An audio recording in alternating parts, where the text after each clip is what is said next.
as England win by 266 runs. Athletics, swimming, boxing, Formula One. The crowd erupts, fireworks go off because Lewis Hamilton is the world champion of 2014. Rugby league. It's game over. That is job done. Basketball. Rugby union. He crashes into the Springboks and gains 1 metre. Tennis. Djokovic's backhand. Federer's in the rally now. Football. Oh, it's fabulous! It is absolutely fabulous! For more info, click bbc.co.uk/5live. More live sport, pure live sport. You're listening to 5 Live Sports Extra.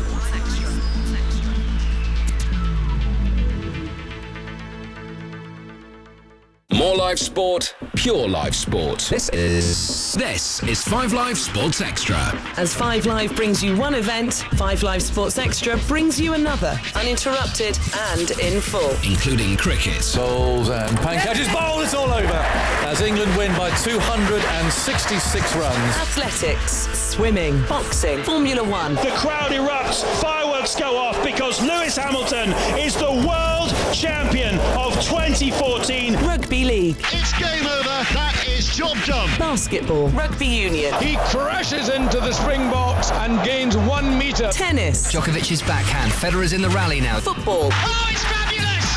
It is absolutely fabulous! For more info, click bbc.co.uk/5live. More live sport, pure live sport. You're listening to 5 Live Sports Extra.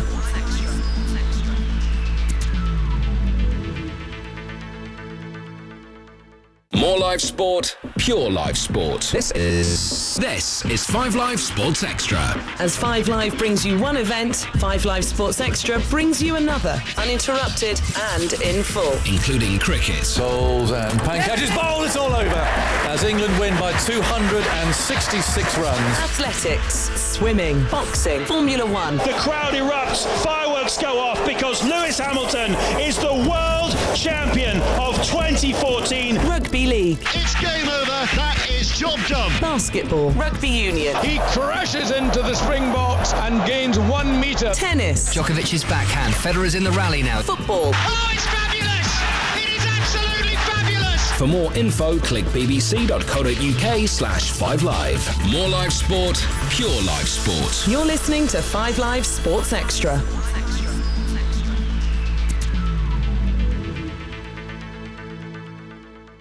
More live sport, pure live sport. This is 5 Live Sports Extra. As 5 Live brings you one event, 5 Live Sports Extra brings you another, uninterrupted and in full. Including cricket. Bowls and pancakes. Bowled, it's all over as England win by 266 runs. Athletics, swimming, boxing, Formula One. The crowd erupts, fireworks go off because Lewis Hamilton is the world champion of 2014. Rugby league. It's game over. That is job done. Basketball. Rugby union. He crashes into the Springboks and gains 1 metre. Tennis. Djokovic's backhand. Federer's in the rally now. Football. Oh, it's fabulous!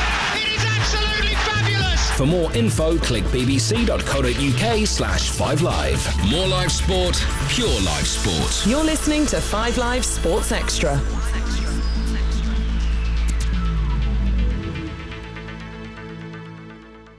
More live sport, pure live sport. This is 5 Live Sports Extra. As 5 Live brings you one event, 5 Live Sports Extra brings you another, uninterrupted and in full. Including cricket. Bowls and pancakes. Bowled, it's all over as England win by 266 runs. Athletics, swimming, boxing, Formula One. The crowd erupts, fireworks go off because Lewis Hamilton is the world champion of 2014. Rugby league. It's game over. That is job done. Basketball. Rugby union. He crashes into the Springboks and gains 1 metre. Tennis. Djokovic's backhand. Federer's in the rally now. Football. Oh, it's fabulous!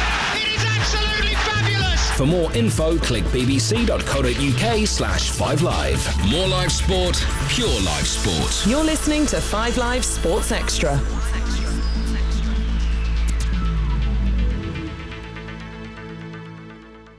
More live sport, pure live sport. This is 5 Live Sports Extra. As 5 Live brings you one event, 5 Live Sports Extra brings you another, uninterrupted and in full. Including cricket. Bowls and pancakes. Bowled, it's all over as England win by 266 runs. Athletics, swimming, boxing, Formula One. The crowd erupts, fireworks go off because Lewis Hamilton is the world champion of 2014. Rugby league, It's game over. That is job done. basketball, rugby union, He crashes into the Springboks and gains 1 metre. tennis, Djokovic's backhand. Federer's in the rally now. football. Oh, it's fabulous.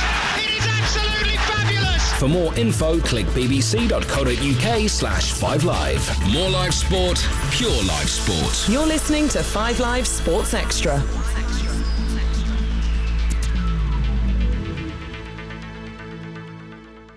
More live sport, pure live sport. This is 5 Live Sports Extra.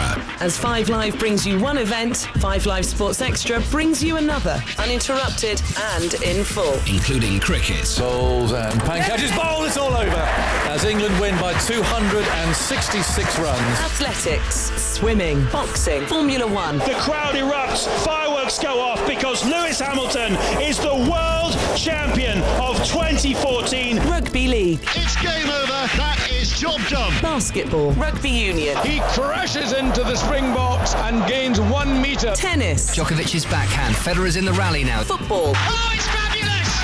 It is absolutely fabulous. For more info, click bbc.co.uk/5live. More live sport, pure live sport. You're listening to 5 Live Sports Extra.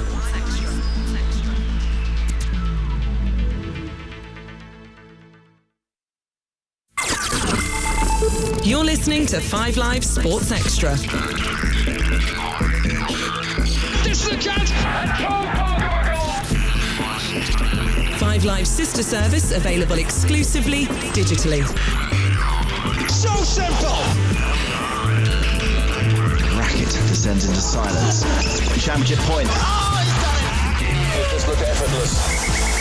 More live sport, pure live sport. This is BBC Radio 5 Live Sports Extra.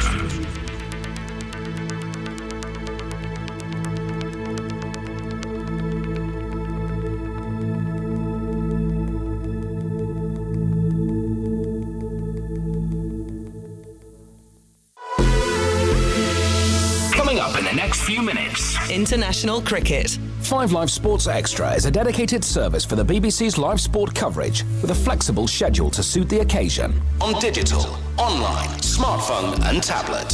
5 Live Sports Extra brings you more live commentary from the world's greatest sporting events. As 5 Live broadcasts one event, 5 Live Sports Extra brings you something equally important, uninterrupted, live and in full. And on top of the coverage you can already hear on 5 Live. Keep checking the text on your screen for details of future live events. Coming up next on 5 Live Sports Extra. International cricket.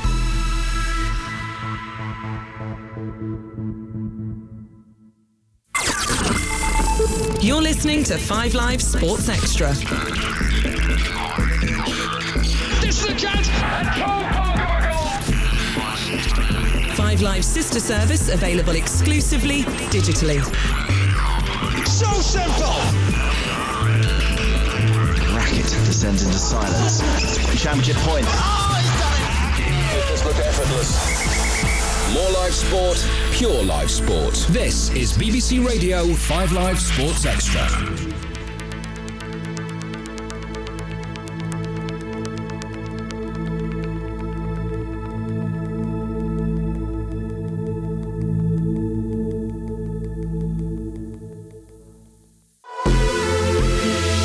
Coming up in the next few minutes. International cricket. 5 Live Sports Extra is a dedicated service for the BBC's live sport coverage with a flexible schedule to suit the occasion. On digital, online, smartphone and tablet.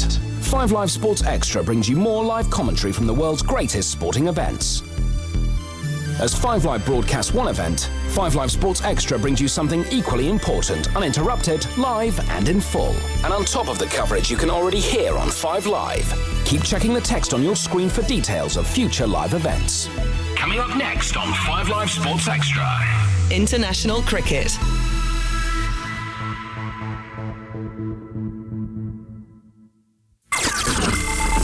You're listening to 5 Live Sports Extra. This is the chance.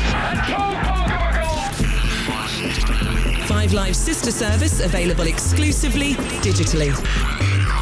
So simple! Racket descends into silence. Championship point. It does look effortless. More live sport, pure live sport. This is BBC Radio 5 Live Sports Extra.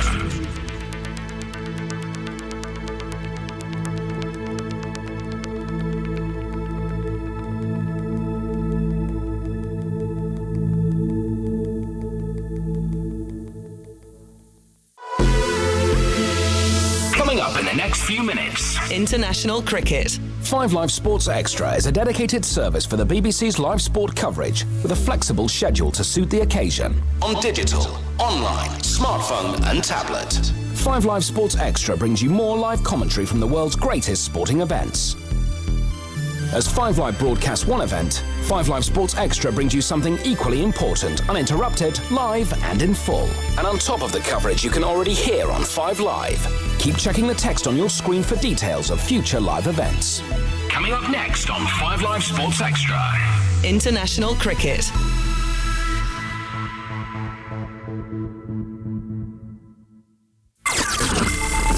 You're listening to 5 Live Sports Extra. This is the chance. 5 Live sister service available exclusively digitally. So simple! Racket descends into silence. Championship point. It does look effortless. More live sport, pure live sport. This is BBC Radio 5 Live Sports Extra.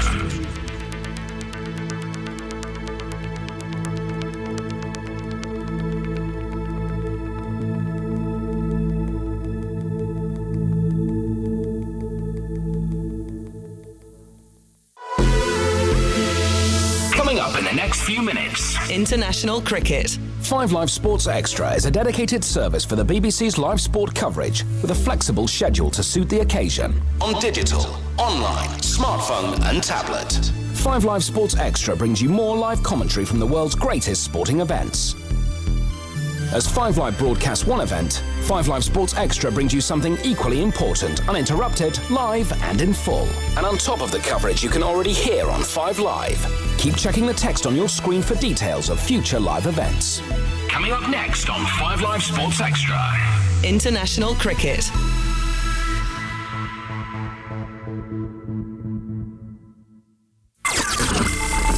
You're listening to 5 Live Sports Extra. This is the chance. 5 Live sister service available exclusively digitally. So simple! Racket descends into silence. Championship point.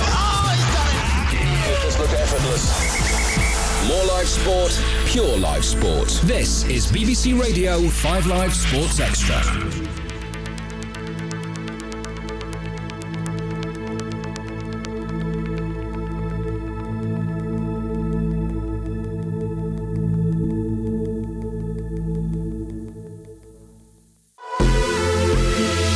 Coming up in the next few minutes. International cricket. 5 Live Sports Extra is a dedicated service for the BBC's live sport coverage with a flexible schedule to suit the occasion. On digital, online, smartphone and tablet. 5 Live Sports Extra brings you more live commentary from the world's greatest sporting events. As 5 Live broadcasts one event, 5 Live Sports Extra brings you something equally important, uninterrupted, live and in full. And on top of the coverage you can already hear on 5 Live. Keep checking the text on your screen for details of future live events. Coming up next on 5 Live Sports Extra. International cricket.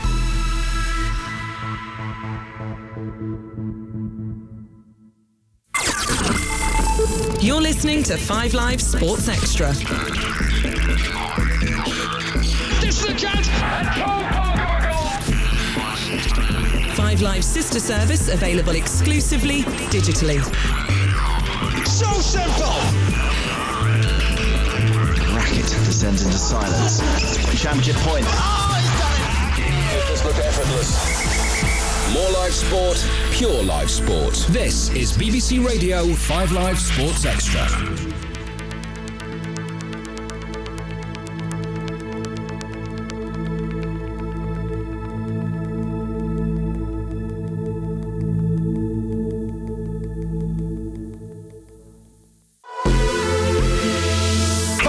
the next few minutes. International cricket. 5 Live Sports Extra is a dedicated service for the BBC's live sport coverage with a flexible schedule to suit the occasion. On digital, online, smartphone and tablet.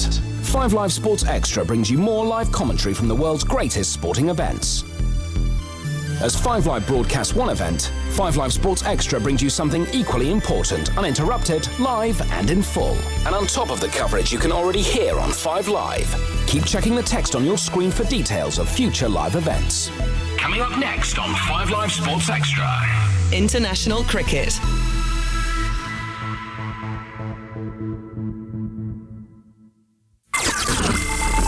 You're listening to 5 Live Sports Extra. This is a chance. 5 Live sister service available exclusively digitally. So simple. Racket descends into silence. Championship point. It does look effortless. More live sport, pure live sport. This is BBC Radio 5 Live Sports Extra.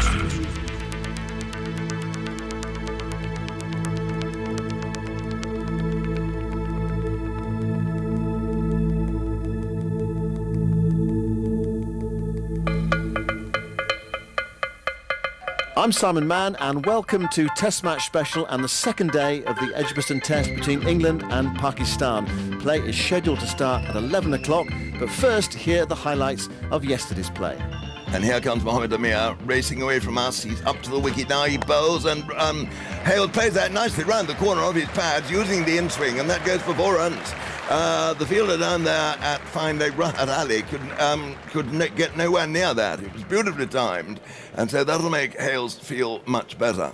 He's got 4. Of course, Hales scored a very good one-day 100 here, but one day is the phrase that may stay to haunt Hales as far as Test cricket is concerned. He's got this noose round his neck almost, hasn't he, Swanee, as a one-day player? Well, he has. He's had a poor summer, and Mohamed Amir is just the sort of bowler who's going to expose the lack of footwork that Alex Hales shows. But that was a good start. Just turned it off his hip, and always good for the batsman to get away first ball. Well, it's going to be Sohail Khan again from the city end. He's in now to the left-handed Cook. He bowls Cook. Oh, my goodness me, that one. Cook looking to play it on the offside behind square, hit it into the ground. It came back into him, and it bounced over the top of the off and middle stumps. Goodness me.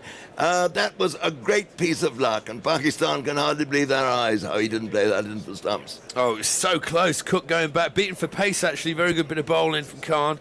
Just bounced, as you say, Henry, just dropped tantalisingly over the top of the bails, didn't he? I know. As Alistair Cook could just look on and do nothing about it, but he survives. So here it is again. He's in. They bowl, and Hales goes back, plays that nicely away. Square of backward point. There are going to be 3 runs here. Being chased down to the Eric Hollis stand. There's a sliding stop. And then the fielder there slips slightly, and they come back for the 3rd run. That was a nice, confident stroke by Hales, and it's brought him up to 7, and England now have gone along 9 for no wicket. Nice stroke from Alex Hales. Just stood high, stood tall, over the nice straight bat, square of the wicket.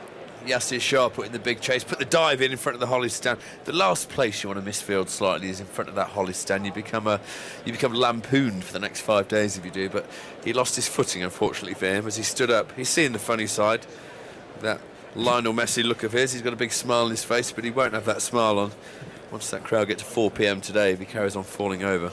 So Hale again in to the left-handed Cook. He bowls. Cook plays that away through the mid-wicket gap. There are going to be 3 runs here. He's being chased by Rahat Ali in a slightly sort of stilted way, and they turn for the 3rd run and get it quite easily. So that was another good stroke there. Cook scored 12 for no wicket. And here is Mohamed Amir in to Cook. Cook turns that nicely away off his legs, and it's going round down to the deep backward square leg boundary for 4 runs. And Rahat prancing after it, can't get anywhere near it. Cookie timed it beautifully. It was swinging into him. He just turned his wrists on it, flicked it away. 4 more to him. That was a lovely stroke. Amir to bowl to Hales, and Hales gets one on his pads there, and he clips that away for 4. Well, that's where you like them as a batsman. Nice friendly one on the hip, just swinging in, just ease through square leg. out towards the Holly stand, and Hales picks up a boundary. Nice, easy turn off the legs there. I'll tell you what, it was time the living daylights out of this. I couldn't see the ball at first because I was looking more around the umpire. It had already flashed for 4. Just a little flick, as you say, a little turn of the wrist, but straight off the middle of the bat. Sohail Khan. Oh, that's edge past third slip. Well, it's in the air for a 4th slip, I'm not sure. It's gone down to the boundary for 4. Applause to the bowler. One of those moral successes for the bowlers, but one of the batsmen just don't care at all because it says 4 to their name in the scorebook. Now, was that possibly a very low catch to a 4th slip? Just possibly. It's one of those that might have teased the third umpire. Yeah, bit of bounce outside off stump. Would have gone to 4th slip.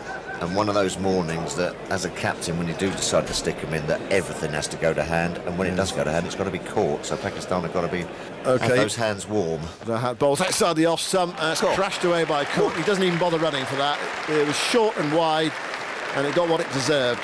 Hit that through extra cover. You normally expect batsmen probably to hit those a bit squarer.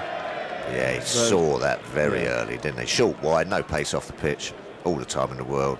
Just a rock bat and cut that, one of Alistair Cook's favourite. I wonder how many 4s he's hit in his career through there like that. Beautiful shot. Rahat Ali, he's bouncing in from the pavilion end and bowls to Cook. That's another superb delivery. Gets inside edge, past the stumps, down to the fine leg boundary before. Well, he was lucky to survive that. Yeah, it's great delivery. I thought for a moment it bowled him. Yeah, just nipped back on Alistair Cook. Just managed to chop it down, and I think they sort of chopped it over the stumps. Over the top of Midland leg, down to the fine leg boundary. Scores have disappeared again because it's the end of the over. What is the score, Andrew? 36. 36 for no wicket. Sohail Khan is in again, bowls to Hales. Oh, pokes at one outside the off stump in the channel. It goes through to the keeper, no run. What a curious morning we've had. I mean, the first sort of 25 minutes, batsmen looked very, very comfortable after the controversial decision, you might say. I know. To bowl. There was a sharp intake of breath out there when they went. Yes, we were out there, and it was like, yeah, and like that. And all the England players were smiling and everything as Pakistan elected to bowl first. But if they keep bowling deliveries like that, they might get it. Well, you know, I was in a minority of one who wanted to see England bowl this morning. I mean, I haven't got to see England bowl this morning, so I wasn't as surprised. I'll come on to why in a minute. As Sohail Khan is in again, bowls. Oh, and he's beat them again. Has he got an edge on that? He has, and Hales has gone. It was absolutely beautiful delivery in the channel outside off stump. He didn't get his feet moving at all. He got turned round, got a little edge on it, through to the keeper. And there you go. Pakistan have got their first wicket. That'll make them feel considerably better. England, 36 for 1. Hales goes for 17. Yeah, great delivery down the channel, as you said. Good length, just making Hales poke it. Poked at one beforehand as well and got away with it, but that one just clipping the outside edge. Fine little feather through. As Rahat runs away from us to bowl to Cook, who works cuts beautifully. It wasn't even that short. It was short, but it wasn't that short. And he's climbed into that, smashed it along the ground through the offside for 4 more. He's looking in fantastic touches, Cook. Sohail Khan is into Root again, who... he's edged it and has been taken at first slip. He wafted a one outside off stump. He's got a thick edge. It's been taken at first slip. England have lost their second wicket, 48 for 2, and it's not looking like such a terrible decision to bowl first after all, Phil Tufnell. No, not at all, especially as the sun's just come out and Joe Root gets one just back of a length, just outside off stump, little bit of shape away, straight back, one of Cook's sort of trademark shots on his toes, off the back foot, trying to look to punch it through extra cover and gets a healthy edge. Caught first slip. Perhaps it's just come out. He's come out and shot a ball there, Joe Root, really. Well, literally the first ball. Yeah. I mean, as you said, he took the first ball off middle stump. Perhaps you say you're in that sort of headspace where you're in such good form, you're feeling like everything's hitting the middle of the bat, but there's a decent delivery, and just again that little bit of seam movement, just that little bit of nip off the pitch has done for Root. Can we say that England maybe are a little bit sketchy on playing against right-arm pace bowlers? Well, it's been a while. Yes. Maybe this is a cunning master plan after all. Do the sucker punch. That's Do right. three left-arm seamers for 2 test matches, then bring in the right-armer. I mean, Root managed to rein himself in so well at Old Trafford in that 254. He wouldn't have played that shot until he got over 150, I think. Well, they've had a diet of left-arm seam probably in the nets. Everyone talking about how to play, and then all of a sudden you get a little right-arm seamer who swings it a bit at a decent pace. Yeah, it's a huge wicket as well, isn't it? Well, I mean, Misbah talked, didn't he, a lot in the last couple of days about how Root and Cook were the key men. Now he's got one of them out, and it's not even 12 o'clock on the first day, and Sale Khan comes in to bowl to James Vince. His first ball, he pushes out defensively with an angled bat. It's running down towards the third man boundary. Yasir Shah's after it. They'll pick up 2. Cook will turn for 3. He's coming back for 3. It's going to be quite tight, but he's going to make it comfortably enough in the end. It brings up England's 50. They're 51 for 2. Vince is off the mark first ball. But another successful over for Sahel Khan, whose average, Andrew, must be plummeting by the minute. It is. Yes. Well below 100 now, just 89, and obviously a career best for him as well. First time he's taken 2 in an innings. Rahat Ali in now, bowls. Full ball, hits Cook on the pad. Huge appeal outside the line, I'm pretty sure. Totally defeated the England captain. What was your feeling there, Michael? Yeah, just outside. Again, just a good length from Rahat Ali, and just nips back, and it just clips Ali. So whether he gets an inside feather on it as well. I think if Pakistan get the England captain now, it'll be a terrific morning, just a bit high as well. It hits him on that inner thigh.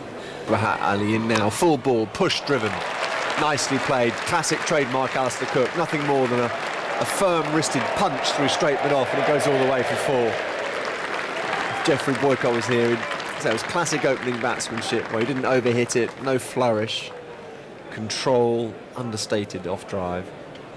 Yeah, I just think playing, that's why you see, the cover going out on the boundary probably more consistently here at Edgbaston than many of the other grounds. It's just a lovely place to bat. You just hold your shape.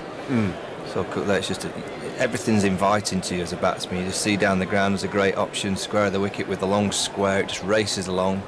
Rahat Ali, close to the stumps, bowls now, and Cook, well, beautiful shot, pure timing, all across the square. That'll go for 4. That's probably one of the shots so far of the match. Just nothing wrong with the length, little bit straight, middle and leg. Cook made a very late adjustment, turned his wrists almost like Sachin Tendulkar. The ball raced away. Shot of a man in form. Rahat Ali in now, and Vince gets over mid-wicket, but only just. He picked his fielder well, because Yasir Shah is only about 5'5", but it was a slightly strange shot. He hit it nicely enough. He just clipped it directly over mid-wicket. What do you make of that, Michael? Well, it's just a little flick, isn't it? Absolutely right. I'm not too sure if there's any of the Pakistan fielders would have been tall enough to take the catch. Maybe a Misbah. Joel Garner. Yeah, they've not got Joel in the side, so I think he'd have got away with it with pretty much all the fielders.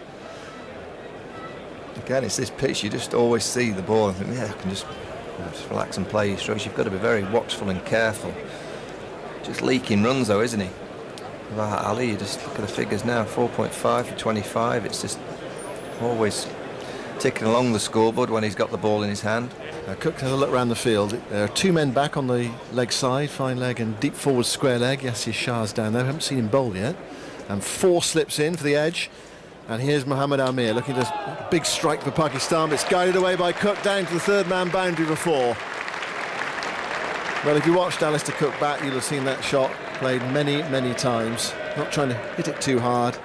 Softish hands, slightly open face, using the pace of the ball. Well, I think Cook will be just wandering around there thinking, well, this is lovely. He's on 44 off 48 deliveries, and I don't think he's played an expansive stroke yet. And Mickey Arthur, the Pakistan coach, has only said yesterday, well, they've got new plans for us. Well, I haven't seen it. If anything, they've gone more leg side. They've given him more opportunities just to play his orthodox game. Here's Rahat Ali bowling. Cook is struck on the pads. Appeal for LBW. He's giving him out. Just for a moment there, I thought he got outside the line, but up went the finger from Joel Wilson. Pakistan think they've got a 3rd wicket. Cook's strolling down the pitch to have a chat with Vince. And what's he going to do? Yeah, looks though he's reviewed it. I think it's just because he's so important to the team. It looks pretty close to me. It looks like the ball's nipped back, caught him on the crease. Very similar to the way Alistair Cook used to get out to the left arm as channel, one that just nips back. Delivery, Mark, you can go to front. Well, this is the big moment. Spike, gentlemen, no bat involved. Should be confirmed out. Oh, only just. Umpire's call and wickets hitting. He's out. Cook given out. My initial feeling was he might have just got outside the line, but it was umpire's call for line.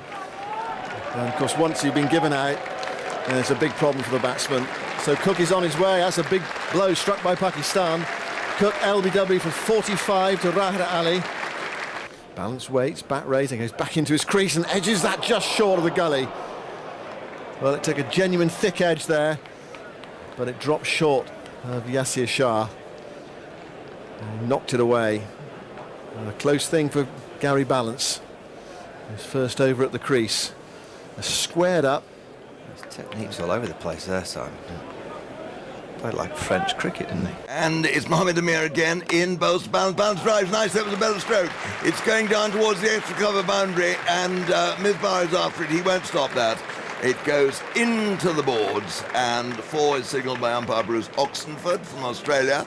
Queensland played 8 games for Queensland as a leg spinner, and that was a better looking stroke. That was excellent cricket by the bowler as well, teasing him outside off stump, not too full, but he played it beautifully. Didn't try to work it, he met it with the full face of the bat, good stride, body weight forward, went through mid-off. I mean, you're never going to miss it. If he played at mid-off, left arm seamer, played straight back to the bowler at mid-off, you've got every chance of hitting it in the middle. Rahat in again, bowls balance, drives beautifully straight. That's 4 runs. It was just to the onside of the stumps, and there is no way anyone's going to stop that.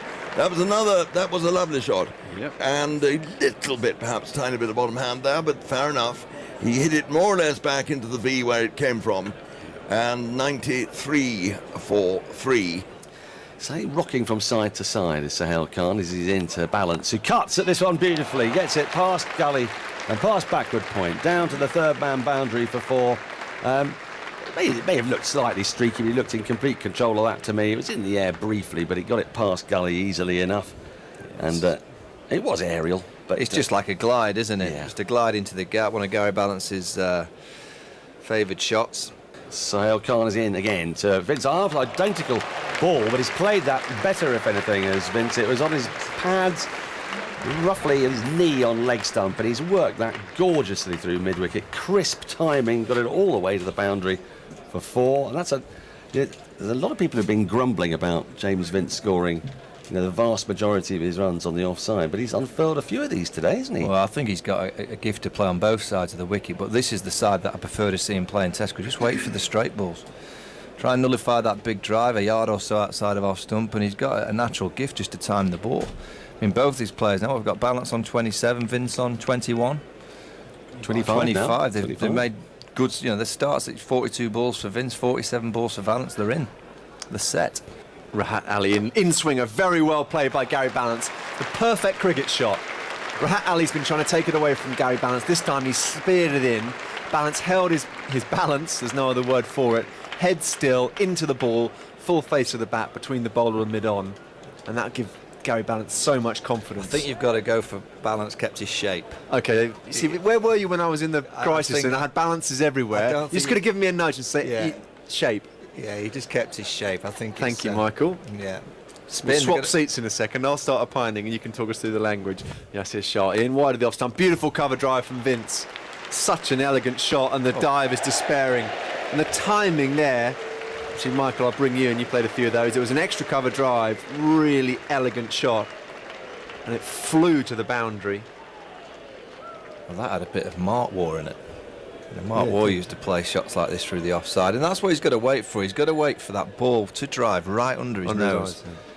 Wait for it to be under the nostrils, and then he can play it. And so Hell it is again, kicking up his heels. He's there, he's up the wicket, he bowls, and Brown plays his way beautifully off his toes through mid-wicket, and I think that's going to be cut off. Yes, it is. Yasir Shah does very well indeed. He picks it up running a sprinter's race round the boundary, picks it up in his left hand, transfers it, throws it in almost in one. Great fielding that, it really was, and it's good to see. Here he is, he's a strong young man too. He's up to the wicket now, he bowls outside. Oh, is that gone? Is he been caught there? Yes, I think he has. He nibbled at that, Vince, and it was Yunus Khan who picked that one up. And he leaves the pitch very, very slowly. It may need a forklift to drag him away. They're appealing against the catch, in fact. Oh, fingers are underneath the ball. Yes, we're hearing fingers underneath the ball. Yeah, I think you got that one right, Rami. Yeah. And I think that may be the end of James Vince. Ball has clearly carried. Yes. You're on the screen now. So he's been given out. We can see the umpire Wilson, showing Vince the only journey left for him now is to the pavilion, and he goes hugely disappointed. And there he was. It was the old failing. It's done him something like 5 times out of 5 in this series against Pakistan. And what a pity. He'd built on the start. He'd started in innings a little iffily, but he'd begun to build it and to improve. And oh dear, 39 he gets. Khan bowls, short outside the off stump he goes, he's caught behind. Just that extra bit of bounce, possibly. He went after it, looking for the cut. Bairstow has gone. Caught behind by Sarfraz Ahmed, and that's another wicket for Sohail Khan. His 4th of the day, and England are 158 for 5. What a great selection for Pakistan. Wow, whoever thought of that. But watch this. Watch the bounce. Watch how Johnny Bairstow goes forward. The left foot goes forward again, and then it takes off, and he suddenly tries to stand up and cut it, and the bounce gets him a top edge. But it's a little bit, not quite like Vince. He starts to go forward, then he has to rock back, and it gets bigger on him than he thinks, and it's a slightly misjudgment of length, Vince and Bairstow, and there extra bounce from the quickie. But what a fantastic judgment to pick him when you're whoever's the selector, captain, coach, whoever's had a hand in saying, hey, 3 left-armers didn't do it, all the same at Old Trafford. We've got to change this a bit now. They've got used to us, England. We've got to give ourselves something a bit different. That's what they must have been saying. You know, a different angle, we come in at them. Sohail bowls and is on the pads and flicks away for 4. Thank you very much. And that's the benefit of that tight defence. Every now and again the bowler will stray, and Balance was onto it. It went away very quickly off the middle of the bat through square leg. It raced to the boundary. It was in the air, but there was no one there. I am big supporters of people who have a game plan, and they're tough nuts and they work at it. Put another man out for that. It won't make any difference. It won't get Gary out of his. Well, also, it was a bad ball, wasn't it? Absolutely. Set him things for that. Say to the bowler, don't damn well bowl it there. Bowled the best of the bowlers outside the off stump, and it's forced away nicely by Moe. This is going out towards the extra cover boundary. It could well go for 4. 3 fielders after it. None of them running with a great deal of conviction. He didn't time that perfectly, but the outfield is quick. He got enough bat on it and he found the gap, and it went to the boundary for 4. Sucker punched him nicely there, didn't I? How well he'd bowled. Massive wide long up. He has bowled a couple of long hops actually in amongst the good stuff. Ali played this well actually, didn't try and hit it too hard. He never seems to try and hit it too hard, does he? He's glorious to watch. And he goes to Balance, and Balance clips that nicely into the onside. And there's his half century. A roar from the Edgbaston crowd. Goes out to deep mid-wicket for a single. It really was a welcoming roar, wasn't it, for that half century? Yeah. But I think they're starved with a bit of England dominance, aren't they? They're so used to England winning heavily this summer, aside from Lords, that I suppose they expected when they were put in and 30 for none, this would be another one of those days. 300 for 1 at the close. Captain Cook, Joe Root, 100 each. Balance waits, Shah bowls and toss up outside the off stump, driven away, nice looking shot through extra cover. This should go for 4, and it does. Well, that's what he does, Balance. He absorbs the spinner, prepared to block, and then wait for the bad ball. And there it was full outside the off stump and nicely put away. It was nicely put away, but Shah actually won't mind this too much because he's driving into that extra cover gap that's been left vacant. It was a bit of a top spinner rather than the leggy. What he'll try and do now is work him over, bowl the same sort of areas but a lot more side spin, try and get it back through the gate. But what Balance did really well was move his feet. He got right out to the pitch of it. So he made it look very easy, but it was actually a very high-class shot. And here comes Rahat Ali, kicking up his heels. He's there, he bowls, Balance drives, and that's going to be 4 runs. He hit that very well. It was a push drive almost, no real backlift. Got a lot of power out in the forearms, and it went between the bowler and mid-off for 4. And so that is a double 100 up, 203 now for 5. Sohail Khan now, who's starting in, a big man. Very straight run. He's there now. He bowls to Moeen Ali. Short. Moeen Ali helps himself to 4 runs. A beautiful stroke. It was short outside the off stump. He went back and helped himself between cover and extra for 4. That was a beautifully played stroke. Got a sort of shortish backward square leg, deep mid-wicket. Short mid-wicket in the mid-on. Next ball is driven beautifully, clipped between that short mid-wicket and the wideish mid-on, all the way up to the boundary for 4. That's a super shot from balance. It takes him to 70, takes England to 224. This partnership is growing, Jeffrey, and it's one that England sorely needed at 158 for 5. Yeah, okay, the pitch is good. And England have a great bowler in Anderson, got a good bowler in Broad. Yeah, they've their turn to come. These guys are just going to put the runs on the board. Give them something good to bowl at. Field has moved on to the leg side. Oh, down the leg side he's given him. Oh, he's got a little tickle on that. He's moved across his stumps and he's just tickled that, feathered it. Good catch from Sarfraz Ahmed. He moved quickly to his right, took it two-handed. And, well, this partnership has been broken at just the right time for Pakistan.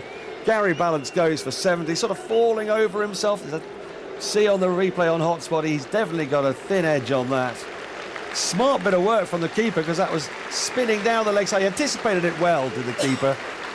Oh, Gary Balance will be furious with himself because that sort of feels like a nothingy way to get out, doesn't it? You just didn't even edge it.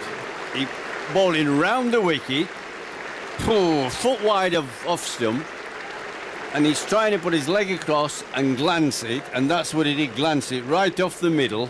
There's no edge at all, and the keeper's taken, because the keeper's seen where he's going to glance it, so he's just followed it and taken the leg glance. It's a wicket from nothing. Shot in. Moeen Ali drives on the up. Beautiful shot to get 4 for that. High risk, high reward. Outside the off stump, potential of sharp turn into the left-hander. Moeen Ali trusted his hands and flicked it through extra cover like David Gower. Beautiful shot. Rahat in bowls to Wokes, who edges a beauty. That's gone, I think. Yeah, finger goes up. That's a superb delivery. Looked like an absolute beauty. Yeah. And my impression is total credit to the bowler and really bad luck from a batting point of view. Just seemed away a tiny bit. Great delivery. Absolutely. Peach. And it's just a feather of an edge. Wokes has been in very good touch this summer and he's been good enough to edge a beauty from Rahat Ali, and that does change the evening because Wokes has been England's last recognised sort of run getter. Goes in and bowls on. There's an appeal there for LBW. Goes out to short leg as well. He's been given out. The ball was claimed at short leg, but I'm sure Yasir was appealing for LBW as Moeen tried to sweep that away on the leg side. He's also reviewed it. Yes, now ball tracking, the original decision goes as a not out.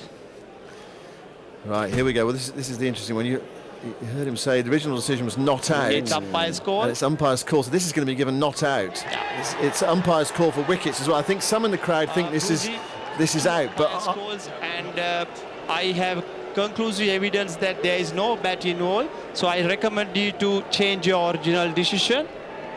He gave him out for the catch, so that was proved to be not out because he didn't hit it. He didn't give him out LBW, so although there are two umpires' calls and the finger's gone up, the decision is not out. I mean, it's a really strange one, that. Yeah, I think that ball had to smash the stumps for him to give him leg before wicket. Rahat running in with purpose. Bowls a short ball, and that's pulled away. That's a fine shot out towards the deep mid-wicket boundary. It's gone for 4. Yasir Shah can't get round. Well, he dragged that from outside the off stump and hit it well in front of square, and there's a half century for Moeen Ali. Just when England needed it. Vital innings from Moeen. He came in with England 158 for 5. He's really toughed it out today. And Mohamed Amir now, the 3 slips go down. Here he is in, up to he bowls. Oh, and that's sliced away, and he's gone. It's caught there, Broad at 3rd slip, and it was a good, quick catch. He threw his bat at it. It got the edge. It went very quickly to 3rd slip, who caught it above his head. It was a very good catch. That could easily have been tipped over the bar and gone away for 4 runs. So it's going to be Mohamed Amir. Coming into Moeen Ali. He's got 3 slips and then Fielder's flung forward wide and he's gone after it and he's edged it and it's through to the keeper.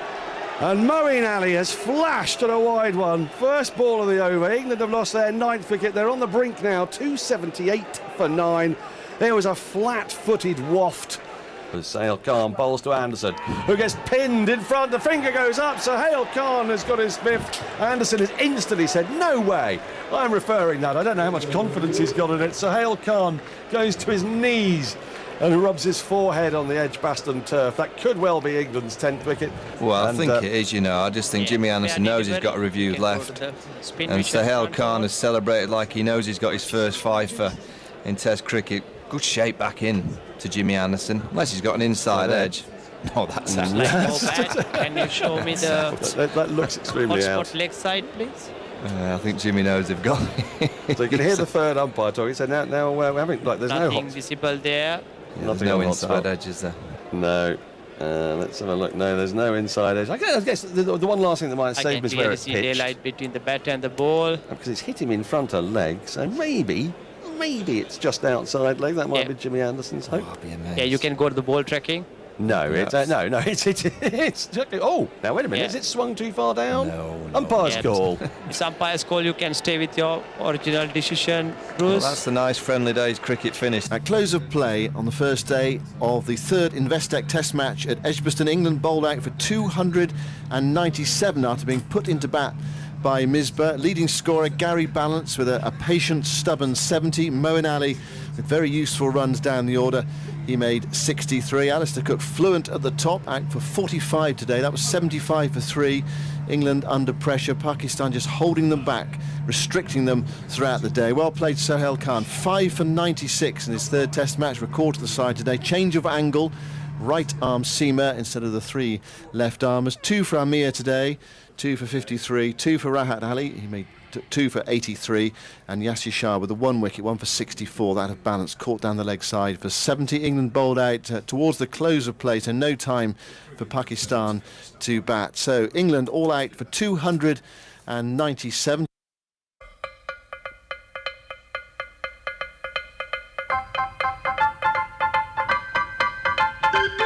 Khan is in again, bowls. Oh, and he's beat them again. Has he got an edge on that? He has, and Hales has gone. It was absolutely beautiful delivery in the channel outside off stump. He didn't get feet moving at all. He got turned round, got a little edge on it, through to the keeper. Khan bowls to Anderson, who gets pinned in front. The finger goes up, so Sohail Khan has got his 5th. Khan goes to his knees and rubs his forehead on the Edgbaston turf.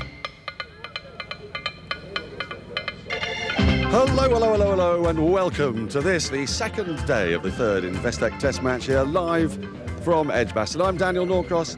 The sun is shining beautifully. There are some clouds in the background. I'm watching, fascinatingly, Ben Stokes is conducting slip catching practice. It was under the watchful eye of Trevor Bayliss. It still is, in actual fact. Players are flung far and wide. The crowds are starting to develop. And we've got, I have to say, an absolutely magnificent day in prospect. I will shortly be joined by Graham Swan and Michael Vaughan. But first, before we get into the nitty-gritty of looking back at yesterday and looking forward to today, let's head straight to our quite magnificent pint-sized TMS. This is pint-sized TMS, England versus Pakistan. Good morning to you all from Edgbaston.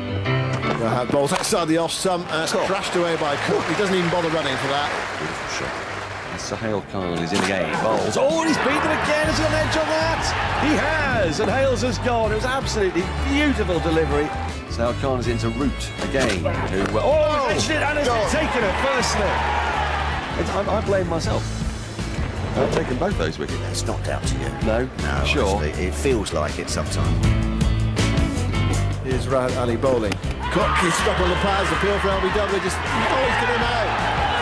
Haggers isn't with us this week, as he's in the Olympics doing the equestrianism. Equestrianism? Is that the right one? Well, yes, I think he's commentating on the dressage. That's He's right. not doing the dressage himself. Well, I don't know. Rahat Ali in swing, a very well played by Gary Balance. The perfect cricket shot. Balance held his balance, there's no other word for it. Head still, into the ball. Balance kept his shape. Okay, you see, where were you when I was in the crisis and I had balances everywhere? You just could have given me a nudge and say, shape. Up the wicket now, he bowls outside. Oh, is that gone? Is he being caught there? Yes, I think he has. Khan bowls, short outside the off stump he goes, it's caught behind. Bairstow has gone. What a great selection for Pakistan. Wow, whoever thought of that?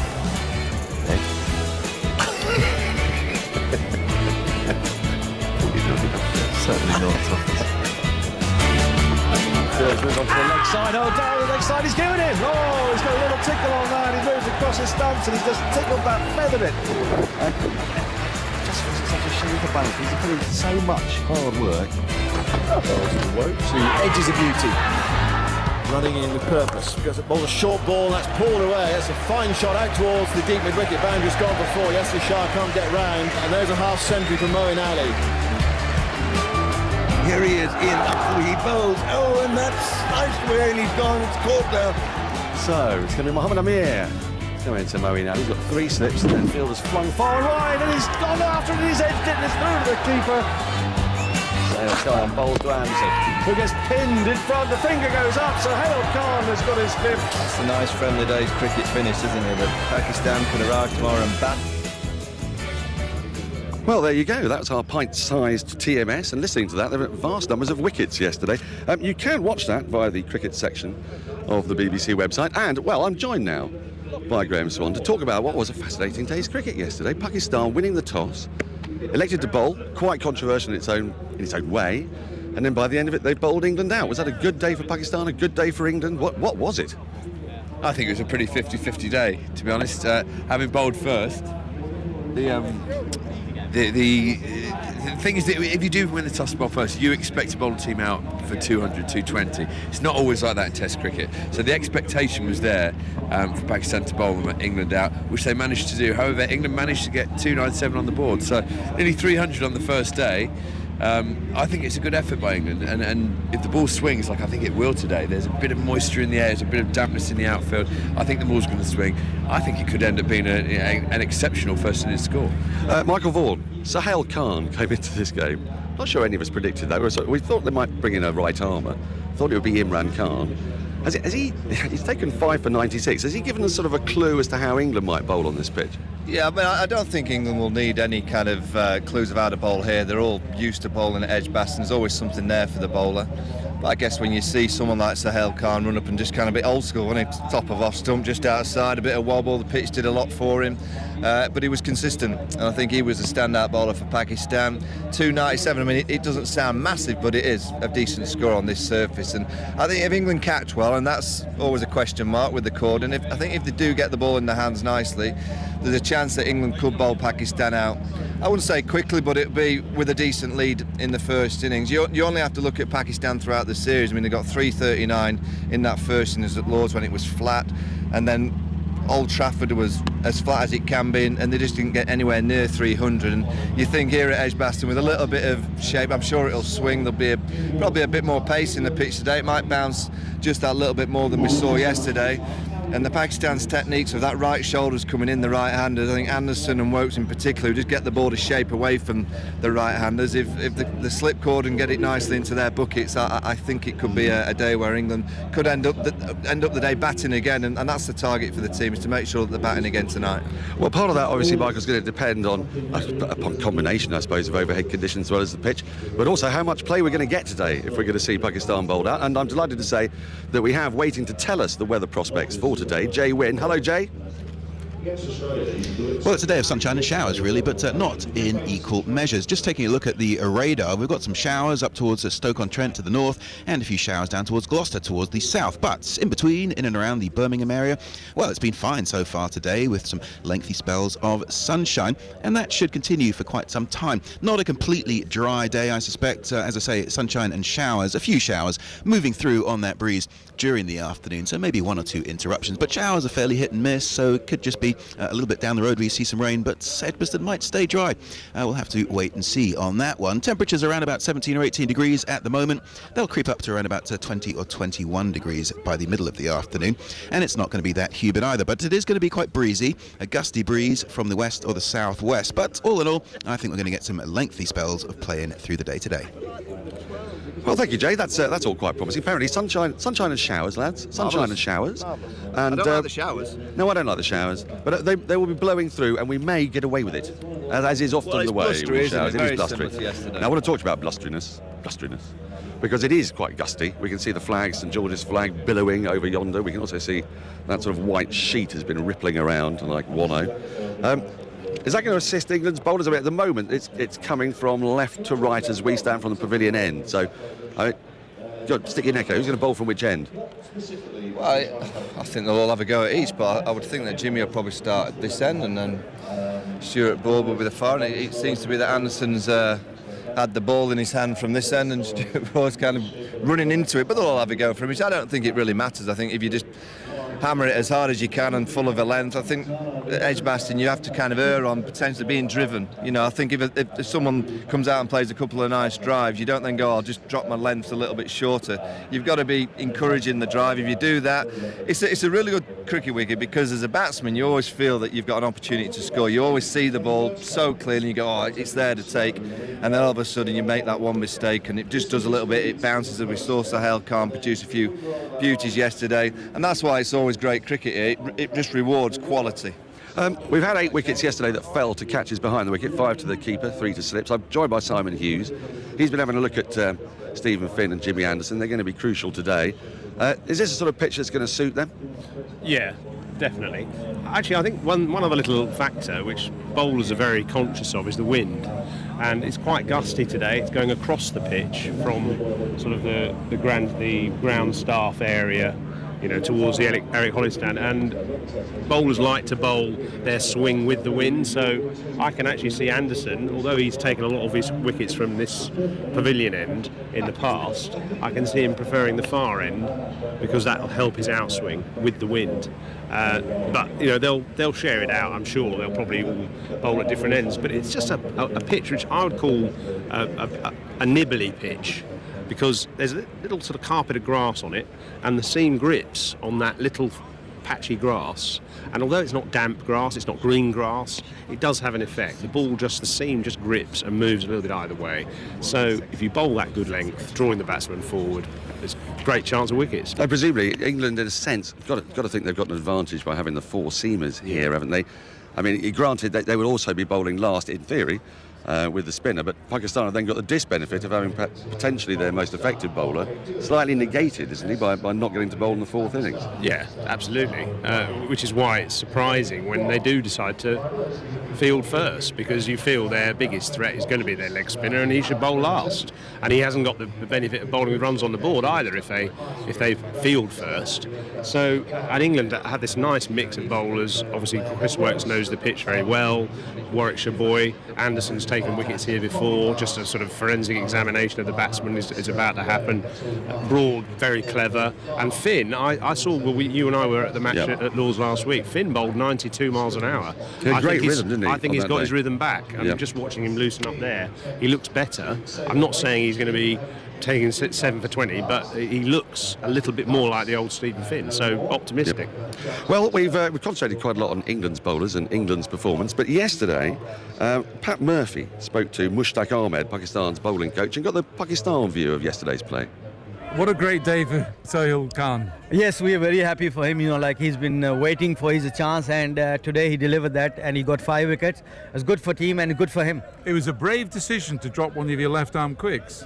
Yes, I think, you know, like we have to assess the condition, and the condition was very much suit Sohail Khan, because he's a swing bowler, and we thought, you know, like on that condition we need to have some variation on the bowling also, you know, like, and I think it pays off. Where has Sohail Khan been for the last 5 years? This is only his 3rd Test match. I think he played a World Cup. He bowled very well during the World Cup 2015, but you know, like after that I think he was injured, and obviously, you know, like he was recovering from his injury, and hopefully, you know, like if he can stay fit, he can play for Pakistan, and if he start bowling like that, hopefully inshallah he can perform for Pakistan forever. He kept running in, didn't he? Yes, and he, you know, the great things about him, you know, he bowled against the wind whole day, which wasn't easy for him, you know, like playing after a while. And I think that is the credit I'm gonna give him, you know, like as a coaching point of view, you know, like he actually take all the burden, you know, he bowled against the wind, which wasn't easy for him, but he took that challenge and he delivered that. Now, Mushy, you know Edgbaston. Do you think having put England into bat 297 is England's day or Pakistan's day? I think it's to be very honest, you know, like we are quite happy. But in a real world, you know, in selfish point of view, if we could bowl them out less than 250, that would be a different ball game. And hopefully, you know, like if our batsmen can apply themselves and score good runs on that pitch, and then we are very much on a Test match. That's a big if, because your early batting is vulnerable against Anderson. But I think we got to trust our batsmen. You know, like our batsmen are very experienced, and now they're playing well. It's just converting that 30s and 40s to big 100. And if one of our guy can can do that, and I believe that our middle order has got a very good experience like Misbah and Yunus. Hafiz top of the order playing well. So lower order like Safraz and like Asad Shafiq is in very good nick. So hopefully if they can perform that talent they have, I think they can score long runs, big runs here. Thought you caught very well today. I think fielding wise, slip catches were very good here. Azhar took one with a good catch. Yunus took a brilliant catch. So I think we're quite happy. But I think in patches before lunch we didn't bowl that well. But it's gone now. We just have to concentrate on a batting now. I think we all enjoyed Sohail Khan's 5 press-ups. Did you see that? He did the 5 press-ups on the outfield. I think and I think coaching point of view, and I think he has to just run for 5 overs, not for 5 push-ups.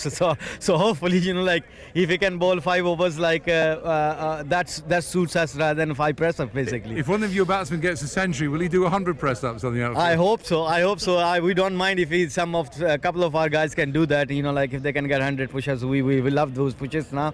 So I think guys enjoying that, and hopefully if they can deliver the best tomorrow. So Mushtaq Ahmed there really confirming what we think, which is this yesterday's play was sort of shared. But what I want to put to the boys is this.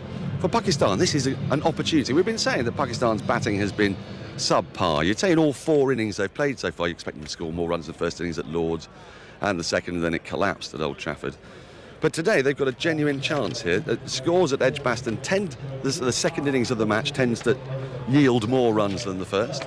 And they've got to believe, haven't they, that if they can get 400, 450, they could effectively, they could win this game here, and they could put England under terrible pressure. You look sceptical, Michael. If they get 450, they will win the game, in my opinion. But it's just whether the techniques of the Pakistan batsmen can cope with the 4 seamers. I think if they get down to Moeen Ali on a day like today, they'll be delighted. It's not disrespecting Moeen Ali, it's just the fact that on the pitch it's offering plenty for the seamers. The 4 should be enough, but I don't think Pakistan have got any other option. That they have to score runs in this first innings if they want to compete in this series. I mean, I was reading about the rankings. Pakistan win the series to become the #1 team in the world, which is quite staggering. I don't know how those rankings work, but that's the goal for Pakistan, and for them to achieve that, well, they have to still be batting at close of play tonight. They've got to give themselves a goal of saying, right, can we bat 120 overs in the first? And if they do that, they might get a score that will threaten England, but I think they will need the 400, 450 to really put England under pressure to win the Test match.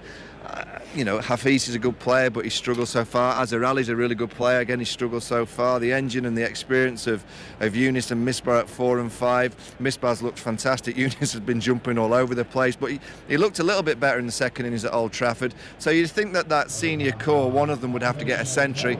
And Shafiq looks the best player. Played well at Lord's, didn't play so well at Old Trafford, but there's enough talent there, and they've certainly got it in their ranks to get a big score. It's just against this moving ball, particularly the outswinger away from the right-handers. Will they be able to cope with that? That's the big question mark. Well, they've got a new opener coming in, Sami Azam, but you've touched on that engine room. Their numbers 3 to 7 are really why, in conjunction with Yazir Shah, that they are pressing for #1, because they've piled on huge runs against England in the past, albeit on very, very different pitches. Is this a challenge that's just going to be too much for them, Graham? Well, it depends if the ball swings. Look, they have got a chance to get 450 if the ball does nothing, because that wicket's flat and it's slow and it's low. But if the ball swings, their techniques get horribly exposed, like Varney said, and they nick the ball. And it all comes down to whether the slips stand close enough to catch everything. Old Trafford was a wicket that England were always going to win on. It wasn't going to turn for Shah, and it had a bit of pace and bounce. Pakistan batsmen do not like pace and bounce, especially with the big England bowlers. That's been negated a bit here because there's just not that pace and bounce. But like I say, when they're swinging the air, Jimmy Anderson's untouchable. And watched it this morning, watching them warm up. The ball was swinging both ways. You said if Pakistan get 450, could they win this game? They get 450, I'll eat me out. Well, have you brought your hat? But you have to say, Dan, that Edgbaston, I've never played here when the ball hasn't done just a little bit. There's always something there for the seamers. And also being right next to the bowlers who were doing their morning bowl throw, I have to say, Stephen, you can hear him coming. He's definitely changed something in that run-up. You could hear him coming past you. He's giving it more effort. He was flinging them down. I know he bowled well last week. You were at the game when he got it to 91, 92. Well, I don't know whether he's had a word with himself or someone said, look, you know what, Finney, just charge in. Get those legs up. Get them moving. Let's hear you when you're running in. And if he gets it right, as we saw him getting right here against Australia last year, with this wind, if you're as a batsman and the wind's in your face and you've got someone at 6'7" charging in bowling at 90, It's not going to be easy. Well, we will see. We'll see. That's what today's going to be about. Now, we've heard from the Pakistan camp via Mushtaq, but this morning, our very own Henry Moran spoke to Moeen Ali to get the England viewpoint. So, Moeen, interesting first day. Where do you think the balance of power lies? Obviously, it depends on how we bowl today and how they play. I think we were a little bit short yesterday, but we'd have probably said it was not going to be a 500 wicket. We'd said probably 320, 330 would have been a decent score. We're not far off that, so hopefully we can bowl them out today as well. And they bowled quite well yesterday, so probably slightly in their favour, yeah. In your minds, do you have a sort of limit that you want to restrict Pakistan to make sure that you remain in control of the game? Not really. I think ideally we'd just like to bowl them out with us being ahead, even if it's a slightly or them slightly ahead, whatever, you know, so it's not too much of a gap. Obviously, ideally we'd love to bowl them out very cheaply, which we can do, and we've done it before here. So, and the conditions are probably going to suit our bowlers quite a lot as well. So, not really put some sort of target on it. It's just going to go out there and try and bowl them out. You look back to your fluent best at times yesterday. How pleasing was it from your point of view to bat like that? Yeah, no, I was happy yesterday with the way I was batting. I think it's more of a mindset thing. Went out and I just batted like I was batting at number 3 for Worcester, really, and try and bat time and just bat sensibly. Out there, pitch seemed to be taking spin early on in the game. There was a little bit of spin, yeah. I mean, it wasn't too bad. I mean, there wasn't that much bounce for him and stuff, but there's always a bit of seam. Even if it didn't do anything for an over or so, then it'd seam around. The odd ball was still seaming around a bit, so that was the more of a danger ball. Playing here at Edgbaston is a great atmosphere, and it's your part of the world as well. It's a special occasion, this, isn't it? Yeah, no, I love it. I love playing here. Obviously live only 10 minutes away down the road, so it's a great place to come and play cricket. You might be playing a big part in the fourth innings of the match. Have the coaches spoken to you about what they're expecting from you with the ball in this game? Not really. I mean, as a player, I know what's expected and stuff. So for us, it's just about getting the job done. And if it means going out there and trying to bowl them out, obviously it's going to have to be that. But you know, I've not really thought about fourth innings as much yet. Well, Moeen Ali probably is, if he's going to come into his own in this game, come into his own in that fourth innings. But he's had a curious series so far, Graham Swan. We've seen a lot of odd beamers that have been flying out of his hands. We've had 5 or 6 of them, I think. How do you assess where Moeen is at the moment with his bowling? I think there's a real confidence issue with Mo's bowling. There has been, to be honest, ever since that first.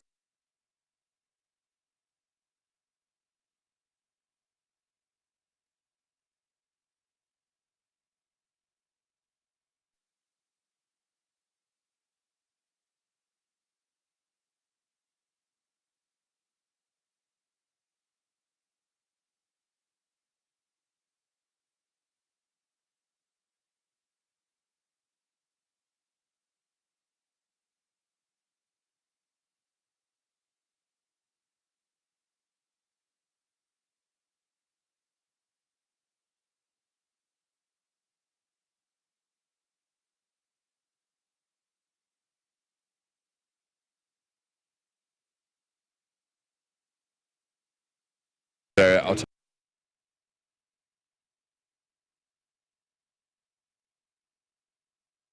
tried to say to me, it doesn't. If your bowling ball's good enough to get Test batsmen out, they will still get them out the next year. They will still get them out 2 years after that.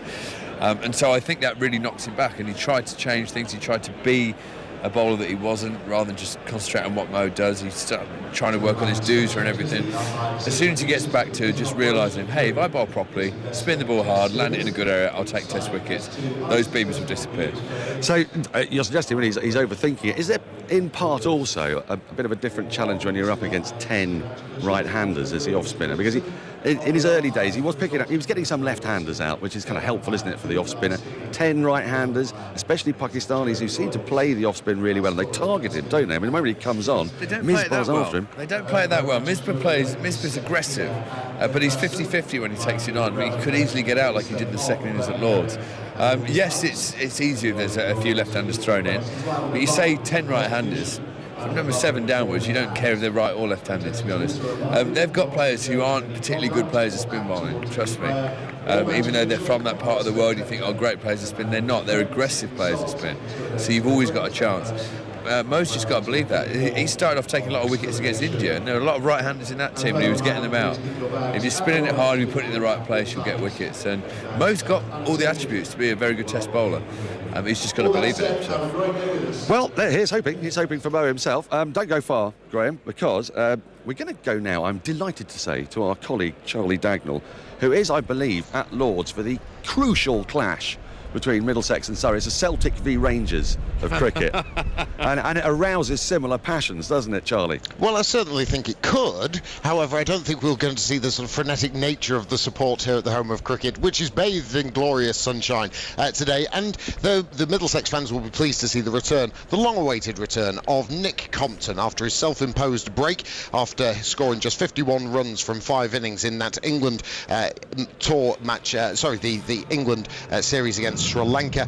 He's back in the Middlesex side today, in for Sam Robson, who's got a side injury. He's had a little bit of time off with the family, but feels ready to go for Middlesex, who are currently leading the county championship on 141 points from 10 games played. Surrey in 7th at the moment, trying to stave off relegation, 99 points from their 11 games. Last game for Surrey for Aaron Finch before the return of Kumar Sangakkara. As England fans will be also very pleased to hear that Mark Wood is back in the Durham side after a long injury. He's going to be back for Durham against Somerset, 2nd versus 4th in the county championship, and all are very bunched up as we come up to the business end of the season. But glorious sunshine here at Lord's as Surrey have won the toss and elected to bat first down.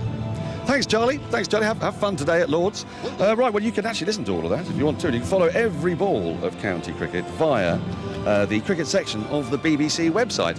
So, as the day is about to emerge, we can see the players are going to be on their way out very shortly. The crowd is now starting to fill in. The sky is currently blue ahead of us to our left.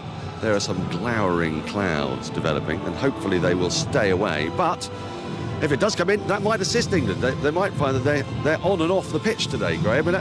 I mean, does that actually? We sort of tend to think up in a box, oh, well, then the seamers can put their feet up and then the batsmen have got to start all over again. Is it as simple as that? Absolutely, it is. There's nothing more ideal as a bowling team if every hour and 20 minutes you're off for half an hour, because all the bowlers have had a spell. You literally do go and put your feet up, have a bit of a rub down, get ready to go, start all over again. For the batsman, it's always that first hour.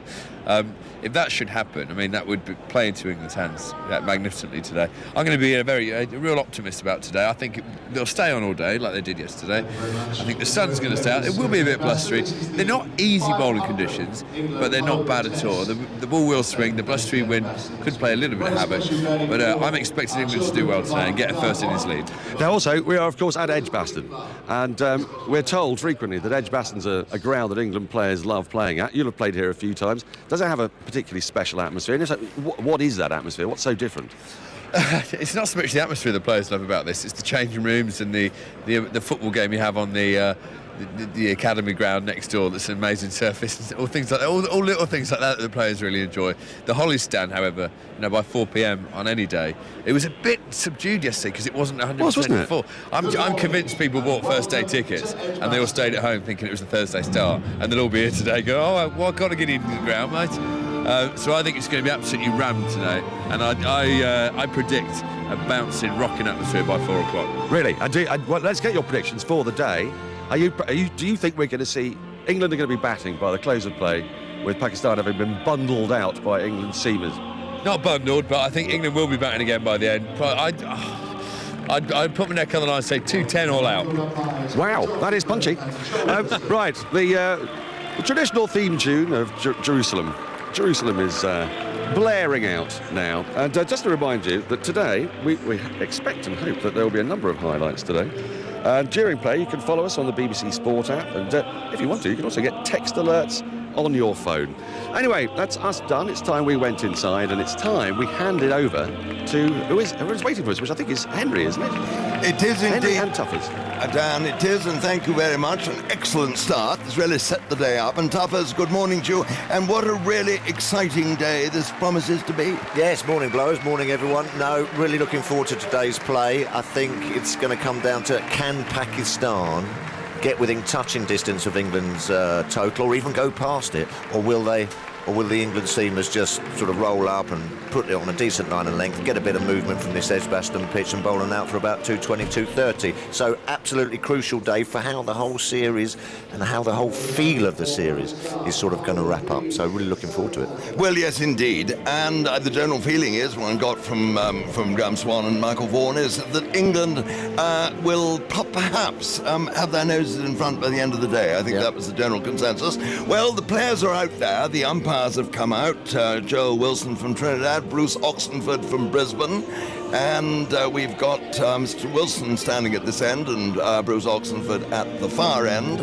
The England side are out there, and it's Jimmy Anderson who's going to bowl the first over, I think, from this end, the pavilion end, and Alistair Cook now having a little bit of a word with him.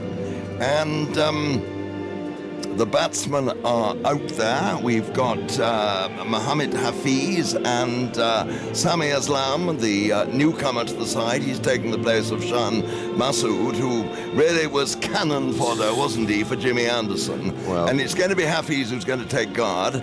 And we've got a pretty aggressive field building up there with four slips and a gully. No, 4 slips and a backward point it's going to be. Unless Hales moves across from 4th slip. He may be just being conversational there at 4th slip. He may be going to move across the gully. No, I don't think he is. So 4 slips we're going to have. 4 slips, a backward point, mid-off, mid-on, square leg and a fine leg. And the scene is set. Is he going to swing today, Thomas? Well, there is a bit of that overcast cloud lurking around. A bit more blue sky than yesterday and a tad blustering, which makes conditions... just puts you off your rhythm as a seam bowler a little bit. But Jimmy, if anyone's going to swing it, Jimmy Anderson's going to swing it. And good luck, Sami Aslam. First time he would have encountered England's record-breaking seam bowler with the most wickets. So it's going to be interesting to see how he copes with him. Whether a little bit of youth and a little bit of, going out there and just sort of having a go at it will get him through it. Youth, you say, how old is he, Andrew? He's just 20 years old. Yeah, It's his third test match. Played 2 against Bangladesh last year. And what were his figures? Did he get any runs in? No, not very many. Yeah. Well, umpire Wilson's had a word. I don't know what about with Jimmy Anderson. Anderson with that white sweatband forever around his left wrist. Got 47 runs in 3 innings with a best of 20. So that's not a great confidence-building scores, English conditions as well. English conditions. Jimmy Anderson, Stuart Broad, Wokeson Finn with a new pill at Edgbaston. Could be tricky for him. Well, we got a little bit of a delay. The umpires are together at this end, and there's something that's worrying the batsman. Anderson is walking down almost to the boundary of the pavilion. I don't know quite what it is, because we can't obviously see. We need to be a giraffe with a particularly long neck for us to look over the balcony in front of us. Anderson's now walking back, so I think whatever was in the way, which was disturbing the view of the batsman, has been removed. Umpire Bruce Oxenford is walking back to square leg, and umpire Joel Wilson is looking at Anderson as if to say, everything I think is okay now. And Mohammed Hafiz is in strike. Groundsman might have fallen asleep. Both of them were fast asleep yesterday under the covers. I saw their feet poking up. Well, I suppose that's one way of keeping yourself dry in case it's going to rain. Get under the covers. Yeah. There was that lovely occasion once when a policeman at Lord's went under the covers to get the ball back. Here is the first ball of the morning. Anderson's on his way in to bowl to Hafiz. He's there, he bowls. Hafiz is forward. That one again shaping a little bit away towards the slips, and it was fielded there at backward point, and there is no run. Yeah, obviously got a little plan for Hafiz, because backward point is quite backward. At least sort of, 5-10 yards behind for that sort of slash cut, perhaps, which just bounce on this Edgbaston pitch. And it is Anderson again in, walks a couple of strides, and here he is. Up to the wicket now, he's there, he bowls to Hafiz. Hafiz just drops his bat on that, and it goes trickling down into the gully. and Hales, well, the galley fourth slip, I suppose it really is, and Halesfield, and there is no run. Blue sky sweeping away to the right, which has gone back, and actually a bit of blue sky coming from the left, where the weather is coming from. And we're going to get, if the weather forecast is right, a fine morning, maybe a shower or two after lunch. Let's keep our fingers crossed. Anderson again in the third ball. Here he is, bowls to Hafeez. Hafeez is forward. Again, that goes to backward point, and again, there is no run. And Edgbaston, not full. We've got, I think, somewhere about 17,000 tickets have been sold by last night for today. And I should think, therefore, we're going to get probably between 17 and 20,000 in a ground that holds 23,000. And disappointingly as yet, the Eric Hollis stand is fairly empty. There's quite a throng in the middle of the stand, but both ends are fairly bare. As Anderson starts in again, the slips go down. He's up to the wicket, Anderson, he bowls, and Hafeez stares that away. He's caught there at backward point. He's stared that away. It was a low catch. Goodness me, what a start. Hafeez is out. He waited for a moment or two. I thought he might have been saying it was a lowish catch, but it's been taken, and that is the first wicket. The breakthrough England wanted, and Pakistan are now 0 for 1. Hafeez out for a duck. And goodness me, Anderson has done it. What an amazing start, Tuffers. Great plans by England. Just to that guy at backward point, I'm not quite sure, Gary Balance, just about 5 or 10 yards behind backward point. A nothing delivery, really, by James Anderson. Bit short, bit wide, outside Hafeez's off stump. And he just no feet and flicked it. Got a bit of a toe of the bat to Gary Balance. But great plans from England there. Great sort of working out where the batsman is going to have a little flick at one outside off stump, little bit of swing, beautiful. I would say absolutely outthought by England there, Hafeez. And of course, the great thing about that wicket too, from England's point of view, it's going to rock the Pakistan dressing room, isn't it? Well, it's going to be such a crucial day. Yunis Khan and Misbah have got such a lot of pressure on their shoulders. They're the experienced guys in this sort of fragile batting lineup for Pakistan, and it's going to be interesting to see how they cope with it, because it's going to be down to them. One of them has got to get a score, but what a start by England. And indeed, Azhar Ali is the next man in. He comes in at number 3. He always looks like a little bit like a sort of pocket battleship going to war, but he's not had a very good series so far. But Balance, it was a good catch, wasn't it? It came quite quickly, low down. And well done him. That's homework for your blowers, that is, because we just mentioned Balance is in that sort of straight lurking position at sort of a deepish gully or a backward point, and he's just flopped it or flicked it straight to him. Well, it's Azhar Ali, who's taken guard. He then does some rather extravagant bending exercises, comes down the pitch, gives it a prod. Not that the pitch needs a prod, it's just his way of sort of getting used to the sort of feel of being out there, dissipating a little bit of nervous energy, whatever you like. He now settles over his bat, and his heart must be fluttering. It couldn't be otherwise. Anderson is in, bows to him, and he showed his arms at the very last moment.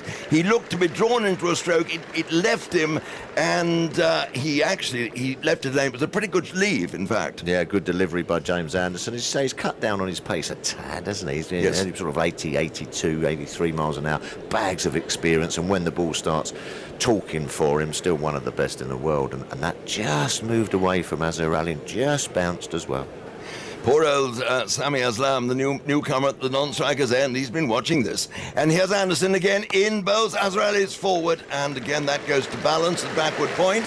The end of the first over, a wicket maiden, and Pakistan, in reply to England's 297, are 0 for 1. Hafeez has gone for a duck, caught Balance, bowled Anderson, and there couldn't have been a better start possibly for England. The perfect start for England. When you haven't got a great total, 297, you need to make early breakthroughs, and they've just gone out and done it. Great start, and that will just put the Pakistan dressing room on their on edge a little bit as well. You don't want to see one of your openers going early. And Andrew wants to say something. Good morning. Morning, old thing. How are you? Oh, good. Thanks, and yourself? Good. You look very refreshed. You had a good night's sleep. Good night's sleep, yes. Well done. Really good. Anyway, 50 test wickets against Pakistan for Jimmy Anderson at an average of 52. 50. That's 50th. his 50th. That's 16.72. It's the 7th country he's got 50 wickets against. Decent. Only guys who've done that. Anil Kumble also did against 7, and Murali did against all 9. Wow. Well, that shows. I mean, Jimmy Anderson, there's no one better. What a great bowler. English conditions, Indeed, and now it's going to be Stuart Broad, and Broad, with his dander will be up a bit to see Jimmy get a wicket like that. He'll want to do something similar in his first over. He's going to bowl from the city end. He does that lovely sort of marking time at the double, which is always Broad's hallmark before he bowls the first ball. And now to the left-handed Sami Aslam. Here comes Broad, round the wicket. He's 4 steps to go down, he bowls, Aslam defends. They go for a very quick single out on the offside. Good cricket that by Aslam. He got behind the ball, pushed it out of just a few yards, and it was always there as long as his partner responded, which he did. So Pakistan are now 1 for 1, and Sami Aslam will be feeling much better for being off the mark. I think every batsman always feels a little happier when he sees that one against him. I dare say even you did, Tuffers. Wow. Coming in at your end of the order. No one likes to get a blonger. Well, that's right. Azhar Ali it is now in strike. The force slips and a short leg. Otherwise, on the offside, we've got a backward point Moen there and a wide mid-off. And here comes Broad now into Azhar Ali. He bowls. Azhar Ali goes back, one that's lifted into him and plays it out on the offside. And goes out there to mid-off. And there is no run. No ball, I think that blows. It was a no ball. I didn't see it. Was, yes. It was indeed 2 for 1. Scores gone up to, called there by Bruce Oxenford, get his name right, the umpire from Queensland. Both leg breaks, played 8 matches for Queensland, so he's not what you call a very experienced first-class cricketer. The leg side, by the way, is fine leg, square short leg, and the mid-on. Here's Broad again, charging in. He's up to the wicket. He bowls to Azhar. Azhar's forward and plays that just round the corner, and they get a single there. And balance goes back from short leg and Fields. So now it is 3 for 1, and both batsmen have got a single. And what a fascinating morning this is, and the crowd at the far end are certainly thicker, I think, than they were. When I say thicker, I'm not casting any imputations on that intelligence, but they're sitting more closer together, they're more crammed in.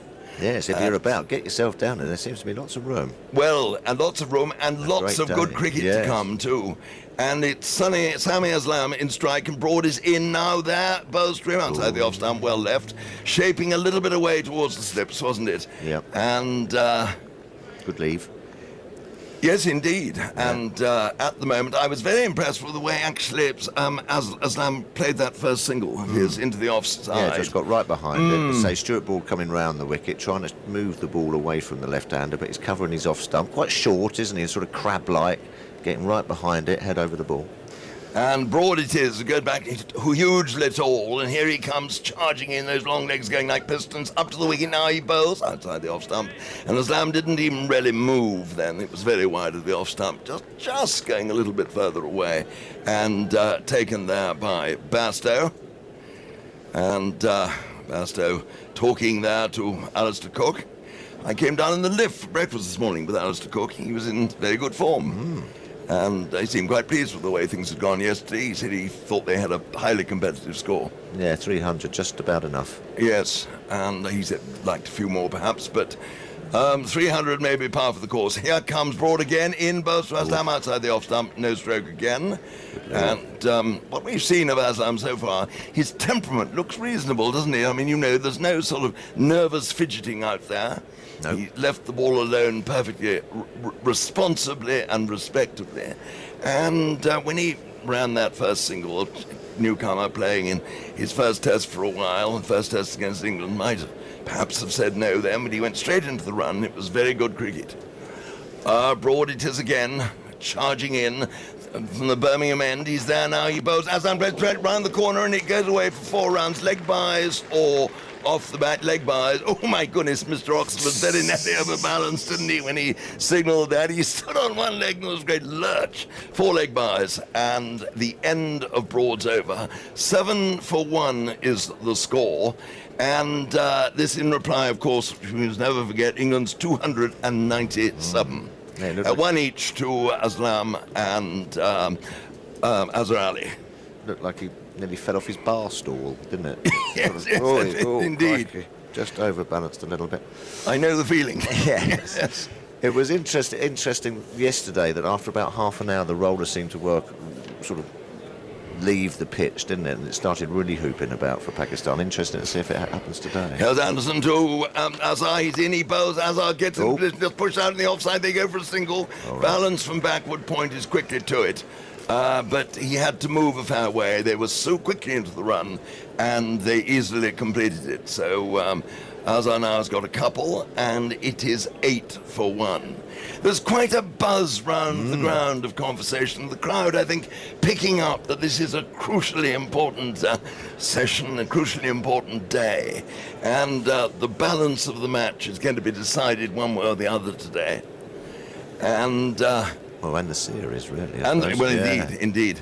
Get the body blow in here. The forceps go down, and here's Anderson again into Aslama. Oh, outside the offside. That was the other one. Went away. It was the in-swinger to the right-hander, the away swinger to the left-hander.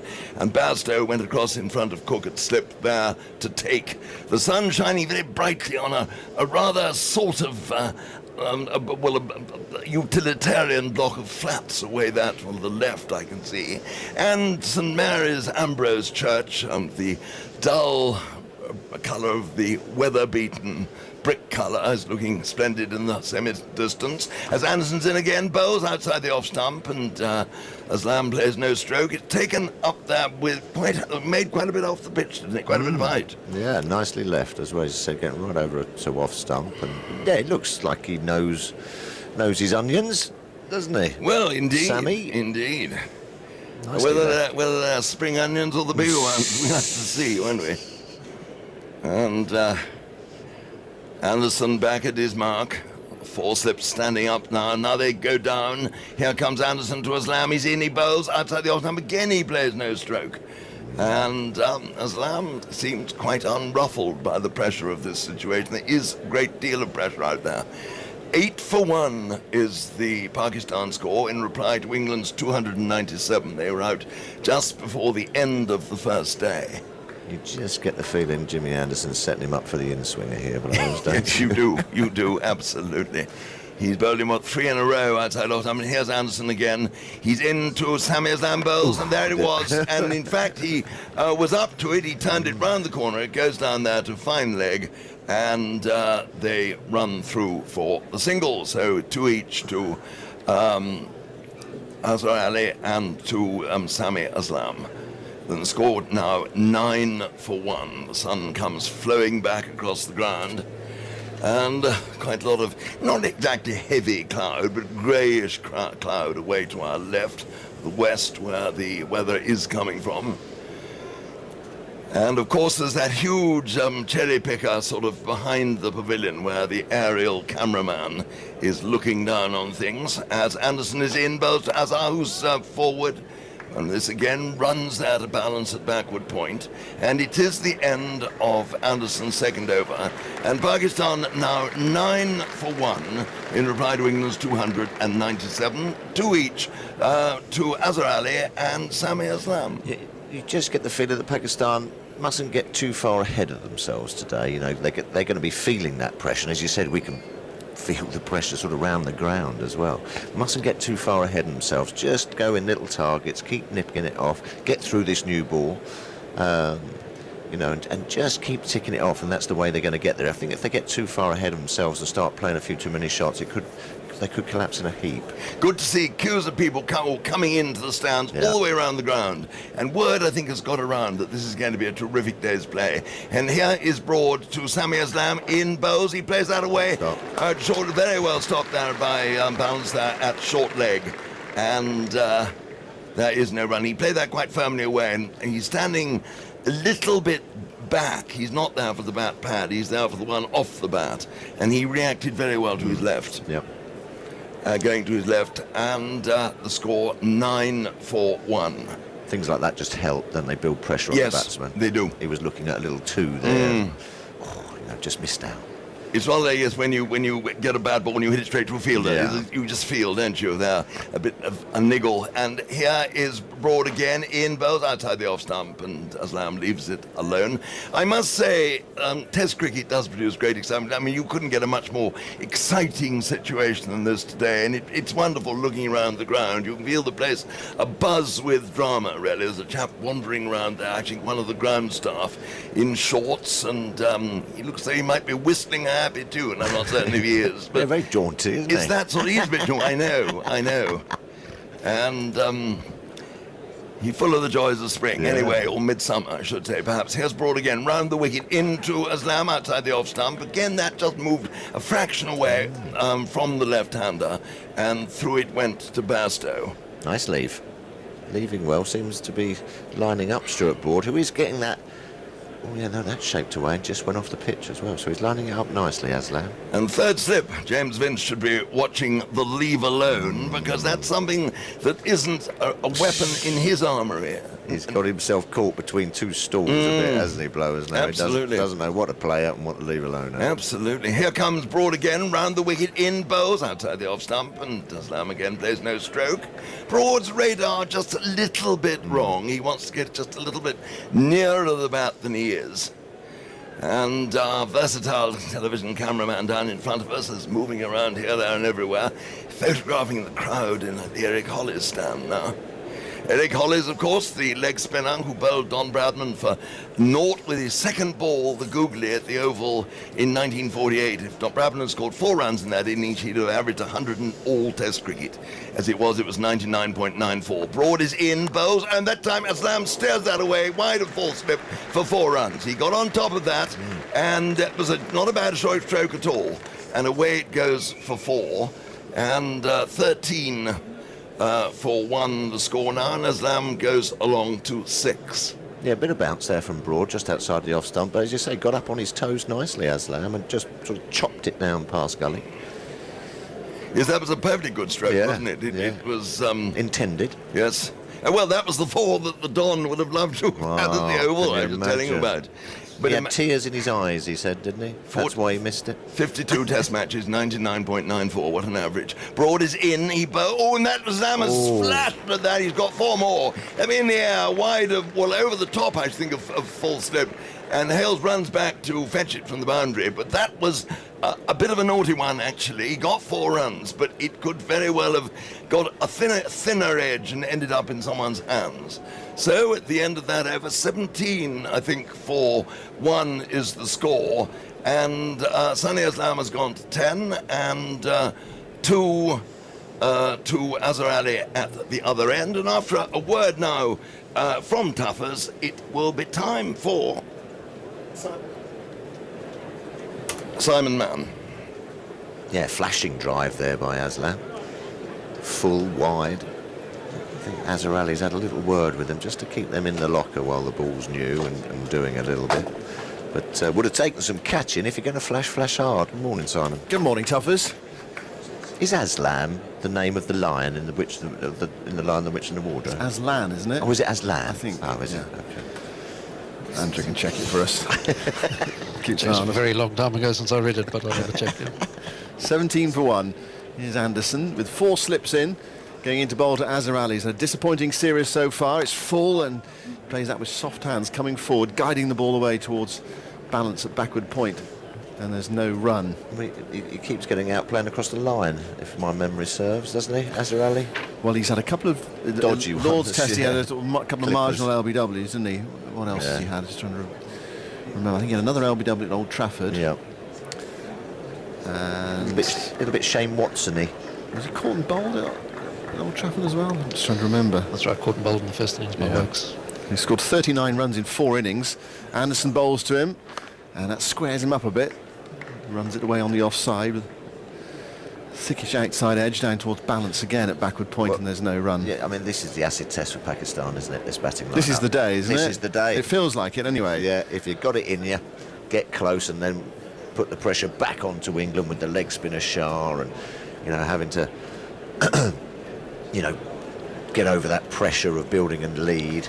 But what sort of Pakistan first innings score keeps them in the game, do you think? 17 for 1 in reply to 297. 260. Anderson bowls full. That's clipped away towards mid-wicket. Attempted diving save fails. It's going out towards the boundary. It's a long chase for Finn.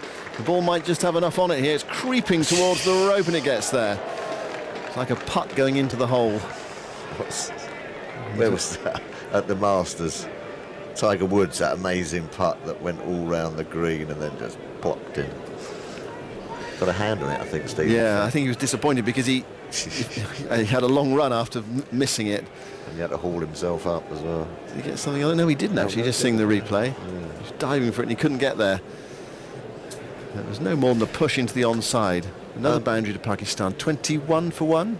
I mean, Pakistan will be looking to go past England for 300, but you just don't get the feeling that they might. And what, 270, 260? They're still very much just in touching distance. 210. Yeah. In trouble. Well, it's that lead that England got at Lords. Pakistan got at Lords, isn't it? 67 was the lead for Pakistan at Lords. Anderson bowls to Azhar outside the off stump. There's no stroke. Plays that on one leg, almost Yunus Khan-like. Well, yeah, by all means copy Yunus Khan in terms of volume of runs, but not necessarily in the... Not the flamingo leave. No, not the technique we've seen on this tour. No. No, he's been strange, hasn't he? I wonder how he's going to approach it. Bags of experience. 10,000 runs, isn't he? Well, someone needs to produce today, doesn't it? Someone needs to get 100, 80 or 100 today for Pakistan.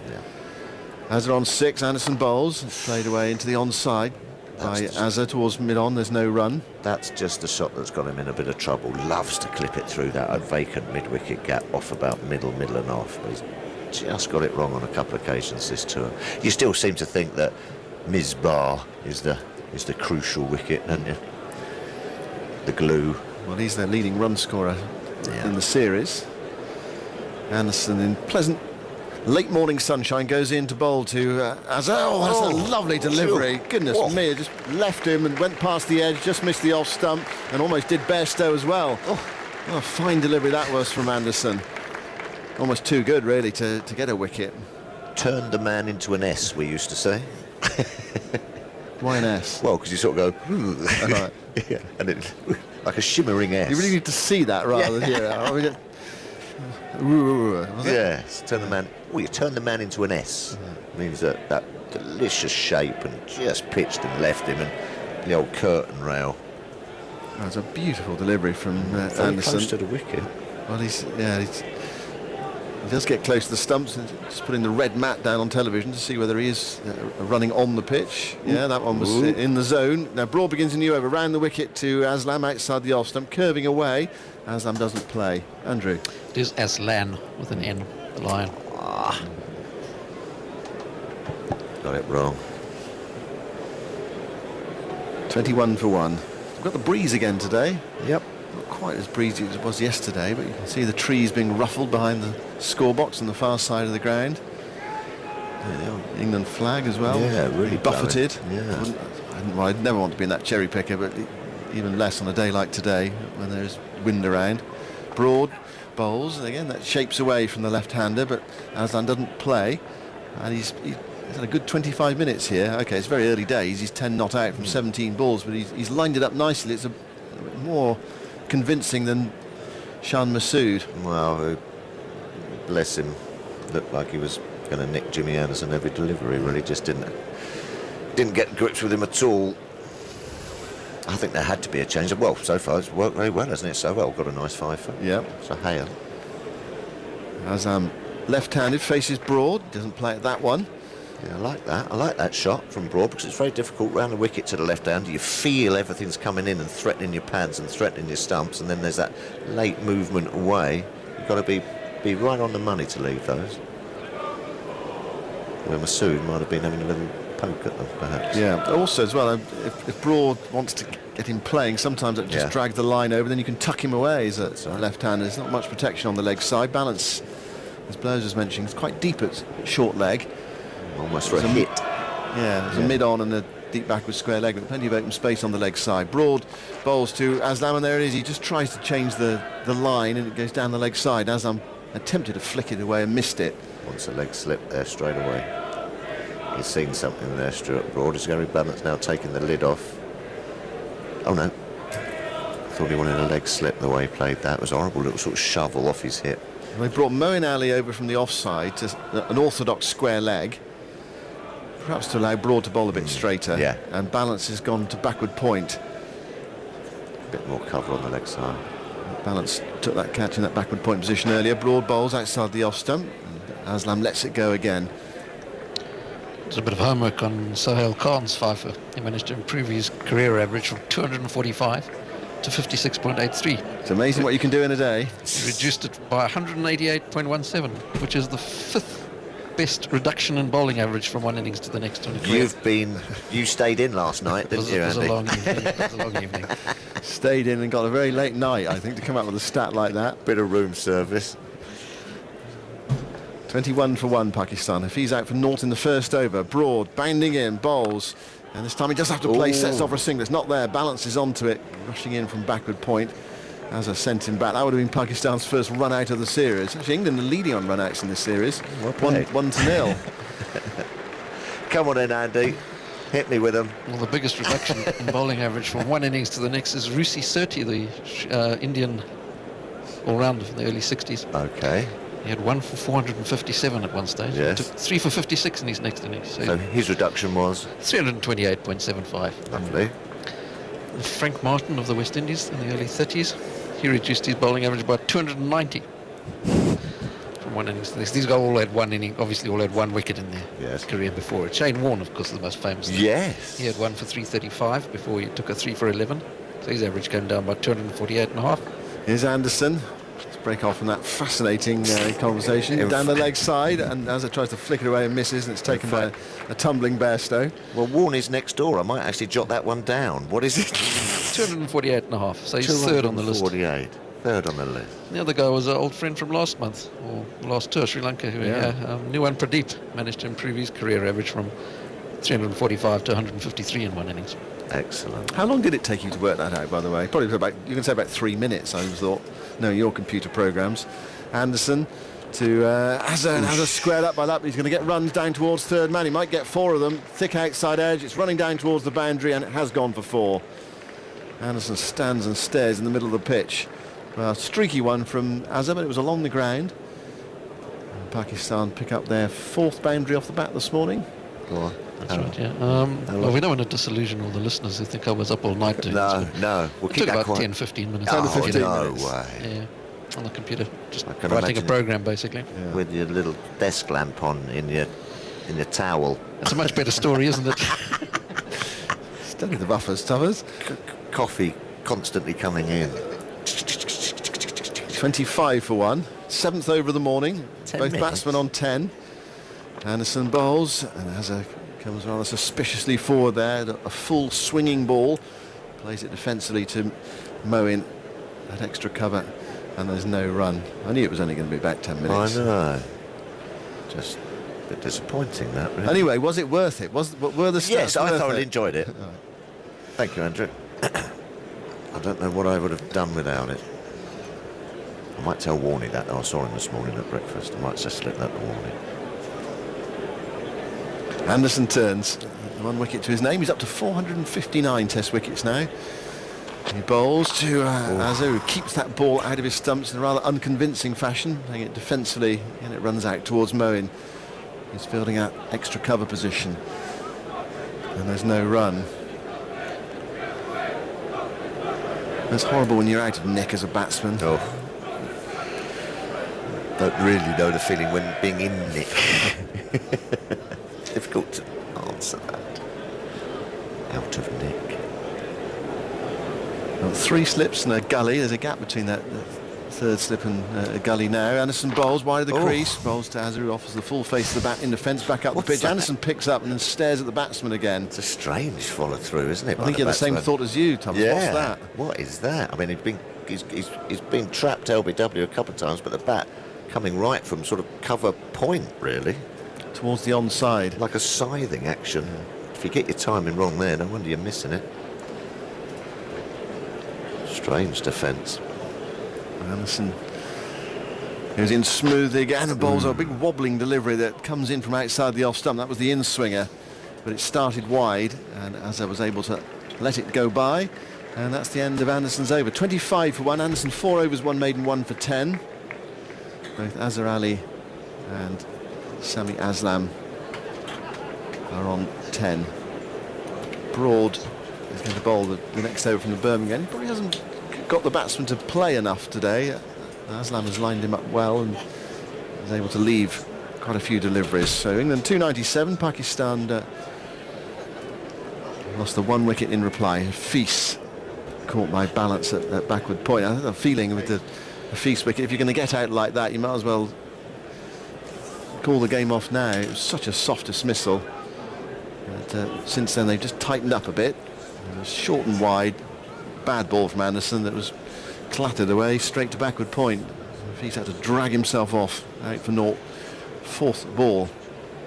Not the first wicket that's fallen in the first over of a test match being played today. See, Sri Lanka lost a wicket to the first ball of the match in their game against Australia, but I think they've recovered a bit since then. The last I saw they were 230 odd for 6.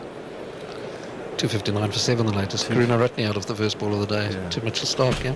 It's good to see actually Sri Lanka, who struggled over here, beat Australia in the first test, and the West Indies showing some resistance as well in their test match against India that's just concluded in Antigua. Broad begins a new over. Oh, and Aslam plays an extraordinary defensive shot, crab-like, poking at the ball just outside the off stump, gets a thick inside edge and it rolls into the onside and he collects a fortuitous single. 26 for 1. Aslam to 11. Graham Swan's here. Good morning, Simon. Good morning. How are you today? Very well. It was a beauty from Jimmy Anderson that first over, wasn't it? Just got the batsman stuck in his crease, just probed him with a couple of straight ones, then threw in the old slow, wide, long hop. It was a very 9, 10, 11 dismissal. It wasn't quite as bad as your Chris Rogers ball, but it wasn't didn't necessarily deserve a wicket. Even in the same league, to be honest. I don't think you can even mention it. Azhar Ali on strike now. Broad gets his I think first chance at the right-hander outside the off stump. There's no strokes. Is it the first time they've changed ends? No, it's not. Okay. It feels like it. My old man always used to say they look in the book. Yeah, and say how they're out in the book. Absolutely. In 2 years' time, that'll have been an absolute jaffa. Turned, bounced, spat, wrapped him on the gloves. On your Rogers delivery, what happened? Did it just slip out of your hand? I like to say it slipped out my hand, but it actually didn't. It was one of the first times I realised I had a few problems with my nerves in my elbow. Right. Broad to Azhar, and Azhar's up on his toes there, nudging that into the onside. Moeen scuttles in from mid-wicket towards square leg to pick up, and there's no run. For those of you who don't know what we're talking about, is the ball that dismissed Chris Rogers in the Lord's Test match in 2013. That was a rank of full toss. Yeah, if you search worst wicket in Ashes history on the internet, it's probably that. No, I let go of it. I thought it was maybe a little full when I let go of it. It felt maybe a yard too full. It wasn't actually out, was it? It was. Right? Look in the book, Simon. No, it was given out, but I think it wasn't out. It was missing leg stump. It was the worst cricket all round. Broad bowls, and Azhar has a nibble at that one, and it goes past the edge, and it's through to Bairstow. That's worthy of a round of applause from the Edgbaston crowd. You'll probably see it on the big screen. There it is, being played. Yeah, beauty. And that Geoffrey Boycott's corridor of uncertainty, just outside off stump, a little bit of nibble away. Every batsman has to play at that, especially when he's out of form. Ali's got no runs, has he? No. So we're desperate to field bat on ball. It was almost as if he played that blindfolded, just groping for it and just hoping the ball either hit the middle of the bat or he missed it. And Broad goes in to bowl to him and he gets down on that just in time. Almost felt as if Broad had got through there. He played it quite late, away on the offside towards Wokes, fielding extra cover, and Wokes will have a say today. And that's one of the problems for Pakistan on this surface, is that England will be able to come at them for a large part of the day with the four seamers that they've got in their side. Especially if Stephen Finn is getting back to a bit of form and pace. How everyone's telling me that he was up to 92, 93 miles an hour this week for Middlesex, I presume. So yeah. Broad rushing in, bowl wide of the crease, and that's turned away nicely by Azhar Ali. Finds the gap through mid-wicket. It won't be 4. He chases on towards the deep mid-wicket boundary, and in fact they keep it to 2. That's good fielding.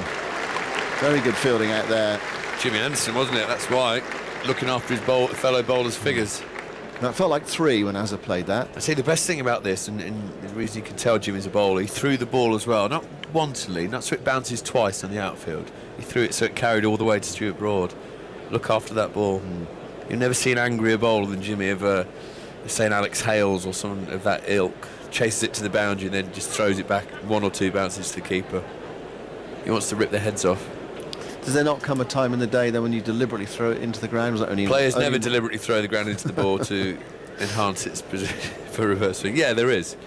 But not at the moment. It wouldn't happen at all on this ground. No. A lush outfield, swinging conditions. In England, it doesn't happen very often. Apart from with the white balls. Yeah, which is why you see all fielders having a shy at the non-striker's end in the 3rd over of the day when a bloke stood on his bat end. It's just to try and scuff the ball up. Yeah, because us commentators think, why didn't he just hold on to that? There's no chance of a run out, but actually you're looking to do something different. There's always a bigger picture. Yep. 28 for 1, that was the end of Broad's over. Azza has 12, Aslam has 11, and he's on strike. Anderson bowls to him, across him, and he lines it up well and lets it go. He's been set up, isn't he? Jimmy Anderson swinging it across the lefty, across the lefty, across the lefty. You think that before long, just turn the ball around, wrist change a minute, and he'll try and get the LB. Although he's changing his angle of attack here, he's going round the wicket to bowl to Aslam. He's got the 3 slips and a gully in, backward point, mid-off, mid-on, mid-wicket, and fine leg. Broad having a chat with Anderson down beneath us.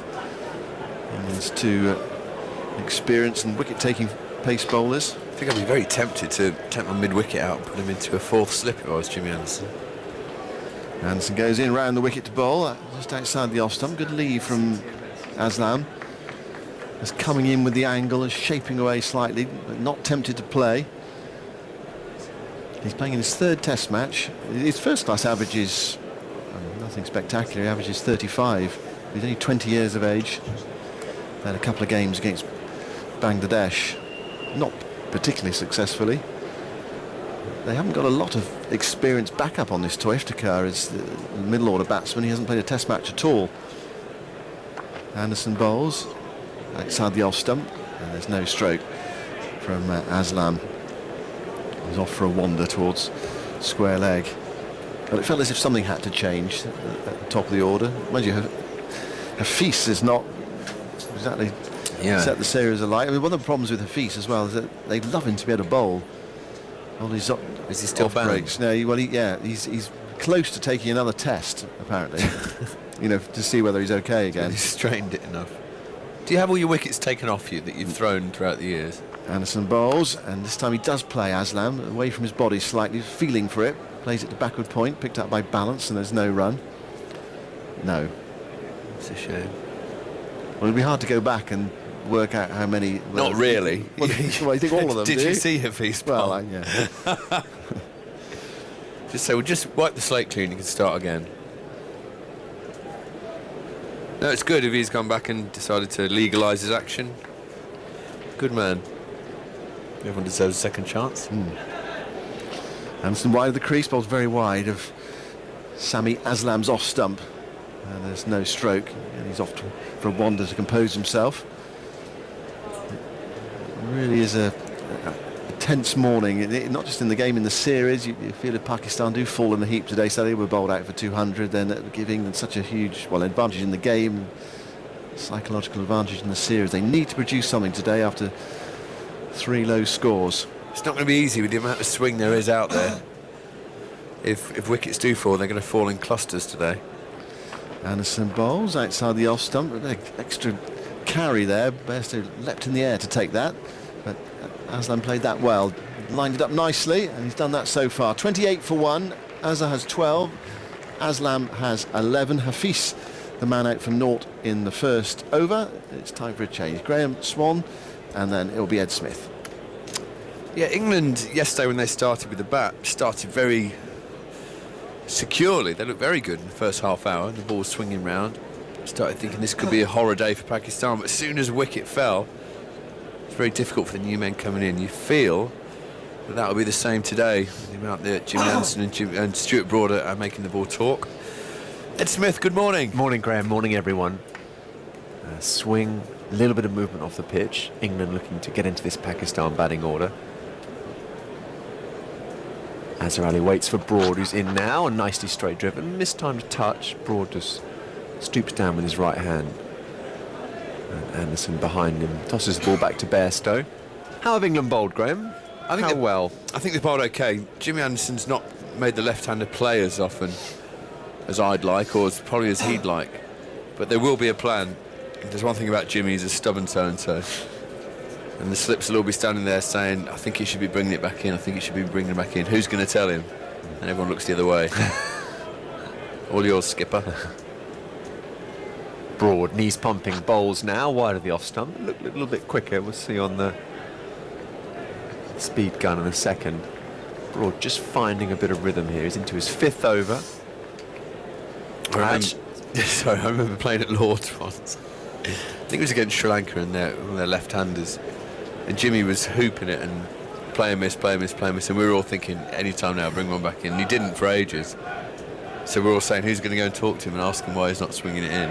I think we played paper, rock, scissors to decide. It was Alistair Cook who was the loser. Broad past the umpire, bowls now, a little bit back of a length, nicely punched to mid-on by Azhar Ali. No run. So we had an over of discussing how he should approach it, what his actual wording should be to Jimmy, diplomatic or whatever. Sort of like in a the think end, tank sort of PR meeting. In the end, he just said, "I'll just come out with it. I'll say, why aren't you bringing one back into him?" So he jogged over, and we were all watching. We saw Cookie deliver his message, and then very quickly turn around, scamper back to us. I'll carry on. Just be aware, this is daytime broadcast. Yes, Graham. Short catching mid-ons come in. Here's Broad, and Ali plays it late on the back foot. Square on the offside, no run. So Cookie went in and said, why aren't you bringing it back in? And the actual answer, with one word deleted, was, how many test match wickets have you got, Alistair? It's interesting how some bowlers have a kind of radiant heat around them, which suggests to you as a teammate that to maybe think twice before saying something very straightforward. Well, there was no way. If I'd lost that game, I would have gone up and just said something else entirely. You're bowling beautifully, mate. Keep going. Broad in bowls. Nice line and length just outside the off stump. Catches the outside half of Azhar's bat, but bounces a couple of times before going through to Hales. The thing is with Jimmy, obviously 3 balls later, he got him out. He got him out caught behind. Yeah. And then in the huddle, he was like, right, who was saying I had to bring it back in? And of course, no one put their hand up apart from Cookie. He said, come on, you lot, you're all saying. No, we weren't. We were with you all along, Jim. I'll bowl, mate. Yeah. Skipper, eh? Didn't back his bowlers. Well, there are 3 slips and a gully, catching mid-on. Quite a strong breeze, actually. And Broad just aborted that run-up and returned to the top of his mark now.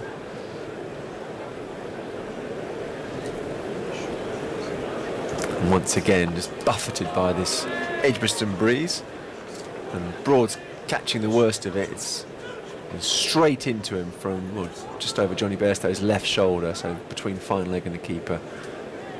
Straight into Stuart Broad as he's trying to run up. It's obviously lost that argument too with England's senior bowler James Anderson.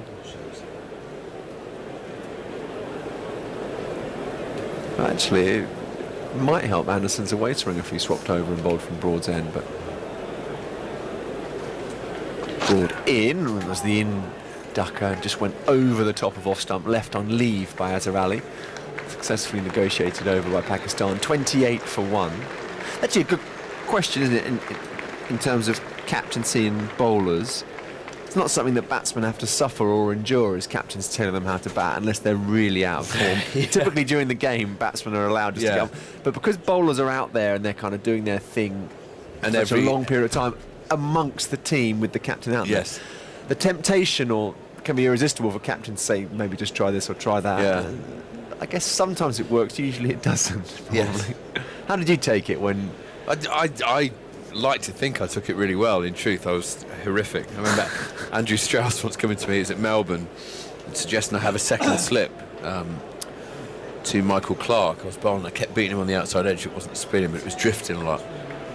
And I got really annoyed. I said, Straussy, shall I tell you how many people I've had caught second slip throughout my entire career? None. I could say on counting it on one hand. Anderson in now, and the way swinger for the left-handed. Sammy left alone. He simply turned around and says, yes, Graham, but how often have you posted a second slip, you buffoon? Straight in? And then jogged into second slip, and sure enough, fairy tale, and in 3 balls later, caught second slip by Strauss. Very good catch as well, went quickly. It's a sweet bitter rather than bittersweet story if it ends in a wicket for GP Swan. It was my finest spell of bowling for England at Melbourne. Anderson again, round the wicket, in swinger, there it was. And a little bit of a mix-up there. Balance in quickly at point. I think, actually, Sami Aslam, the back of his mind, thought, I quite fancy being down the other end for a bit. He's tried to scamper off strike. Anderson, that's the first big hooping in-swinger he's bowled from round the wicket. Generally, he's been pushing the ball away from the left-hander. That one's come in nicely. Well-poised match, this. Series 1-1. Third test, very even. Yesterday was a 50-50 day, wasn't it? Do you agree? I think it was, and that's actually one of the points I didn't say at the time, but I think it's always helpful in cricket if captains don't know what to do at the toss. That's a sign of a good pitch, and what you want is a score of around about 300, maybe 320, 330, and that's where the game's properly balanced and nuanced rather than just obvious what everyone wants to do. Anderson again, full ball, Sammy right forward. This game needs a bit of Wokes, doesn't it? Just thinking that as well. Now, Michael's always very quick. Michael Vaughan's always very quick to say when a captain might take off a senior bowler, yes, which is obviously probably a sign of a bold captain. Just wonder whether today's crying out for Wokes a bit. Someone who does swing the ball, someone who's in the form of his life. Anderson and Broad, obviously, two of the best bowlers in the world, but maybe there was a case for a slightly earlier look at Wokes. We're already into the 12th over, 11th over. Anderson in now, away swinger, and this time Sammy will get a single. Well judged. I'd be tempted to keep going with Jimmy Anderson because he loves a 7 or 8 over spell at a time type bowler, but Stuart Broad, I think you can keep him and Stephen Finn as sort of breakthrough bowlers, as impact bowlers on this pitch. Just have 3-4 over spells and let Wokes and Anderson, who swing it more, bowl slightly longer spells so they can set batsmen up. So I would undoubtedly, I'd bring Wokes on for Broad, and then Broad can follow Broad Anderson. Nice and fresh. Broad can follow Anderson, and then Finn as your firepower if need be. It's not a bad fourth seamer actually. No. A fit and roaring Stephen Finn. Let's hope he is fit and roaring. That's, I mean, the slightly staggered opening spell rather than just using 2 and then replacing them at the same time. Here's Anderson, another away swinger, this time to the right-handed Azhar Ali, who plays it slightly on the walk. He has a tendency to square up a bit. It's almost you'd call a UAE technique, where the far greater threat is the straight ball, the LBW bowled ball, very little bounce outside off stump. But I feel he's a chance to edge one, the way he slightly squares up and pushes at the ball in front of his body. Yeah, he scores a lot of runs over there as well, the UAE. Scoring a big 100 against us at Dubai. Andrew will probably tell us exactly how many he got. I think it was 150. Batted for a long time. Good record. He's played all of his home matches, if you like, away from his home country. And 3 slips in a gully. Anderson in. Ali waits. Nice cover drive. Well struck. Didn't try and overhit it. Moeen Ali's after it now. Slides, picks up, and that will restrict Pakistan to a couple. Anderson very grumpily takes his jumper and his cap. And he's actually having a chat to the umpire still about a little bit of debate about whether he's running on the pitch or not. Anderson looking extremely unhappy about that soft warning, I think it was. Yeah, a friendly warning. No such thing to a fast bowler, is there? Yeah, I don't think it went down in a friendly manner. Andrew. 157 he made in Dubai, as early in 2012. The average in the UAE is 51.5. Yeah, he's a good player over there. Very tricky to get out. In fact, I can't remember how we got him out the most in that series. We were trying to nick him off a lot on the off stump, the seamers. I can remember getting him once caught a short leg, but I think that was when he got 150. Can't remember how he was out the other 3 times. It was at 157 when he got him caught at short leg. He was out caught prior of Broad and Anderson 3 times in the series. Broad round the wicket bowls to Sammy, who tucks it into the offside, and there's no run. This is the 12th over, obviously unchanged, England's 2 opening bowlers. Batting is looking slightly easier out there at the moment. Maybe it's partly because the sun's come out. Maybe just these 2 Pakistan batsmen who've been at the crease for almost the whole innings after a strange, well, terrible shot from Hafiz. It's a clusters wicket. I must stop saying strange when I mean terrible. Yeah. Stop giving him credit. Yeah. And since then, actually, these 2, there hasn't been a huge amount of playing and missing. Moeen Ali warming up at square leg. I think that would be a surprising move if he came on before Wokes and Finn. Well, I think that might just be because this left-hander's in and doesn't look like he moves his feet very much. Yeah. Broad again round the wicket. And Sammy just tucks it to mid-on. Would you say he's looked more organised than the man he replaced, Shan Masood? Absolutely. I would. I mean, Shan Masood, who I think I've played against quite a bit, I think he's a good player, quite a compact player. But when someone's got the rub on you, when someone's absolutely demolishing you every time, I mean, your confidence flies out the window. And Jimmy Anderson, it was like a dog on a leash. It was just a walking wicket by the end. Yeah. And it's not nice. I felt for him second innings at Old Trafford when he walked out to bat. He had like that hangdog expression, like, oh God, can I just stand at the other end?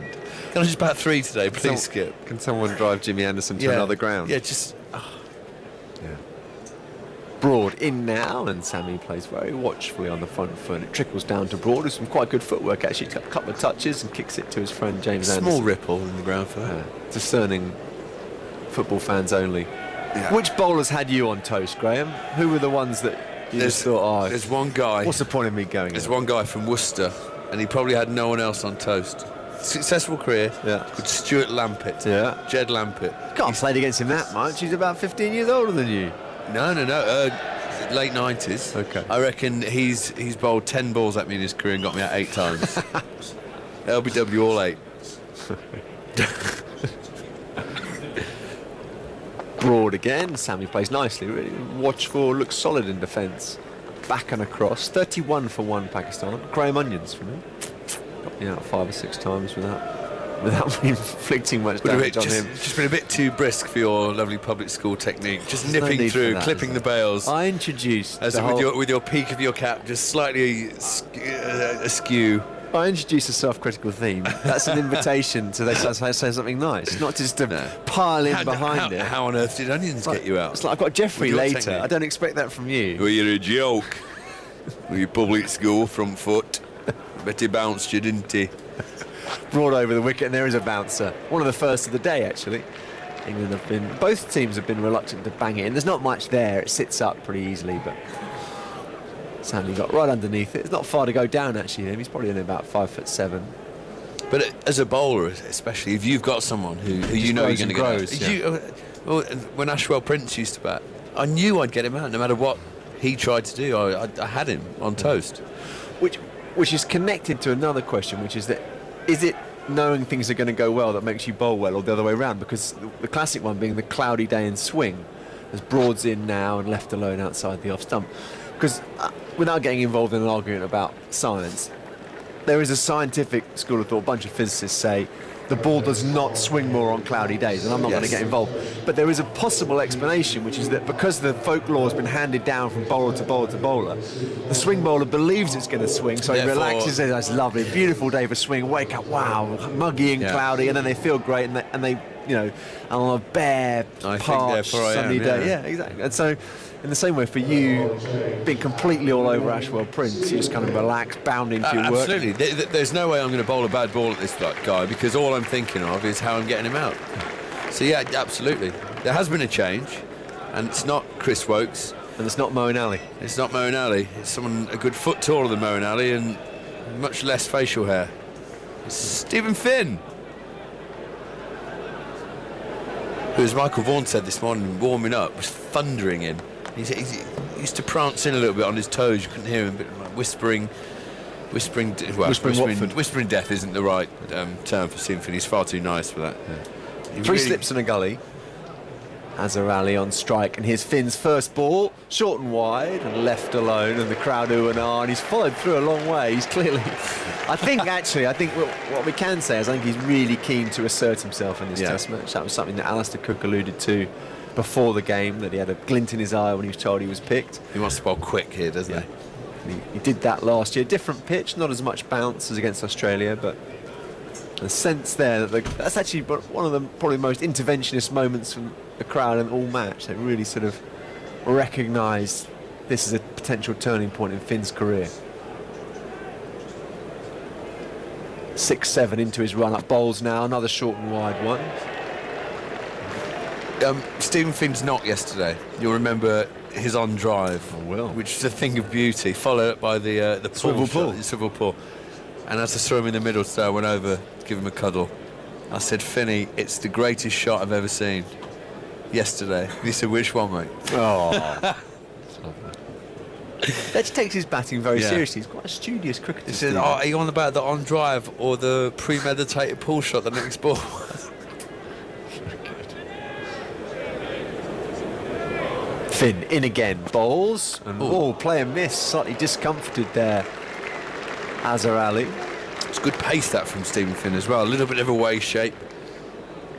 Like you say, I think he's clear in his intent today. I think he's taken on board enough in terms of criticism and opinion from elsewhere, and I think he's made a pretty clear decision. That's my impression from the first few balls and his demeanour around this Test match. Two men back for the pull straight away. Azhar Ali already in his stance, still upright.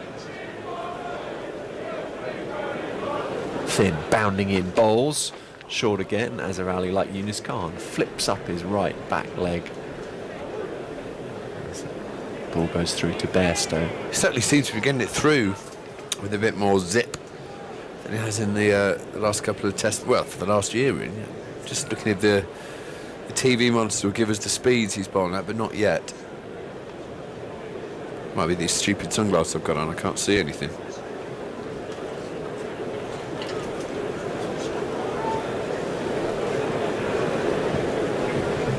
Finn again.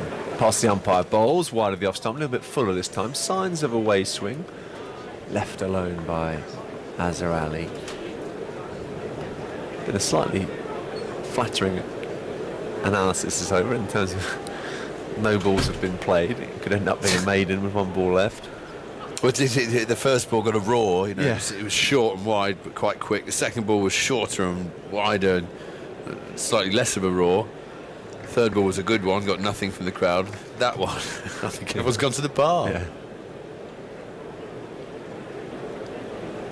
Finn in again now, and again short and wide, and Bairstow collects tidily. Warm applause for Stephen Finn. Perhaps not an over he'd look to bowl exactly the same way all the way through the day. Johnny Bairstow gives him a pat.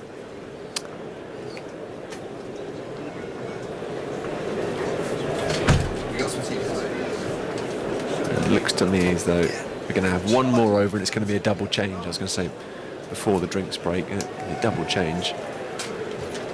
Chris Wokes has taken his jumper off and given his hat to the umpire. Good morning, Michael Vaughan. Yeah, good morning. How have England bowled, Michael? And I'm going to make way for Dan Norcross as well. Not bad. Not brilliant. I think they could bowl a little bit better. I think the frustration of Anderson with running on and getting that warning's causing him a problem or two. I don't think Broad's been at his best, I have to say. I don't think he's made the batsman play enough. He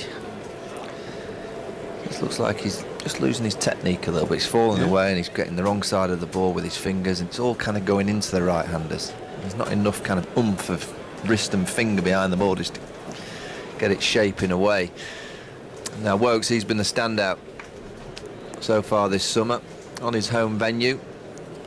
Well, England could do with something happening, couldn't they, Michael? Because after that drama on the fourth ball of the day, as Chris Wokes comes hurtling in towards us, Sammy Aslam waits and outside the off stump, wide again. It's been a bit of a theme today. Through to the keeper and there's no run. I mean, after that diabolical shot by Mohammad Hafiz, there's not really been much in the way of alarms for Pakistan. No, they've had to play well. I think Azhar Ali's been very watchful. He's waited for the ones on his legs. He's been leaving the ball outside of off stump. He's played a few nice and late and got a couple of run down to third man off the face. I mean, Asplund's played nicely. He's played nice and straight so far. Here's Wokes in again to him, and that's straighter, and it's worked into the onside. They're going to get an easy single as Stuart Broad runs around from mid-on field. He throws a wild throw, which is backed up by Alex Hales. I want to ask you about Sami Azam, but before I do, I'm going to set a greyhound running, which is a bit mad, this one. And basically, you're not going to like me for it, Andrew. I'm sorry. Oh dear, and a good morning to you too. Thank you. Good morning. Good morning.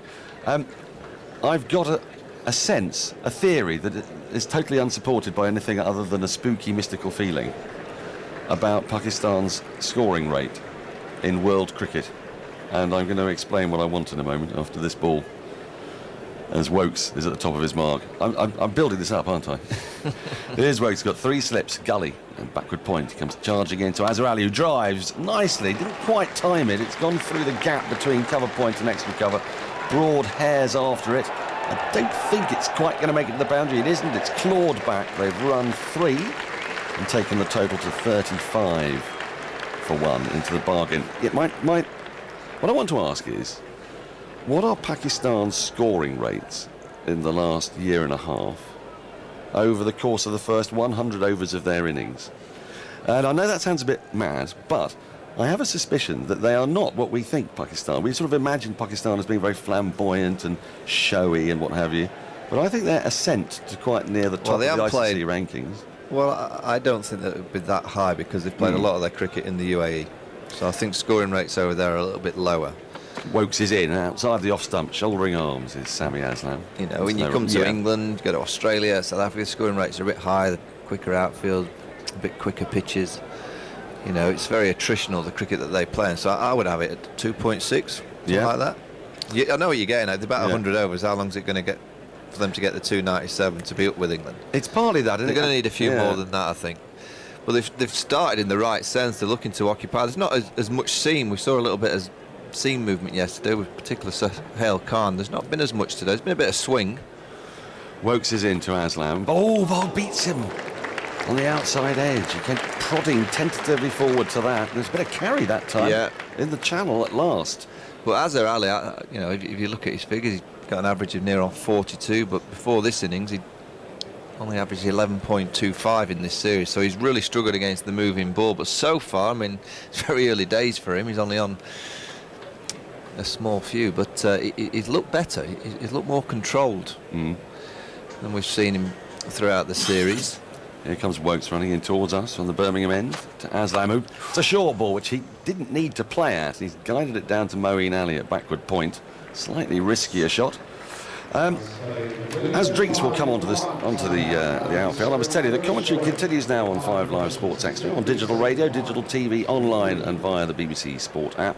But Radio 4 long-wave listeners are leaving us briefly for the shipping forecast, as we now have this drinks break with Pakistan having, I say, recovered. They were 0 for 1, but since then they've handled the barrage pretty well. I think Michael England will be a bit disappointed with their lines and their lengths, but also these 2 batsmen have got to be pretty pleased with the way they've weathered the storm, haven't they? Yeah, I don't think they've got the ball in the right areas consistently enough. I think they've bowled a bit wide. The ball was swinging, so sometimes that can be hard to control. But I think England certainly have bowled a bit straighter. The pitch probably isn't doing as much as we saw yesterday. So they're going to have to bowl for dots. And, you know, with the Pakistan players, if you can build 2 or 3 overs of good stuff together, there's always going to be a mistake in any cricket. So that's the plan, and I'm sure that's what Alistair Cook will be saying to his team now. He's to be like, come on, let's just get back to the old school disciplines of just building a few overs together. It's not doing as much as we thought it would. And that early wicket can sometimes give you a false expectation. You think, oh, we'll rip through this Pakistan team. We did it at Old Trafford on a couple of occasions. Well, it might be more difficult, but I still think if England just bowl consistently on and around off stump with the odd short sharp bowler just to push them back, there'll be chances created.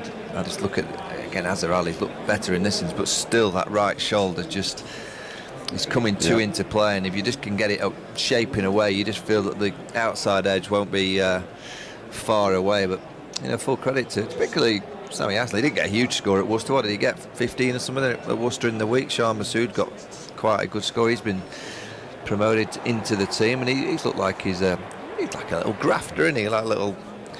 Now, what do you do as a captain? Because obviously, Cook won't have seen much of Sammy Aslam, if anything.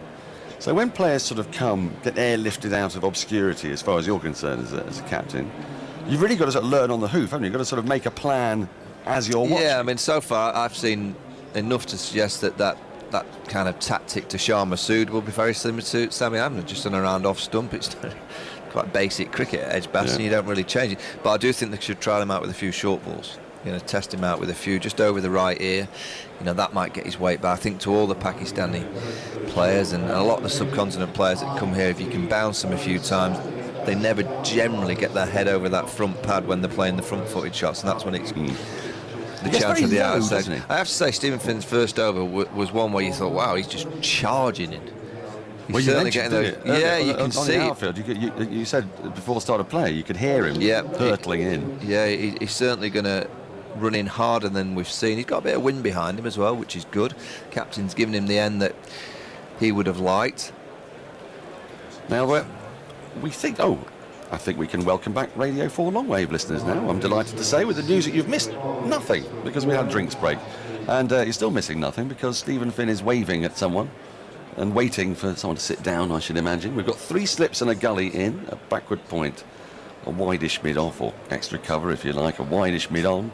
Moeen Ali at deep square leg and a long leg. So I wonder if he's going to test him out with the short ball. Here's Finn running away from us. Bowls to Azhar Ali, who gets on the pad, he just works it into the onside. Johnny Bairstow hairs after it. And just waiting to see if there's a bit of bat on that. No, leg by is signalled. And the score moves to 36 for 1. And he gets very low, doesn't he, Sammy Aslam? He's really sort of almost crab-like in his stance. Reminds me a little bit of Gary Balance. Not massively, but a little bit. In the sort of way he gets really, really low down. He sort of makes quite a small target of himself. Well, what he's done so far really well, he's left the ball. He's left the ball on channel nicely, on length, on 2 or 3 occasions. Finn's in at him again. That's a shorter ball, more ferocious, and it goes past his waist or upper chest. He drops his hands well on it, though. It goes through to the keeper, Bairstow. There's no run. Yeah, again, another good leave. This is a lot better from Stephen Finn. It's a strange thing, isn't it, with Finn? Because, it is a bit, it's that Daisy thing, isn't it? Some days he does, some days he doesn't. And well, days, I think he'd have taken that. There's not been many days where you've looked and gone, he looks in form and in rhythm. Well, this is a promising start he's made. He's into Aslan with 3 slips and a gully. The bowls another slightly shorter ball, and he collapses in his follow-through. Aslan manages to push it into the offside. They scamper through for a quick single. We used to see that a lot early on in his career with Stephen Finn falling over. Is that a sort of function of just putting so much into it? I think that's a good sign. Yep. I really do. I think, as you said, when he first came on the scene, he did it on a regular occurrence, and it's because of the momentum of the run-up taking him through that front leg, and he just loses a bit of balance. I like that. I wouldn't say you want to do it every ball, but it's certainly a good sign that he's charging in. Trifle like a newborn giraffe, but he's in now to Azhar Ali outside the off stump. Like a quickish delivery in full, but left alone. Arms were shouldered. Can't tell you how fast it is because we haven't got the speed gun here. Well, I was monitoring his first over. He got one at 86. Again, last week for Middlesex, he was up at 91 to 92 miles an hour with the white ball. He looked very good that day, actually. Mike Selvey in the Guardian had been writing about how he thought that his rhythm came back in that Lord's Test. In his last spell in the Lord's Test, he maintained he sort of saw something change, something slightly click in Finn. He was quite unfortunate in that spell. He's in now to Azhar Ali.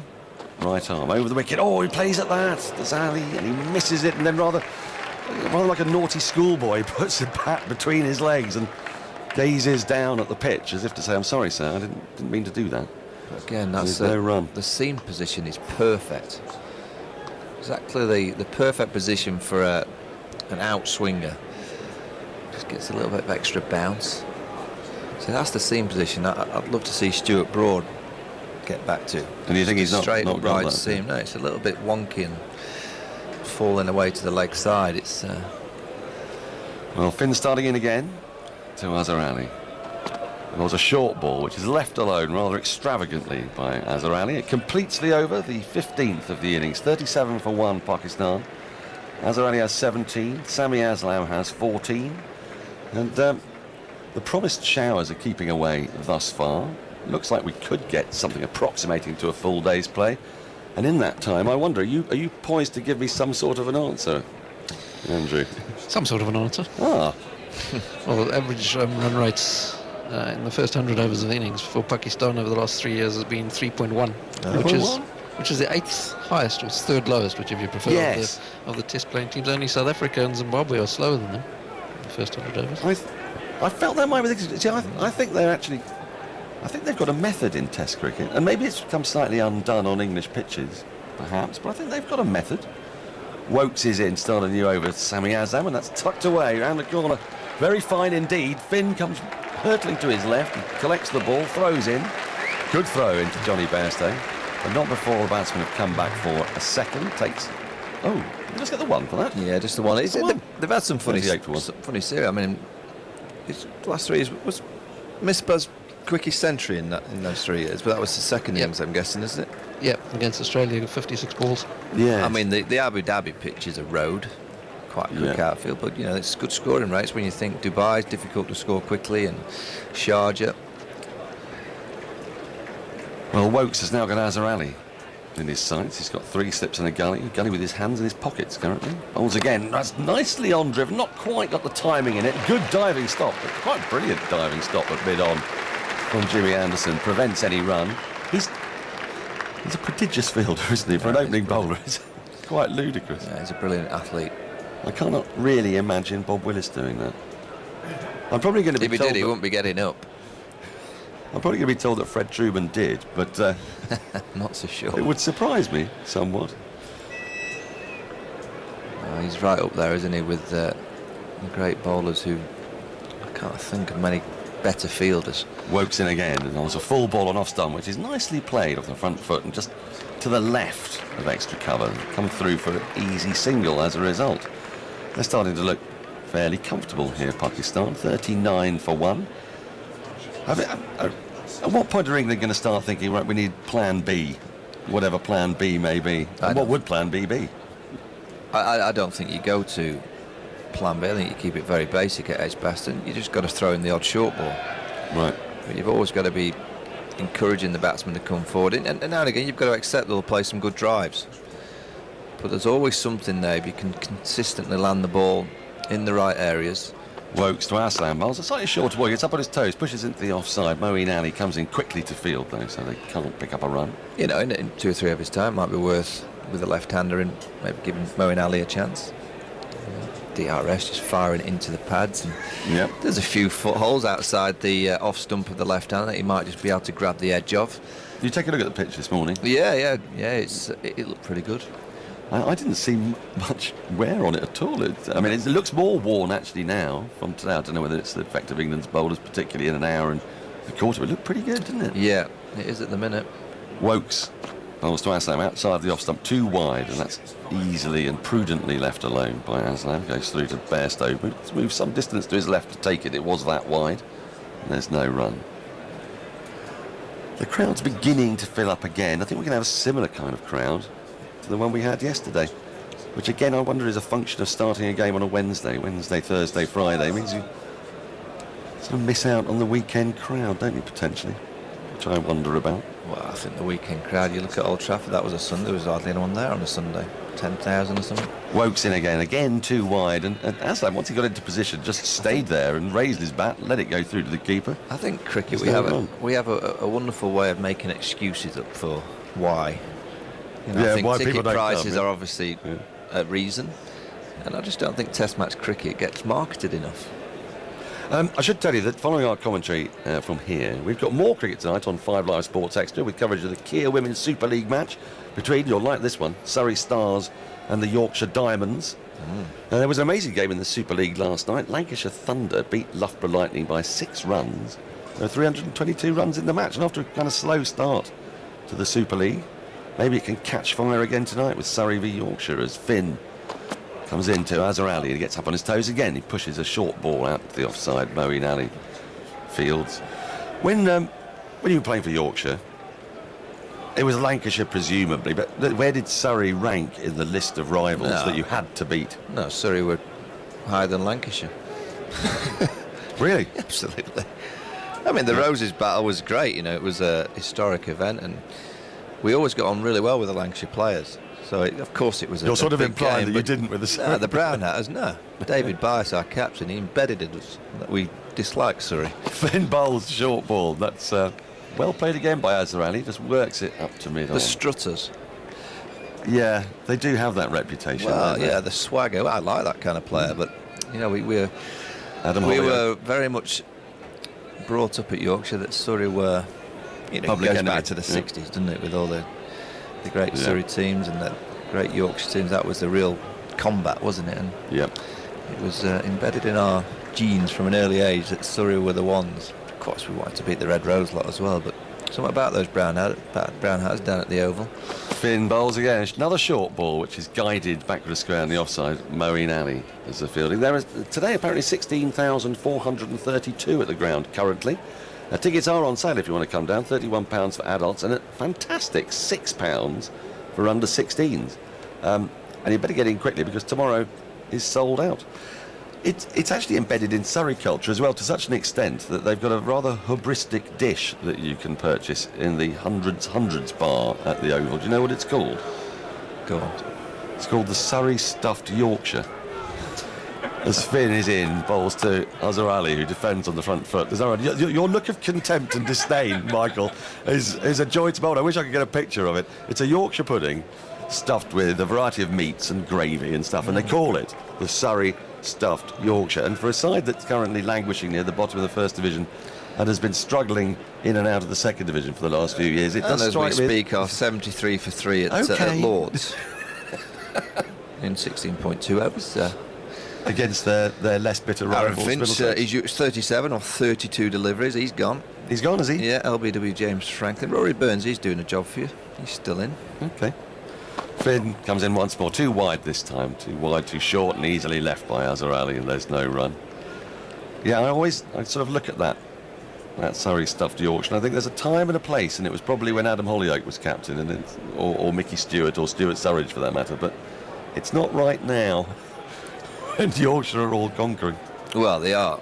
In terms of championship, it's going to be difficult for them to win it this year. I think Middlesex have got a great chance. Don't they? Yeah, I think they tick every box. You know, I'm not sure if their players quite believe it yet, you know. Well, they better start too soon because they're a quality team.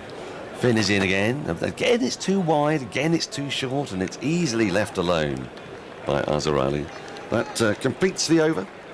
Pakistan are 39 for 1. Azhar Ali has 18. Sami Aslam has 15. And I think it's time for a change. Well, this is the perfect time for you to say what you're going to say, Andrew, while I make way for Henry Blofeld. There's another test match going on at the moment in Sri Lanka. And in their match, neither of the first wicket partnerships added a run either. So 3 first wicket partnerships today in the test matches, not a run between them. Australia 23 for 1 in reply to 281 for Sri Lanka. Yeah, that was an amazing test match in Kandy, wasn't it, with the Australians bowling Sri Lanka out in the first innings for 117 and then ended up losing the match by 106. Was it 25.4 overs in the second innings without scoring a run? That's right, the last 25.4 overs, by far the longest. Marvellous And to it's see. Wokes into Aslam, who just gets into line, plays it back down the offside, and Wokes flicks it from boot to hand. These two are doing a fine job for Pakistan. It's slow progress, but 39 for 1, and they had to right the ship after 0 for 0 with Hafiz out in the first over. My dear old thing, how are we? You're looking splendid. You've got your pyjamas on, you've got red shoes, you've got your pink shirt, a purple cravat, you've got your flat cap on. Well, I don't know, you've got to keep it up. Actually, they aren't my pyjamas, but we'll come back to them in a moment, because here's Wokes in, bowls to Aslam, who drives back, and that has gone into the ground and then is being chased down to the far end there by Anderson. I think that's gone all the way there for 4. Indeed it has. And he hit it into the ground, it bounced up and then went away past Anderson's right hand for 4 runs. He played it really pretty well. And That takes the score now to 43 for 1 wicket. He's played well, hasn't he, Henry? Yes, He's been watchful, and I think But you were quite right when you said a moment ago, he's leaving alone has been exemplary, hasn't very, it? very good. For And someone particularly he wouldn't have played much cricket in England. No. He's got 19 now, and he's really, from his very first ball, which he poked for a single, he's looked good. And here is Wokes bowling from short, and he ducks underneath it. It hits Wokes. Bairstow is chasing it back, almost to the boundary, and they run a leg by. He was taking evasive action then, Aslam. It hit him on the, I'm not quite certain actually where it hit him, on the upper half of the body. I think it's hit him on the helmet. On the helmet, was it? Yeah, I think it's advisable that you change, once you've been hit once, I think you change the helmets, because there's that inner... The inner really, core, yes, it sometimes cracks. can crack. Yeah, it's hit him right on the back of the helmet. It's a good skiddy bouncer. So 44 for 1. And Bairstow running back almost to boundary. I remember his father, David Bairstow, fielding on the boundaries with his pads on at the end of that extraordinary one-day game between England and the West Indies at Sydney many, many years ago. That was, I think, in the late 70s, early 80s.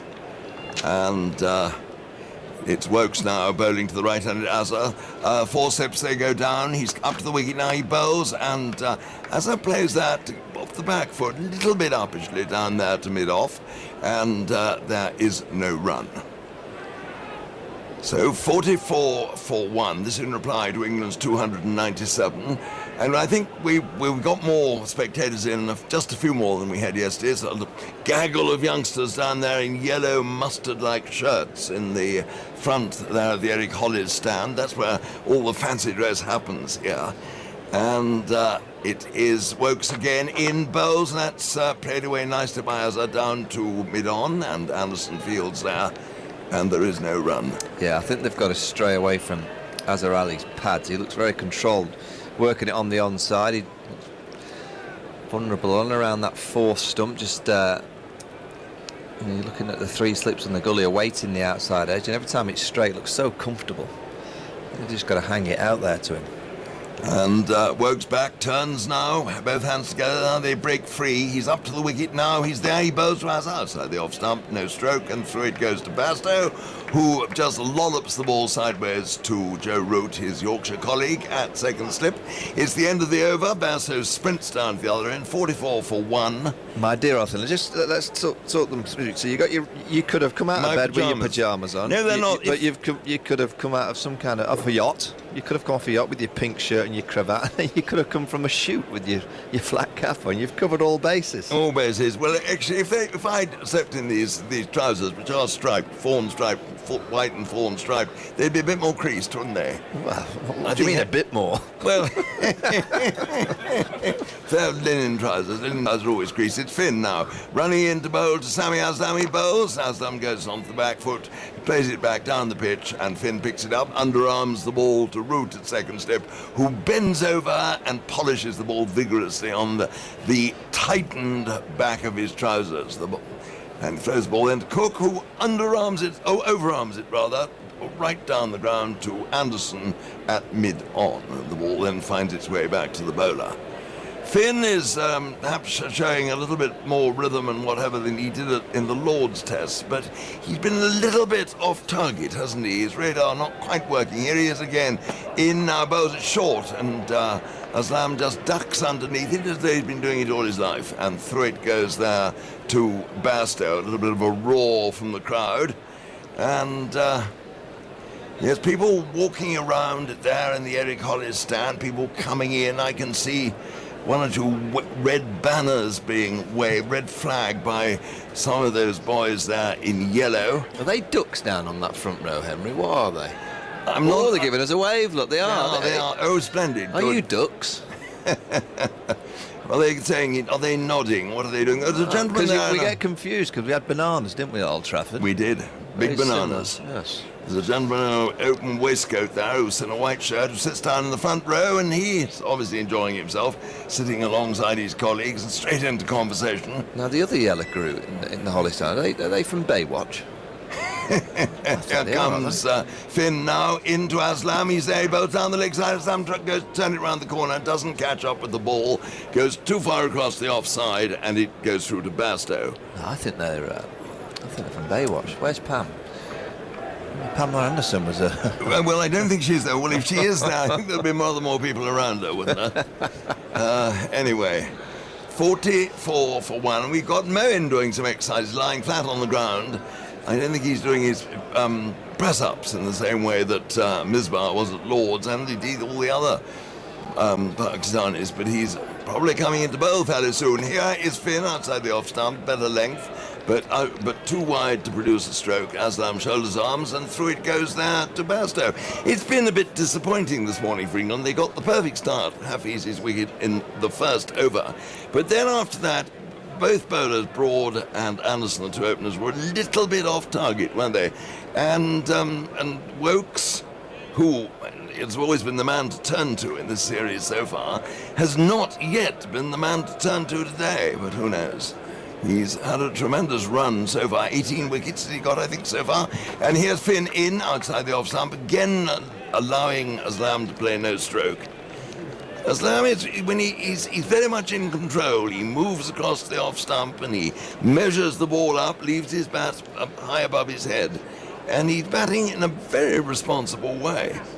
He's playing very, very well. He's playing like you would hope your opening batsman would play, an old-fashioned style. Just leave outside of off-stump, get out the way of the short balls and just wait for the ball to come really close, and played a lovely punch down the ground. He's played a couple of little nurdles off the pads. Very much like, remember Mark Benson? Oh, yes, Remember him? It's very similar. And here's Finn again, in, brings a forward defensive stroke out of Aslam, and Finn reaches far to his right to stop it. He hit the ball into the ground, it ballooned back to the bowler. The end of the over, 44 for 1, Pakistan. They were, in reply this to England's 297, so they're at the moment 253 runs behind. Well, they've set themselves the foundation and the platform, haven't they, Henry? They've played the old school way, and they look like they're setting their stall out to say, all right, let's try and bat 120, 130 overs in the first and see where it takes us. Can we get them to 370 and 400? It's a long way off, but that's the target for Pakistan if they do so. And we're seeing a bit more of a development of the footholds, aren't we? If they can bat into tomorrow and, you know, if they bat really well in tomorrow afternoon, getting it so far off that I think they'll have to play incredibly well to do so, but if they can do, there's going to be plenty of rough there for Yasir Shah. Well, Cook has had a quick word with Wokes, run back to first slip. Wokes started in, then found the batsman was ready, and now he runs in again. He's up to the wicket, bowling to Azhar. Azhar goes back, plays that down there to mid-off, Broad fields, and there is no run. Still, the 4 slips and, well, I suppose technically 3 slips in a gully. Hale's just about in the gully, but a backward point, mid-off, mid-on, square leg just in front of square, and a rather square fine leg. And these cricketing terms, a square fine leg, sound rather strange to people who don't know about field positions on the green field. And here comes Wokes in again. That's beautifully driven there by Azhar Ali. That 4 runs. That was a lovely stroke. It was a stroke in the morning. He really moved into that beautifully, and it went away there to the bottom of the Eric Holly's stand. I remember 1-4. I do remember being on air a long time ago when David Gower, it was against Pakistan, came in to play his first test innings. Liaquat Ali, left arm over, was bowling from the far end. He bowled him a long hop, and David Gower just swiveled and hit it along the ground for 4 runs to the banks, to the bottom of the Eric Holly's stand, which I think in those days was called the Raybank stand. Ah, there you go. But I tell you, I think that's the best shot that we've seen from Azhar Ali of the whole series. He's really struggling in this innings. He's been watchful, and he's played a couple of beautiful drives, but that's the best. He got his foot towards the ball, and real conviction in his stroke, wasn't he? Yeah. Lovely, beautiful stroke. Stroke of the day. Here's Wokes again in, tries right down the leg side, tries to turn it round the corner, misses, and Bastow does a lovely sort of soon will be seen, I'm sure, as a sort of Rio de Janeiro somersault. All the gymnasts in the Olympic Games will be doing that. And who have you seen there, Michael? Is that Pamela Anderson? I don't think it is. I hope so. Yeah, I'll be straight off air if it is. Like Pammy. I think Jeffrey's got down there first. He's booked in. He's booked in, yes. Here we are. Wokes again in bowls to Azar onto the back foot, plays back down the onside of the pitch, and Wokes himself gathers. And Pakistan making quite slow progress. That won't worry them. They've got all the time in the world to bat, and these two are doing them proud. Really, there was the chance, I think, when that first wicket went down, you thought, well, Pakistan could easily be 12 for 3 in no time at all. But I still feel that wickets might fall in a cluster. Once one more goes, I feel we could get a cluster of them. And it's Wokes now into Azhar Ali. He's there, he bowls. Azhar comes sort of forward in a slightly cramped way, playing it down to Anderson mid-on, and there is no run. The steward there in a yellow day-glow jacket, standing in the open terracing away there to our left. An awful lot of open terracing here at Edgbaston. The RES Wyatt stand goes round a lot of the far end, the Birmingham end of the ground, but lots of open terracing in front of it. People sitting in this. It's very pleasant weather, a bit of sun and a bit of cloud, and the odd seagull fluttering around I shouldn't say seagull, but a herring gull, I think. And here comes Wokes again, a bouncer, and Azhar ducks underneath it. Bairstow goes right up in his toes, takes it above his head. It's the end of the over, 44 for 1. We've got 22 there to Azhar and 19 to Aslam. Yeah, decent over. There was that one splendid stroke, but you can see what Wokes is trying to do. He's just trying to whack the pitch hard and just get a little bit out of it, like we saw from Sohail Khan yesterday. There certainly hasn't been as much seam movement. We saw that there was not a huge amount, but just enough yesterday that every time Sohail Khan landed the ball consistent in the right zone, it just did a little bit. We're not seeing as much of that. I don't think England have been at the best. No, I think they bowled a bit wide, and I think they'll be the first to admit that. And it's been a little bit better in the last 20 minutes, where they've looked like they've bowled a bit more aggressively, with a bit more intent. Short leg now going into Sami Aslam, which is again a good move. He hasn't really looked like playing the pull shot, has he? Absolutely no. And here he is, Aslam, waiting there patiently at the far end, demure almost, and it is Finn, tall Finn, in now. He bowls it short. Aslam nibbles at that. I think that was a stroke. And he felt for that. It went, the angle of delivery, right arm over, took it across the face of the left-hander. He just played at that, and it went past the outside edge through to Bairstow. It was a nibbler. It was a nibbler, He had wasn't a little it? nibble at that one. Oh, yeah. yes, definitely. Yeah, he just gets the extra bounce. This is good from Finn. We just saw early on in the summer that it wasn't quite getting that zip off the surface. We've seen it a lot more here. He's just getting it going through to the keeper nicely. And here he is again, running in smoothly. Up to the wicket, he's there now, he bowls, and that's turned down the leg side by Aslam, and it's fielded down there by Wokes at fine leg. Nicely fielded, good throw back into Bairstow, and that's one more run, 49 for 1, and Aslam goes to 20.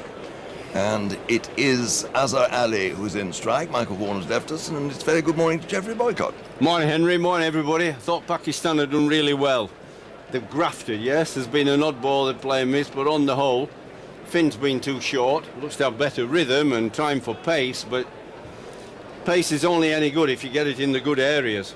Well, it's Finn now coming into Azhar. He's up to the wicket now. He bowls. Azhar goes back, plays that down, not quite as he hoped. He's playing out on the offside. It went down, bottom hand took over, and he was fielded by Broad there at mid-on. So it's a yard to short. It's a yard to short. He's playing back to her nearly everything. Yes, and he's been bowling a bit wide of the stumps too, hasn't he, Finn? I mean, he hasn't been making them play, really, enough. Broad, too, was another who didn't make them play at the start, bowling particularly to the left-hander. He simply couldn't make the left-hander play. I thought Wokes should have been on ages ago. And it's Finn again, in, up to the wicket, both rounds. Azhar goes back to cuts and gets 4 runs. Hit it away in the air, but just backward of square for 4 runs. The chap over there, Stewart in a day-glow jacket, fields and whips it back. He's obviously a cricketer. That was a good stroke, and that brings up the 50. Well played. And 53 for 1. So this brings up the 50 stand as well.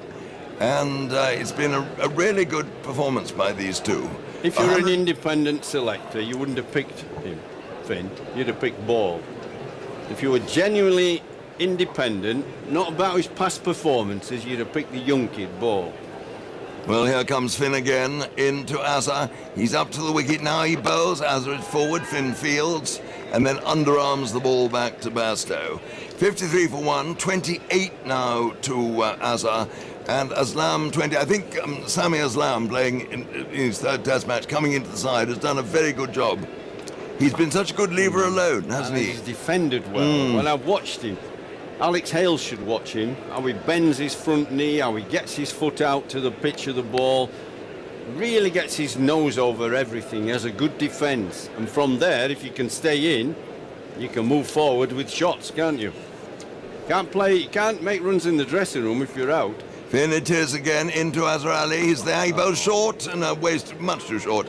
And Azhar just ducks underneath it and then backs away to leg, and through it goes to Bastow. The end of the over, and Pakistan now 53 for 1. Azhar Ali has got 26 and Sami Aslam has got 20. Andrew? 121 balls the 50 partnership took. Yeah, look, they played well. We bowled okay, but not special. Finn's been disappointing, and it's sad. I don't take any pleasure out of that. You want the young man to do well, but you just observe how short it is all the time. It's not getting cross at him, or it's just so obvious, though, isn't it? You just watch. If you're sat here watching, the length is miles too short. They're so besotted on they're going to get him back in at any opportunity, aren't they? Yes, and you think the ball really would have, in your view, would have... Well, you've got to move forward, yes. Henry. He has to go and really find it, what he had, and be good at it consistently. And it's Wokes coming in now from the Birmingham end. He's in, he bowls, and that's played away nicely off his legs by Aslam, but straight to broad there at mid-on, and there is no run. People, as I say, coming in all the time at the end of the over. The stewards let people come in to take up their seats, and there's movement all the way around the ground. And we've got a bigger crowd than the just over 16,000 we had yesterday, a bigger crowd already. And I'm sure as the day goes on, after lunch, we may get even up to 20,000. And Wokes it is in, no, he's not, he almost gets there and then pulls up. And Aslam straightens up too, and Wokes then walks all the way back, and after umpire Oxenford has made that signal of crossing his hands in front of his knees to tell the scorers nothing has happened, although how the scorers might conceivably think something has happened always rather puzzles me. I think I'd bring Anderson back instead of Finn. You've got to use your best bowler with the new ball as much as you can, I mean, without taking too much out of him. Wokes is in now, bowls outside the off stump, and no stroke again from Aslam, taken a little bit uncertainly there by Bastow, and he didn't hang on to that one. Surprised him, it skidded and with pace, really zipped. He's a kiss the top bowler, and if he gets it right, he'll bowl some really good balls. I think when Raymond Williams was captain, we had Jeff Arnold, one of the best bowlers like Anderson in English conditions. And he bowled him with the new ball, an hour, a bit over an hour. And he'd bring him back even for 2 or 3 before lunch. And Wokes it is in again to Aslam, who turns that one off his hip, down to fine leg. They run for one, and Aslam wants a second. But it was a quick piece of fielding there by Finn at fine leg. And Aslam, in fact, came about halfway down the pitch and was then realised that Finn had the ball and went back. So 54 for 1. Aslam has now got 21, and the field changes round for the right-handed Azhar, and England in need of a wicket. Yeah, I think you've got to get your wicket-taking bowler on. You've got to get him on while the ball is at its best, its hardest, its shiniest, because as the day goes on, obviously, you know, it's going to be easier to play the older ball. And how many has he bowled this morning? 5, 6? That's nothing. He's just warming up. Me, I'd be out to puff, but for him, it's just warming up. 3 slips and a short third man now as Wokes is in, bowls to Azhar. Azhar turns that away past the square leg umpire, and there's going to be 1, and they're coming back for 2. It's fielded out there by Finn again at deep square leg, and 2 runs are scored, so 56 for 1, and Azar goes on to 28.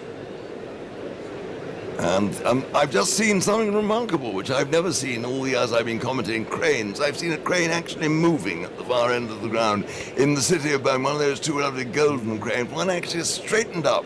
So that is the first for me. You're lucky to find one moving in Dubai and Abu Dhabi. I know, they're absolutely amazing, isn't it? You've never seen so many cranes that are there.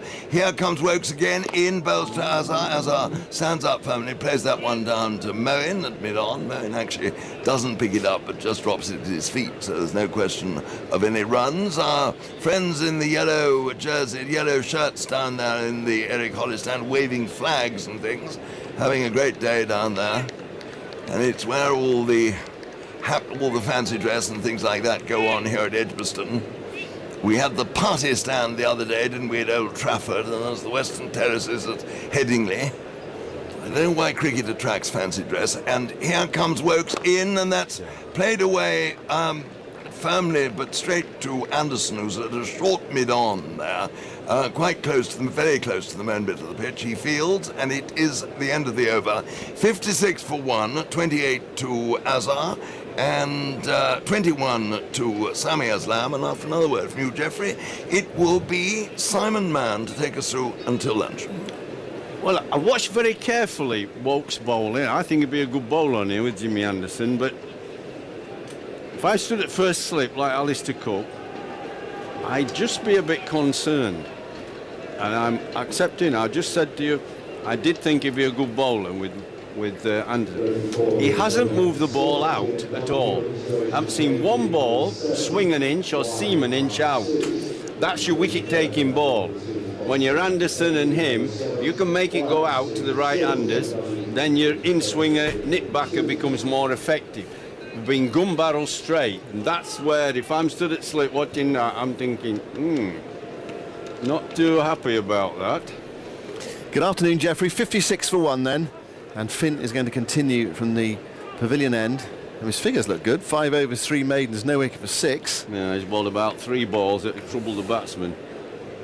And here's Aslam, who's looked solid. Finn goes in and bowls to him, and he drops the gloves on that one to a ball just outside the off stump, and it goes through to Bairstow. One of those, just for a moment, you thought we were going to brush the gloves on the way through, but he got them down in time. And he's played very solidly so far. He's played very well. Resisted England. He's composed. Nothing flamboyant. Can he go on? Can he get him in our team? Well, Dan made the point. He was a bit like Gary Balance. He plays that in that way. So perhaps they've already got one of those. Stay in. That's what he's doing so far. It's his 65th ball he faces from Finn. It's full. He guides it away with an open face down towards the third man boundary. I don't think it'll go for 4. They'll come back for 2. They'll look for 3. The throw's on its way. Settles for 2. Just playing that with soft hands, guiding it away. How he got his foot out though, didn't he? Get his foot out of the block hole. He got forward, bent the knee up, get the weight a little, and then if you don't push at it, runs off the face edge. You get runs for it. Not catchable. They're entitled to those as an opener. You get the bowlers fresh, the newish ball. 2 more to Pakistan's total. They're up to 58 for 1. It's the 23rd over of the morning. 3 slips in and a short leg. And the gully. Finn bowls outside the off stump. Barely carries through to Bairstow's wide. Aslam, well, he could have gone after that. We ignored it, as he's ignored quite a lot this morning. He's left very well. At least he's better than Masood. Well, he had to be put out of his misery, didn't he, really? Anderson wouldn't have been happy, but he just did not look convincing. He didn't look very convincing in the UAE either. You get that if your bowler gets the line on you, and then it gets in your head as well. It's difficult if you're having trouble playing him, and then it gets in your head. He's going to get you out. It's difficult to bat. Very difficult. Finn round the wicket now to bowl to Aslam, and it's nudged away into the onside on the bounce towards balance. Hasn't done anything, Simon. No. Dead straight. Wow, I bet Pakistan in the dressing room were thinking, bring it on. Wow. Yesterday there was a little bit of swing, a tiny bit of seam, then the odd one bounced a bit, and think, oh, I'm interested here. I think England should have done better. I think nearly everybody, even England supporters, think some of the shots they played are pretty poor. They should do better than that. But I thought 300 is a workable total. Finn bowls, and that comes back and just strikes him on the body there, perhaps on the thigh pad, rolls away on the offside. Finn was thinking about an appeal, but it's a bit too high in the angle as well, taking it down the leg side. It rolled away on the offside and there's no run. So is it the bowling or is it the pitch? Well, maybe the pitch has flattened a bit more. I wouldn't have picked Finn, I'll be honest. I'm going to say that. And if he gets 5 wickets, I'll be the first to put my hand up to well bowl, because I like him. I always have done. But I thought, when somebody's in trouble a bit, you've got to stick with the youngster ball, give him more chances. Finn bowls. Oh, and that goes to slip off the arm. Actually, he's rubbing his arm. He does play quite low, Aslam. It struck him a blow and rolled down to the slip cordon. That's the end of Finn's over. It's probably the best ball he's bowled. His figure is still good. Only conceded 8 runs so far from 6 overs. But with the new ball, I'm looking at it as a captain. I'm looking at it a little bit different from the figures. The figures are important. They're not scoring runs. I'm looking at, are you bowling wicket-taking balls that look as if you might get somebody out? That's what I want to see. I've got a new ball. At tea time, it's going to be old.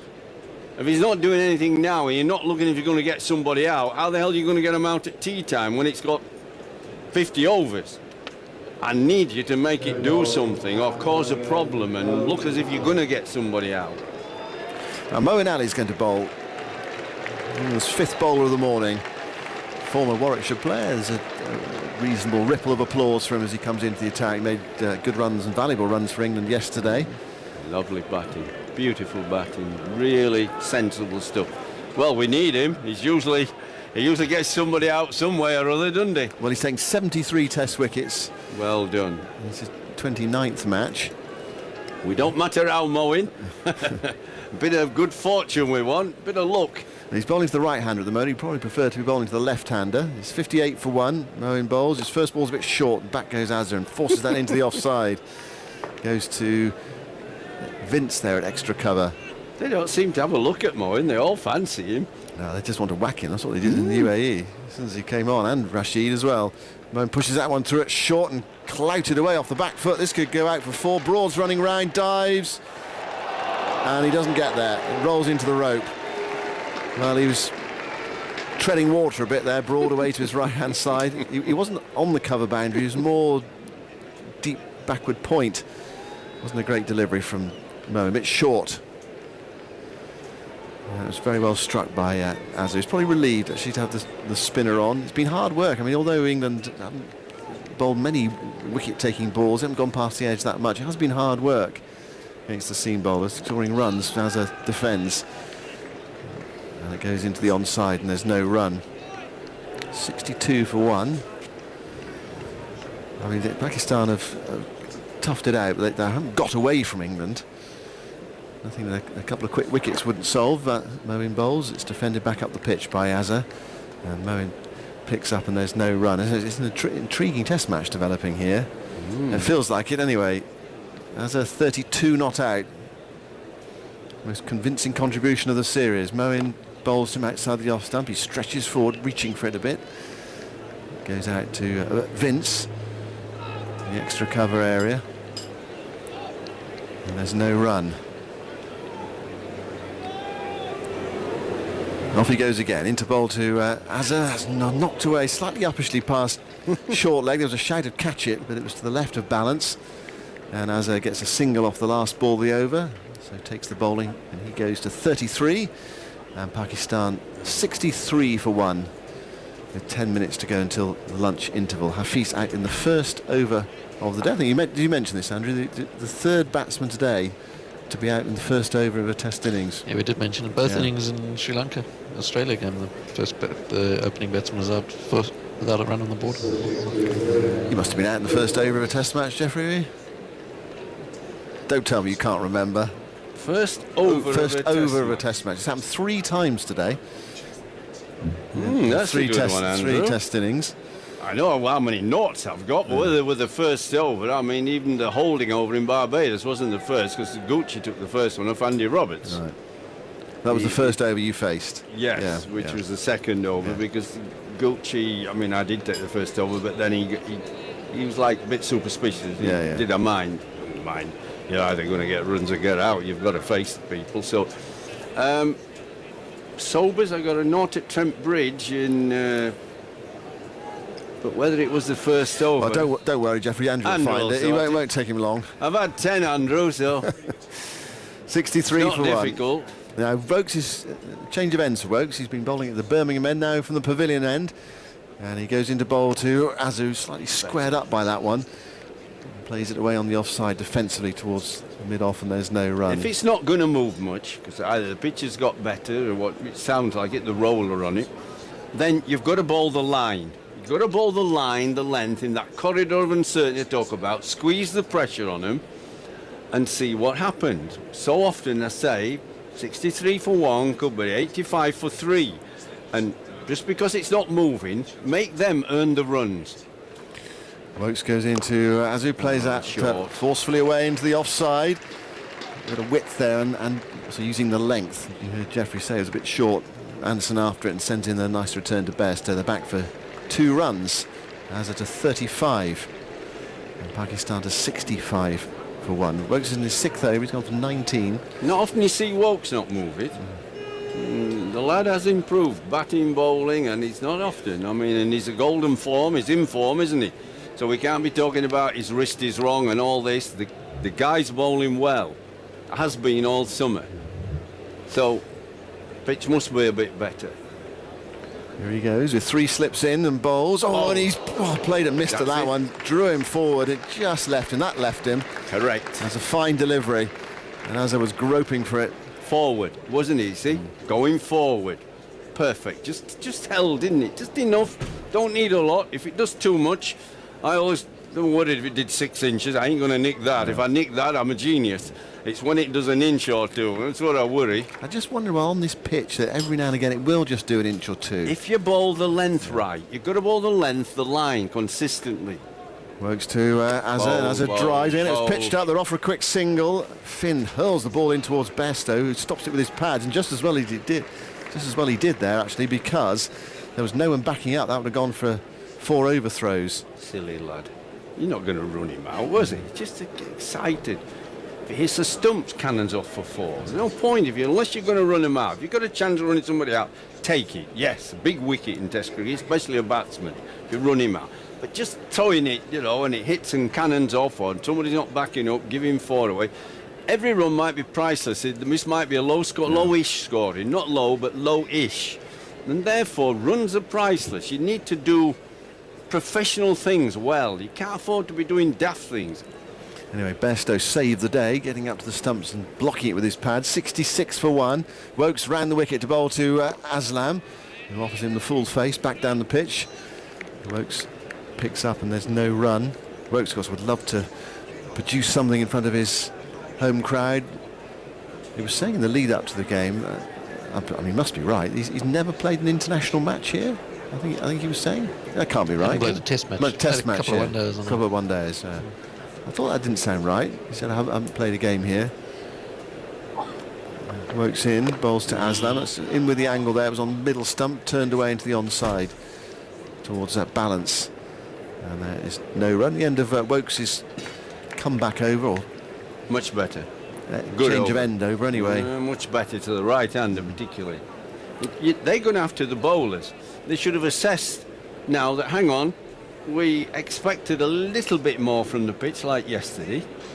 Doesn't seem to do that. So they're going to have to assess it and say, right, we're going to have to show a lot more patience to bowl that corridor. Not just go for magic balls or balls to bowl people out, pitching off and hitting middle and pitching leg and middle and hitting off. These get whacked for runs. Sometimes you have to show what we talk about batsmen showing patience. They have to just bowl the line and wait a bit. 66 for 1. Moen, second over, bowls to Azza, and furls a booming drive up towards mid-on. Aggression in that stroke. Straight to Wokes and there's no run. Not finding too many first ball knots, is he? Or first over knots. I'm finding so many, that's why it's taking so long. Mowing bowls, it's a bit short, chopped away. Another chase for Broad, this time to his left on that point boundary. Gets there now and picks it up and sends in the return. And they're back for 2 more, 68 for 1. And those test matches you're looking for. Test matches, yeah. I've only had 10. 10 ducks, yeah. I reckon 6 of them were in the first over of the innings. Go on, tell me. I'm interested. Yeah, very interested. Trent Bridge against South Africa, 65. Peter Pollock, yeah. The Sobers one you mentioned. Mowing to Azu's on 38, he's down the pitch, but playing that cautiously up towards mid-on, there's no run. LBW. That was the following year, 66 then, and Kingston in 68. Out 4th ball to Sobers, bowled. So not one, but... Oh, that was a whole crack bundle pitch. of them. Mowing to Azar, and Azar's forward. They were slightly miscuing up towards mid-off. You could put your hand down the cracks. Use the way. And still they keep coming. Headingley in 69. Who was Also that? Sobers again. Sobers, yeah, you've got Wigan. Big man, tall man. Mowing bowls to Azar, push through. Azar defends. Goes back up the pitch, and Mowing picks up, and there's no run. 79 in Sydney, Rodney Hogg, first ball. Yeah, that was the only first ball, yeah. That was the only first ball. And then the Oval in 81, 4th ball. Lily, LBW. Absolutely plum. 68 it for was 1. plum, actually. Yeah, I tell you the truth, it was plum. Mowing in, and forward goes Azar, back down the pitch again. There's no run. Mowing's bowled 2 overs for 7 runs. And I'll tell you about that. I don't know how the hell I missed it. You just nip back a fraction, but it's just exactly why I tell people. Opening bowlers should bowl straight. Make the batsman play. Because I missed that 4th ball. It was a good pitch. I got 100 first innings. And it's day. Why did I miss it? It wasn't one that like pitch middle and off left me and I nicked it the second slip. It just came in a fraction with really no big deal for a batsman like, you know, and I missed it. And that's what happens. Before you get your feet moving and get a line on the bowler, you do miss pretty straightish balls.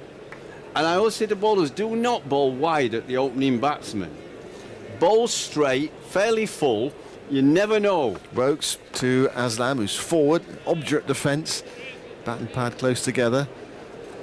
Rolls up towards mid-on, there's no run. When you say bowl straight, do you mean bowl at the off stump? but off the middle. Off stump. Yeah, off the middle, but look to hit if you bowl middle, the batsman maybe pick you off, don't but they? Listen, sometimes they miss it. If you bowl wide, there's very little chance. If you bowl so he can't reach it, giving him a sighter, you know, we've got to get our feet moving, we've got to sight the ball, we've got to do things, and we're human, we make mistakes. 68 for 1, Aslam on 23. Wokes bowls to him and he's squared up, but he edges it along the ground, past gully, down towards the 3rd man boundary for 4. Well, it was in some ways a full shot, but he was able to play it with soft enough hands to get the ball to go down. You've more time to see it. You've got to get the ball up. Last over he had 2. It caused him a problem when they were full. You've got to get it up more. How many times Bobby Charlton told me he was taught by Jimmy Murphy, all the kids under Matt Busby taught, you see the goal, shoot. You won't score unless you shoot. And if you'd have watched Man United the last 3 years, the ball went sideways, backwards. I'm shouting out, shoot, for crying out loud, somebody. 72 for 1, Aslam to 27. Wokes bowls a bouncer. Where did that come from, Jeff? It was a random. I don't know. It just random comment. I've watched them for 3 years and they've driven me mad. And how did that relate to Aslam's 4 to the 3rd man boundary? No, it's about the cricket bowling straight. And how many times, if I'm seeing it here and he's the international bowler, I'm only the commentator, can he not see to pitch it up? It's obvious. It caused him problems last over with the 2 balls that he pitched up.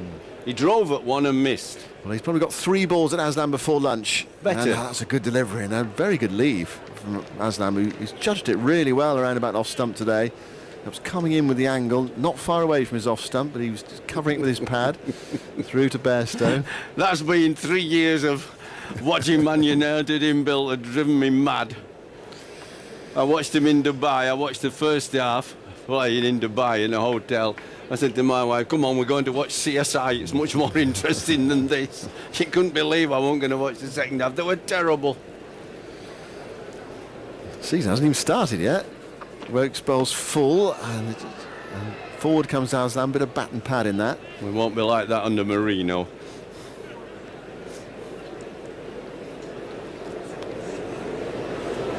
Well, what's going to happen under him? Get some goals. And a better defence. Now, this could be the last ball before lunch. And then we're going to pay tribute to Gary Sobers during the lunch interval. No. A man that he could play. Jeffrey out for pastime in the first over of Test matches. Thank you, sire. Wokes bowls full again, coming back in from outside the off stump. Aslam let it again, not far away from that off stump. And that is the end of the morning session and the Pakistan session. And very well played, Sami Aslam. His third Test match, his first game of the series. He actually shakes hands with Azhar Ali there. It's well played. They put on 72 for the second wicket unbroken. Azhar's played his most convincing innings of the series. And England might walk off and scratch a few heads. I mean, they haven't been plundered. I mean, the runs have not flowed in the morning session. But quietly, Pakistan have done a good job there. 72 for 1. We've had 27 overs. And England have been blunted in that morning session. Absolutely. I mean, they've had one bad shot by Pakistan apiece, which was a non-shot, almost a steer to a short, wide ball, straight to Gary Balance. It was a giveaway wicket. After that, these two have played splendidly. I like Aslam to say that it's very early on in his Test career. He's really played stoutly. He's defended really well. He got close to his body with the bat and pad when it's forward, or he played back.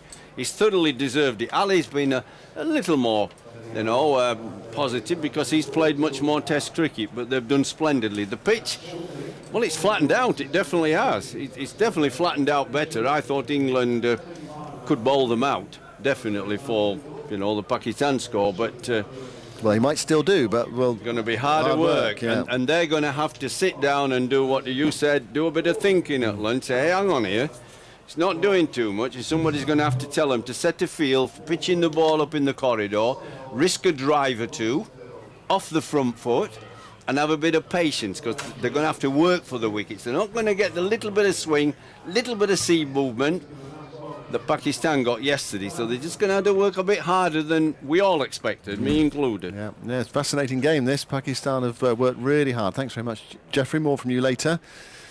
So 70, well, the score's gone off the board. What was it, 72 for 1 at lunch?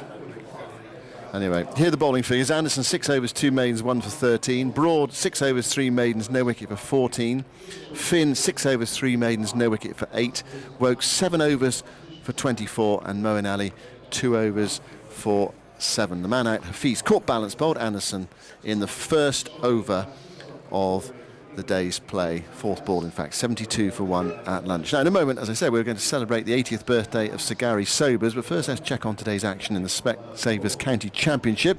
Charles Dagnall is watching the London Derby at Lords. Nick Compton back in the Middlesex side today, but it's Surrey batting first. Over to Charles. Yes, absolutely, Simon. A thoroughly enjoyable morning's cricket here at the home of cricket, and the run rate has not been a problem for Surrey, who chose to bat first after winning the toss on a pitch which just seemed like it would offer a little bit to the opening bowlers, and indeed that was the case, with Surrey losing 3 early wickets. Tim Murtagh picking up 2 of them, Dominic Sibley and Zafar Ansari both LBW, and then after a brisk 37, Aaron Finch was LBW to James Franklin. But since then, a very watchful innings from Rory Burns at the top of the order for Surrey. He's got a half century at lunchtime, 51 not out he is, and Jason Roy also 31 not out, as Surrey have reached 125 for 3. Middlesex, of course, top of the county championship table and looking to try and press home an advantage. However, good news for England fans down at Taunton, because Mark Wood has returned for Durham, and in some style as well. He's picked up 3 wickets to fall. Somerset struggling on 116 for 7.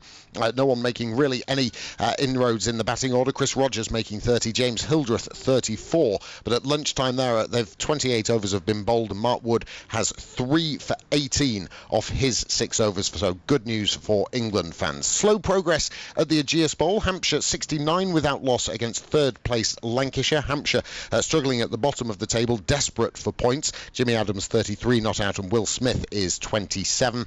And the final match is up at Yorkshire at Headingley, where Yorkshire are 62 for 2 against third-placed Warwickshire. Travis Head 25 not out and Adam Lythe out for 24. It's a fairly tight affair at the top of the County Championship Division 2 table as well. These games in the second day of 4. Northamptonshire at Swansea have moved to 223 for 6. The on-loan Warwickshire player Laurie Evans making 74. Kent, meanwhile, who are mid-table, Worcester towards the top. Worcester were bowled out for 211 yesterday, but Kent have moved to 152 for 3 at the St Lawrence ground in Canterbury. Sean Dixon, the opener, is 75 not out. Essex top of the table in Division 2, remembering only one team gets promoted this season, whilst 2 get relegated from Division 1. Essex 96 without loss after 32 overs at lunch. Nick Brown is 47 and Jake Mickleborough is 34 not out. And at Grace Road, Leicestershire 102 for 2. They're another side that are in the mix for promotion against Derbyshire. Paul Horton 35 not out and Neil Dexter 44 not out. So good news for Mark Wood. Nick Compton's going to have to wait a little while before he gets a chance to get back and impress for Middlesex, but 125 for 3 the score here at Lords. Thanks, Charles. You can listen to every ball of county cricket via the cricket section of the BBC Sport website. 72 for 1 here at lunch, Pakistan. Now, yesterday in Jamaica, the West Indies managed to pull off a great escape, drawing the second test against India, despite starting the final day at 48 for 4. Their hero was all-rounder Roston Chase, who scored an unbeaten century to go with a 5-wicket haul. He became the first West Indian to do that double for 50 years, since the feat achieved by the legendary Sir Gary Sobers. Now, during this interval, we're going to pay tribute to Sobers, who last weekend celebrated his 80th birthday. Pat Murphy presents Sobers at 80. Who's the greatest cricketer on Earth or Mars? Anyone can tell you it's the great Sir Garfield Sobers. He was pure entertainment. Sobers gets back and cuts it square, and there's his 100. Batting or bowling, he's a cricket king. No joke, 3 cheers for Captain Sobers. And he walked like a panther hunting. And Sobers bowling to Graveney, and my goodness, is he caught? He is magnificently caught. You knew when you went to a ground and watched him play, you were watching the greatest player there's ever been. Into Sobers, who swings high in the air again. Where's this one gone? It's certainly gone to the boundary. He was the complete all-rounder. It's Edwards on the pad and he's out RBW. He's easily the best cricketer the world has ever seen. Lovely drive right over the top, and that's 6 runs to Sobers. Well, it's Sobers' left arm over the wicket, and Dexter plays forward. He's out, caught in the slips by Worrell. There was nothing the bloke couldn't do. I don't think there's anything in the world that Sagari can do. And Sobers straight drives him at 4. And he's done it! He's done it! And my goodness, it's gone way down to Swansea. All I can say is the best cricketer I've seen, is the best batsman I've seen, and he's one of the best cricketing human beings I know. The summer of 1966 was a marvellous time to be in this country with time at your disposal. England won the World Cup in football and Bobby Moore and co became heroes. But for me, the real star of that summer was Gary Sobers. Of course I followed the World Cup, but I more or less stalked Sobers throughout the land, waiting for my A-level results with a sinking heart. Sobers was the balm. I followed him throughout the Shires. 9 wickets in an innings in Kent, a devastating new ball burst at Derby, averaging over 100 in the tests, 20 wickets with wonderful new ball prowess, and then crafty, versatile left-arm spin, and 10 catches of wondrous dexterity and certainty in that series. All the while, making it look the easiest thing in the world to be the greatest all-round player ever. Now, in my opinion, no player has ever approached the stature of Sobers, the all-rounder. None of his contemporaries who have stayed close to the game, as media people, coaches or administrators, who've seen Callis, Botham, Imran and all the others, will disagree that Sobers was preeminent. I can't think of any player in history who marries style with substance to such a high, aesthetically pleasing degree. And there was the manner in which Gary Sobers approached the game. I try to adopt a style that, which I think can please the people who came to watch the game. That was always my motive and my attitude. Winning is all good and well, but you still have to try to lose to win. And I've always believed in that. And I've always believed that the people who pay to come through the turnstiles, they should be entertained. That we were entertainers, like people on the stage. You know, that was my belief. That's a fantastic attitude from somebody with your eminence, because you will know how many great players were selfish and they just wanted to win at all costs. I've always said, too, that any time that you're a two ball or two people playing, you're a team. And you should always play like a team. And that's my attitude. Whatever I did for my team. I don't think I've ever made a run for me. You play with a smile on your face. Well, I was that type of person, you know. I didn't have much enemies, I think, only on the cricket field. I never really saw them, but I knew that they were there. And I try to enjoy whatever I do and try to have a pleasant feeling. I can see you now hitting those 6 sixes. That's another one up in the enclosure. 3 sixes in this over. How many balls have you bowled? Laughing your head off during that over from Malcolm Nash. Well, it really wasn't to be done, really. I really never expected that I could hit 6 sixes. Oh, he's got that shorter one. It's up again. There it is, bouncing on the concrete. 4 sixes in 4 balls. It was one of those occasions which I've said so often, you know, just trying to get some quick runs, trying to make a declaration as soon as I can. And that will just carry. No, he's going to be out. Caught out. Oh, he's dropped it. He's over the boundary. Only when it got to the last ball I thought, well, it had to be 6. That's the only time I thought of the 6 sixes. Malcolm was a good friend, you know, and I enjoy playing against him because I knew he was going to try to get me. He wasn't going to try to hide it, you know, so it was that opportunity. And he's done it! He's done it! And my goodness, it's gone way down to Swansea. Growing up in Barbados, Sir Garfield, is there a better place for a talented young sports person to grow up in the world than Barbados, given the climate and the pitches, etc.? No, I don't think so, because Barbados not only had the climate and the pitches, I think we had the players. I think that when you look around Barbados over the years, with the team that we had and the kind of people that have aspired and came out of Barbados as cricketers or sportsmen, I don't think you will find them in any part of the world. Not so many. I've always said in 1966 when we came here, we had 9 players from Barbados on a West Indies team, and I think that is phenomenal. Did you feel that you were representing Barbados, the people, as much as anybody else when you played? Of course. That was very important. That's where I came from. The people were very important to me. Barbados and the Caribbean, I think the whole of the Caribbean, not just Barbados, were the ones that we represent, and try to lift them, behave ourselves, and do as well as we can so that it would go back to the Caribbean, so that people would admire the Caribbean, not only on the field of play, but in the attitude and what we do off the field was always very important to me. Am I right in saying, Sir Garfield, that you were never coached? You just watched, you practiced, and that was it? No, never. I don't think in those days they had any coaches, really. We used to go to cricket and watch, and I was very fortunate as a young boy growing up because I had the opportunity of scoring on the scoreboard for wonders, and I used to have to stand up on a little platform because when the crowds, in those days there were lots of people watching games, and I used to have to stand up and put up the numbers.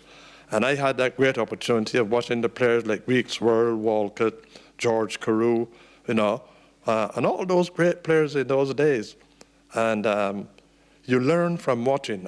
As I've always said to people, when I went to cricket, I didn't go to see people hit 6s and 4s. I go to see the technique. I go to see what they were doing. And when I was practicing with the little boys like myself, and even much older, I tried to emulate them, try to do what they were doing.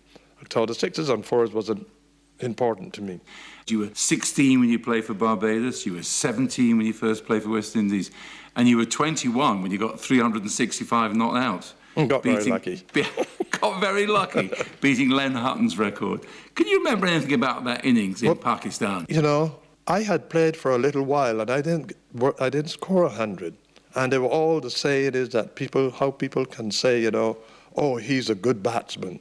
And he's playing now for about, 15, 20 test matches, and he hasn't scored a test 100. People had forgotten that I got into the West Indies team as a bowler, and I batted at number 9. Against England? Yeah. You know, it's very difficult to be batting at number 9 and scoring hundreds.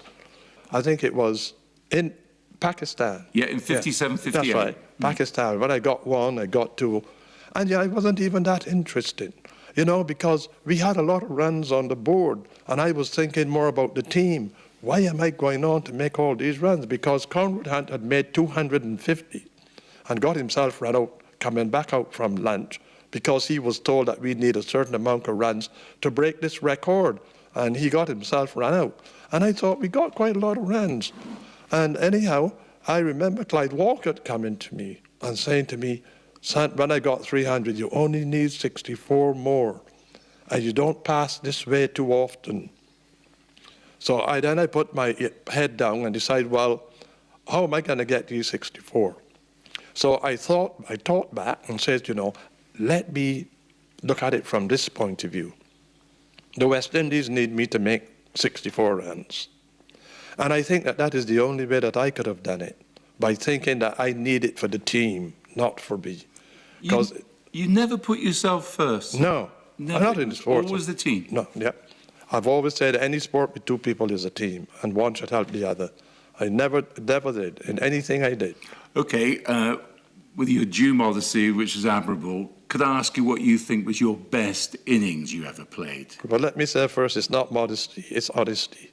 Honesty, right? Okay, well, okay. I stand corrected. I think the best innings I played was against England at Lord's. With David Holford? That is absolutely correct. Saving the game? Yes, I've said that. People thought the great Sir Donald Bradman thought my 132 in Australia was one of the best he saw. Then he saw the 254, he said that was the best ever. For the rest of the world? Yes, and that was the best innings ever seen. Playing on Australian soil, he thought was the greatest innings. But it was not country versus country, and I've always put country versus country more important. And I thought that innings were tremendous because of the situation that we were in. Jones in again to Sobers, and he swings this one high up in the air, and that's 4 more, and that's 150 to Sobers. You were in effect 9 for 5 on the last day at Lord's. Absolutely, you don't need to remind me, I knew that. And your cousin David Holford too. Yes, and I think it was his first or second test match, I can't exactly remember. First class 100. Jones coming up, bowls to him, and he swings at that, and that's maybe it, I think. It's 4 runs on the offside. No one is going to stop it. It's Holford's 100. As a little boy growing up, I've always studied the game, and I've always studied situations. And I thought, well, in a situation like this, there's only one thing I have to do. I have to attack the bowling. I cannot get out of this here by going up there and defending, because I'll get crowded more, and then I would lose it. If I could go out there and I could start playing a few shots and they came off, I knew Colin very well. Colin Cowdrey? Yep. I knew what respect he had for me. And I knew once I started playing a few shots, he was going to back them off. And once he did that, I knew I was right. So it was the team effort for you that was important. You were captain, you led by the front, and you saved the game. They were the key things for you in that day, were they? Yeah, but it was all for West Indies. That summer, 1966, you bestrode the cricketing world. West Indies won also. You averaged over 100, 20 wickets, 10 catches. Were you aware at that time what a great summer it was for you personally as well as the West Indies? I knew it was because I was in it. It'll be wrong for me to say that I didn't. You know, I was in it and I realized what was happening. But if you look back and remember at Trent Bridge, I give it away at 94. 94, yeah, I do remember. You know, I could have easily, like everybody else says, I'm going to stay here and get my 6 runs and get another 100, you know. But we had so many runs on the board that it didn't really matter if I got out. If I got the 4 or the 6, it would have been all right, but it didn't matter. With that attitude of yours, I'm amazed you got as many as 2600s. Well, there were occasions when I needed to score hundreds. Your bowling, remarkably very versatile. We all know about your style of bowling. You could bowl quickly when you wanted to, and some of your contemporary England batsmen have told me Gary was as quick as anybody when he wanted to be. Yeah, when I got my back up, yeah. But this started as a young boy, really. In Barbados, I think we play so many different types of cricket that I don't think any other country or any other part of the world they played it, because we played what you call Lilliputian cricket. And all these games meant that as an individual then, you had to get wickets, because we had a game that you call firms. Firms was a game that you played with tennis ball, because all of us learned the game with a tennis ball. That's what helped tremendously, your movements. And you had to get the wicket. If you bowled to a person and somebody caught the ball, they batted. So you had to learn how to bowl the batsman down. Or you get a partner, you have it in partnerships, so that the other fella can probably take the catch, and you all can bat in installments. That's how I learned to bowl the different types of bowling. And it stopped you from being bored on the field, didn't it? Because you were always in the game. Well, that was another way of helping the team. Yes. The way you played, you were so relaxed. You always looked as if it was relaxed and the easiest thing in the world to you. Was it?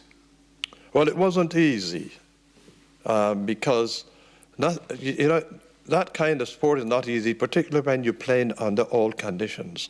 When you could go out there and play on a wet wicket, and you can set the field where you want to set it. You didn't have any helmets or these kind of things. It wasn't easy, believe me. When you got Freddie Truman and Frank Tyson and Dennis Lilly and those fellas bowling at you without a helmet or face guard or arm guard, and they're bowling with a back foot rule where their front foot comes over, wasn't easy. But you had to, and you had to prepare yourself.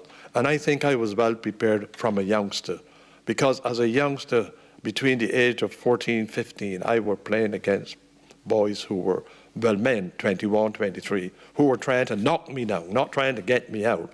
Because that's one of the incentives and the encouragements that got you really going in Barbados. I don't know if any other part of the world played it like that. If you were a youngster and you coming up and you were playing well, and people were talking about you, the older fella, he didn't want to get you out, he wanted to hit you.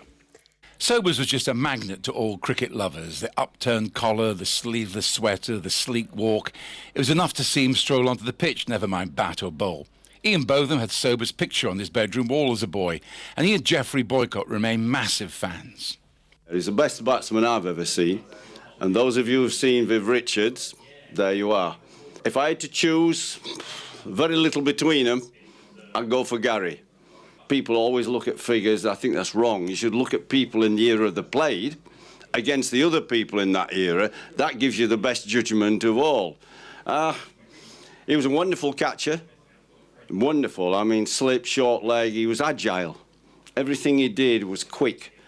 His seam bowling was fantastic, but he turned to it late in his career.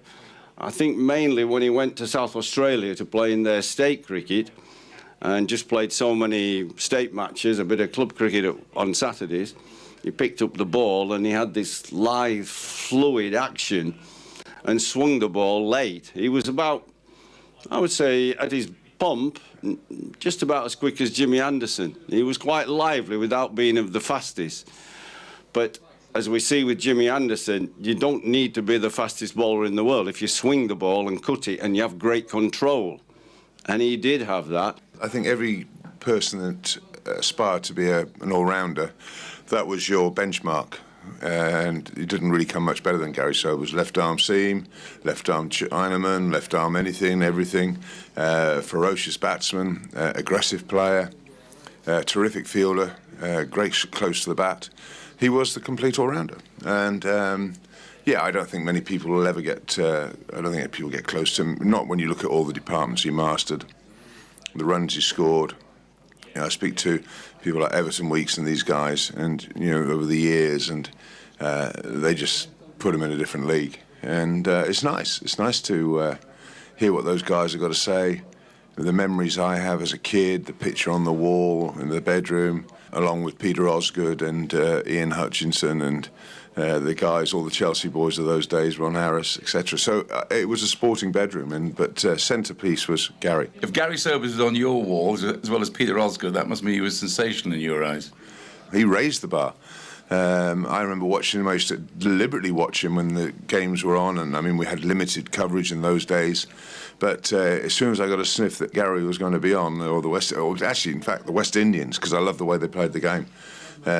Griffith Hall and all these boys, Lance Gibbs. You can go all the way through, and I can remember some great moments when I was a kid. Now, for a kid that's sport active, to actually get me to sit down and watch half an hour of someone else doing something tells you how much where he was held in my in my rankings, so he's right at the top. I remember here he used to pad up when it was getting near his turn, and he'd lay on the physio's couch. He didn't watch any cricket, just had his bat and gloves nearby, and when it was his turn to bat, said, "Oh, you're in, captain." "Oh, right, I don't think he knew which end to go to." He sorted that out when he got through the gate at Lord's. I mean, didn't make any difference. That's what he was. He just played cricket. He didn't make it such an ordeal or a big deal. It was a big test match, but they played it in that Calypso Caribbean style that everybody talked about then. I mean, now you don't get any of that at Lord's, but they used to bring the drums, the cymbals, and it was a carnival atmosphere, and they allowed it. And they played like that. The grace of Sobers as well. We often used to say it was worth the admission price to see him walk into bat, the way he used to saunter in, and he made it look so easy. Well, I've always believed that you've got to make your statement as you walk out, and he walked like a panther hunting, didn't he? He walked with that lovely, lithe, quick stride. When you see a lioness or a panther on the prowl, just looking for something to eat, there's a lopingness about it, isn't there? And that's how he did. Like Greg Chappell used to stand very upright and walk briskly. I hated to see people on my side walk down with hunched shoulders as if they're going to a hanging. Sobers let you know, I'm coming, I'm here, I'm ready to bat, isn't it? It was a magnificent sight to see him. Luckily, I've got to know Gary well. Since his retirement and my retirement, we play golf in the Caribbean at Westmoreland. We go out. His eyes are going a little bit fading a little bit now, the old boy, but he still hits that golf ball well. He'll probably shoot. He'll shoot better than his age now. So, but no, he's a very special cricketer, larger than life character. Didn't thrive a great deal on sleep. Enjoyed life. Wanted to be in the fast lane, on and off the field, which I used to find quite ironic in my early days when he used to say to me, "You can't do that, you know, you've got to do this, you've got to do that." And I just looked at him, I said, "Hang on, what? Is this coming from you, Gary?"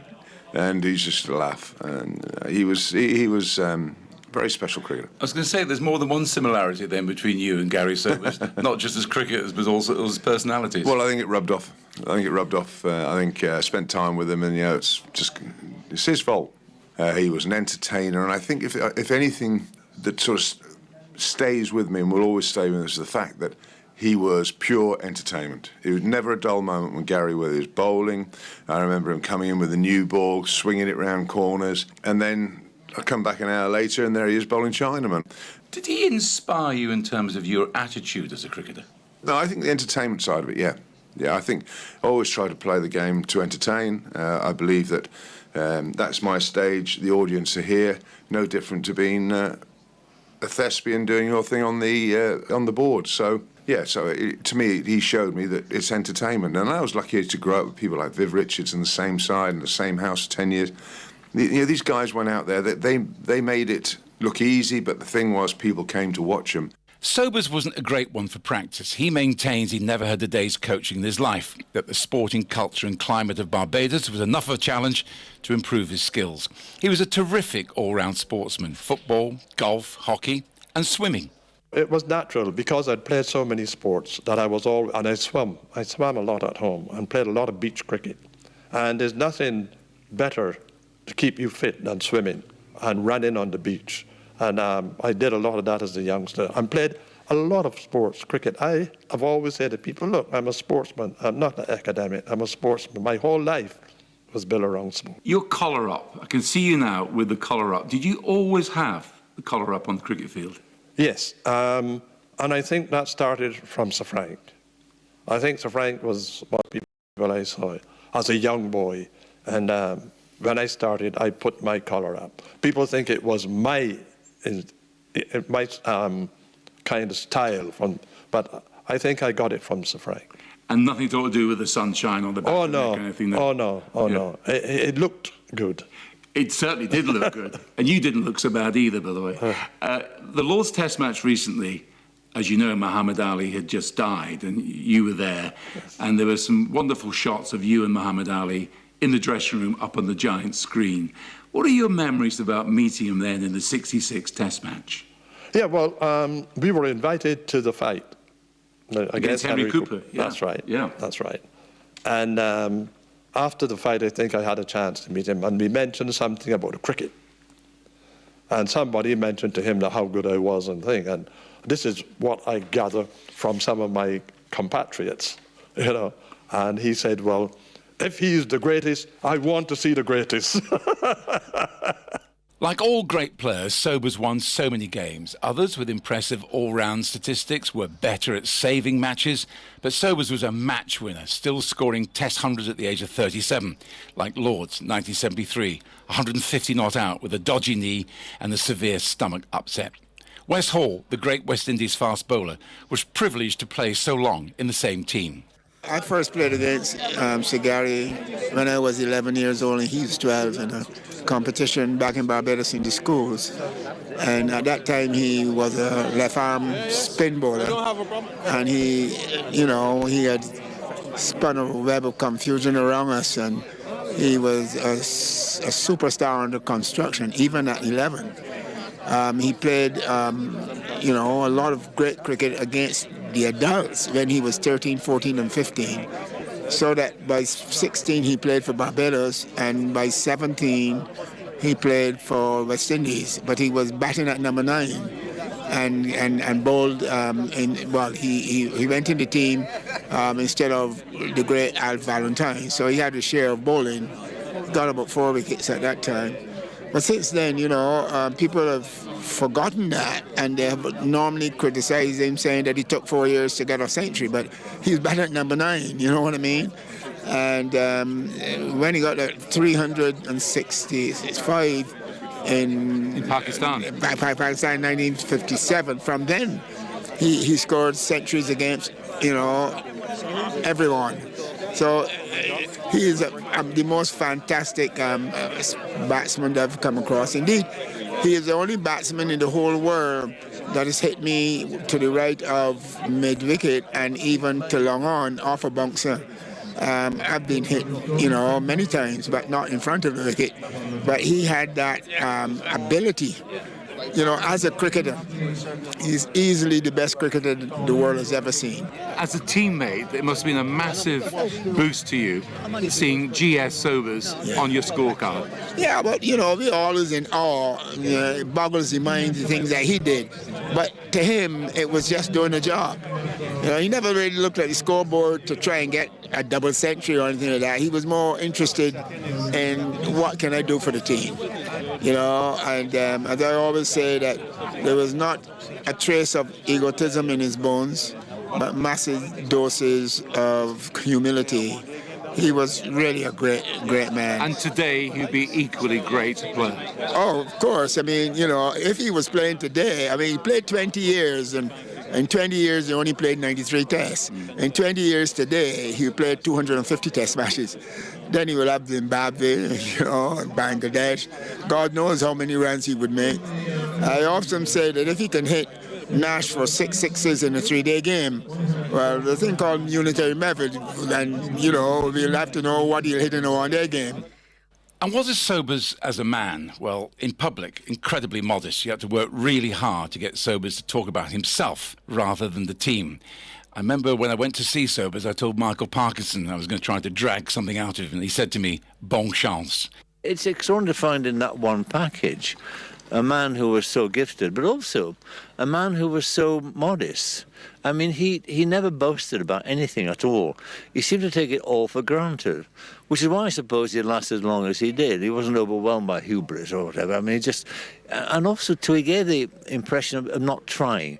I mean that in the nicest possible sense. It was also effortless. It was also graceful. That's the essence of greatness in sport. You can actually do it as if you're puffing at the cheroot, a la George Best. Yeah. It's grace under pressure, isn't it? Ernest Hemingway's definition of courage. Exactly, precisely that. And that's what he had in abundance. It's difficult to actually talk about him without feeling that you're talking about or creating some fictitious character. He's so perfect, but it's absolutely true.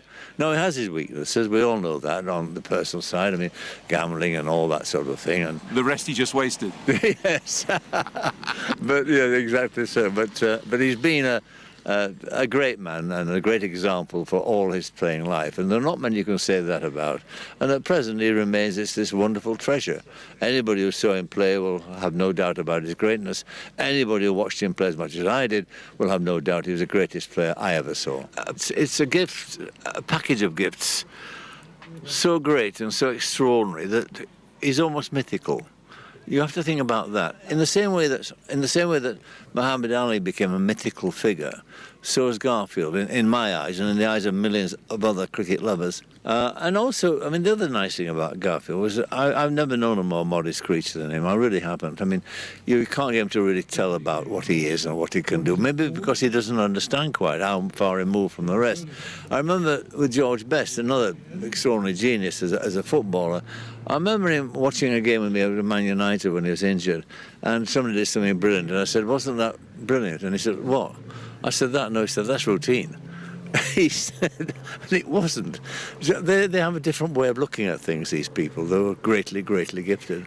And the positive side of them, too, if it's true, is that the majority of them I've met, like George and like Garfield and other people, like Muhammad Ali, is that, well, Ali maybe not, but certainly those didn't shoot it from the rooftops that they were, how brilliant they were. So Ali would be the exception to that rule. Yes, he would. Well, he'd like being the exception to the rule, wouldn't he? Yeah. So you mentioned Ali there.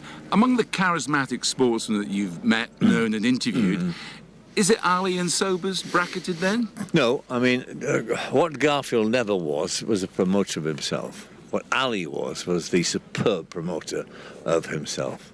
I mean, Ali had no doubt that he was the greatest. When he said that routine, when he did that routine, the greatest, all that stuff, he meant it. He had no doubt whatsoever. You would not get Garfield to say that in a million years for £1,000,000. I met him for the first time socially when we went to Barbados, and they just opened a golf course there, which I think he was president of. And he got drawn with my wife in the opening game, which was a proper game to celebrate the opening of the club and trophy and all that. And Mary's a bit of a bandit, and I said, "You're going to play with the most extraordinary guys." I said, "This guy's never had a good lesson in his life at golf, never mind at cricket." And apparently the rumour is, I think he confirmed it, the first time I ever played golf, I know a golf course, he's played to a handicap of 18. When you think about that, I mean, that is remarkable. So, I mean, this sort of kind of Superman. And undaunted, she went with him, and he coaxed her around the course. I think they broke the course record and won the trophy. That's the kind of guy he is. There's a surprise. Anything that he turned his hand to, he would play brilliantly well. He's actually, in that sense, the nicest sense, he's a freak. He's a freak, without single shadow of a doubt. And that's not a demeaning phrase in my book. So you count yourself lucky that you saw Gary Sobers? Well, I count myself lucky that I met him, I've talked to him, I've interviewed him and done all those things over my career. And I treasured every moment I spent with him. And I have to say that he never let me down. Sobers wasn't just a magnificent player. He really cared about the spirit of the game. I remember he got so frustrated with Colin Cowdrey's go-slow tactics in the Caribbean in 1968, sinking to 11 overs an hour when England were in the field, that he declared. And England cantered home, needing only just over 4 runs an over. But he remained obdurate about that decision. He thought the spirit of cricket was much more important than winning a test match, or even drawing a test match. I wondered, is cricket still a beautiful game to him? Well, it should be. It should be. I can't say it is because I'm not involved in it, but it should be, because it's one of the greatest sports you could ever play. I would like to remember as a person who enjoyed the game, and like to feel that he has entertained the people who come to watch it and try to play the game at all times so that people can enjoy it. You certainly did that. I can't believe you're 18 now. Happy birthday to you. Thank you very much. That was Sobers at 80, presented by Pat Murphy, and you can hear an extended version of that programme via the cricket section of the BBC Sport website. After Sobers, back to Edgbaston, and Pakistan's batsmen are just heading to the middle. England's fielders are already out there, and the situation in the game is that England need to get into this Pakistan batting order, because at 72 for 1, Pakistan have their noses ahead in the Test match, perhaps for the first time today. Sitting alongside me for the first stint after the lunch break is Philip Tufnell. Tuffers, what have you made of England's bowling so far today? Yes, afternoon, Ed. Afternoon, everyone. I think Pakistan have played very well. I think they've learned from their mistakes, like England did at Old Trafford, and have stayed in the game. Left alone well outside off stump, made the England bowlers bowled to their strengths. Azir Ali across the line and sort of bowling to his pads just by good leaving. It's amazing, isn't it? Sometimes your innings, a bit like Joe Root's at Old Trafford, is defined by how well you leave the ball, which is just quite sort of strange to explain to someone who perhaps doesn't know cricket, but they've done it very, very well. And it was the acid test, I feel, for Pakistan's batsmen today, and they're going about it pretty well. A bit short as well, England, perhaps. Perhaps it's the kind of pitch where you just have to be patient rather than go hunting for wickets. Yes. James Anderson's going to bowl the first over after lunch. He's bowled 6 overs, 1 for 11 so far. And there are 3 slips waiting. A third man, a fine leg, 4 men saving 1. And Azhar Ali is on strike.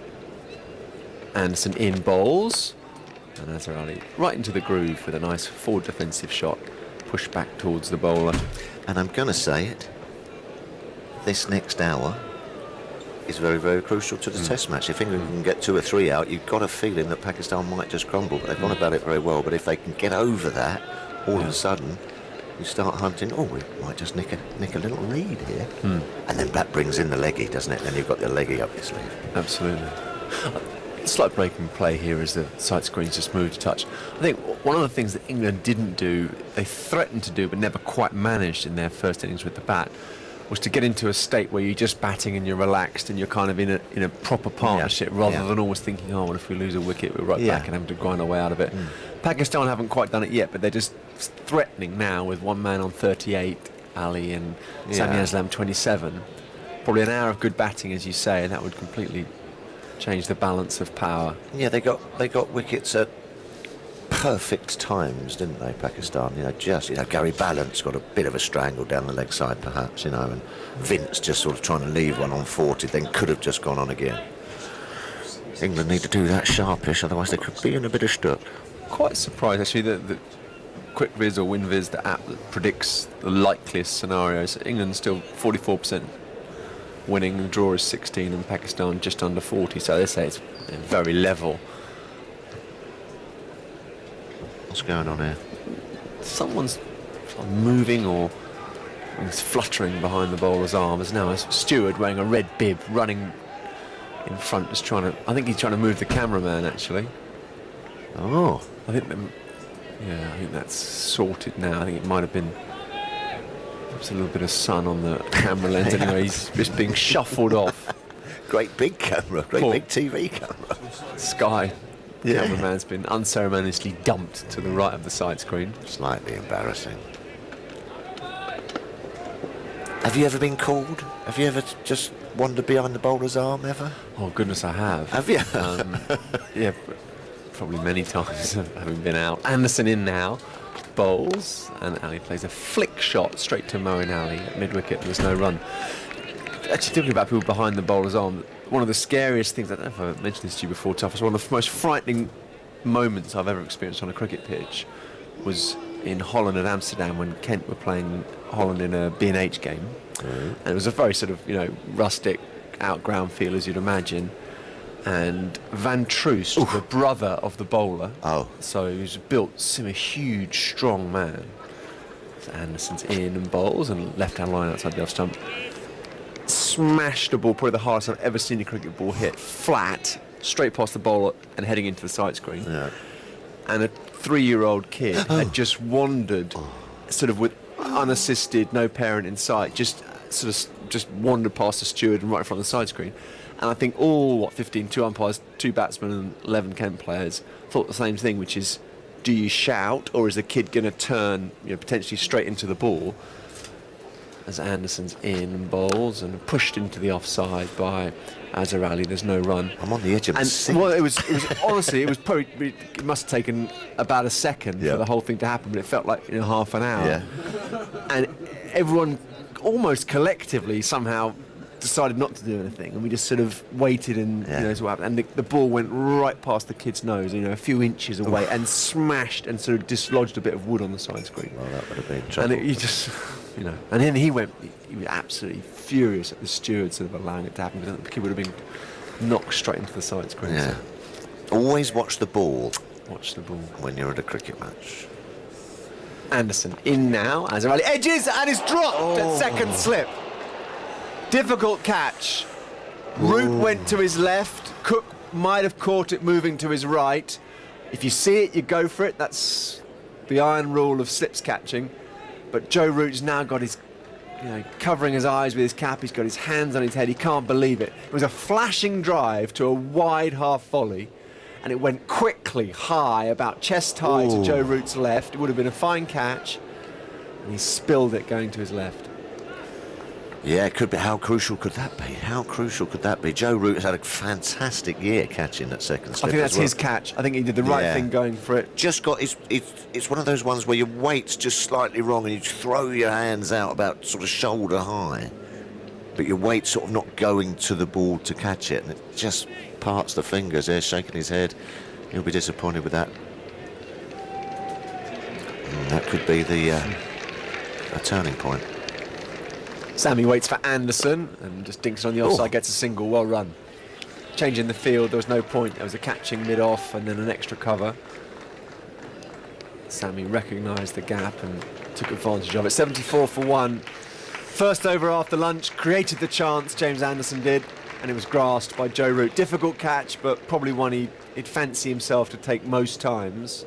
Perhaps could have gone other hands. Perhaps could have gone Aussie hands. Fingers pointing the sky. Decided to sort of good point. Cradle it. Two things about that. Firstly, the full-blooded drive when it goes between the first and second slip is obviously a much harder catch than just the sort of defensive nick.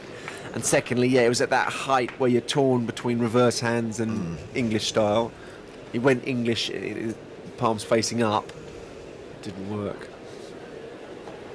Core England would be disappointed. They would have needed that. They would have talked about that. They'd strike early after lunch. Grasped it. It's the old firm of Anderson and Broad. They've changed ends. It's going to be Broad on for the pavilion end this time. Tricky catch. It was a tricky catch, definitely.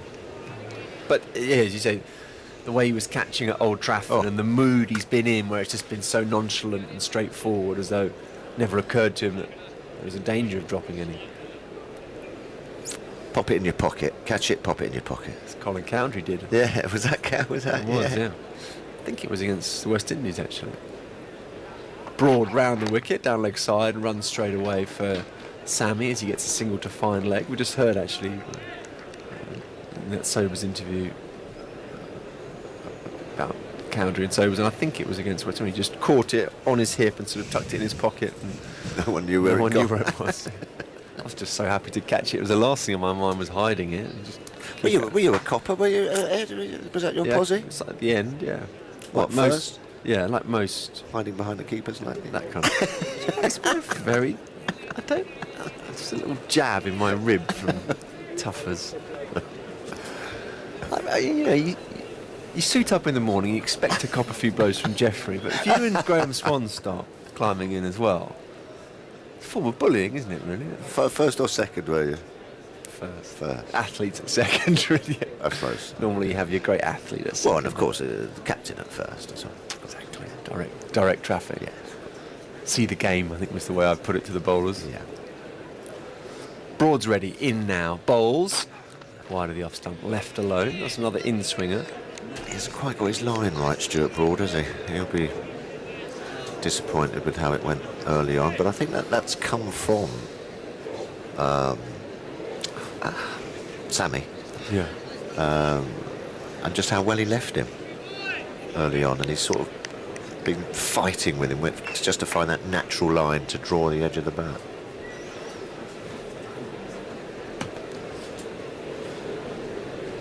Broad again, angled one up past the umpire. Bowls now, and once again left by Azhar Ali. 75 for 1. Cloudy skies now. Outside chance of a shower later in the afternoon. Fine for the time being. Interesting challenge for tactically for Cook and his bowlers. You just hang in there and be patient, try and keep the scoring rate down. It's only 2.5 and over. Do you try and force a wicket and get into a slightly frail middle order? Broad in now, bowls, in swinger. Azhar Ali equal to it. Forward defensive shot, Broad fields off his own bowling. I bet he's been out LBW quite a bit, Azhar Ali. We'll find out. Andrew Sampson. 3 times in 4 innings in the series for a start. Yeah, what would his... Tell you overall now. Yeah. Does play that scything forward defensive, doesn't he? The bat comes from gully and sort of comes down and just catches up with the ball. Broad again, fuller, wider, left alone once more by Azhar Ali. They look like they've learned from their mistakes, Pakistan. Leaving balls nicely, haven't they? Outside the off stump, not being tempted apart from that flash first over. Yeah. They've done pretty well outside the off stump. Well, they have, after a shocking dismissal in the first over by Hafiz, is poking it to cover. They've been pretty resolute. They've made England's bowlers have to work hard, not get drawn wide of the off stump. Broad in again, bowls now. And that was running in. It was a good leave in the end, but only just outside the off stump. Bairstow took it away to his left-hand side. It's the end of the second over after lunch. Broad has figures of 7 overs, 3 maidens, none for 15. Andrew.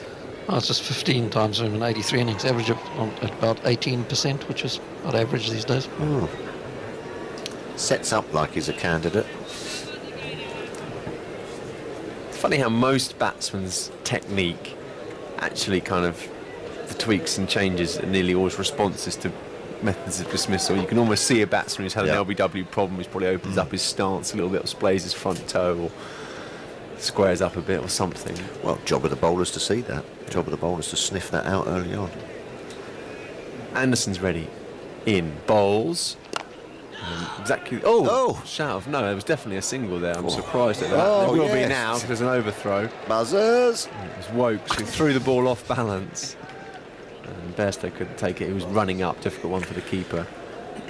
Went through to Hales at third man. So there was actually a single there. Sammy just nudged it just in front of square on the offside. There's no point. Bairstow was moving up from his position to the stumps, and he was about halfway and to dive across to his right-hand side. He's had a nice little trot right up and down the middle of the wicket there as well, Sammy. Yes, Ish, I'll be happy with that. Anderson in now as the in-swinger again. Now he wants a single, and this time it's Sammy who says no. So what would you do now, Tuff? As there have been 2 near mix-up with the 2 balls. Would you just come down and have a little chat and say, come on, let's calm things down out here. Enough ways of getting out in cricket without getting run out. Yep. I like your thinking, I'd be saying. I like your thinking. But don't run me out. But don't, you know, let's rotate the strike, drop and go. Yeah. But just, make sure we know what we're doing. Anderson in now, bowls. And off-driven, not entirely convincingly by Azhar Ali. Straight to Gary Balance at squarish cover. It feels as though there's a bit more happening for England in these first few overs after lunch. Perhaps it's the darker clouds ahead. Tuff is pointing up to the skies. Just batting was starting to look a little bit easy before lunch. Break came at a good time for England. I don't think you need to go hunting for wickets at Edgbaston, do you? One of those pitches that things happens in clusters. Anderson in now, nicely played off his hip by Azhar Ali. Moeen Ali slides over to his right-hand side, tosses it back to Bairstow. It's an intriguing position actually, because Pakistan are just trying to not make any mistakes and to stay in the game and hopefully get their rewards after that. And it's the same with England, just looking to stay in the game, bowl good tight lines, don't go hunting for wickets. Almost cancelling each other out at the moment. Slightly open stance. Azhar Ali waits for Anderson and he mistimes that one. Very well fielded by Moeen Ali at mid-wicket, diving away to his right-hand side. Terrific. On the square. Would have been no fun, that. Scuffed his knees. Can we get the heights of these 2 batsmen, Andrew? Oh, OK. I would say Azhar Ali's obviously the taller of the 2. Would he be about 6 foot?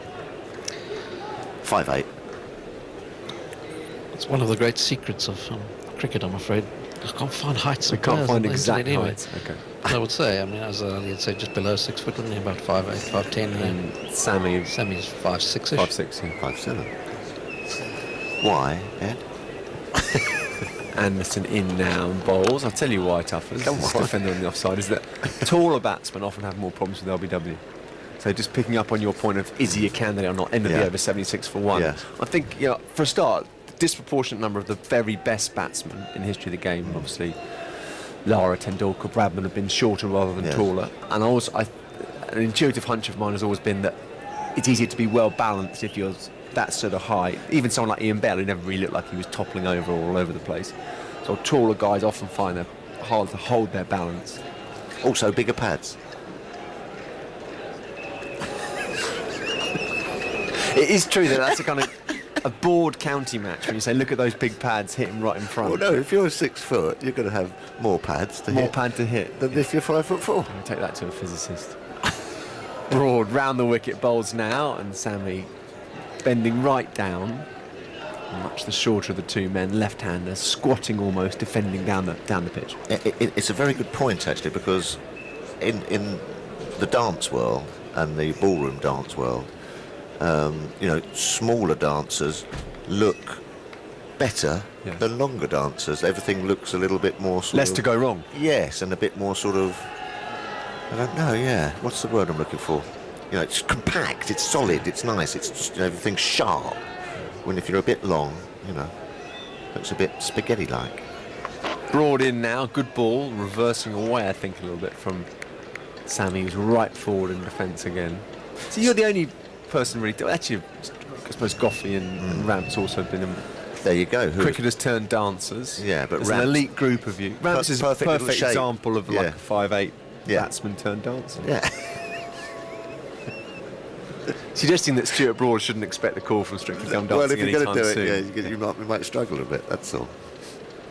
Difficult to get all your elbows and knees working in the right place. Broad again, full ball, nicely driven by Sammy, but slightly bailed out of it at the last minute, and they're just check driving it to Anderson at mid-off, no run. I mean, I think someone like Stephen Finn could really struggle to do a rumba.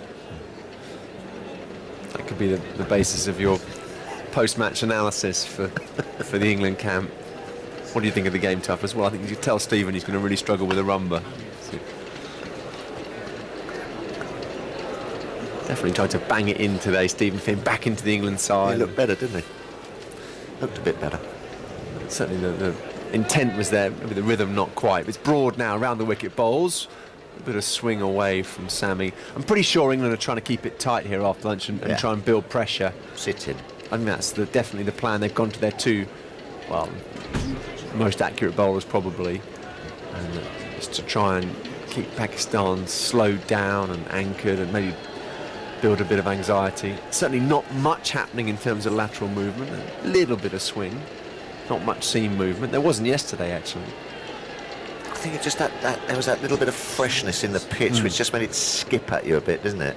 That's perhaps gone in the feels that way. Yeah.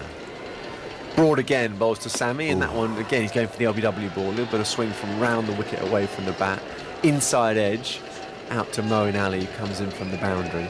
Sammy's off strike, 77 for 1.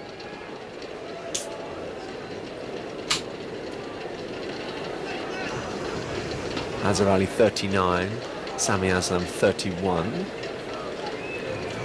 Pakistan's opener number 3, watchful, patient. Would you be tempted to stick Misbah up at number 4 after this good sort of solid start?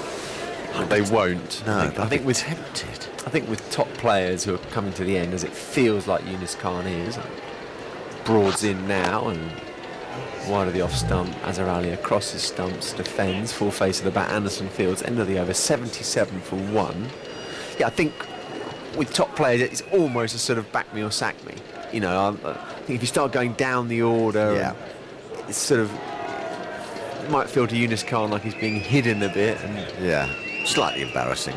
Yeah. But then having said that, if you're in England, if you get Jimmy Anderson swings one away and gets Ali out, who would you rather see and come to the wicket? A hopping about Yunus Khan or someone who's just going to drop anchor? That's fair. So it's always a balance, isn't it, in terms of strategy, tactics for a captain and coach, is what's best for your players as opposed to what the opposition would like the least, and they're not always exactly the same. Anderson in now, bowls to Sammy, who pushes it out to third man and gets a single. He's definitely looked more compact than Shan Masood, the man he replaced. Wow. He was all over the place against Anderson. Yeah, by a mile. Not quite sure what the silly mid-off's doing. That experiment could probably be file closed for the time being. So the left-hander, perhaps just a little sort of... What's he trying to... He's not even trying to look to punch drive one. Don't know. Yeah, it could be filed, that one. Azhar Ali back on strike. Anderson in, bowls. He's dabbed onto the offside. Good take, good judge of a single. His balance is in. Slightly fumbles it. There was no chance for a run out in my book. Balances in front of square. The ball went softly and behind square. Often when it comes to judging a single, it's a question of whether you hit it softly enough. If you do, the inner ring fielder's got no chance. Are you a good runner between the wickets? Steady. I wasn't. It wasn't something I would consider I was brilliant at. I think I tried not to get run out and just played it safe. Yeah. You weren't a nudge and a wink. Wasn't a brilliant runner like some people. As an actual asset rather than just something they're competent at. Anderson in and defended by Samuel from the crease. Oh. Yeah, I'm trying to think. I mean, I suppose in Test cricket, Javed Nyanda was an example of a sort of the brilliant runner. Dean Jones. Yeah, Dean Jones started in that sort of aggressive run. Yeah. You think actually of really good one-day players. I mean, sort of people had a good understanding. People like Mark Waugh and Adam Gilchrist, where if they weren't whacking it to the boundary, they were just dinking it off the hip and not calling. Yeah, that's what used to stuff me. Nodding through. Just nodding through, and then because you do as a fielder naturally sort of wait to hear it. Yes, and you sort of wake up. Wake up, yeah. Anderson in, bowls to Sammy, wide of the off stump, left alone. Desmond Haynes and Michael Rosebery were very good for that for Middlesex. So I could imagine that Desmond and Gordon Greenwich would have been good. Yeah. Good understanding of. You just know what the other guy's thinking. Yeah. You felt with Haynes, didn't you, that he was already into the run. He always made the shot part of the advance, and sort of the movement was seamless. Yeah.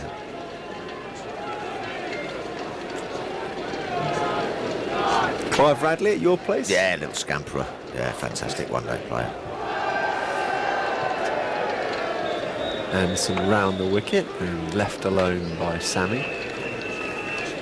One ball left in the over. He sort of wafted his bat. He never sort of tapped down and then went. He sort of brushed it through like a curling. The curling, the brushes. It never sort of it never dobbed down in and then go second run. It was just almost just a whoosh, and then off again. Great turner. Anderson round the wicket to Sammy and starts wide and goes wider. Not given a wide. That's the end of Anderson's ninth. He's been very tidy. 1 for 18 with 2 maidens. 79 for 1. Thought from you, Toughest. And I'll make way for Dan. Yeah, both sides just sitting in after lunch, not wanting to make the mistake, not wanting to open the door. Because you feel that if England could just get a couple of wickets, they might be on a boom or a couple of quick ones, a cluster of wickets. Afternoon, Dan. One brings 4, all that. Yes, one brings 4. Yes. Good afternoon. Or, who knows, maybe this is the day where Pakistan dig in England. They've done it against England in the UAE frequently. Yeah. England have been on the end of big totals from Pakistan in the past as Broad runs away from us from the pavilion end, bowling to Azhar Ali and forward in defence to a full ball up to mid-off. Goes the ball. Finn does the fielding, no run. Because they would have been told that all us boys are all sitting there going, they're going to fall down. Their batting's fragile, their batting's brittle. It must filter back, Yes. And it must, think, right, well, we'll show them. Well, Phil, I mean, Graham Swan said out there this morning, did he not, when I posited that, who knows, this could be the day that Pakistan bat through the day and they get to 450 and they could win the game. He said, if they get 450, I'll eat my hat, he said. OK. Broad bowls again and covering up in defence to a foolish ball. pushed out to Moeen Ali from Azhar Ali. No run. What kind of hat was he wearing? Well, he didn't have a hat. Oh, it was well, a very empty gesture, I thought. But we could bring him a hat. Perhaps we could. Or we could tell him to bring a hat himself tomorrow. What would be rather tricky to eat? Straw's not fun. It's quite dry, isn't it? Yeah. Wool. Oh, that makes me... Oh, I've just got all shivery. Nasty. Oh, yeah, I've got shivery. Yes, well, what we will not do is bring him a sort of chocolate and mint hat. That's not going to happen. We'll bring him the most foul, dry, awful hat. Yes. As Broad is in once more, bowls and back into his crease goes Azhar Ali, plays it out to Moeen Ali again in the covers. There's no run. I don't actually. Perhaps a sort of Davy Crockett hat. A really, really big one. Big fur one. Or an Australian one with lots of corks, and he has to eat all the corks as well. Yeah. But not what the corks were in. Yes. Unfortunately. Yes. No pleasure. And he gets no moisture to help it go down. No. Or, yes. I don't think a chocolate and mint hat or a roast beef hat. Roast beef. Yes. A roast beef hat is a pretty foul notion. The chocolate and mint hat, you can sort of imagine having this sort of... quite nice. Yeah, it would rather. Broad is in again, edged in front of Cook at first slip. It landed some distance in front of him. He played with soft hands, didn't he? Yeah. Largely speaking. I mean, he didn't go hard at the ball. And I'm really impressed with the way the Pakistanis have gone about this. They've had the odd alarm. He has been dropped, of course, on 38 already after them. Second day is usually the best day to bat on test pitches, though, isn't it? You know, that kind of initial moisture has just gone out of it a bit, and it's either quickened up or just deadened down, which one, either way. And it hasn't got quite as much fizz as the Pakistan bowlers had yesterday. Broad is carried, yesterday, I think. Broad is in to Azhar Ali, and he turns this off his pads. He moves across his stumps, turns off his pads into the onside. Now, come through for an easy single. We had an email from Martin in London. If any hat eating has to be done, it really should be a Busby. That'll teach him. Oh, yeah, that'll take a bit of time, wouldn't it? Busby. Yeah. Oh, that really would. And that would be foul, actually. You'd never quite get it all the way down, either, would you? You'd be like a cat with fur balls. Yeah. Couldn't quite get it. Loving the sound effect. Yeah. Andrew, you're poised and ready. Jack Bannister, famously in a series in South Africa, was working for SABC. And he wrote an article in the local newspaper saying, I'll tell after this ball. Broad is in now to Sami Aslam, who lets a ball go by outside the off-stump. Johnny Bairstow drops it rather untidily, but they'll get no run. It's the end of the over. Pakistan are 80 for 1. Azhar Ali has 41. Sami Aslam has 32. As a preview to the series, he wrote, England will win this series. If South Africa win it, I'll eat this article. And South Africa won the series. Oh, splendid. And because he was working for SABC, yes, they put him on after the series with his newspaper article and got him to eat it. Oh, how many words? Yes, that's crucial. Very good question. It wasn't that long. I know he had a nice glass of wine with it as well. Oh, well, there you right. go. I might have slipped it between a couple of pieces of sort of bread or something. Bread? Yeah, maybe, or just inside a bit of cake. Just, the sort of filling of a Victoria sponge. Oh, lovely. Yes. I mean, rice paper. You could also sort of make it act as something like that. Anderson is in, starting a new over and shouldering arms is Azhar Ali. That's a little closer to off stump. It's very well judged. Yep. Goes through to the keeper, and still Pakistan are frustrating England. And you mentioned that the pitch has got a little bit better. And this was why I'd say that Andrew and I and Ms. Barul-Haq were rather wondering about bowling first. Because of the way scores had gone, didn't we, Andrew? Scores at Edgbaston tended to get a bit bigger, and sides who batted first hadn't won any of the last 5. I'll give you that one. Test matches. Anderson is in again outside the off-stump, left alone through to the keeper. No, I'm being very smug because they've only lost 1 wicket at the moment. First thing you said in the morning, when we were all you sages, all us gnarled old professionals were going, I'd have a bat. You said, oh. And you're proved right so far. Well, yeah, it's only, as we say, it's only half an hour into the second session. Yeah. Things can go horribly wrong, from my point of view. A pork pie hat, of course, says Drew Campbell. Oh, but there's no way we're giving him a pork pie hat. No. Well, not one made of pork pie. Anderson in again, and forward in defence. Quite late defence, that move from Azhar Ali, out into the offside. What about no runs? It fielded it. What about a felt fedora? That would be tricky. Oh, felt, and I can't bear. I find the sort of the feel of felt and velvet particularly irksome to me. Yeah, with the teeth. Yeah. It's marvellous that we're planning such a cruel and well, we'll have it recorded. Punishment. We'll have it recorded somewhere. Oh, it is recorded. It started the programme today. Anderson in again outside the off stump, and a little bit wider this time, and Azarali leaves very circumspectly through to the keeper. Get quite low. There's no run. We'll ask the skip to drag it out, so he can't Welsh. No, but he can't, can he? I mean, that's the way it works. We're all men of honour here on Test Match Special. Hold on, let's have a look around. Men and women of honour. There's a few in here. Can't see too many. We're fine, upstanding members of society. Anderson into Ali, who drives outside the off stump and misses it. I'm pretty sure he missed it. Went very low through to Johnny Bairstow. Got to stay patient. Got to stay patient. This little passage of play, what we've been playing half an hour, 20 minutes, it's all built sort of up to that one play and miss, and now you've got as a bowler to go back to the drawing board and say, keep calm, keep your disciplines, tee him up again. That's a good delivery just outside off stump. Just missed it. Well, it's been Azarali who's looked the most likely to be indiscreet. Yeah. He's already been dropped as Anderson comes into him again and comes covering up in defence again. He plays that shot so late, doesn't he? Plays it out to the offside. It's fielded easily in the covers. It completes another maiden over from Anderson.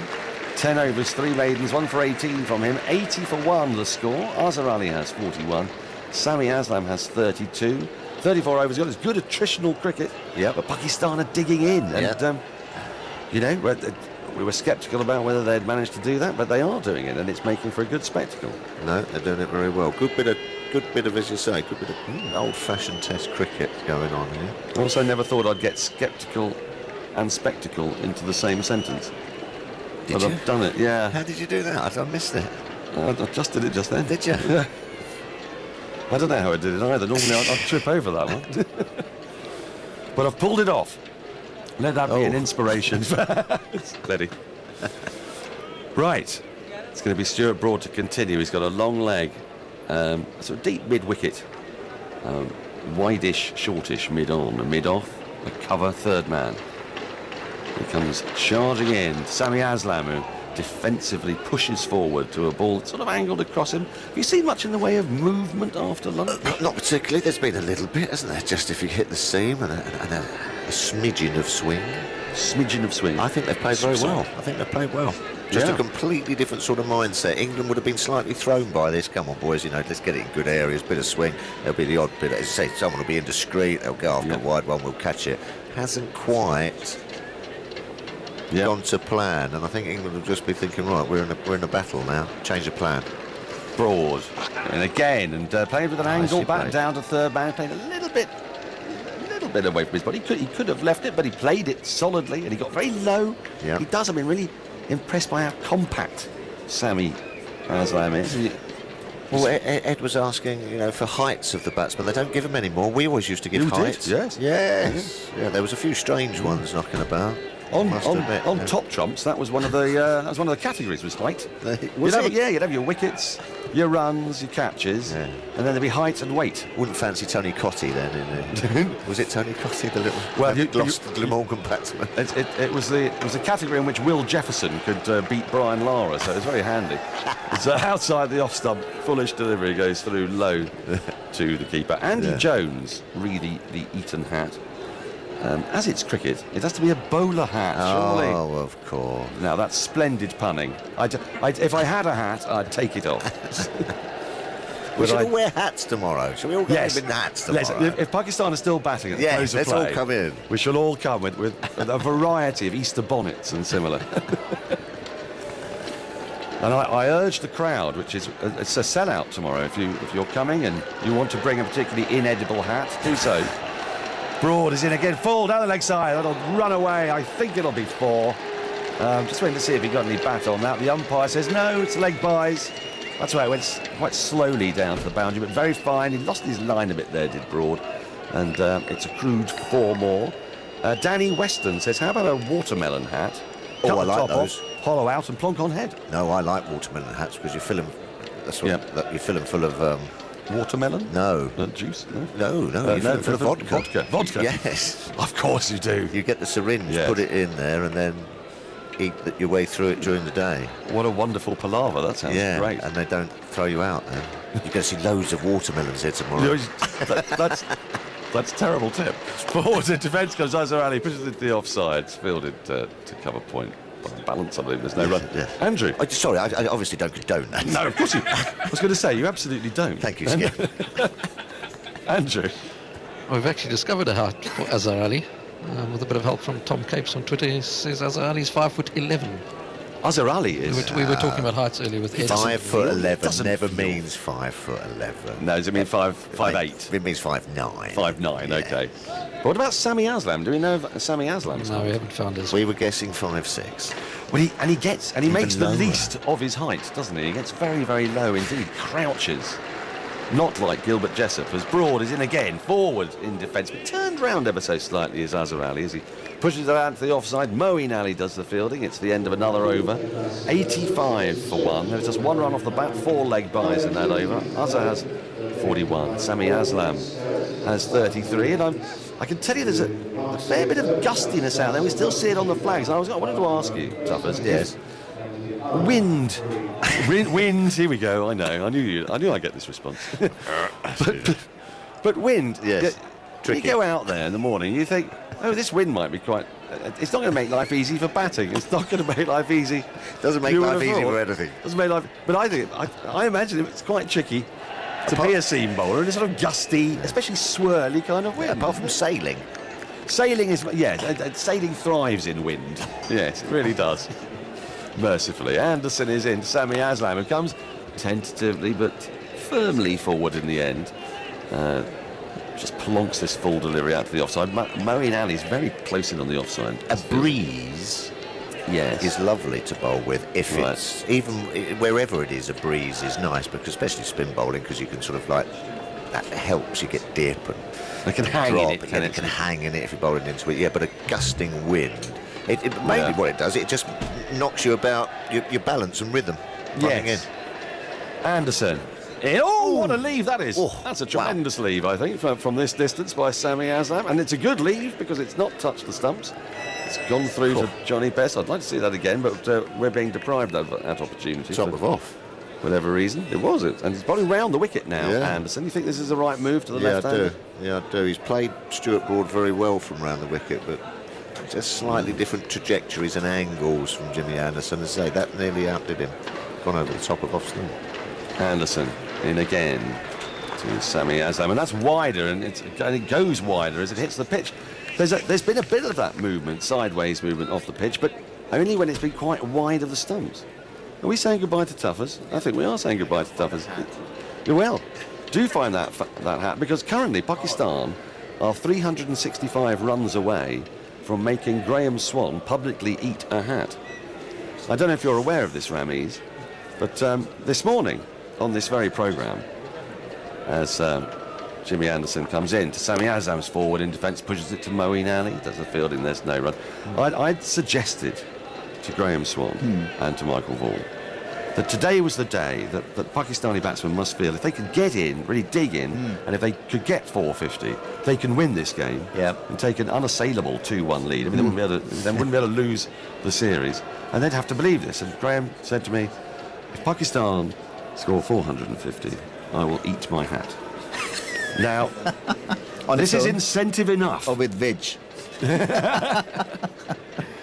Anderson to Sami Aslam. He lets that go by very well indeed outside the off stump through to the keeper, and there's no run. And I mean, I'm not sure that Pakistan require much more incentive than obviously winning the game, but you know, if you want to let them know about this, that there's a genuine hat-eating jeopardy going on here, then please feel free. Hello, by the way. Yeah, welcome, Dan.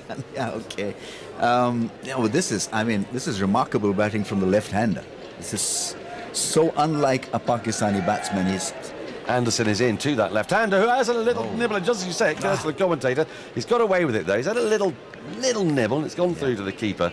He just sort of tried to pull his bat away at the last minute, but I think he did play a miss at that. Yeah, I mean, no run, and that is what I was trying to talk about, his ability to leave the ball outside the off stump, and this is where he's been so good and refreshingly different to some of the other openers tried recently by Pakistan, and clearly one for the future. He's only 20. Unfortunately, with so much emphasis being paid to T20 cricket in our part of the world, that such talent is not noted because he's tailor-made for Test match cricket. He's not a big striker of the ball, but back home and elsewhere in Asia, Test cricket is not your ideal format. And yet, I was going to put to you during this over, because I have to leave at the end of this over, I'm sorry to say. But this Pakistan side looks tailor-made for Test cricket. I mean, its batting lineup it seems to me, with Asad Shafiq and Azhar Ali. His Broad is in again, outside the off-stump, well left in the channel by Azhar Ali through to the keeper, no run. I sort of think of Pakistan's numbers 3 to 6, especially, as being fine Test match batsmen. And then with the addition of this fella here, Sami Aslam. Yeah, absolutely. I mean, it just props up their chances and, less pressure on the middle order. Do you think it's an issue, actually, in world cricket? Because when you go through all the sides in international cricket, really, there's an established opener in pretty much every side, but that other opener is not easy to find, is it? I mean, India have had issues in that position, Australia as well. But good teams seem to have a good solid opener pair, and they have a good wicket keeper also. I mean, these two things are always there for everyone to notice. I mean, West Indies in their prime had wonderful opening partnership or pair, and then Jeffrey Dujon as a wicket keeper. Australia, in Rodney Lanka Marsh, and Hayden, and before that, indeed. Broad again, wide, that's how the offside, beautifully driven through the offside. That's going to run away for 4. It was overpitched, it was out there, but Azhar Ali has shown commendable patience since lunch, and then when he got the ball to drive, he jumped at the opportunity. So this is excellent batting from Pakistan, and the danger to Graham Swan's palate gets greater and greater. We shall not allow him to forget. Yeah, absolutely. But he's fighting hard here, Azhar Ali, because when the ball is pitched up, he's not at his best, yet somehow he's finding a way to get the ball off. Broad is into him. Only 2 slips in for him now, and he defends very stoutly. A full delivery on off stump, back into the covers.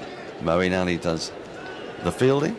And so where has he come on? We've not seen anything of Sami I've not Aslam. heard a lot about him. This, by the way, is his first-class match this year. Really? Yes. So, I mean... That's astounding. It is. And he's played 2 Test matches. But other than that, I mean, his CV is not very impressive. Yet what I see of him here, in English conditions against top-quality seam bowling, is given a great account of his ability. Broad into Azhar Ali, and he's beaten outside the off-stump. That's a super delivery. A little bit pacier and quite tight to off-stump. He had to play at it. It's just snaked past his outside edge, taken by Bairstow. I mean, I'm fascinated by this. It's his first-class match this year. And, of course, we in England, with that, having so many county games, we often say, well, there's no way you can bring Jos Buttler inside. I know he's injured at the moment, but you can't bring him into the side because he's played no red ball cricket. That's right, and yet, this chap's come in against 4 excellent seam bowlers on a potentially responsive wicket, and he's looked in very little trouble. Broad is into him now, into Azhar Ali now, and that's better played. He leaves it once more in the channel just outside off stump. 89 for 1, Azhar Ali 45, Sami Aslam 33. 1 ball remains in the 37th over. They're showing no panic either. They know there's plenty of time in the game.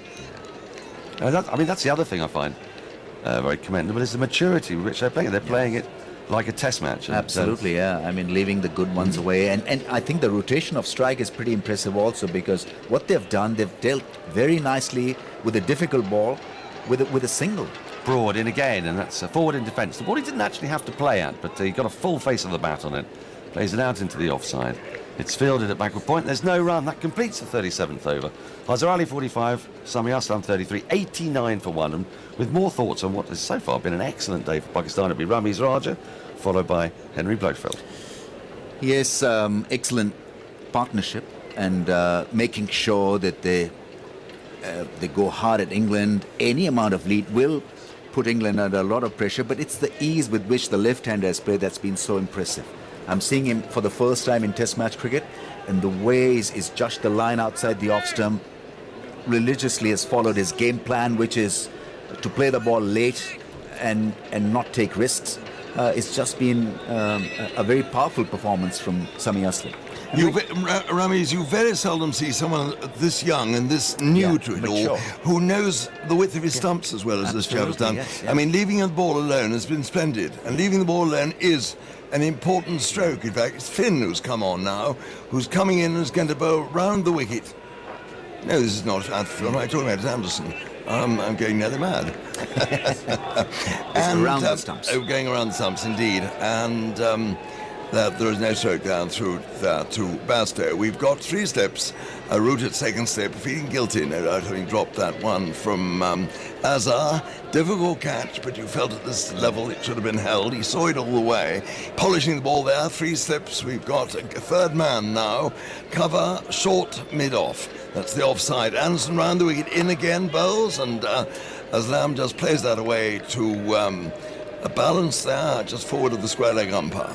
On the leg side, there's a fine leg, balance just in front of square leg, saving the one, and Finn is there alongside Anderson at mid-off, talking now to balance. In fact, it is Anderson walking back into the far distance. He comes now. Birmingham behind him, the city off. He's in, he bowls up to, and Aslam just gets into line perfectly coolly, playing it down there to short mid off, and it's Moeen Ali who fields.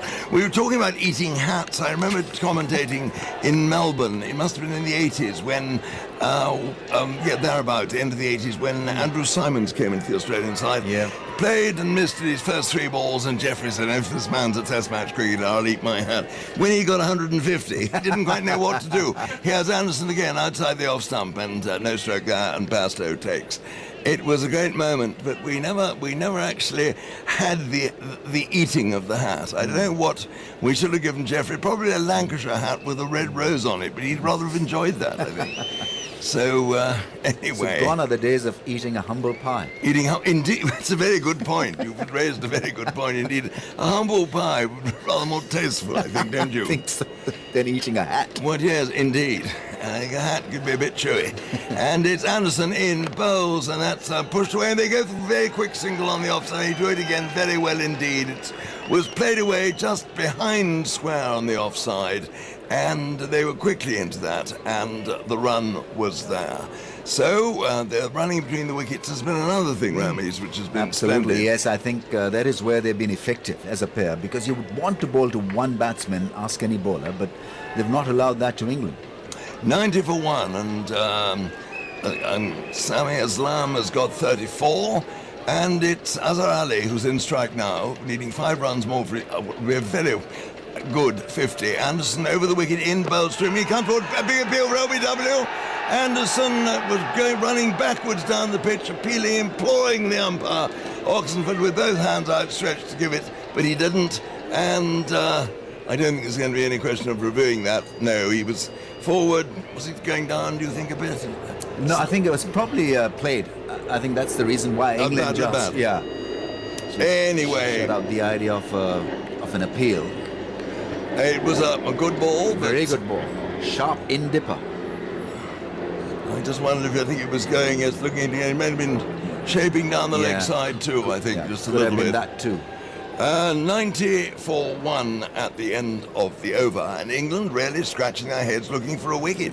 And I think it's fair to say that the pitch has really rolled out a bit today.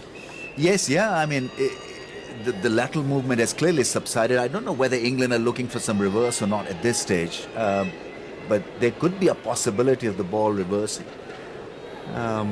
Anderson is getting a little agitated, a little frustrated, because the catch has gone down of his bowling. You know, that was a close thing, but the ball would have gone on to miss the stumps down the leg side. He's getting it to jag around enough to keep England interested, but results are not coming. And he's looking, I think, the most likely of the bowlers, Anderson, as you would really expect. And it's going to be Stuart Broad to continue from this end. He's had a great conversation with Alistair Cook there. And we're seeing a little bit of an alteration to the field. We've got 3 slips, third man, a backward point, a deepish cover, and a mid-off. Then we've got a mid-on and a deep backward square, Moeen Ali out there. So we've got 2 men on the onside. and 7 on the off. And everyone, I think, just about sorted themselves out. Anderson, in fact, is going there to a rather square gully. And he's just a little bit finer now. So 3 steps in the gully. And Broad is in now to Sami Aslam. He's up to the wicket, he bowls. Aslam is forward, and Anderson there diving to his left, fields that. Fields it very well indeed. Backhands it to Johnny Bairstow. And the polishing process begins. The ground has filled up quite a lot this afternoon. There are more people in the terracing on the left-hand side of the ground. The Holly stand is still a little bit empty. It's not as empty as it was yesterday, but there is room if anyone wants to come along. And there, I think, in the Holly stand, that the hijinks are happening, the fancy dress and the parties. As Broad is in now, he's up to the wicket, bowls to Aslam. Outside the off stump, he plays no stroke. And through it goes there to Johnny Bairstow. Just blunted England with his marvellous technique. I mean, you've got to give him a lot of credit for leaving the ball so judiciously and so well. Well, this is it, isn't it? I mean, he's really come into it and just looked the part from... Yeah. I thought the very first ball he faced when he pushed Anderson, didn't he, into the offside, and they ran. Yeah. It was... And it's Broad now, up to the wicket, he's there, he bowls, and Aslam is forward, pushing out into the covers, and there is no run there. Mullins, the fielder. And the score, 90-1. Hazard still 45, needing those 5 runs entirely unfussed by the approach of his 50, and Aslam has got 34, and many... newcomers will have played bigger innings than this that won't have been as valuable as this one. Not that it's his first test match, but very nearly. And here he's brought it in again. It's him. He comes forward, drives, and is going to collect a single out there to deep cover. And hails the fielder, and they get a single, so he goes to 35, Aslam, 91-1. And certainly there's quite a lot of Pakistanis over there in the Raybank stand, the Eric Hollis stand. They're throwing a lovely ball around there, but they're really enjoying it, and it's good to see, and it's very good spirit, isn't it, the whole thing? Yep. And it's great to hear the noise of the crowd and as they're sort of participating in all this. And the England supporters have been, for the time being, rather muted. And Broad now going to bowl to the right-handed Azhar Ali. 2 steps backward point, cover mid-off. And here comes Broad. He's up to the wicket now. He's in. He bowls outside the off stump, shaping a little bit away towards the slips. Bairstow goes across in front of Alistair Cook and takes the ball. A seagull planes in low over the Hollis stand. And we've seen a few seagulls and a few pigeons today, but generally speaking, aerial activity has been slender. We're a very long way from the sea. I'm not quite certain how these gulls get here, but I dare say there are lots of big ponds and lakes and things where they make their home. And it's Broad again in bowls, and that's turned away by Azhar, past short leg, down that deep backward square leg, and they run through for a single. So 46 now to Azhar Ali, needing just 4 more for his 100, and it's 92-1. Yes, and the partnership is worth 92 as well. And now England will have to do something different. Maybe a spell from Moeen Ali wouldn't be a bad idea, because these two are quite happy playing this kind of bowling. Anderson's spell, maybe, and then get Moeen Ali in. Changing the pace of the ball. Yeah, taking the pace off. Let's see what the pitch has to offer in the middle session. It may have powdered up some spin for Moeen Ali. We had, a couple of overs from him before lunch, which produced 7 runs. And it's going to be Anderson to continue from the Birmingham end, coming in to Azhar Ali. 3 steps, they go down. Here comes Anderson bowl. Oh, very wide of the off stump, and the umpire Oxenford looked at that and bent his head to one side, trying to make up his mind whether or not to call a wide. In the end, he decided against, and Bairstow really had to go down on his haunches there on all fours to stop that one, almost to the right-hand side of Cook. Cook, of course, beside him at first slip. appreciable movement for Anderson, but it was a wide delivery. Can he get that kind of movement from within the stumps? Well, this is, yes, then it becomes dangerous. Here he is again. He's up to the wicket now. He's there. He bowls outside the off stump, shaping away again to the slips. It was nearer the off stump, but still there was no question of Azar being drawn into a stroke there. And through it went to Johnny Bairstow. And Root it is, polishing away there at second slip. He's the polisher in the side. He and Cook actually share it a bit between them.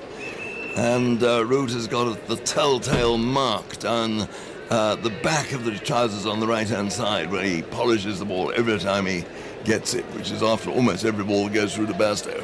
And here's Anderson again in bowls. Oh, and that's played very well indeed by Azar down to third man, and it's knocked back there by Hales. And I don't think he was touching the boundary when he knocked that back, and they picked up a couple of runs. In fact, they're not even looking for that. So he goes now, Azar, to 48, needing just 2 runs more. No, he was quite well inside the boundary. In fact, he kicked it, but he kicked the boundary after he'd flicked the ball back, so no question of that being a 4. And the ball back now with Anderson. We've got the 3 slips and Moeen Ali there at a very short straight mid-on. Anderson's in again, bowls, and Azar turns that one nicely away off his hips out there to Finn at, deep backward square leg, gets the single. So it's 95 for 1, and Azar now is on 49.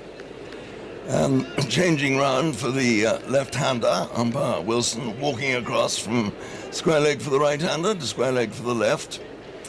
And backing the last few strides, he's now in position on the Eric Hollis stand side of the ground. Here comes Anderson round the wicket, bowls, and Sami Islam just gets into line, going across his stumps, and plays that down to Broad there at mid-on, and there is no run. Plays the ball late. And that helps him to get into good position. He's not pushing at the ball at all. Plays almost with a dead bat. That's a great technique, really, to have if you are to be a success here in England. See the ball early and play it as late as possible.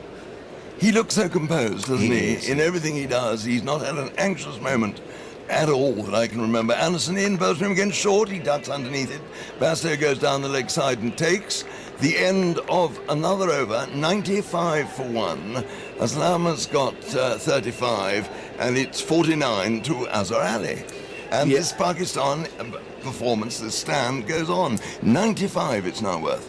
Yeah, I mean, you've got to put it down as because of good batting. Also, I think because the pitch has sort of seasoned out. It has become a good batting strip, this. And England would be ruined the fact that they didn't get enough runs in the first innings, because this clearly looked like a 350 plus pitch. So now England have got an issue.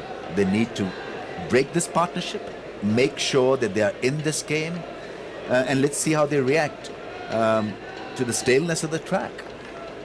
Well, it's going to be a big ask for them, and they've got, now they really are going to have their work cut out if they're going to get a lead in the first innings.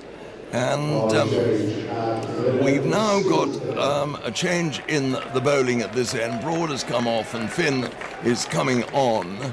This was the end that Finn this morning bowled his overs from. He bowled 6 overs, 3 maidens, none for 8.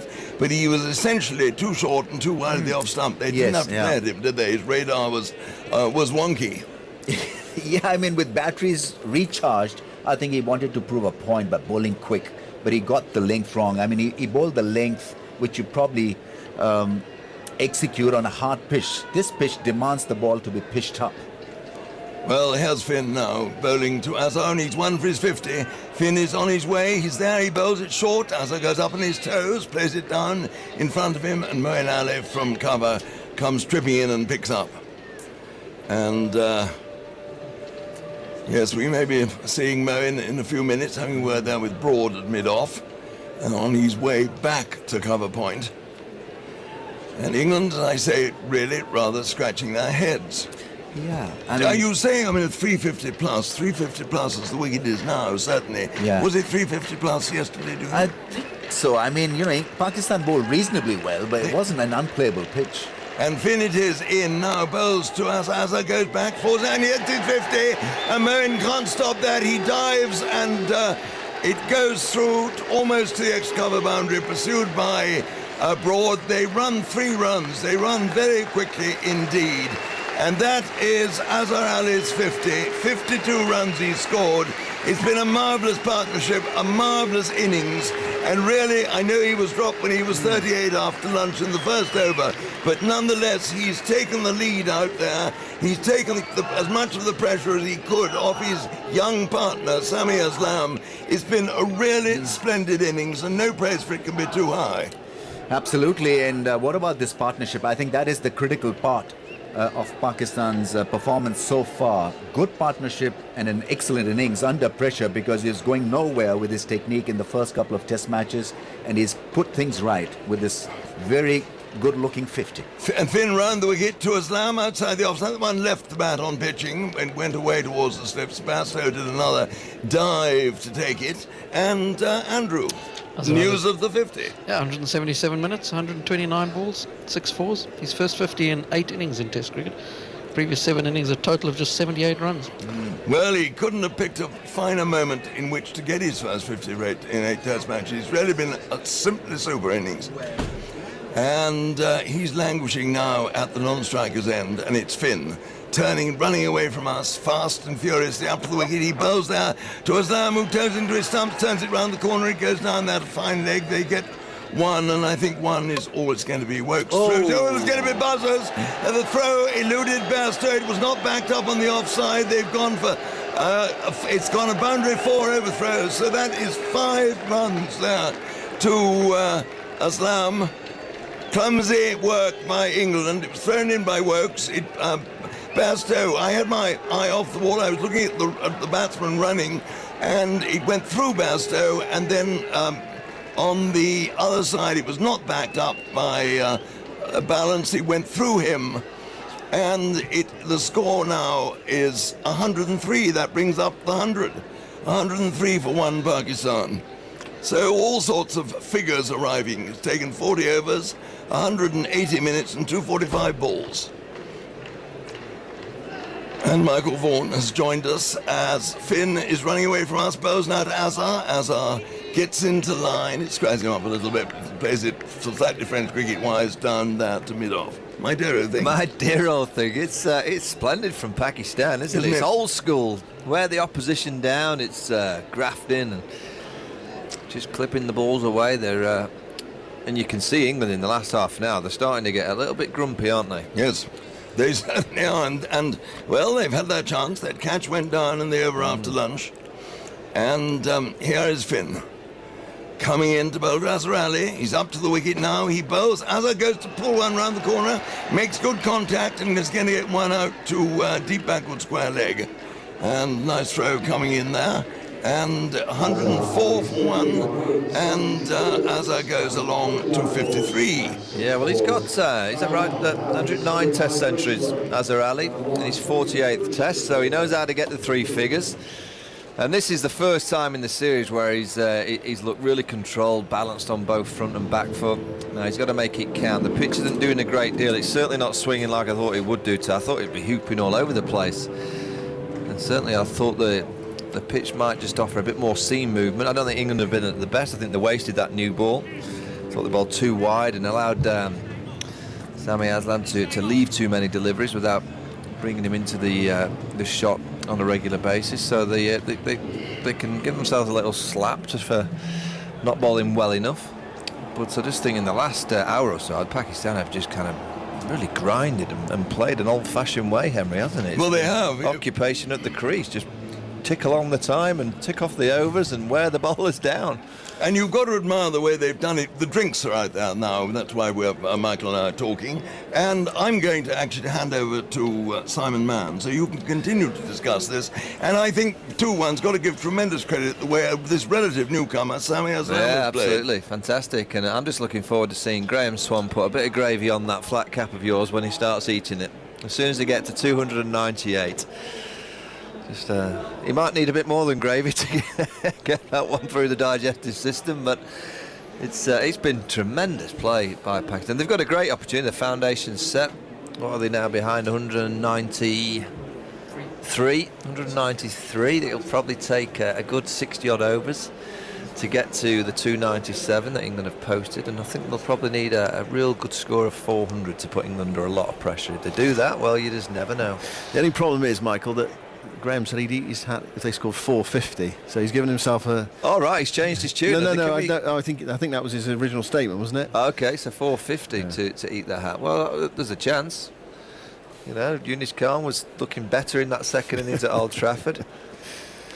And Misbah likes to bat time, and he's been in tremendous form. So, well, if Graham ends up eating his hat, Pakistan will win the game. If they get absolutely. that to the lead. Yep, no question. And the fouls are starting to develop. You just see them at the far end. So there'll be something for Yasir Shah in the second innings. No question about that. But there's still a long way to go. There's how many overs left in the day? What have we got? 49 overs. I think that's their first. Well, first of all, get yourself to tea, and then just try and bat the 49 overs and see where that takes you as a team. And following our commentary from here today, we've got more cricket tonight on 5 Live Sports Extra with coverage of the Kia Women's Super League match between Surrey Stars and Yorkshire Diamonds. And also, don't forget, you can watch highlights of today's play via the cricket section of the BBC Sport website. There's only been one highlight for England today. That was in the first over. And he said that it wasn't a great delivery from Anderson that got the wicket off Hafiz. They probably should have had Azhar Ali soon after lunch. Root dropped that catch at second slip. Well, it's funny this morning. I had a good chat with Trevor Bayliss, and I've seen him working closely with the slip cord, and he's trying to get them to just change their techniques a little bit. And Joe Root was one of the people that we're talking about, just about the hip movement, moving the hips quicker and sooner towards the ball. And when you see Joe Root drop that ball, it's because his hips don't move, and he just goes with his arms, so it looks and feels a long way away from him. If he'd trigger those hips into action just that little bit sooner and gone towards the ball, his head would have been closer to the ball, and he'd been able to give with the hands that little bit better. And that's what Trevor Bayliss is trying to work on the slip cord, and about just getting them moving the hips that little bit quicker and sooner. And by doing that, he'll be able to spread the cordon out that little bit wider. You look at it, it's quite narrow. How easy is that to change? Well, it's just a repetition and loads of practice. It's like trying to change a little, I guess, technical flaw in your batting or in your bowling. You've just got to repeat it hour after hour, and your hands will get very sore because you're going to have to catch lots of balls, and they're doing lots of work and they're getting caught. I mean, Joe Root's caught brilliantly so far in this series. It's a surprise when you see him drop one, but that's just a little technical side of the slip cordon that they're trying to work upon. Now, play's about to resume after the drinks interval. 104 for 1. Azhar Ali on strike on 53. Wokes bowls to him. It's turned into the onside towards wide mid-on. There's no run from there. Azhar 53. Aslam, he's not been flamboyant, not by any means. He's just grounded out. 112 balls for 40. Jake Paul's on the pitch. Who's gone off? Is Stephen Finn? No, he's down at fine leg. Jimmy Anderson. Where's Stuart Broad? No, he's at Gully. Stuart Broad's mid-off. Mid-off. Who's gone off? Alex Hales? Yeah, I think Alex Hales has had a little speller. Is that Alex Hales at extra cover? Is that James Vince? It's very difficult up here, Simon. It is sometimes, isn't it? Here's Wokes bowling. It's played away by Azharin to a gap through point. And they're back for 2 runs. They jog through for the second. Balance sends in the return. Just gradually, inexorably, they're whittling away at England's lead here. 106 for 1. This was the one thing for England is, although they've only taken the 1 wicket, Pakistan haven't got away. They haven't scored quickly. So, well, 2 things about that. One is that you take 2 quick wickets, 110 for 3. The game's back level again. The other thing as well, the second new ball will come round potentially before Pakistan are ahead, which can have an effect. Wokes bowls outside the off-stump, a away swinger there that went late, and Bairstow dived away to his right-hand side. The batsman let it go, and Bairstow couldn't take it cleanly. Rather surprised him, and in the end it was one of those that's heading for the corner of the net, and Bairstow tipping it around the post. So what have we got here then, Mike? We've got down to 2 slips in the gully and 3 saving, 1 on the offside. Is Wokes just going to concentrate off stump and just outside? Yeah, they're just wait for that mistake. Yeah, exactly. They're just trying to build up dots here and just try and force the error.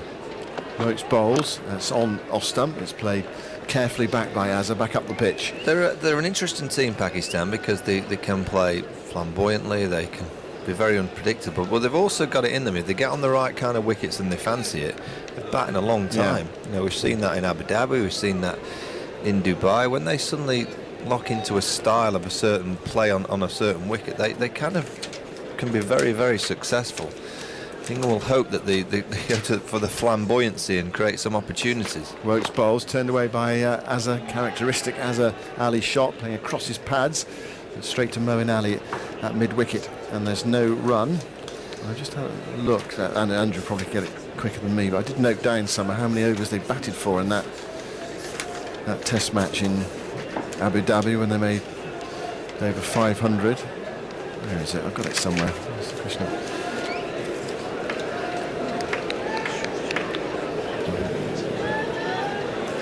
You'll probably get it quicker than me, Andrew. Here's Wokes bowling close to off stump. Azhar offers the pad and lets it go by. 151.1. Yeah, 51 overs.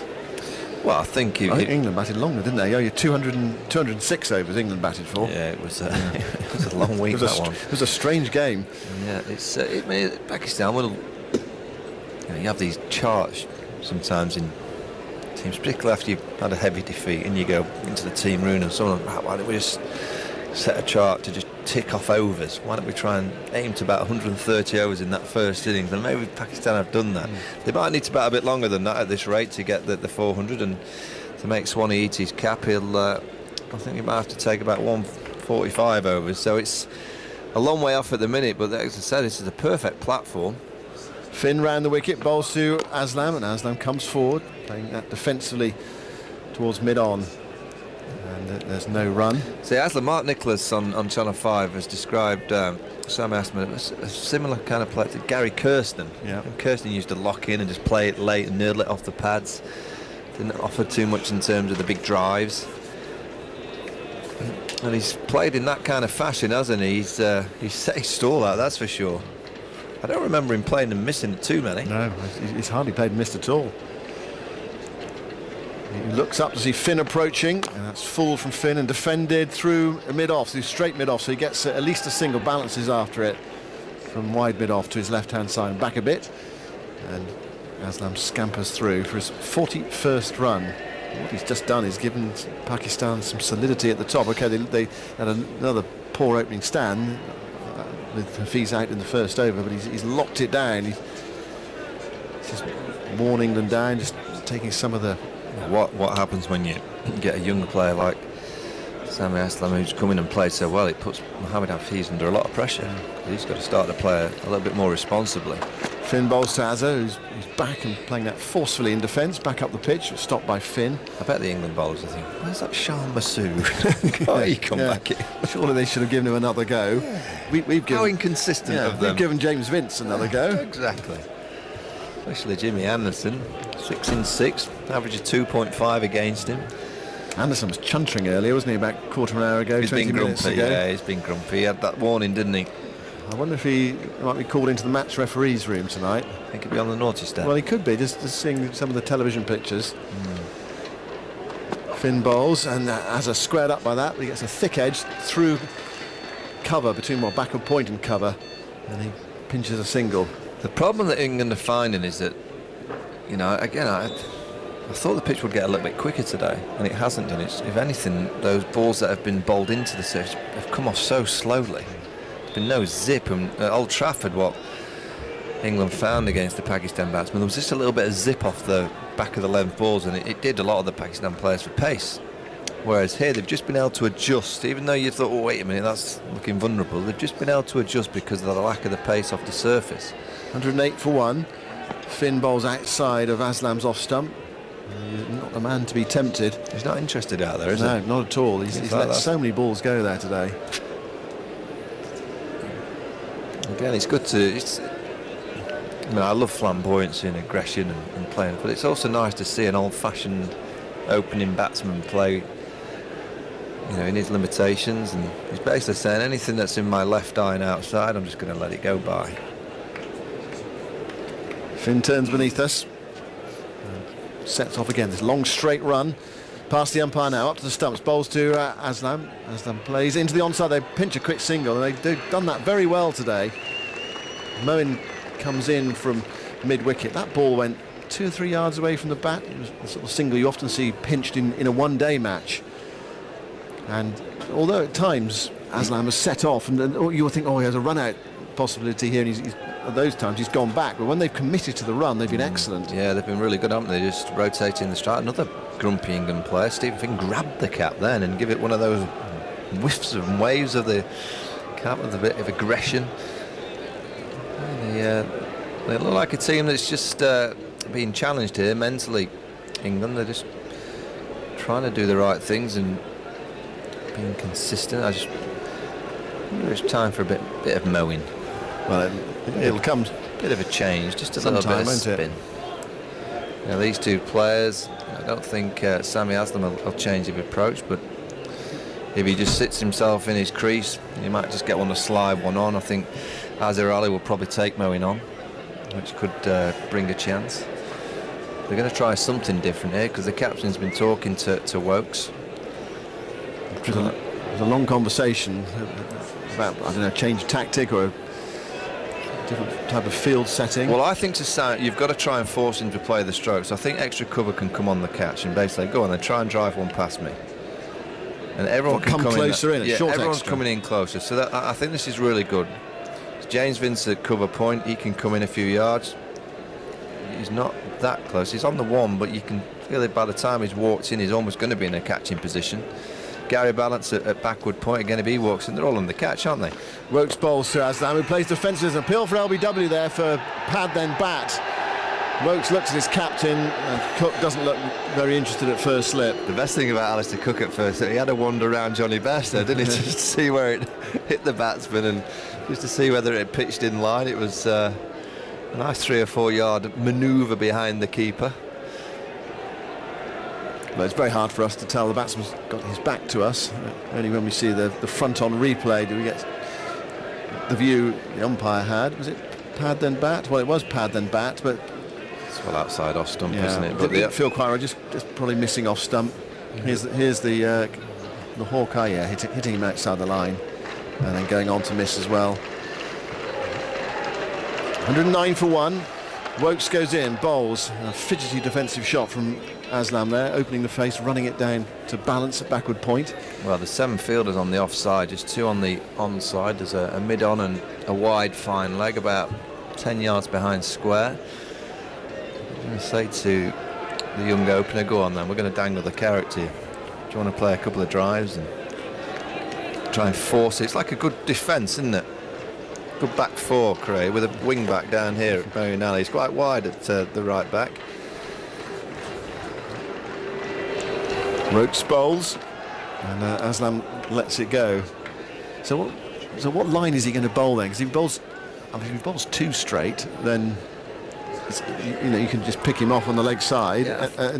Anything outside the off stump, and he's just left it all day. Yeah, I think over the wicket, just if he can pitch the ball on off stump, and it just with the angle goes across, probably by the time it passes the stumps, it'll be like 4th or 5th stump. I think that's what they're going to try and. There's no point in testing his patience because we know that it looks like he's going to leave them all day, so you have to make him play. Wokes trying to do that now. Bowls to Aslam, bowls to Bankser. He ducks underneath it. I haven't seen too much of that today. He's just the type of player that I can understand why the England team is getting a little bit grumpy. He's fidgety. He's just set his stall out to stay in first gear. Now and again he might punch one down the ground and get into second gear, but he's not shifting. He's on a long journey. It's going to take him a while. He's 42 not out. This is the 44th over of Pakistan's innings. Wokes bowls, defended by Aslam, out to cover, and it's picked up there by Vince. And there's no run.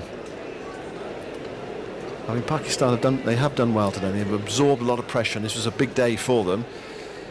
But they haven't nailed it down yet. There's still some potential for England to pull the rug away from their feet. To do that, they would need a couple of wickets, a couple of quick wickets now. It's still an intriguing game. England not out of it. You can understand their frustration. Wokes bowls to Aslam, and there he is, just nudging it into the onside. Not looking to hit it too hard, just taking the single. The ball that was probably middling off. That is the ultimate nerdle. Yeah. Just a little nerdle on the onside. Thank you very much. That's my one for the over. 110 for one. I mean, how would he play in a one-day game? I don't think he'd get in the team, to be honest. He might have been all right in those 60 overs. The old, was it Nat West or Benson Hedges, where you'd play up to lunch and you know, you'd be 36 or 37 overs into your innings by the time you got to your lunch, and there was 23 afterwards. It'd be good in that money, a 10 starts, just see off the new cherry. Having said that, I think he's played exclusively one-day cricket this year. Got a very good record in one-days as well. Domestic one-day cricket averages 49.97, strike rate of 85. Well, he's got it in him, and he's playing the game here. He's just playing the situation brilliantly.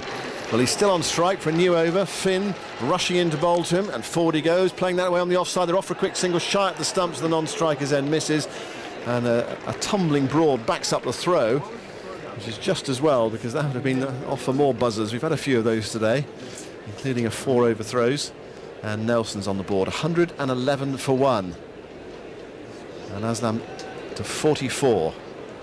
I think they've done very well, these two. I mean, Aslam hasn't unfurled the big shots. He's had to nudge it and dab it and pick up the singles, take the board over. It's been very frustrating for the England bowlers, and that's frustrating as well, because Finn's nearly into bowl and Azhar Ali pulled away, because presumably there's someone moving down beneath us. That is a test of the grumpiness, that is. He pretty much got into near his delivery stride and he just pulled away. Finn there walking back to his mark to bowl this ball, said to Anderson, just move in. So he wants him from gully to third slip. That's what he's done now. There are 2 men back, and Finn past the umpire into bowl to Azhar, and Azhar seems to have plenty of time to get in behind that and play that defensively towards mid-on. It's picked up by Balance, and there's no run. Crowd, well, the Pakistan supporters are noisy. England supporters in the Holly stand, normally it's livelier over there. Perhaps it'll get lively tomorrow. Well, it's full, isn't it? Tomorrow it's a sellout. Oh, it'll be pumping tomorrow afternoon in that Hollies. There'll be like cows being chased by all sorts of horses. Generally arrive as well, don't they? A few pigs. Actually, they're trying to get behind Finn here as he goes into bowl. It's full, clip driven, and half stopped at mid-on by Balance. They give away one. Broad's after it. They're going to come back for the second. No, they're not. Broad sliding stop. Good committed fielding from Broad. Balance probably should have stopped that. 112 for one. As at a 57. Yes, probably needs that bit of crowd participation to get the bowlers going.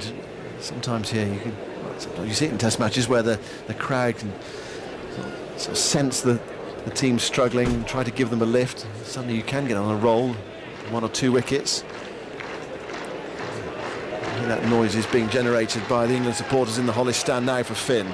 Round the wicket he goes, bowls to Aslam, who is a poking drive at that, no venom in the shot at all. Well, that was a rank half volley. Yeah. I mean, it felt as though it should have been pummeled through the offside before. But Aslam given the impression he could barely hit the ball off the square. Yeah, I think when you're in, I think he would look back at that half volley. Yeah, I should have put that away. That should have come straight down the ground. 3 slips are still in place though for England.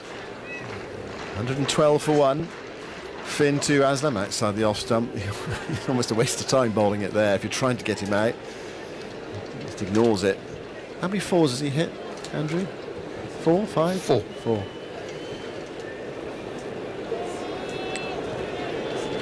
.125 balls. Mind you, Azhar's he's not been flamboyant either, but trying to grind England down here. Just know the importance of this day's play. That feeling this morning that didn't necessarily settle the series, but it had that feel about it. Whoever won today, certainly if England won it, Pakistan conceded a first innings lead. Well, leg slip in now. Finn bowls, is nudged away by Aslam for another single. Right, past the square leg umpire. Moeen Ali had gone back to the square leg boundary. So another run. It's the end of the over. 113 for 1. We are halfway through the day's play in terms of overs. 45. So in theory, another 45 to come. Azhar 57. Aslam is 45. The stand is worth 113. It's not been spectacular, but it's been effective. It's building up into a very tense, tight test match. Advantage Pakistan at the moment. More from Michael, and then it will be Ed. Yeah, absolutely. It's a good job Pakistan are doing. They're setting their stall out to bat a long time in the first innings. And that's exactly what they need to do. They need to get a good lead and then throw the ball to the likes of, and also give Sohail Khan a good rest. He looked like he needed a rest after his spell yesterday. Yeah, he did. Thought they might have needed a crane to get him out of bed this morning. Afternoon, Michael. Afternoon, everyone. Yes, Sohail Khan as well. You can just start to see. I mean, it's slow, isn't the pitch? But those foals will develop so much more over the next day or so for the likes of Yasir Shah to go into. Wokes in, Sammy, as he has done so often this innings. Just watchful, slightly crabby in defence, but rock solid on the offside. 113 for 1. Sami Aslam 45, Azhar Ali 57. Pakistan almost got some clear blue water behind them as they get ahead in the test match and in the course of the series, which is poised at 1-1. They've done it the hard way, as you've been saying, Michael. They've gritted it out and determined and resolute, and they've made the pitch look not that threatening, to be honest. Well, it hasn't been. It's just not had any zip in it today. Wokes in again, and a slightly mistimed off drive to mid-off. I think that's surprising, England players. They actually tried to drive the ball. Yeah, when you've come up against these kind of players, it can frustrate you, but you've also just got to keep looking at that scoreboard. And Jeffrey's old setting of just putting 2 wickets on it, 120 for 3, and England are right back into this game. So Aslam's doing a good job, but he's not taking the game away from England. Wokes again, and Sammy leaves an away swing that goes through to Bairstow. So interesting. One of the things about 4 and 5 day cricket is that the pitch becomes the judge and jury about who's had a bad test match, batsman or bowler, doesn't it? And it's the analysis of the pitch on day 2 will change the way people judge England's batting on day 1. Yesterday we felt it was doing a bit, maybe it was about a pass score. Suddenly, not so much. Wokes in bowls, and Aslam just pushes this to Broad at mid-on once again. And also, I think, when you get someone like Joe Root playing so well last week, and Alistair Cook getting 100 and playing so well, it can lead you in believing that the pitch is probably a lot better than it actually is. So Joe Root's 254 was an unbelievable innings, and the pitch probably wasn't as good as he made it look. And I think England made the pitch probably look worse than it actually was yesterday. Absolutely. Wokes in, and Sammy off his hip gets an easy single. Broad collects, throws the ball at the stumps for reasons that elude me, and James Anderson smartly backs up. Yeah, I think that's absolutely the point. That I think in many games of cricket which are shaped by a big 100, in Joe Root's case, a magisterial double 100, suddenly bowlers get effectively broken. They've been bowling for a day and a half, 2 days, and there's nothing left, and of course the pitch starts to look flat. It was a flat pitch, but it wasn't as flat as he made it look. In the same way, if batsmen bat badly, the new ball doesn't get really old, bowlers never get really tired, they stay in the game, and that's what happened yesterday. Well, the Cook-Root combination at Old Trafford, what was the percentage of those two's runs? Yeah. Wokes in now, and Ali plays straight. He was tempted to whip it and then checked himself and played with a straight bat to mid-on. End of the over, 114 for 1. Well, 350 out of 6, whatever it was. So, yeah, over 50%. And then the second innings, effectively all of them. So I'd say it was more like, in the match, I'm going to say 70%. Andrew will give you the details. 66.4. Is that not bad, my 70 then? Did you have to press any buttons? Did you have to press any buttons, or was it straight in there? No, he cheated, didn't you see? It's like he had his dictionary out within the quick crossword. Have a calculator. Have you got one of those calculator watches? I used to have one of those at school. Marvellous. And then they create these watches with a game on. Swanee'd look in and had one. Did you have one, Swanee? Yeah. football game, penalty shootout. Finn in, Sammy is watchful on defence on the back foot. They go for the quick single, scamper through, and actually that was one of the less well judged. It was balance coming in. He's wearing the big shin pads which weigh you down, and he fumbled it anyway, and the run was completed. Michael Vaughan's gesturing with his right hand, as he sometimes did when he bowled his own off breaks. I think he's calling for a bit of Moeen Ali. I'm not sure if Alistair Cook's watching. Yeah, it just needs a little bit of, and it's always a risk because the scoreboard might tick along a little bit more so, but you know the way that someone like Azhar Ali will play Moeen Ali, he'll come at him, he'll play some big shots, and it might just gift England that wicket. I think Aslam will just stay doing what he's been doing all game. He'll just sit there and... Finn in, short, a little bit of variable bounce, that kept low and jagged in. And Azhar Ali was camped on the back foot, did really well to jab down and keep it out. It's one thing that is very difficult is when tall fast bowlers start extracting low bounce, and then you feel like a dartboard. You can't go up, you can't go down, you just get hit. No, you got no chance. Once it starts... You ever faced a game where it's gone really up and down on a good fast bowler, Michael, in a test match? Yeah. Alan Donald at the Wanderers in the second innings, it was going pretty much up and down. Finn again, short ball, jab down towards third slip on the bounce, not a chance. Anderson parries. I think that's probably the least pleasant experience for a batsman.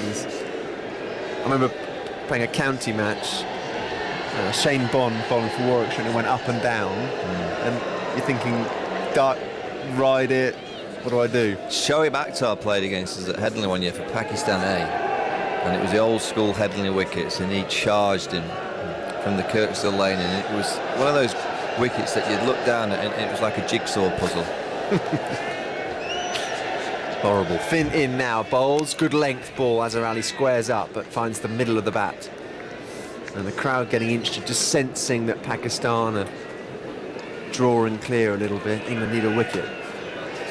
They've gone to Finn, who's tried to bowl faster today, hasn't quite clicked in terms of line length, certainly didn't in his first spell. Wicketless for 24 and into his 10th over.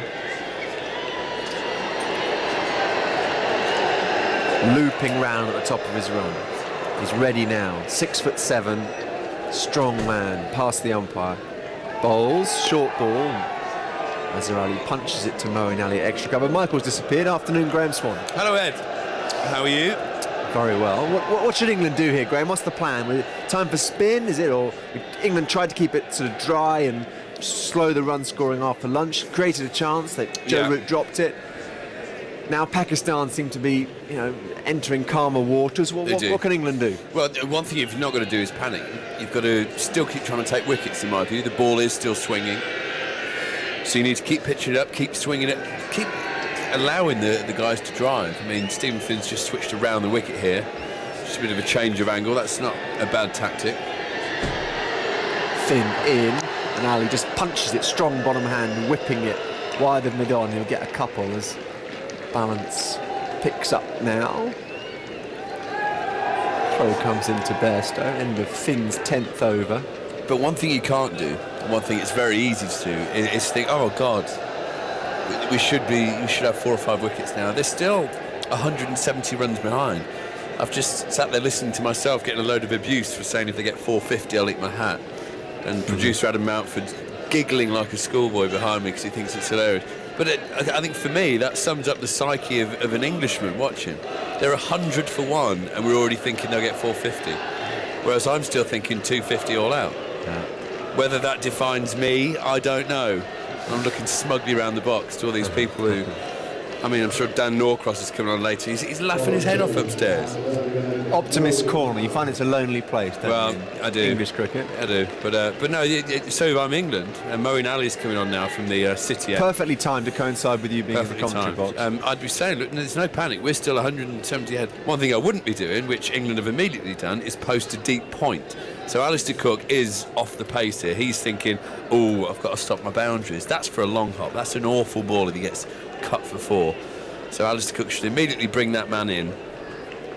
Moeen Ali starting round the wicket to Sami Aslam, who just plays with a straight bat, very softly. I watched Moeen Ali carefully before the start of play today, bowling on the furthest right pitch on the square, which is very dry and dusty. He had 2 cones out just outside the length on off stump. He didn't miss one. He bowled every ball spot on. See if he can do it in a match now. And Sami Azam is back, and again slightly crabby in defence. It doesn't look like he sets up very confidently against spin to me. No, he looks like someone I'd enjoy bowling at, or an off spinner should enjoy bowling at.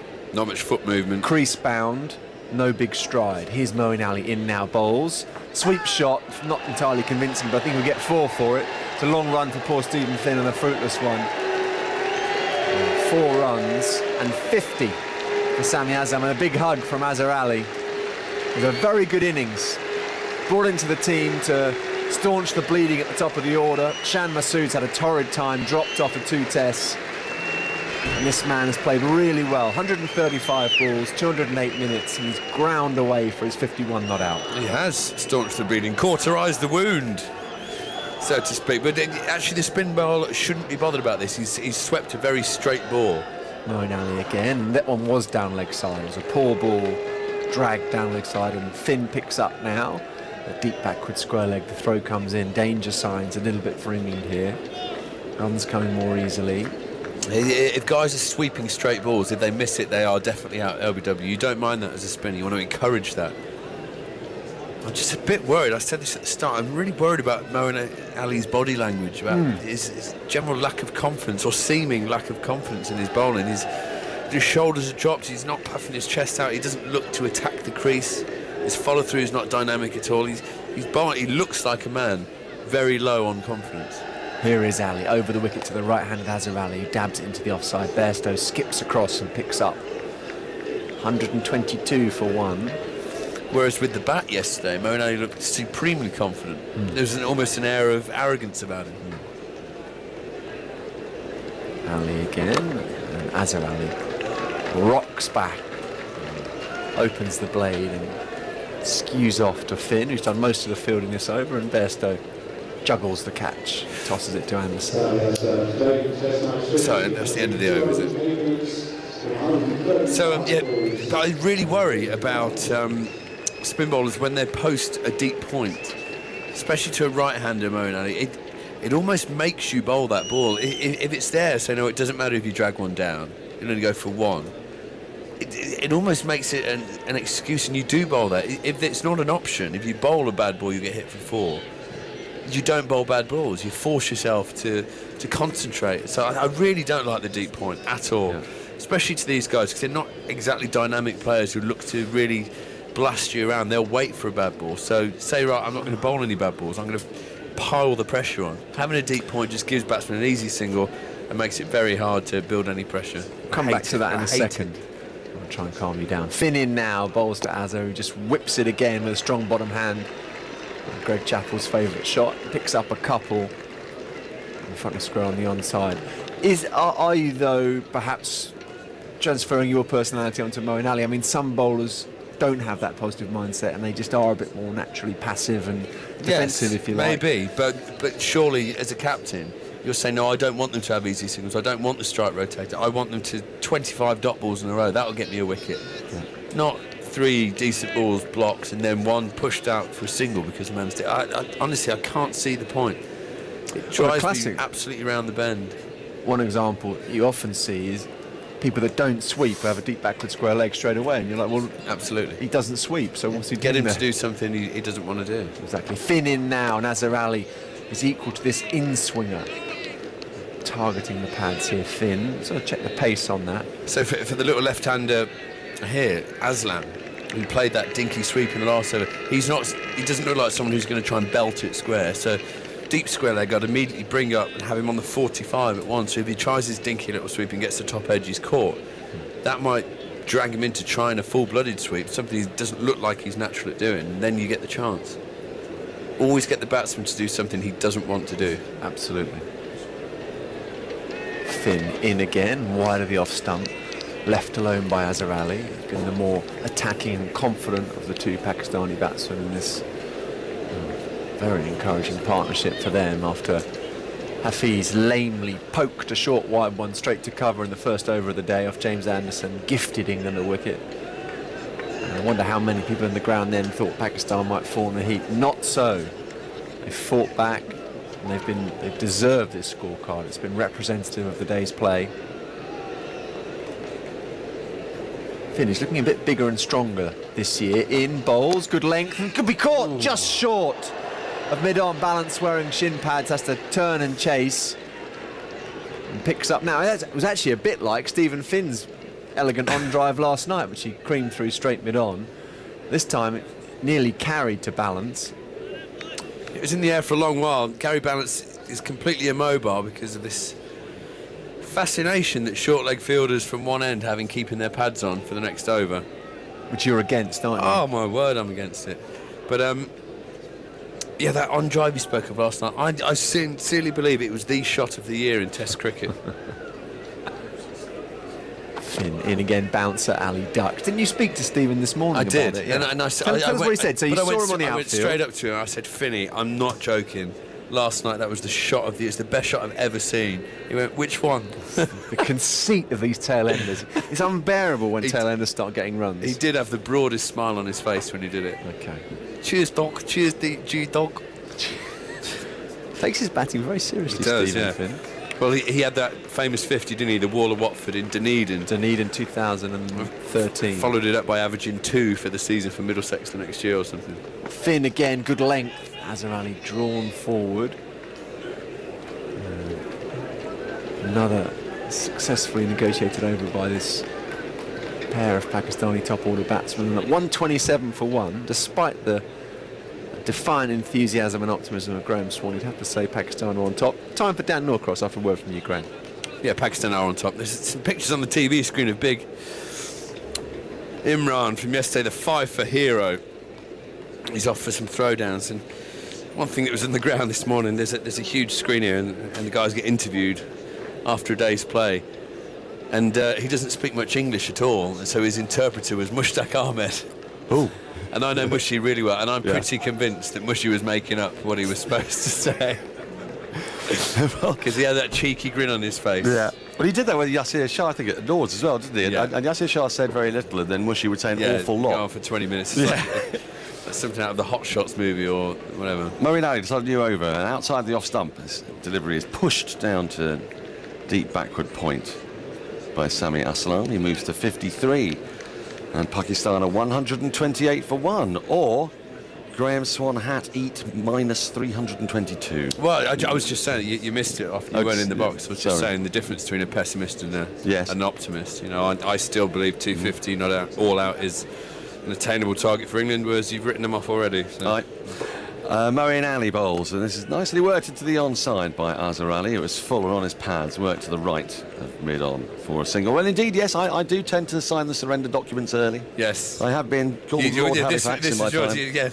Your excuse upstairs was, I have lived through many more Euro, World Cup, various disappointments. Yeah. So I'm therefore more qualified to be a pessimist. That's right. Yes, I've got it in my bones. Moeen Ali bowls and is nicely swept by Sami Aslam. That's going to run away down to the boundary for 4. It was full and it was wide of his leg stump, and he's just fetched that very fine down to the boundary. 4 more. Yeah. And Pakistan they've been going fairly slowly in this session. Nothing wrong with that. They started at 72 for 1. How many overs had been bowled, Andrew, at in the first session? 27. 27 overs. That was a poor ball from Ali because it was drifting down to the leg side. But what I spoke of just before with Ed is this field they've got set. Instead, do you not approve of it? What are you doing? Do you not approve of it? No, they've now moved short leg to leg slip, which is ridiculous. Well, we've got a slip and a leg slip, and Aslam's opened his shoulders and hit that up and over mid-on. He's going to bounce twice and into the boundary, sponge for 4. He's used his feet well there. Yeah. First time. It's not the first time we've really sort of seen him advance down the track. Yeah, he's gone down the wicket this ball, but because short leg's been taken away now, it's taken that pressure away from the man's eye line, and so it's freed him up. He's decided to go down the wicket. The man should immediately go back to short leg, put that pressure on him again, and you move your deep square leg to a short 45 position, saying if you want to play a hard sweep, be my guest, but otherwise you can't play the dinky sweep. Moeen Ali again, it's short this time and cuts to backward point. It wasn't quite as short perhaps as Aslam thought, but got a fair bit of bat on it. It's fielded comfortably enough. 137 for 1. And there just doesn't seem to be enough thinking going into Moeen Ali's fields. There's not enough. It needs a committee out there deciding what they're doing. Moeen Ali bowls again and is driven nicely through the covers. He'll pick up a 2 for this as the sweeper runs round from the offside to do the fielding. There's a fair bit of space there between extra cover and cover point. And he's picked up 2 more. How many came off that over? Is it 12 off the over? 12, yeah. 12 off the over. So Moeen Ali, 4 overs, no maidens, none for 25, 139 for 1, Azhar Ali 65, Sami Aslam 63. We spoke before the start of play, didn't we, about Moeen Ali? You're slightly worried about his confidence. Yeah, completely. He's not being helped at all there. He is slightly low on confidence, and what happens when you're low on confidence? You don't put as many revs on the ball, you don't get as much fizz. You need fields that, you know, create pressure for you, because the ball isn't doing it.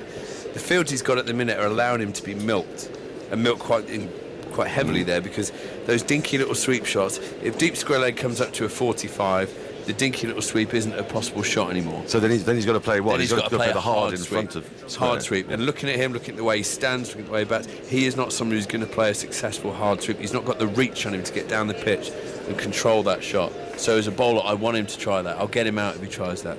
After this ball, Andrew's going to have something for us, I believe, as Finn starts a new over, running away from us from the pavilion end. 2 slips in to Azhar Ali, and that ball's on the pads and worked to that tricksy short mid-on fielder. Goes straight to him on the ground, no run. Moeen's bowled just over 50 overs in the series and gone for 4.98 runs an over. Wow, and that is against a team that has the 3rd slowest scoring rate in international cricket in the last 3 years. That's where stats lie for it, because they have obviously just targeted him. Right, yeah. Because of what happened in the UAE, because of what happened, he's not getting the support out there. He needs the keeper, needs the captain rallying, setting his fields, making it impossible for the guys to score without taking risks. Finn's in again, slightly shorter, covering up in defence is Azhar Ali. Plays it with the full face of the bat, back up the wickets, fielded off his own bowling by Finn. So, who's responsible for this? It's Cook who'll be responsible for this, or Moeen himself as well. It'll be Moeen. It'll be a conflab between the two. I mean, I used to have sort of full, permission to set my own fields. You did but you? I'd be very stroppy about it. But I wouldn't bowl with my own fields. I knew what I was trying to do. I didn't want it. If someone could come to me and put together a perfectly good reason why I should change. Finn in again, short again, and worked into the onside this time. It was on the hip of Azhar Ali. He's worked it into oodles of space in front of square through a sort of straightish mid-wicket along the ground for 2. Throw comes in, 141 for 1. So I'd happily conflab with Matthew Pryor. He was my keeper. He had the angle of the batsman, and he knew my bowling inside out. We knew each other inside out. So if he suggested things, I'd take them on board. I might not implement them, but I very well might. If someone from mid-off came over and said, you should do this, you should do that, I wouldn't listen at all. I think you don't know what you're talking about, you don't know my plan. So you have to have someone out there you trust and who knows the game. But what I'm seeing is a lot of people standing there leaving it all to Mo. That's not how it should be for that guy at the moment. Finn into Azhar Ali. It's short again, and he gets slightly in a tangle playing this. He moves a little bit across his stumps, and in the end it does go back to that short mid-on position. Because I'm just watching Mo. He's extra cover at the minute. He's just gone through his action 4 or 5 times. He's there sort of shadow bowling. It's a man who's not confident. Something doesn't feel right in his action. He needs an arm around his shoulder. He needs all the help he can get at the minute. So what he's trying to do is he's trying to find it. Groove. He's like a golfer, sort of having more and more practice swings because something just doesn't feel right. He's trying to find the right feeling. Now, isn't it interesting? We've now got a short mid-off and a short mid-on as Finn comes into Azhar Ali. He bowls a full delivery, gets inside half of the bat, inside edge really, all the way out to deep square leg. They'll come through for just a single as Alex Hales does the fielding. I shouldn't laugh really, but Joe Root there, when this was edged and almost a chance, kicked the floor in sort of wild anger because it's Azhar Ali batting, because Joe was the one who dropped him. Right. When he was on about 27. Well, so it's still bubbling for Joe. You know, if you do drop a catch on the field, you are desperate for that man to get out sooner rather than later. Well, that drop has been shown, as I've been walking up and down the media centre, it's been shown an inordinate number of times. And as Vic Mark said to me, if England had taken 6 wickets today, that drop would have been shown once or twice. Instead, that's it's right. shown every 5 or 10 minutes. But I think what they're trying to do is dissect why Joe dropped it. What went wrong? Was it an easy chance or not? Finn in now to the left-handed Sami Aslam. Oh, and that's wrapped him on the pad in front of the stumps, but there's a stifled appeal. There might have been a bit of bat on there. It might have been going over the top as well. It completes the over from Stephen Finn. 142 for 1. And, well, I mean, if Moeen Ali's in such a pickle, and he's not getting the support he needs. Does he need a mentor? Does he need a permanent spin bowling coach? Does he need a man who's got a bit of spare time on his hands? A man who's got so much to give to English cricket? A man who may feel there's unfinished business, perhaps, with the England hierarchy and setup? A man who works for an inordinate fee. Yes, but possibly. Well, I'd love to help him out. I mean, I've spoken to him a couple of times before, but I shouldn't need to do that. He should have. There's a lot of experience on that field right by him now. Joe Root's at mid-off, Alistair Cook's at mid-on, Jimmy Anderson's at mid-off. None of them are talking to him. They've all got their hands on their hips. Moeen Ali's in now. He's got a forward short leg to the right-handed Azhar Ali, and he clips his first ball straight to short mid-wicket, and there's no one. Would Jimmy Anderson and Stuart Broad feel qualified and confident enough to talk to about spin bowling? Maybe not. I mean, they don't tend to do a great deal of that when they're on the field. Moeen Ali's in a game, bowls, and Azhar Ali covers up in defence. But what you need an ally out there. You need somebody you can bounce ideas off. For me, it was always Matt Pryor, and Right. Cheese was brilliant at it. And he'd always start any line of inquiry. Moeen Ali again, and he's waiting for this is Azhar Ali, and he just dabs it back with a square on the offside. And they pick up just the one run as Jimmy Anderson runs down to a short third man to field. So if you ever had a suggestion, you'd always start with, right, don't shout at me, don't kill me, but do you reckon? Which is what I needed, because I knew I'd bite his head off otherwise. It wasn't my idea, and I'm an egomaniac when I'm on the field. But he was brilliant, so we could bounce ideas off each other. Moeen Ali's still got this leg slip in that Graham Swan does not like, and bowls, and it's dabbed into the onside very easily for a single. It's too easy for Sami Aslam there. He's played it well, 144 for one.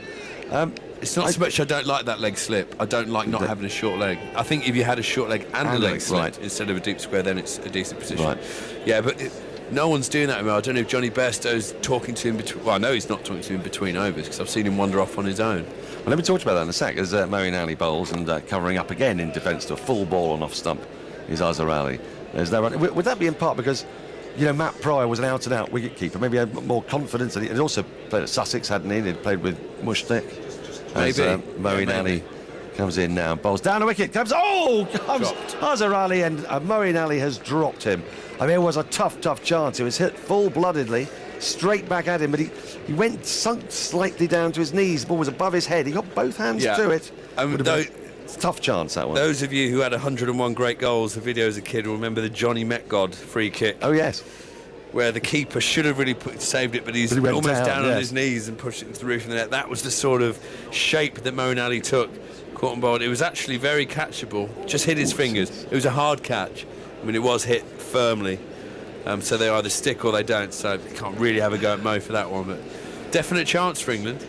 Definite chance. Did they pick up a single off that in the end? Yes, they did. No, they didn't. Hell of a goal, though. That would have been Johnny Metgod. Oh, wasn't it fantastic? I love the way it's continued to rise. We always love those. What were the other good ones on that video? Ronnie Radford's for Hereford against Newcastle. That was John Motson's first commentary, wasn't it? Is that right? I think so. Was it a guy called Ricky Villa? Ricky Villa in the FA Cup final replay, yeah. Alan Mullery. There's a good one for Mullery on there. Junior. As the commentator says. What a video. 101 great goals. I like the 101 of them. Do you know, not 100. No, 101. Exactly. It's particularly lovely. Right, we're going to change a bowler. Chris Wokes is going to come into the attack. I want to go back slightly, though, to the Johnny Bairstow Matt Pryor comparison. Because, I mean, I don't know. Do you think that Johnny Bairstow is a keeper, as specialist a keeper as Matt Pryor was as well? No, he's not. I mean, he's about a similar standard that Matt was when he first started, but Matt turned himself into a world-class keeper, and he was brilliant by the end. But it's personality as well. Matt was what we called our leader on the field. He was the bubble. He was in charge of the whole feeling and the lead of the team. Local boy Chris Wokes into the attack. Bowls a full ball, and so far it's full toss. It's driven to Stephen Finn at mid-off. There's no run. So he was very proactive in, right, what are we doing with the ball? Is it swinging? Cookie, we should be doing this. Or Strauss, we should be doing that. What, we should be trying this. This is how we get this guy. He was forever, he was like the thinking keeper. He was in charge of the whole thing. Johnny isn't the same personality. He's still sort of finding his way into the team. And like you say, with his keeping, he's a work in progress. So he's probably not got that confidence to be that character. Wokes into Aslam outside the off stump and very sensibly left alone. We've only got 7 minutes now until tea, so we'll get this over. Another one, and then, well, that may be all we get. So Pakistan, who have doubled their score now. There's been a bit of flurry of runs lately. They've gone from 72 for 1. They've not lost a wicket in this session to 144 for 1. Both set batsmen. Azhar Ali on 69, Sami Aslam on 64. It's been a tremendous performance from these two. But don't forget, I mean, Sami Aslam and Sohail Khan have been brought into this game, and they've both made a huge difference. As Wokes bowls again and forward in stout and watchful defence. Comes Sami Aslam, full face of the bat, up to mid-off, where Stephen Finn does the fielding, and once again there's no run. So, in the absence of that leader on the field, does it sort of require one of the other senior players step up? Do you think it should be Joe Root? It does a bit. Do that? Well, I think Joe will try and do that. That's not Joe's natural thing either. Joe's natural sort of way about him is to be a bit daft and a bit stupid and keep the sort of general vibe. Yeah. So Joe shouldn't try and be like that. Wokes in shorter this time and thought about playing it, did Sami Aslam, but in the end decides against it. He's gone through the best, and I wonder if he's taken that slightly awkwardly. He's now wringing his hands in some pain. He might have busted a finger or a thumb here. What it did, on the way through, it really wobbled in the air and swung, and it's hurt Johnny Bairstow a lot. He immediately took his gloves off, but he's putting them back on straight away. He doesn't look very happy with life. But what you've got behind the wickets is you've got Johnny Bairstow, who's not going to say a lot. He's not going to suggest much. Alistair Cook, who's very quiet on the field, very studious. Right. Joe Root next to him, who's... Oh, yeah, it's right on the chicken wing of Johnny Bairstow, that's right. And imagine the bit where your thumb joins your hand. There is a medical term, I'm sure. A bit of wobble in the air. But when you've got no one like that around, you know, there's not a Strauss, there's not a Flintoff or someone like that. Yeah. And someone else on the field. I'd say Stuart Broad at mid-on's the one for me who could be doing it. This Wokes in, and that's a better, tighter leave, perhaps, than he might have wished to make in the first place. It was rather close to his off stump, but he's getting close to tee now, and Aslam is going to try to play as few deliveries as he possibly can. If I were on the field now, I'd be going to Stuart saying, right, what do you think? What's your way? He's a real thinker about the game. What if you were Cook or if you were Moeen? Yeah. Or both? Moeen, for me. Yeah. Well, Cookie should be talking to his senior players anyway, but for Moeen, I'd be saying, what do you think? Can you give me any pointers? How you think? He might not even be paying much attention, but he might have a gem for you.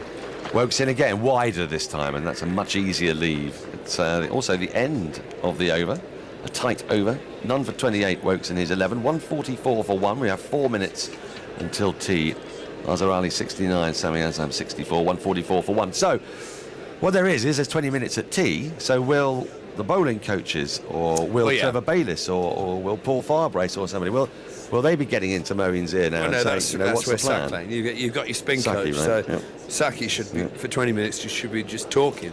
Whether it means asking him what he thinks and maybe just agreeing with everything he says, trying to pump his tyres up, boost his confidence. You don't want to be technical at this stage, right? Because he'll bowl dreadfully after TV. So you don't want him to think. You don't want him to think about the mechanics. No. Try and rest. Try and settle him. Try and make him believe he's going to go out there and contribute and take wickets. We've got a forward short leg, a short mid-wicket, a slightly deeper mid-wicket, mid-on, mid-off, extra cover, backward point, a slip, and a deep backward square leg as Moeen Ali bowls to Azhar Ali, and he clips this ball, full delivery up to mid-on. And there's no run. I believe that Saki might not even be here anymore. The wonderful word in my ear from producer. He's gone. He's gone on traffic, which who would be? Raises another stupid point. Moeen Ali bowls, and it works across his front pad this time by Azhar Ali, down to that deep backward square leg. The throw comes flinging in slightly angrily. Yes, it is. From Stuart Broad. He's not happy, is he? He's not happy at being out there and having one wicket get down. Let's not forget the wicket went down off the 4th ball of the day. Yes. This is the 54th over of the innings, so England have been fallow for the best part of... Well, they will have been for 53 overs and 2 balls if they don't get a wicket now before tea. Forward in defence comes Sami Aslam. You can hear Johnny Bairstow making one of the more hopeful appeals. The thing about the bat is that it often precludes the chances of an LBW. I think because there is no spin bowling coach, I'd go next door and talk to Mushy if I were Moeen. Moeen Ali bowls, and it's turned a touch, actually. He thought about playing it to Aslam, but he... in the end, let it go. Are you happy with Moeen's action? Do you think he's getting enough into that action? No, he's not. He's not bowling with any confidence. So he's not got any oomph in it, if that makes sense. There's no real fizz. I haven't seen pictures of him sort of 2 or 3 years ago against India, maybe. That'd be nice to see. Ali bowls again, and that's been squeezed somehow. Somehow that has squeezed between keeper and first slip and run down to the boundary. Very fine indeed for 4. I'd like to see that again, because I think he was hoping not to play it. No, he was going to square cut it, and it drifted in. It went straight on with the arm. He's ended up bottom edging it, sort of gloving it, almost through the keeper's legs or past slip. So it's a good bit of bowling, completely deceived by the line and the drift. Perfect area for Mo and Ali. No, scant reward, it's gone for 4, but a moral victory there for Mo. Could have hit the helmet. He got quite close to that, and I saw that the other day. It's Mo in Ali bowls, and forward in defence comes Aslam, plays it to the offside, completes the over. We've still got, according to the clock, which says 15:38, enough time until tea to bowl another over, which, look, that could also be important because England's over rate has been pretty diabolical. Yeah. There comes a time, doesn't there, when sanctions are called upon. And, I mean, captains have had to miss test matches because of over rates. And you don't worry about that when you're in the middle. That's the last thing you think of. If you start thinking, oh Christ, it's hurried through and get over. I mean, that's recipe for disaster. You worry about that later. But look, Mo's bowled that over, and he's wandered straight off to cover. No one has spoken a word to him. No one's given a pat on the back of encouragement. No one has gone to say, how you going, mate, how you travelling. Someone needs to be there. Someone needs to be pumping his tyres up. It's very important. Even confident people need to be told how good they are sometimes. And no one's doing it. I think Mo's a bit of a lost soul out there at the minute, and I feel for him. Wokes polishes the ball on the front of his trousers, turns, and he's now trying to get Mo in to go a little bit straighter. He's got a straight-ish short mid-off and a short mid-on. Very deliberately to Azhar Ali, he runs away from us. There was a full ball which was driven nicely into space on the offside, but Moeen Ali moves briskly to his right to field, and there's no run. 149 for 1. This will be the last over before tea, and we've got a bit of a treat at tea, which I'll tell you about more later. Scones? Hopefully. Yeah. I won't be surprised. The food here this week. For those that listen, sensational. The food here at Edgbaston has gone through the roof. It's phenomenal these days. Did it not used to be as good as this? Have I lucked out? Well, it's been amazing. Fair, since the new pavilion's been built, it's been incredible. But that Yorkshire pudding at lunchtime was phenomenal. Wokes in once more. Playing across his front pad is Azhar Ali. Gets a thick inside edge to the onside. They'll scamper through for a single. There's a stifled appeal, wondering if it was pad first. It was probably going over the top anyway. The 150 is up. That's a ripple of applause you can hear in the crowd. The wind is still blustery, I tell you. Oh, sorry, Andrew. You must nudge me. 150 partnership as well, obviously, with 323 balls it took. And it's just the second time Pakistan have had 150 partnership for the second wicket in a test match in England. Got a bit of a way to go to the record, though. 150 for the second wicket. Is that Zahir Abbas? Yeah, Zahir Abbas. When he got 274. When he got 274, he added 291 with... At the Oval? Mohammed. No, yeah, at Edgbaston. Oh, was it? Oh. Parched outfield. I remember the videos. Chris Wokes bowls, and this is a straighter ball which has worked around his pad down to deep backward square. Moeen Ali runs in off the boundary to field, flings his throw in, and they'll pick up one more. Andrew, would you mind telling me how many runs Pakistan have scored in their last 6 overs? Because it feels to me like they've actually sped up in this period before tea. They were going on a very sedate pace. In the last 7 overs, it's 32 before this one. 32. So they've scored 79 runs in this session. They'd only scored 47 runs until about 25 minutes ago. Yeah, it's been the advent of spin and some poor field set for that spin. Wokes into Azhar Ali. And he bowls full delivery on off stump, which is brilliantly and stoutly defended by Azhar Ali. 2 balls to go till tea. You can see that in the splits of this partnership as well, because the first 50 took 121 balls, the second 50 took 120 balls, the third 50's taken 82. Well, there we go. They're speeding up. As a statsman, you must be into sort of ADT territory. You wanted it to be 119 balls, didn't you? So it's going down one. One at a time. Yeah. Want Chris Wokes to take 2 wickets in this innings as well. 6-5-4-3 in his last 4 innings. We may yet, as Wokes bowls a short ball pulled vigorously out through deep mid-wicket. It's going to be cut off on the boundary by Alex Hales, and they will come through for just the one. That was a shot of intent. It was a short ball. It deserved to be. It didn't quite get up either. This pitch is suddenly looking pretty friendly. The ball's not like coming onto the bat beautifully, but it's... Look, the pitch hasn't done anything all game. The ball has swung, and when it swings and just seems to move off a lot of people say, it's seaming. The swing is exacerbated by the movement off the pitch. So it's a good pitch, and it was a good pitch yesterday. It was a swing that did for anyone. Last ball before tea. Sami Aslam needs to negotiate. And Wokes bowls at him, he leaves it alone. Outside the off stump, and Johnny Bairstow to complete what has been a pretty miserable session for England. Allows that ball to go through his pads down towards the boundary. They'll pick up 2 byes. It's been a session for England that has featured drop catches, 4 overthrows, and now inexplicable byes. Yeah, this is the wobble after the stumps. I think the umpire's just waiting to see whether it actually went for 4 or not. Whether it's 2. James Vince was down the boundary, had a sliding stop to try and prevent the 4. Did very, very well. You can take guarantee that's not a 4.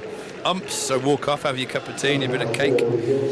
But yeah, it was a strange one. Johnny Bairstow went to take it, ended up sort of jumping in the air with his legs straight together, but just brought them together a trifle too late, and the ball snuck through. And that's really been the tale for England of this session, but for Pakistan it's a very different tale indeed. 154 for 1, 82 runs they've scored in that session in 28 overs. Azhar Ali has 72 very well made runs, and Sami Aslam, who's come into this side in this game, along with Sohail Khan, who picked up 5 wickets yesterday, he's got 69. Both of them were on course for centuries. Pakistan are well on their way to getting the 450 they need to give themselves a massive lead and every chance of both winning this game and forcing a most intriguing hat-off between Graham Swan and we hear Geoffrey Boycott. More of that anon.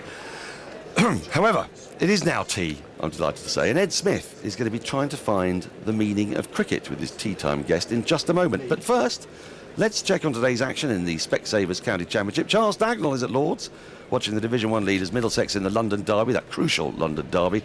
Nick Compton's back from Middlesex, but he's having to wait to bat, Daggers. He certainly is, Dan. Yes, it's been a very good session for Surrey as it happens. A pretty ordinary one for the County Championship leaders Middlesex. We don't quite reach tea at the moment. Still have to bowl quite a few overs, 7 more overs until the tea break here. But it's been a wonderful session for Jason Roy, who's 95 not out. At lunch, Surrey were 125 for 3. They've moved on to 251 for 4. Stephen Davis has joined Jason Roy on 23 not out. Roy is 95 not out and only 5 short of that deserved century off just 124 balls. But as for Middlesex, they've looked pretty ordinary this afternoon, and they have bowled some pretty ordinary lengths and lines and set some very strange fields. Rory Burns, the man out for Surrey this afternoon, caught at deep backward points. Strange old shot considering he'd made 88 off 127 deliveries, but so far so good for Surrey, who are 251 for 4. Around the country then,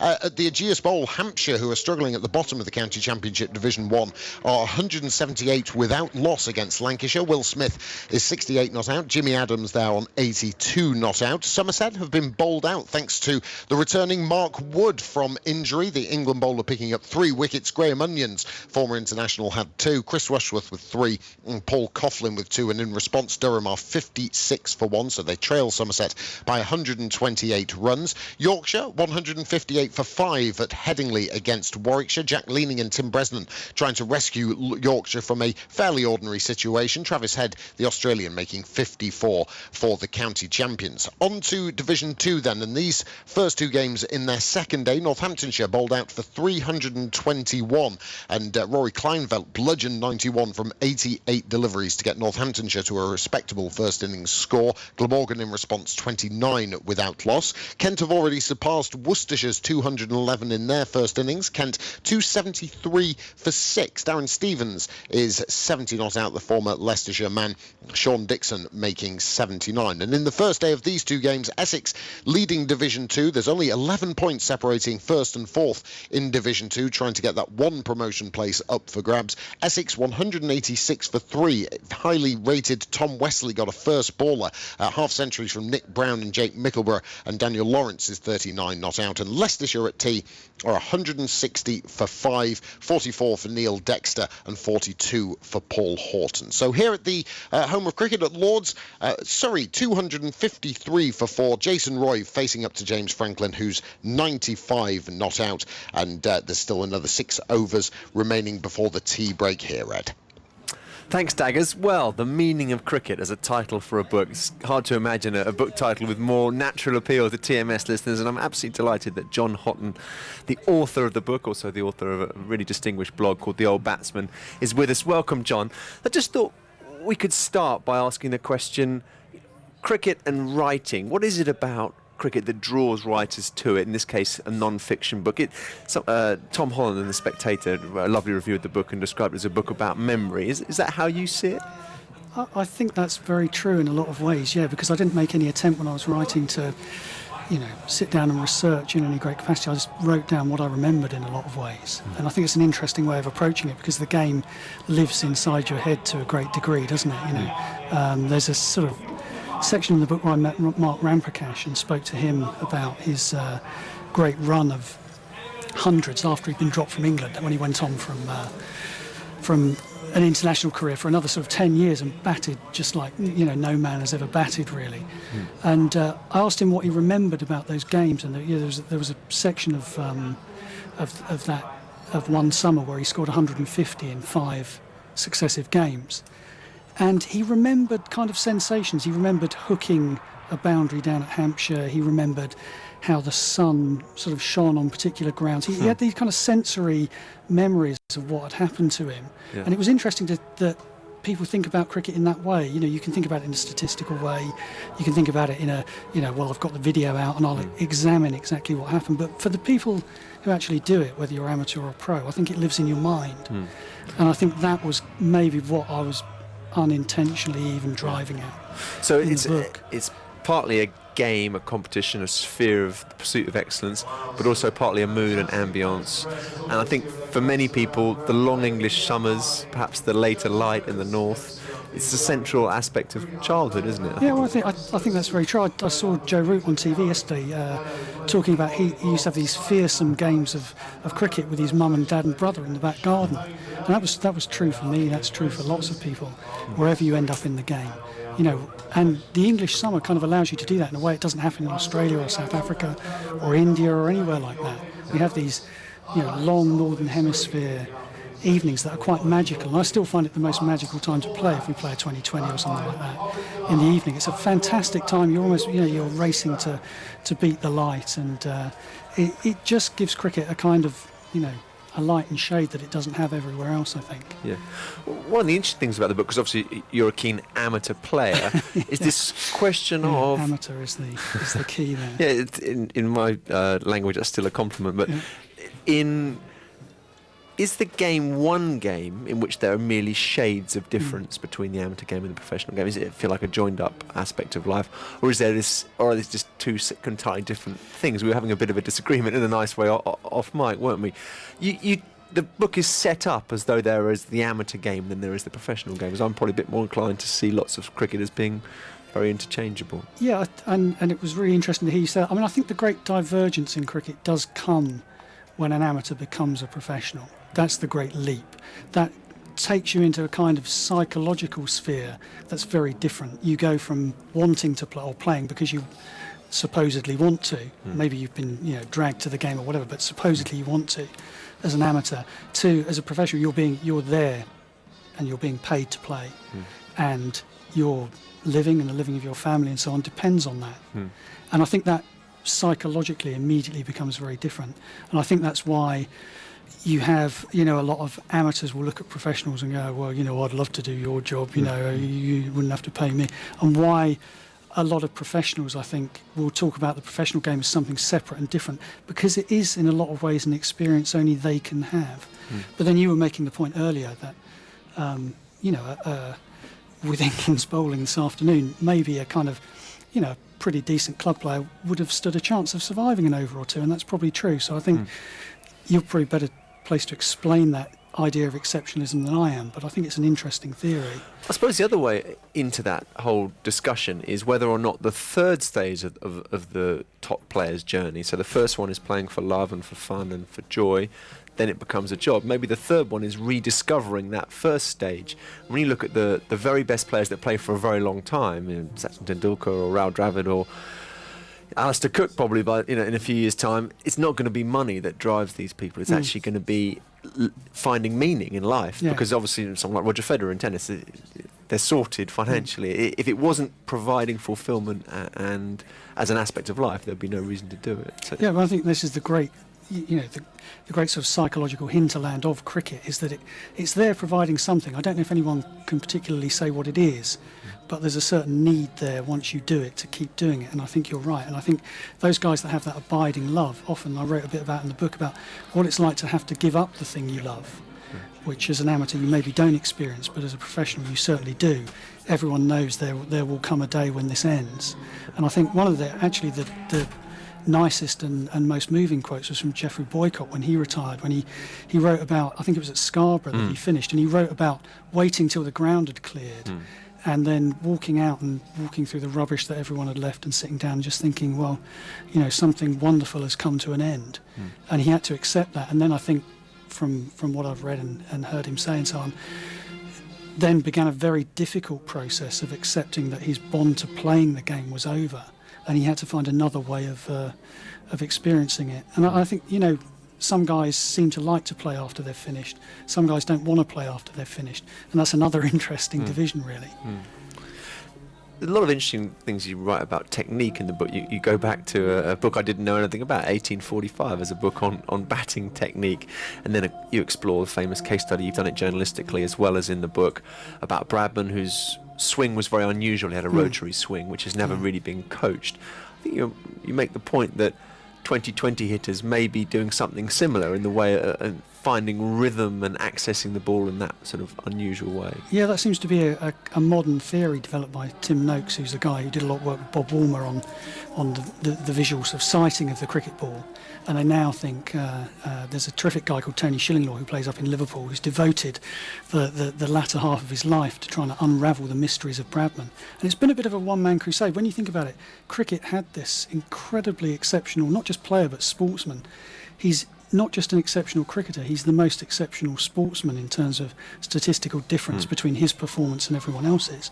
And so why has cricket never really explored Bradman further? It's just been thought of as an outlier, as a fluke, whereas maybe he knew something that we should all have been looking at. And this was Tony's point.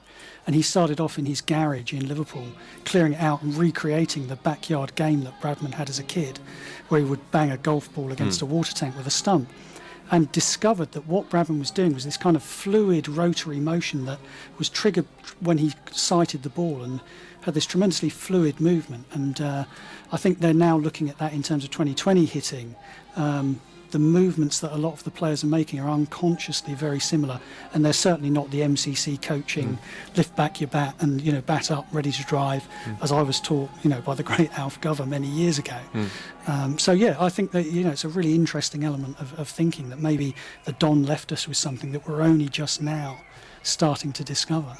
It's interesting, you're absolutely right that the game's colossus has actually not been that much copied. And I think the word which is often underused in terms of batsmanship is rhythm. It's actually about a rhythmic access to the ball, and something that Joe Root's doing fantastically well at the moment, and probably James Vince slightly less well. So there's a spectrum between wooden at one end and perfectly in sync at the other, and batsmen oscillate whether they're at amateur or professional level. I was also very struck by a lovely analogy you draw. You say that the most expensive electric guitars aren't really sold to aspiring young rock musicians or even to people in professional music. They're actually sold to middle-aged men who are trying to reconnect with some fun and play in their lives. And you say cricket bats are the same, that these sort of how much they are now. How much are they? Well, I mean, you can pay £400 or £500 if you want to. I think someone was making a bat for £1,000, and they were actually offering you a copy of that bat in a slightly lesser grade of willow for you to use while you just kept the £1,000 one to admire. It became this object of fetish almost, because we are so connected to various bits of equipment. But I suppose I just looked around the team that I play for, looked around the dressing room, and everyone's got a sort of just the authors cricket team, and people with a lot of time on their hands, some of them with a bit of spare cash. And they're stockpiling this incredibly expensive equipment. They've either managed to blag or procure and buy. And I think this is madness. There's sort of £2,000 worth of bats in this dressing room. What are we going to score? 20, 30? That's it's so. I think this idea of reconnecting with something when you do get a bit older and you get a bit of disposable income, the guitar manufacturer and the cricket bat manufacturer are ahead of us on that one. They know exactly who to sell this stuff to. It's also the exact opposite in the professional game. The bats have become to a penny in professionalism because they're pressed so much more lightly, so they break much more quickly. People carry around 6 or 8, and you just break them. The days when sort of Ian Botham's bat went missing, and there was a national inquiry to get it back, is pretty much over. So if you like, amateur game fetishises bats much more than the professional game.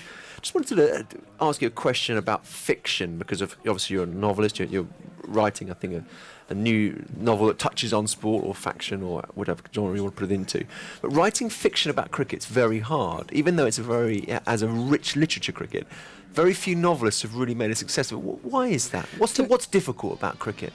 Well, I think that's a big question, isn't it? And it's true, it hasn't happened. And in the book, I make the point that the kind of almost the natural literary landing point for cricket is in the sitcom, because it's this shorthand for something.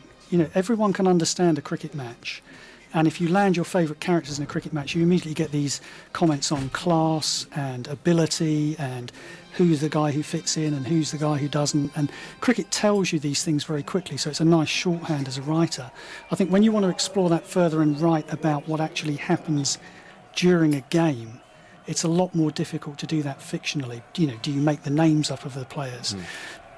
Or do you have your character sat in with real people, or do you write fictionally about real people? That's very difficult to do. I think cricket tends to be a symbolic thing in all writing, really. It's a way of telling you something about the story you actually want to go on and tell, rather than being the story itself.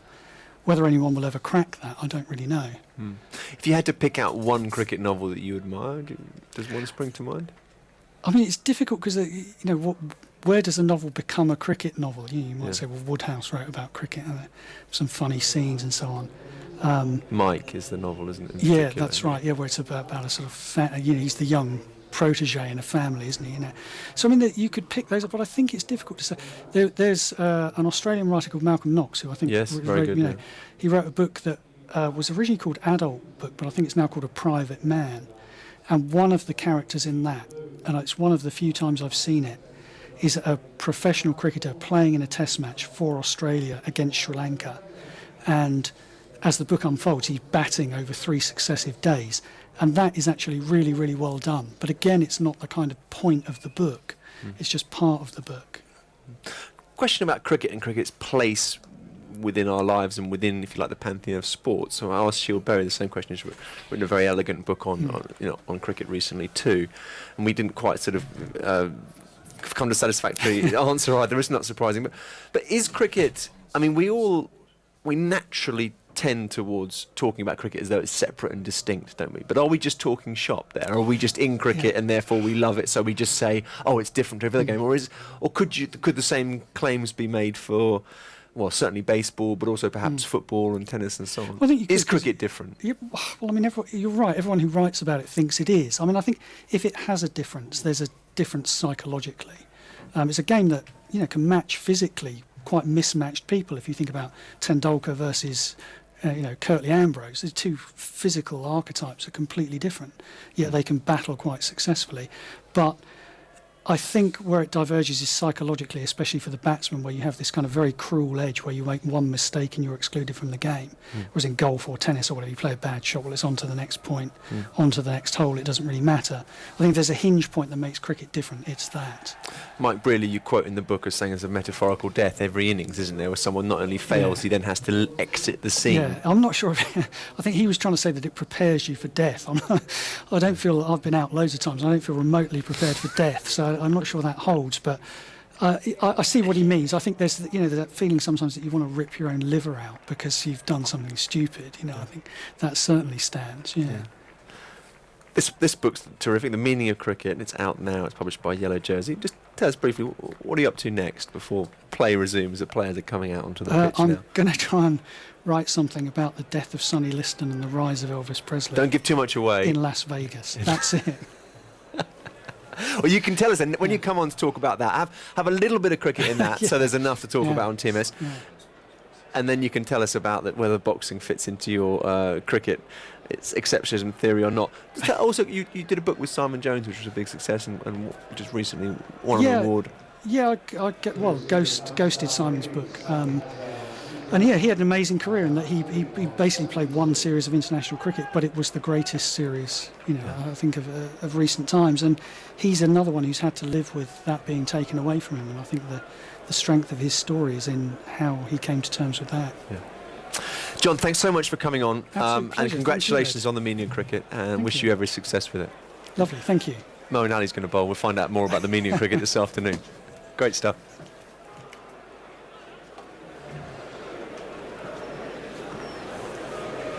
And the two Pakistan batsmen, number 1 and number 3, have joined the England players who are out there early after their tea break. Weather's still fine here. The showers haven't arrived that we were warned about earlier on. England with a real task on their hands here to drag themselves back to parity in this match. Just signs before tea that Pakistan were just starting to look ominous. 154 for 1, 143 behind. Moeen Ali starts the evening session in now, and Azhar Ali's off and running straight away, literally scampering, looking for 2. Broad has it. Ali probably could have come back for 2, but didn't.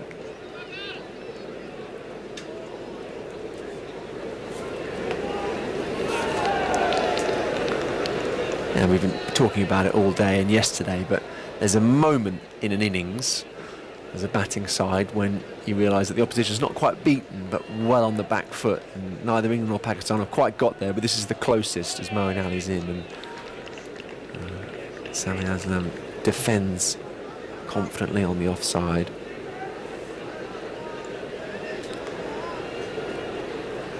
Moeen Ali round the wicket, bowls, and once more forward defensive shot from Sami. Yeah, there's that. Imagine an arm wrestle at Old Trafford. It was live for a while, if you like, and in the balance, and then Cook and Root just slammed the opposition's hand into the table, and the match was a no contest from that moment on as another dot ball on the offside. In this game, England just stuttered through their innings and never quite got completely on the front foot. Can Pakistan change that pattern? 155 for 1, Moeen Ali in. Cut shot, and straight to Broad at backward point. What a good time this would be for England's spinner to find some form and confidence. He's been struggling with the ball, going at 5 and overall series, not finding his rhythm and bounce. Here's Moeen Ali again, and a slight change of mind there. I think Sami was going to go back and ended up being drawn half forward. End of the first over after tea. Moeen Ali's bowled 7 overs, no wickets for 33. Pakistan 155 for 1. Such a different mood in the ground than there was in the first over when Hafiz slapped a long hop straight to cover, and lots of people were saying Pakistan were going to fall over and England's bowlers were going to be dominant. Hasn't worked out that way at all. Chris Wokes is going to form the partnership with Moeen Ali. Just brushes his parting across and swings his arms and chats to Stephen Finn at mid-on. Bowls a couple of warm-up balls at his fast bowling partner. Strange field. There's a very straight short mid-on. That's Anderson. 2 slips, a ring of 3 on the offside, a fine leg and a deep backward square.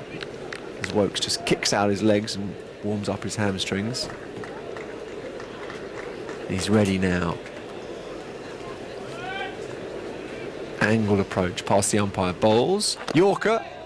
A strangled appeal, but it was actually off the toe of the bat rather than the toe of the boot. Afternoon, evening toughers, I should say. Evening, Ed. Evening, everyone. Crucial for England to make a breakthrough here. Played nicely, Pakistan. Well within themselves. Haven't flown along at an over rate too, high, but only 1 down. That's what they'll be liking. Wokes again, angled in. Azhar Ali went to whip it on the onside. A very hopeful appeal. Wokes not interested. Those behind the stumps led it. That was always going down. Tuffers gestured straight away, not interested.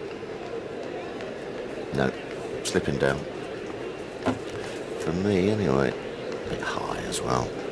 Trying to get something moving England after tea. What do you think was said at tea?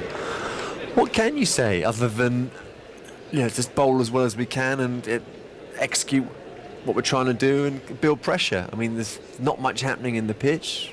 Moeen Ali struggling as a spinner. Here's Wokes, wide of the off stump, whacked away, half volley, well wide of off stump. And the man on 73 is not going to miss out on that, and Azhar Ali doesn't. No, great hands, isn't he, Azhar Ali? When it's there, just to sort of cuff it through extra cover point, he does it very well. He broke his hands, didn't he? He didn't try and play the sort of check drive. He just rolled over the top of it. A really good shot. And it came right out of the middle. It just showed the hot spot on the bat, and it couldn't have been sweeter. Problems here for England, real questions. Yeah. And with the leg spinner, you mentioned it earlier on, actually, Tuffers. Looming large, isn't he, now, third for innings. For a 5'5" man. Yeah. Well, we're guessing 5'5". Yeah. Wokes again, this time down leg side on his hip. Azhar Ali, chance of 2 here. Surely he'll take this one on, but no. Throw from Moeen Ali is a very good one. 160 for 1. Yeah, it's already got a good building pressure, isn't it? But then if the pressure doesn't go onto the batsman and they're just happy to sort of like go along in their own way, it doesn't sort of work, does it? And that's when you have to then start hunting wickets. That's when the loose balls come in, and that's kind of where the position is now England are in. Yeah.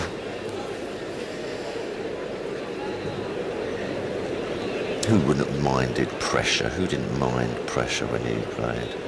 So what do you mean? Well, sort of like having a little period of a couple of overs, a couple of maidens, Who was completely unruffled by that? It's a good question. Let me think about that. Wokes is coming round the wicket. Sammy's ready and just dinks it on the offside on the back foot. I suppose another way of asking that is who were really good concentrators. Yeah. In county cricket, someone who had no problem with sort of natural ebbs and flows, and his tempo was Ramprakash, probably in county cricket. He chipped along. He had no problem at all with just a quiet spell, and I'd say he had a great range of tempo, which is another way of... Scott Starr has had an interesting analogy on this. Wokes in, bouncer, ducked underneath by Sammy, end of the over, second one after tea, 160 for 1. Scott Starr is the New Zealand all-rounder, who was a very good batsman, overseas player for Middlesex at one point. He used to talk about using the gears, and he would say that, the best batsman can access the gears and go up and down, rather than just go up and then get stuck. Which is often, often how people play when they've been out of form, and then they get going, and then they can't really control things from there. Yeah. Another one that springs to mind is Graham Thorpe. Very good sort of, control of the tempo of his innings, absolutely. Both actually England's batting coaches, so maybe that's partly explains it. Yes. Moeen Ali in now. Azhar Ali squares up, finds the middle of the bat. 160 for 1 Pakistan. An air of anxiety around the ground here in Edgbaston. They've enjoyed the cricket, but they realise that England's position is starting to look quite dicey. Ali in again, and Azhar Ali tries to turn it on the onside and doesn't make contact. And it just goes to show that you never know what you're going to get when you turn up, don't it? We all sit there in the morning, we think England are going to do this, Pakistan's batting, completely turned on its head at the moment. Moeen Ali again, and whipped back to the bowler by Azhar Ali. Well, one of the things that's made all the difference for Pakistan is performance of Sami Aslam. I mean, that's set up the innings so far. Shan Masood just getting out every time to Anderson, and they're always on the back foot, and the value of opening batsmen is exceptional. Ali in again, cut shot, missed out there. Azhar Ali would be furious with himself. It was really short. He probably should have gone with a straight back drive. He thought about cutting it and got in a bit of a tangle. Tuffers is pointing towards Cow Corner. A different temperament for you. Moeen Ali in now, and Azhar Ali wants more defence. It was that short. Surely. Right, they could have had with no one to beat, actually. They got mid on the mid wicket. Boom. Could have done. I've just noticed something in Moeen Ali's action, actually. I'll tell you after the over. Ali in, Azhar Ali once again playing with a straight bat to mid wicket, end of the third over after tea, 160 for 1. Left arm of Moeen Ali, a lot more drive through and sort of a lot more body getting imparted in with that left arm. Saw him doing a little bit of work with Saclane. Perhaps that might just be a little bit of a work in progress. But his left arm, you now see him doing a lot more work and almost finishing up sort of in a high shoulder turn. Trying to get a bit more dip and sort of a bit more sort of craft on the ball. That's the word I'm looking for. A little bit more deception on the ball instead of just that sort of dunk. Yeah. It's a shame that wasn't on video, that dunk. May not have come across on the radio, but Woke's in now and Sammy defends. I find dunk very good. Dunk. That was the ball pitching and then spinning. Yeah, just instead of sort of dunk. What's really interesting about whenever top spinners talk about their craft is it doesn't translate into sort of plain biomechanics. It's not like you can say you just do this, do that, and then everything's fine. It's about feel and rhythm hips, and hips, drive, everything has to be in sync. Works again. Short ball edged. Lands short of. Well, it would have gone to a square, a gully, and very seldom a fielder there. Banged in. Sammy not equal to it. Uncontrolled shot, and Pakistan get away with it.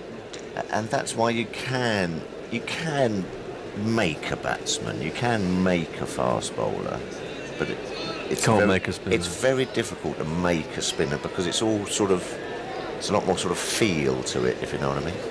A lot more dunk to it. The dunk theory by Philip Tufnell. Woke's in now, and Sammy once more defends. Not much life in that ball. On the forcing to leap a little bit off the length. I'd probably say that with a keeper as well. Yeah, I think that's actually, if I may, Tuffers, I'm going to slightly refine your theory. You can probably coach people up to a level of high competence, but you can't get them past there. And I think actually keeping's very good because we've seen in the England setup recently, some very good athletes who are outstanding sportsmen, and they can move well and they kind of get to a level of acceptable competence. But to get to the sort of knot or whatever, it's probably you need that X factor, that naturalness. Wokes again, another bounce, a good one, straight at Sammy. Got underneath it. Maybe I'm being biased, but if you've got the physical attributes, I don't think I'm just making batting a more mystical art than it is. I think if you've got the physical attributes, I think actually probably seam bowling is the one that you can probably drill people on. Say, let's get this action sorted out, get your run-up sorted out. Bowl it into the dirt as hard as you can. And then we've got something there. It's certainly not the case with spin bowling. No. Wokes again, full ball, nicely driven straight into the ground. Wokes leaps up and deflects it with his left hand. Anderson's colleague comes and picks up and gives the ball a polish.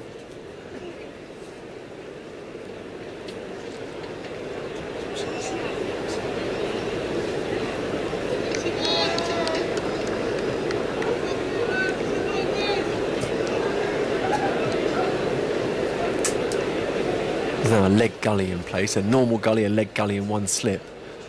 With some short stuff. Here's Wokes in now. It is banged in and it is played towards leg gully, but past that fielder and is picked up now by Moeen Ali, trotting round to his right hand side from fine leg. Throw comes into Bairstow. 162 for one.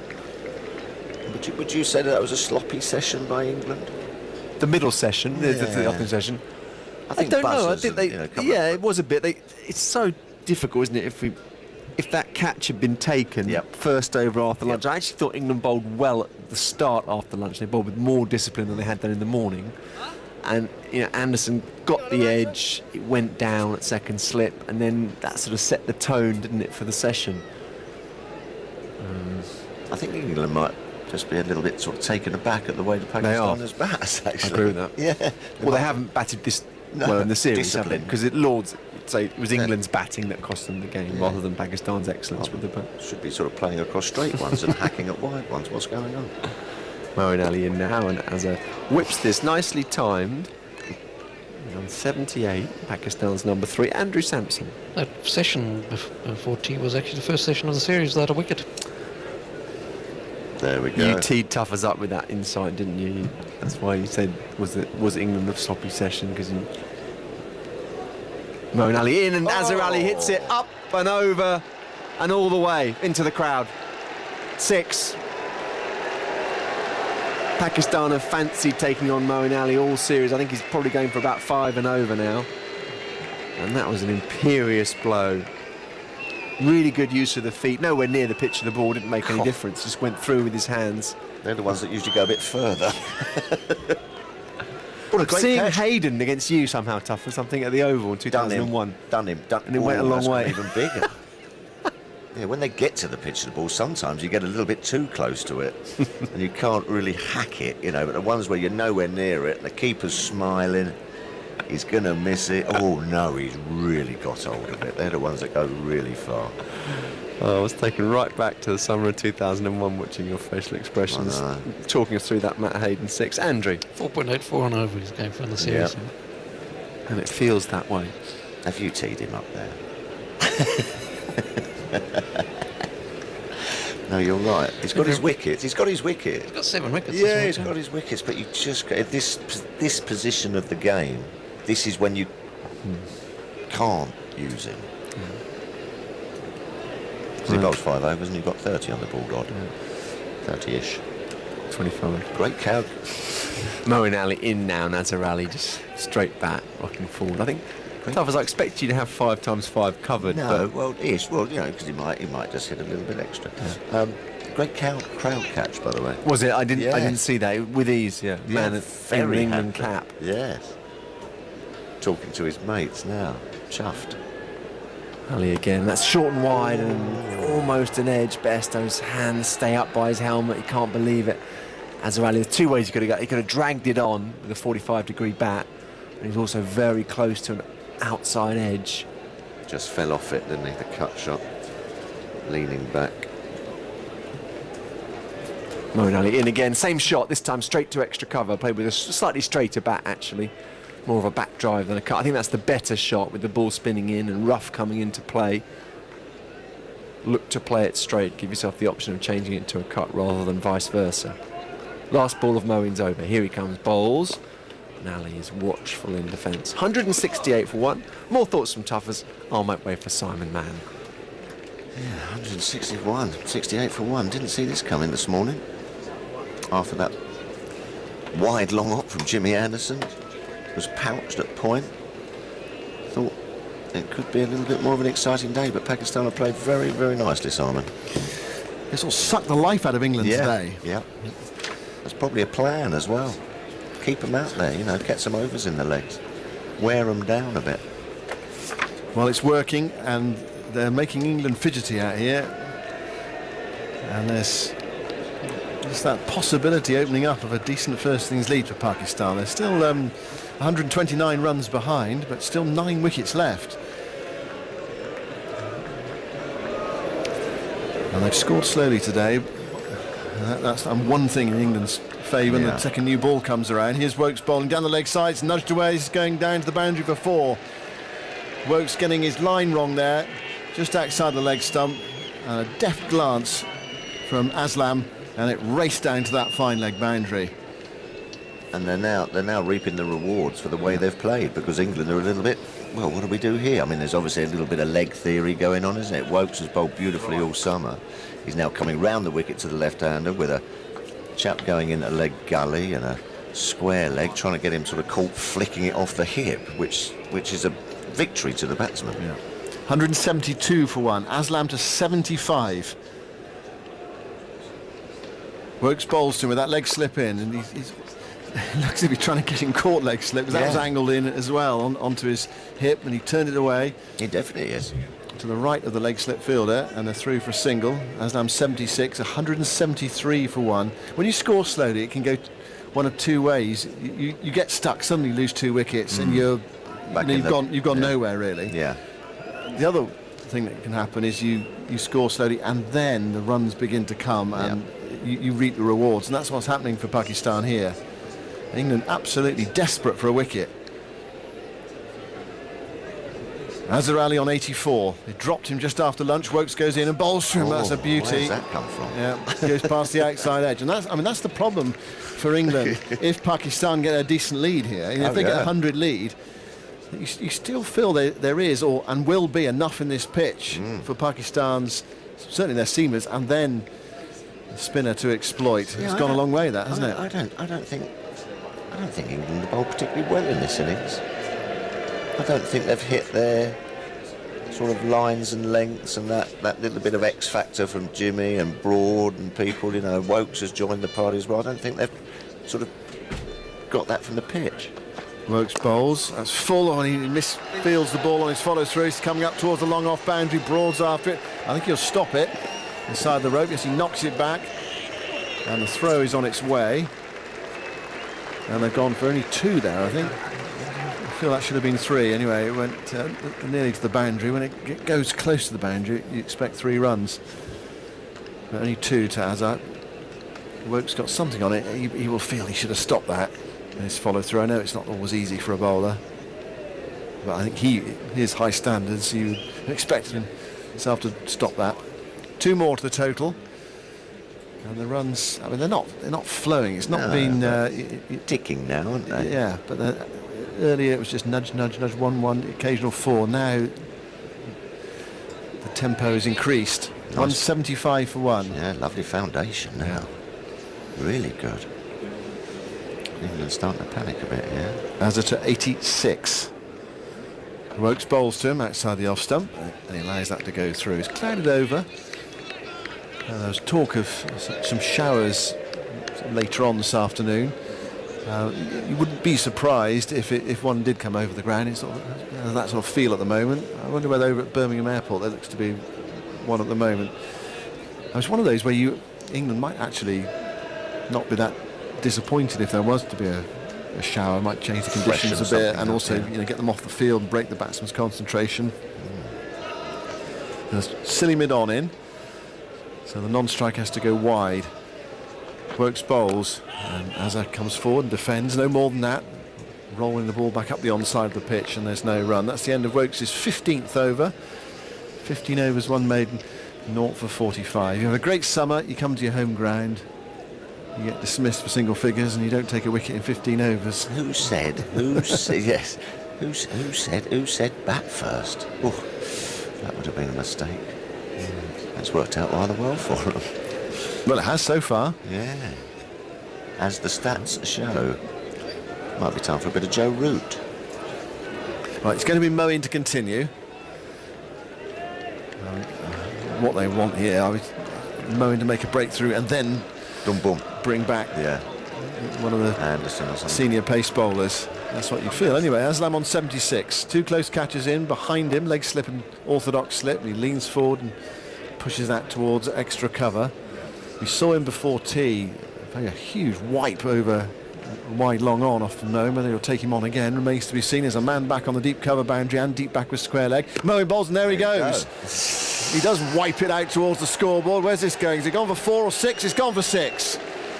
The second 6 off Moeen since tea. And I mean, nothing elegant about it, was it?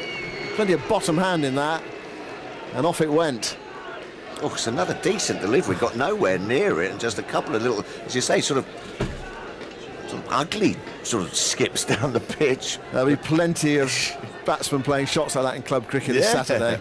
But got a good piece of it. He has. 181 for 1. Moeen bowls, and back to that careful defence, blocking into the onside. He didn't sort of float down, like some people, like a Carl Hooper or someone, just floats down the pitch.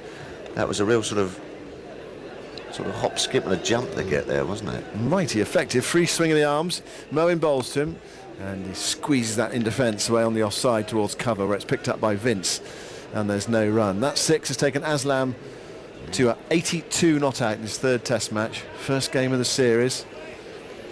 Partnership worth 181. Moeen bowls, guided away on the offside. Diving save by Vince, away to his right-hand side, prevents a single.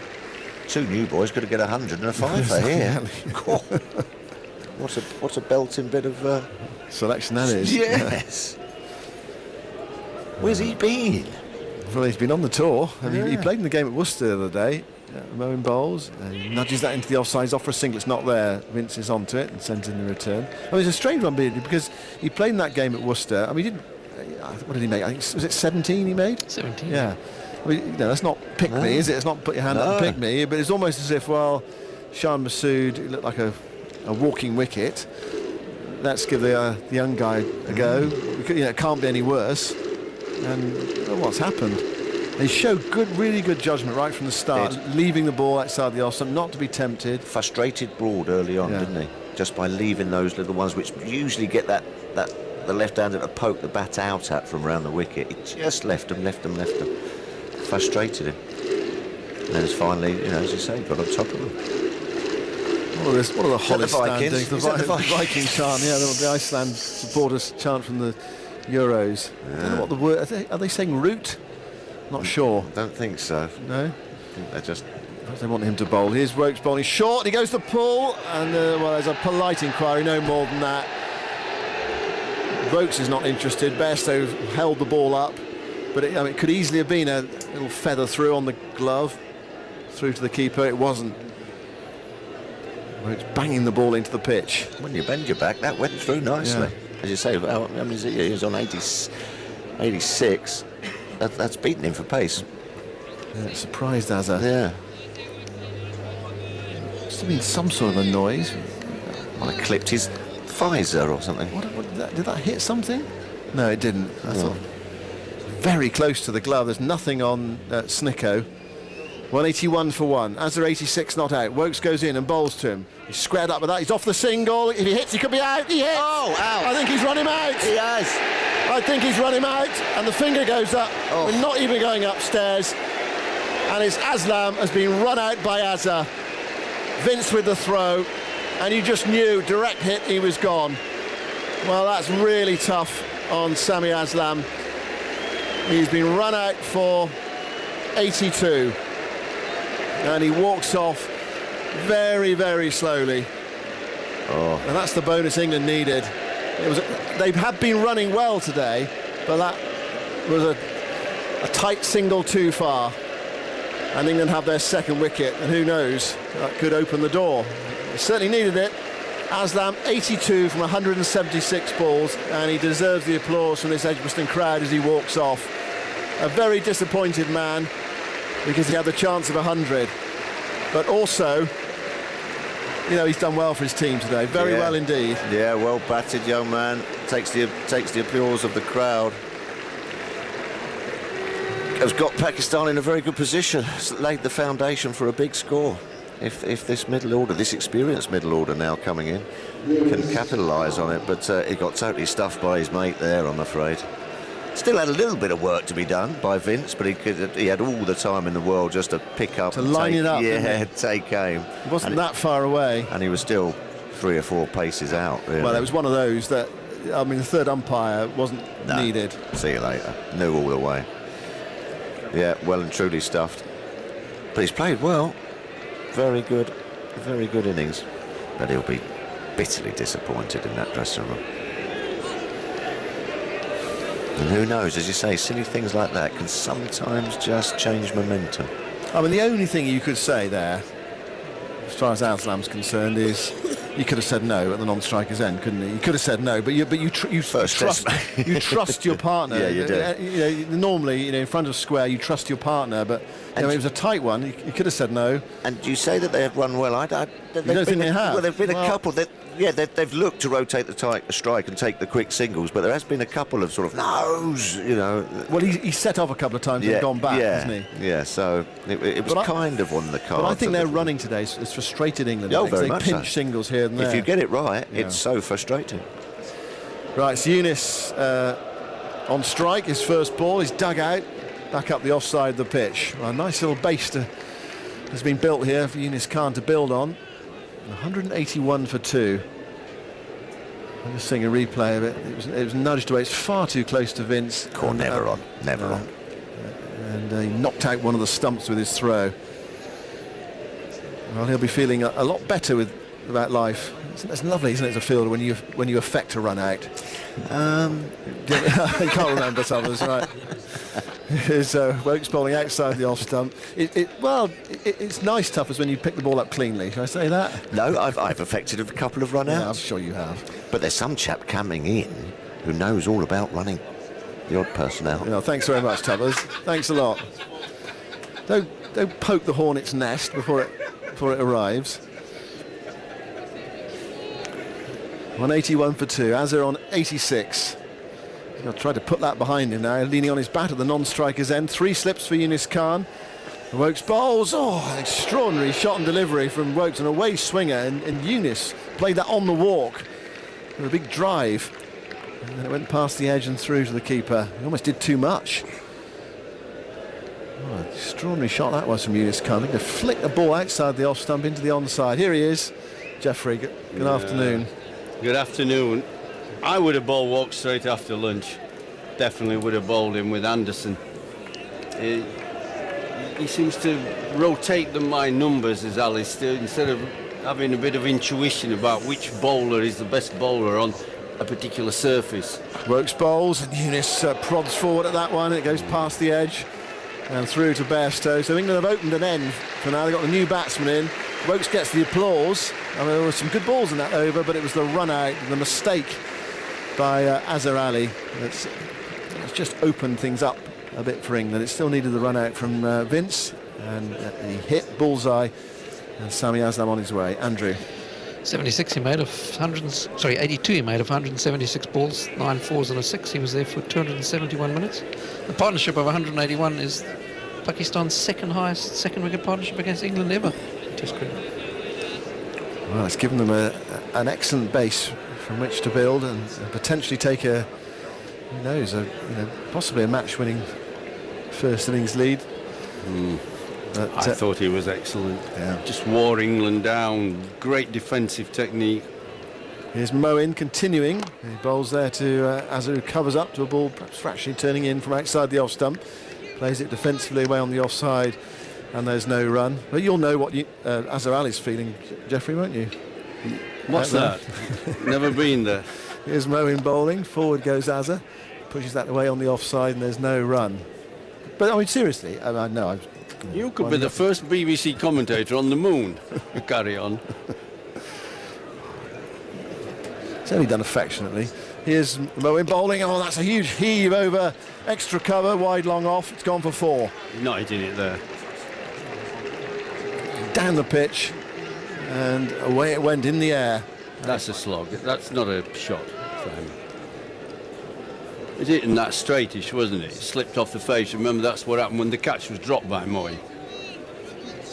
It's gone for 4. That's all that matters in the end. But he's going to. Hopefully, he'll be upset about it.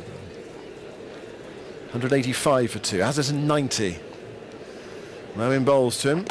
Dabs that into the offside, and there's no run. How do you clear your mind after you've run out your partner? How long does it take to get over it? Depends on the individual. You have to say, right, I have to go on and get 100 plus, don't I?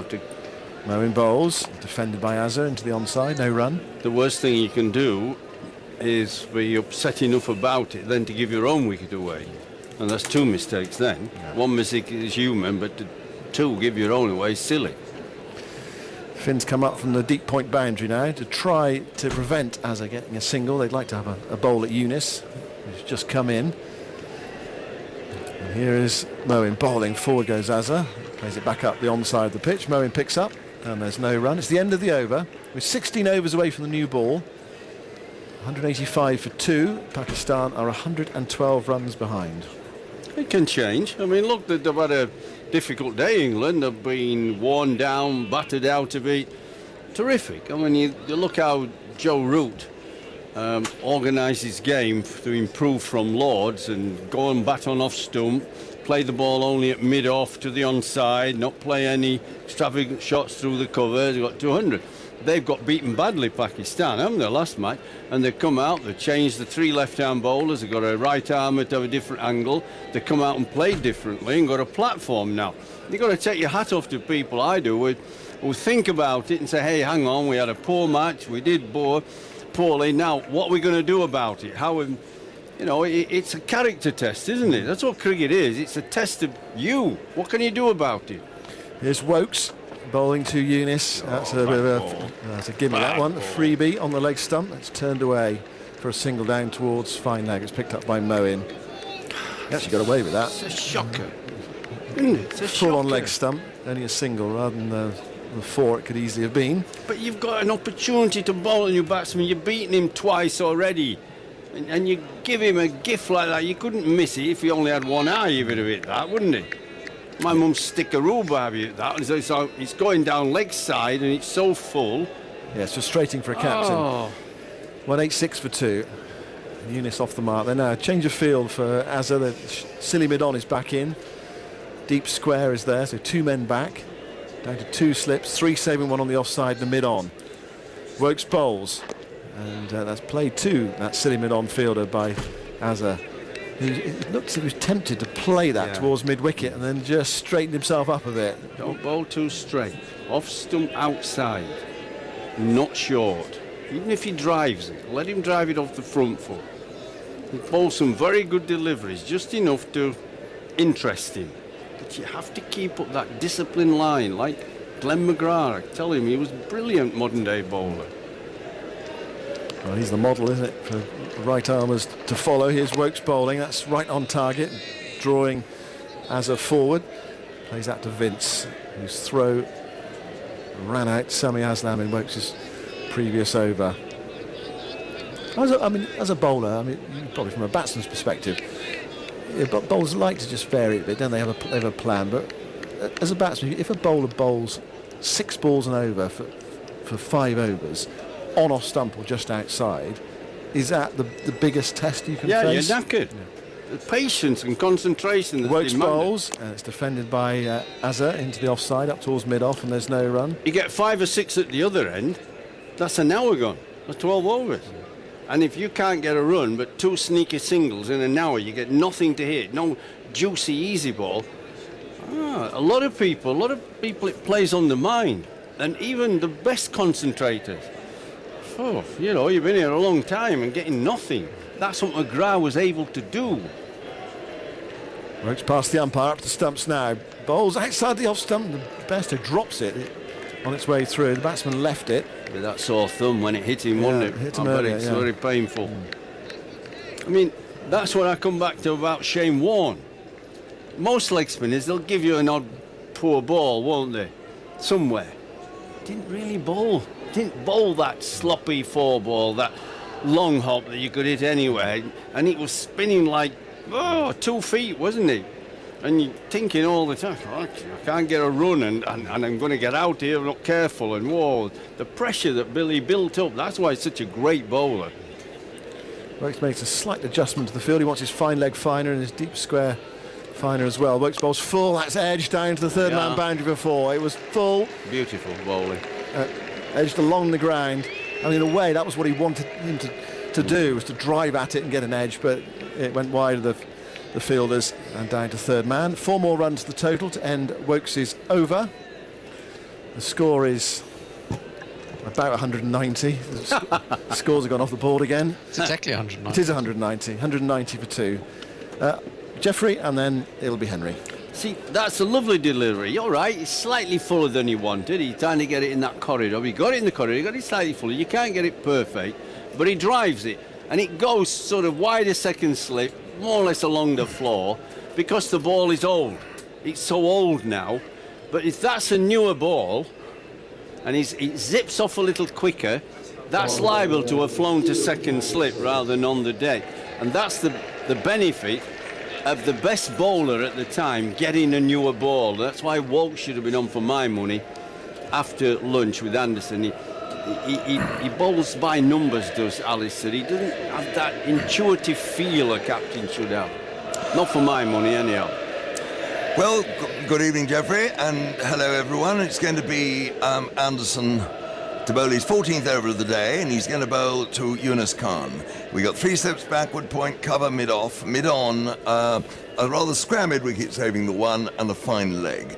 And here's Jimmy Anderson running in now. He's up to the wicket. He bowls to Yunus. Nibbles at that. The hands of the slips go up, but he didn't get an edge. My goodness me, Yunus is living a charmed life at the moment. And that was a little bit short. It was outside the off stump. He went after it. And why he didn't hit it, I really don't know. And nor did it to England's slips and the wicketkeeper Bairstow. And he's got away with it, but it looks a little bit of a different game now, doesn't it? Well, he didn't play very well at Manchester, even though he got, 20 odd, did he? No, he didn't. He's all over the place. He's playing at wide balls. He's moving all the time. Anderson in, bowls at Yunus, who goes back and steers this away. A little bit fortunate, a little bit uncertainly, down towards third man. It's being chased down there, and they're going to get a couple of runs. And so Vince going down that and chasing it, 192 for 2. And Yunus Khan has now got 3. And I must say, for such a wonderful player, he has been looking very sketchy in this series. And one can't help but feel at the age of 38, the time is soon going to come when he's going to pack it all in, I think. Well, he never played like this at his best. No, never. Even just past his best. He never moved around like he does, playing at balls a foot wide. And it's Anderson once more from the Birmingham end. He's in. He bowls there to Yunus, who goes out and squirts this to backward point. And it's fielded there by Balance, and there's no run. If I was number 5, batting after him, I'd be a nervous wreck. I mean, he doesn't give you any calmness in the dressing room, Yunus, and I'm saying it because I like him. I know him well, had him at Yorkshire. He's a lovely man and been a fine batsman, but what we've seen of him in this series, he's a shadow of what he was. Well, you'd be jumping if you had him. If you were batting number 5, you'd be jumping out of your chair 3 times and over. Anderson's in, bowls that Yunus outside the off stump. He leaves that alone. The first secure stroke he's played in the over, and Bairstow goes across and takes it. Bairstow, who hurt his thumb, didn't he, a little while back before tea? He took one almost on the end of it, and you could see him wince. And of course, when you hurt your wicket, when you hurt one part of your hand, every ball seems to follow that particular injury. It goes on hurting all the time. There's some steak in there, Henry. Well, that's what they did in the old days, wasn't it? I know. Big piece of steak. And then the 12th man had it for dinner. End of the day. Ooh. Here comes Anderson again in bowls and a bit of a hop, skip and a jump. Yunus goes across his stumps, plays that out on the onside just behind square. Bairstow goes after it and he gets another run. So he goes to 4 and the total now 193 for 2. And Azhar comes into strike. He is 6 runs short of what will be a splendid 100. He's been dropped a couple of times, the first over after lunch, and then again later on in the afternoon. Moeen Ali might have held on to a return catch. As it was, he tipped it over the bar. Hit it hard, but it was certainly catchable, and at this level you expect those to be held. Anderson again, running in, he's up to the wicket, he bowls now to Azhar, and Azhar just plays that down the onside. They go for a quick single, and that's a good one. A better one, it was a shy out there that hit the stumps. And, but he was comfortably in. It was a much better run, that, than the one which ran out. Poor old Sami Islam in just an over or 2 ago. So that's one more run, and the 193 now. For 2, and it takes him on to 42.95. Thank you. The scoreboard, the score disappears off the scoreboard here at the end of the over, so one has to judge it a little bit by guesswork. And the weather's all right. We got one or two quite threatening clouds, in fact, coming up to our left. We were promised perhaps the odd shower this afternoon, but they've not eventuated so far. And Broad it is who's taking over from Wokes at the pavilion end. I wonder if he's saving Wokes for the new ball. I thought he looked as if he might get a wicket. What have we? The new ball's quite some way away. With 14 overs. Yes. What, an hour? Yes, it's going to be that sort of thing, isn't it? Maybe, I don't know, maybe trying to give him a bit of a rest before he get it, but they need a wicket or 2 now. A new batsman in the brother to really try and get him out. Don't have too much room to manoeuvre. Well, Broad to Azhar. Azhar's on 95. Broad is in now. He's up to the wicket. He bowls outside the off-time. Azhar goes back and plays that away just behind square on the offside. It's a diving half-stop by Balance. He runs back and picks it up, and they get a single. So that is Azhar Ali's 96th run, and it's 195 now for 2. We got a bigger crowd than yesterday. It's built up quite a bit as the day has gone on. The Eric Hollis stand, by no means full, but it's a great deal fuller than it was yesterday. And looking round the ground, I think we've got 20,000 in here now. Really? I think it's about that. I should getting on for that. We had 16,000 yesterday, and it looks to me to be really quite a lot fuller. They're sitting more closely packed at the far end, I think. And it's Broad again in now, bowls to Yunus Khan. Yunus, in that angular way of his, plays it out. He's moving around in the crease all the time, plays it out to mid-wicket, and there is no run. We've got 3 slips there, backward point, cover mid-off, mid-on, mid-wicket, and then Moen down there on the fine leg boundary underneath the scoreboard there. And we've got another crane in the distance. My 2 yellow cranes have been joined by a third one just behind them. More often cranes go up during the course of today's cricket than this one has. As Broad is in now, you can see his soles of his boots, he runs in, and Yunus again, cutting angles and curves, plays a sort of walking forward shot, and the ball goes back down the pitch to the bowler. And the wind is still gusting, the trees are waving around like nobody's business. It's lovely, this ground, the trees all the way around here in Edgbaston, in this suburb, leafy suburb of Birmingham. And the flags on the stand just to the left of the scoreboard on the other side of the ground, the Birmingham side, are blowing like mad. And here is Broad, he's running in like mad, he bowls, and Yunus is forward, edging that. Down part between gully and slip, is being chased down by Vince to the third man boundary. He dives and pulls it back, and they run through for 3 runs. So 198 now for 2, and Yunus goes along to 7, and we've got Azhar in strike. Azhar approaching his 100, a pigeon flies rather thoughtfully across the ground. They just don't like third man, do they? So many runs go to third man. I wish they'd look at how many are driven through the offside covers and how many go to third man. It's sort of something that's... When did third man cease to be used on a regular basis, Geoffrey?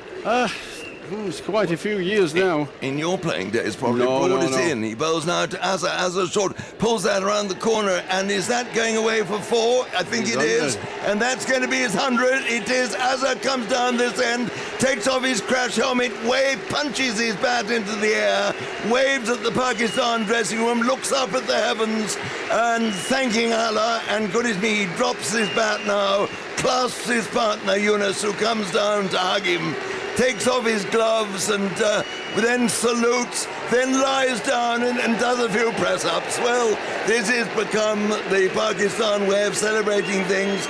You know, he's done about a dozen press-ups. He jumps up to his feet. Well done him.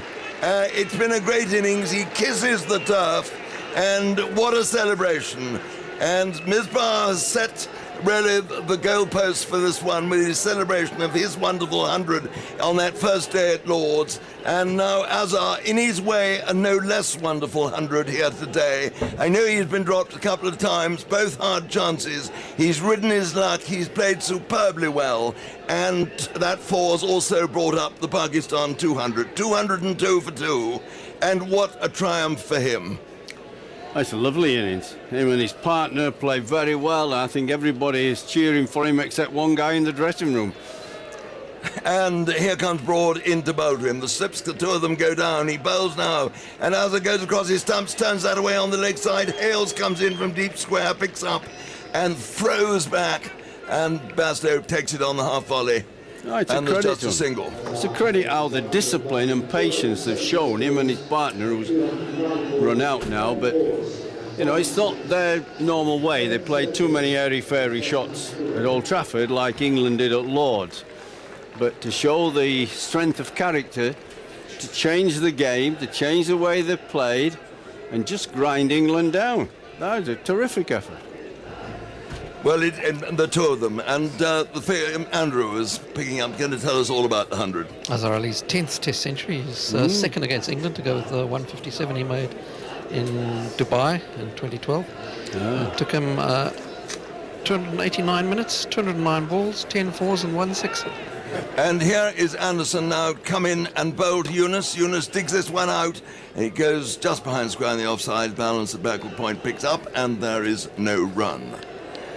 And Well, England's striving for a further breakthrough, and the way Yunus is batting at the moment, it seems quite like he might be the one they collect. But you say 157 in Dubai, that gives an indication that he can go on and likes to go on, which is always a very important thing about a batsman at this level. It's the big hundreds that make the real difference.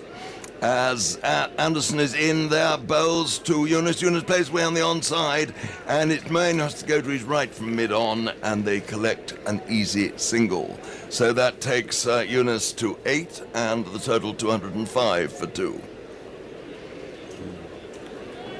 And we've got Root there bending over in the slips, polishing the ball vigorously on his backside. They've got to bowl well now.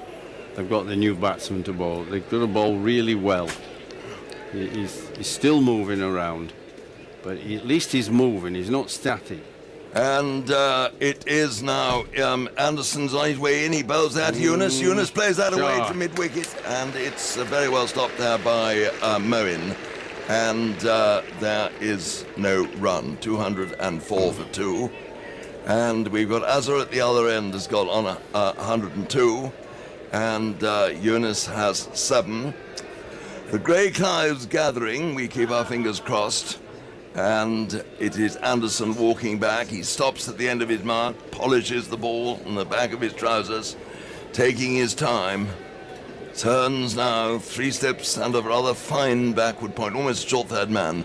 And here's Anderson in, bowls to Yunus. Yunus lets that one go by, and Bastow goes down on his knees across to his right and takes the ball.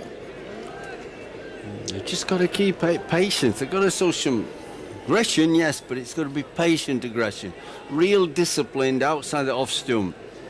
You must keep Yunus Khan under pressure. He's just as liable to get himself out. And Anderson to Yunus. He's up to the wicket now. He bowls. Yunus plays that away off his legs. A tumbling stop by Moen at mid-wicket, saving the 1. And it was on his legs, and that's the area that I think all modern batsmen like. Yunus didn't hit it particularly well, but he'd have been quite happy that the ball should have come in that direction. We don't get many occasions in England where the quality of England's seam bowling looks ordinary. We get a pitch where there's no seam, no swing, and then we look ordinary. Not bad. Anderson again into Yunus, who looked shaped to play that on the onside. In fact, it ended up pushing it to Broad at mid-off. It is the end of the over, 204 for 2. Yunus has 7, and Azhar Ali has 102. We're quite used to Henry because of our climatic conditions in England. There's usually a bit of cloud cover or a little moisture in the pitch, maybe a little freshness here and there, just a touch of grass. Not difficult, but just enough for bowlers. And people like Anderson, who's a great swing seam bowler, you know, we've seen so often they bowl people out. Broad's had mercurial spells, hasn't he? And then the others help them. And we used to, our seamers, most times being pretty difficult to play, shall we say. Today, that's not been the case. The pitch, the roller has flattened it out, and the batting has been superb. The defensive technique, and it's just nullified our bowlers with nothing, no movement, and the quality of the defensive technique of the Pakistanis. Broad is in, bowls that to Azhar. Azhar is forward, squirting this away, square on the offside, and they go for a single. And it's Vince there in the covers, who goes to his left, almost square of the wicket, and fields. And Azhar goes on now to 103, and it's 205 for 2. And Yunus now takes a fresh card from umpire Joel Wilson. This is like what happens a little bit when you get to places like UAE or in Australia, when there's no real movement. We don't have that express pace or the wrist spinner, and we look just average. And Broad again bowls there, and that is driven. It's a pushed drive out on the offside by Yunus. Not a convincing stroke, and it's Vince in the covers there who fields. Yunus turns round and remarks his guard, as though that had something to do with the fact that he didn't time that one, didn't really hit it at all. And Broad now in his 14th over, none for 33 before this over. And he's back there now. He's extraordinary. Someday, at his best, Broad is amazing. But he's not at his best today. He's in, he bowls. And Yunus is forward in that curious way of his bending at the knee and cutting quite a curve. And the ball just again goes out to Vince in the covers. And there is no run. The crowd enjoying it, particularly obviously the Pakistani element of the crowd. They've seen a much better day than they will have feared when they arrived this morning. And I'm sure a good number of their compatriots, having heard the news, the way those two, Azhar and Aslam, were batting, will have come along and happily paid the entrance fee and come and swelled the ranks of the crowd. Broad is in, he bowls, and that's driven by Yunus down to mid-on. Finn there, the fielder, and there is no run. 205 for 2. And it seems about a month ago that Hafiz was out in the first over of the day, caught by balance at backward point of Anderson for naught, the fourth ball of the day. And then Sami Aslam was run out, a direct hit by Vince for coming in from cover, and he was run out for 82. Bad luck, he didn't get the chance to go and complete his 100, so he really deserved it. Broad it is, in now, bowls Yunus, and Yunus cuts another curve. This time he played no stroke. The ball well wide the off stump, and Bairstow took. Looking around the ground, all the boxes, I think, are taken. You can see people sitting on the balconies, boxes that stretch from straight behind the wicket at the far end, all the way around the RAS Wyatt stand, to you get to the deep extra cover boundary, and you see these boxes, the top tier, if you like it, of that stand that goes all the way around that side of the ground. And here's Broad again, he's in, he bowls, and it was nearly leading edge then, and Yunus was playing that on the onside, he went out on the offside, and may well actually have hit the leading edge, but he played it with reasonably soft hands, and it just went a yard or two out on the offside. End of the over, 205 for 2 the score. Azhar Ali has 103, and Yunus Khan has 7 laps and maiden over. Just one run off it. Right, that's it. And Geoffrey, after a word from you, it's going to be time for me to leave, and time for Dan to come in and continue the commentary. All right, well, it wasn't a bad over at all. You can't criticise Stuart Broad. He bowled pretty good, pretty line, good length. Ball's just not doing anything. Really is. I've only seen Wokes move it and Anderson. With the new ball, Anderson, I've seen Wokes move it, an odd ball every now and again when he was bowling, and I thought they'd been the two danger men. I thought the other stuff, Finn is too short, and lovely rhythm running in, but far too short. Well, Anderson's in, start a new over, and his first delivery is driven into the covers by Azhar Ali, and there's no run. But the Pakistanis, haven't they batted well? I mean, wonderful. Yeah, I took my hat off. It's like a hat off to England reassessing the situation after the terrible shots they played at Lord's, where really they helped defeat themselves. And they came back with strong minds, good character, common sense. What about the Pakistanis? They've come back here. They haven't won yet, but it's a tremendous strength of character. Short mid-ons in as Anderson bowls, and that's driven away from his body by Azhar Ali. He's got enough on it. It's going to run away towards the boundary for 4. Back of the square on the offside. A little bit of width allowed him to free his arms, and the score now moves to 209 for 2. Sami Aslam, I mean, were you expecting that? I mean, it's come out of nowhere, didn't he? So he's 20 years old. Played lovely. Listen, he's the only guy not stood up clapping as his 100. Yeah, yeah. Because the ball played superbly. You got full credit, absolutely. But now England know that they're in a bit of trouble. It's not over yet. 2 or 3 wickets can change everything. But they've had a tough day so far. They don't get too many of these in England. Abroad, maybe. Anderson in again, and this is straighter. It's played straight to that short mid-on fielder. That's what I'm trying to say to people. Because it moves a bit in England, swings a bit, these two are very dominant bowlers. Just look at their test records. I mean, Jimmy Anderson, he moves a bit. You're not queuing up to take him on. He's a damn good bowler in England. But hasn't done anything. Surprised us all. That roll has killed it. Maybe Miss Buzz a genius. He knew what was going to happen to the pitch. Well done to him. Well, indeed. Here is Anderson again into Azhar Ali, who covers up in defence. A straight ball, works it again to James Vince in that short mid-on position. And again, there's no run. 209 for 2. Azhar Ali 107. Yunus Khan, who's looked perennially skittish and unusual throughout the series. He's still there on 7. That is an end that England will look to target, though, because Yunus does look at any moment like he could get himself out as much as anything else. As Anderson, with 2 slips and a very, very deep gully, comes in and bowls. Oh, full ball on the pads. And they're going to come through for what I think will be a leg bye. I'm waiting for the umpire signal. It will indeed be a leg bye. It's squirted. Square shot just behind square on the onside. Johnny Bairstow did the fielding. I guess the thing that really impressed me about Aslam was, for a start, I was told, I think by Mike Selby, that he's the youngest current Test player. So there are no other current Test players who are younger than he. I liked his defensive shots because he was so tight. Getting his footwork was so good. Getting forward and getting back. Anderson in once more. This time to Yunus Khan, who goes for one outside the off-stump. There's a not out. Can't give that out to Dickie Bird. Sorry, just because he played a miss, I can't give it out. Well, not out it is. Correct. Never touched it. Never touched it. I used to say to myself, never touched it.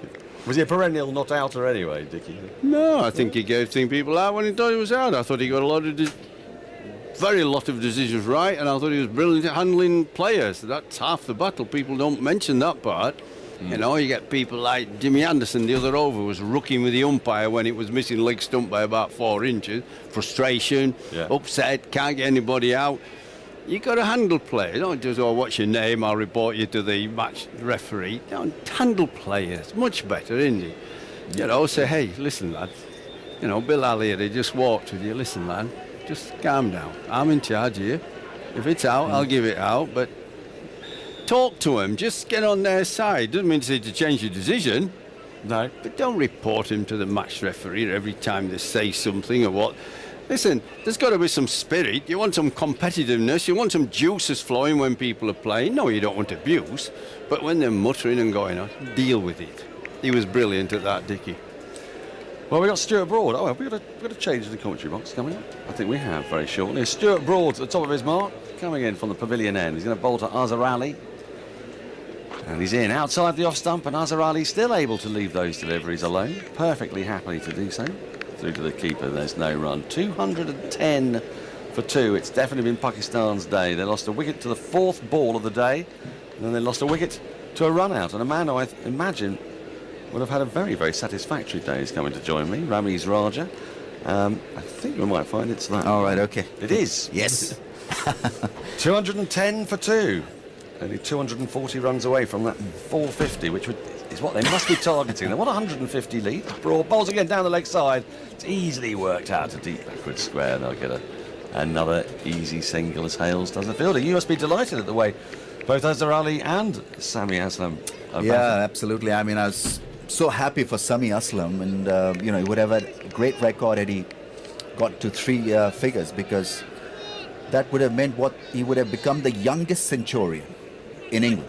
The youngest Pakistani centurion? No, I think all time. Of all time? As a 20-year-old, Andrews may just correct me or agree with me. I think Andrew's now going to go and look. Yeah. I know when he's got that fixed stare, that means he's got work to do. We've got 2 slips of the gully. The gully's come a little bit closer to Broad. Backward point, extra mid-off. Broad bowls outside the off-stump. Full ball, which is driven into the covers by Yunus Khan, and there's no run. I'm sort of fascinated watching Yunus throughout this series because he's a player of such undoubted class, got over 9,000 runs, averages well over 50. And yet in this series, I mean, has this always been his method? It doesn't strike me as always being his method. It seems it's a strange way of batting, and at 38, I don't know. I mean, he can't change, obviously, but he never used to jump and be fidgety at the crease like this. It's not look good. Broad's in, bowls to him again, and again he sort of moves across the crease and plays it into the onside. Andrew, youngest opening batsman to score a century in England, would have been. He's would have been the 7th youngest overall. Of course, the youngest to make 100 in a Test match in England was Sachin Tendulkar. Of course. Back in 1990 when he was a 17-year-old. As an opener. No, not as an opener, but as an opener, I think he probably would have had that record. Sami Aslam would have been the youngest opener to make a century in England. Still could be later on in the series. Yeah, absolutely. Well, he could, yes. I doubt it'll be in the second innings, though. So I don't think they're going to need necessarily that many runs. Who knows? Time will tell. Broad is in to Yunus Khan, who leaves this ball alone outside the off stump through to the keeper. Now, sorry, Andrew. The youngest opener to make a Test century in England is Len Hutton. It was 21 years and 31 days. 1938. Back in 1937. Yeah. 37. Yeah. 37. Yeah, I mean, Yunus Khan, he's sort of so fidgety and jumping around. He sort of reminds me of a kind of, like a bantamweight boxer who's doing sort of shadow boxing. He's so trying to fidgety. avoid punches. Yeah, there's a bit of that. Yeah. There's also sort of like like Private Walker in Dad's Army. He's sort of ducking and diving. Yeah. And but he's mentally very strong, so... Yeah. It'll be interesting. Broads into him again, and he goes right across his crease, plays it out to the offside. He gets so far across, doesn't he? And actually, there is something in the modern vogue to this. At the end of the over, 211 for 2, 71 overs gone.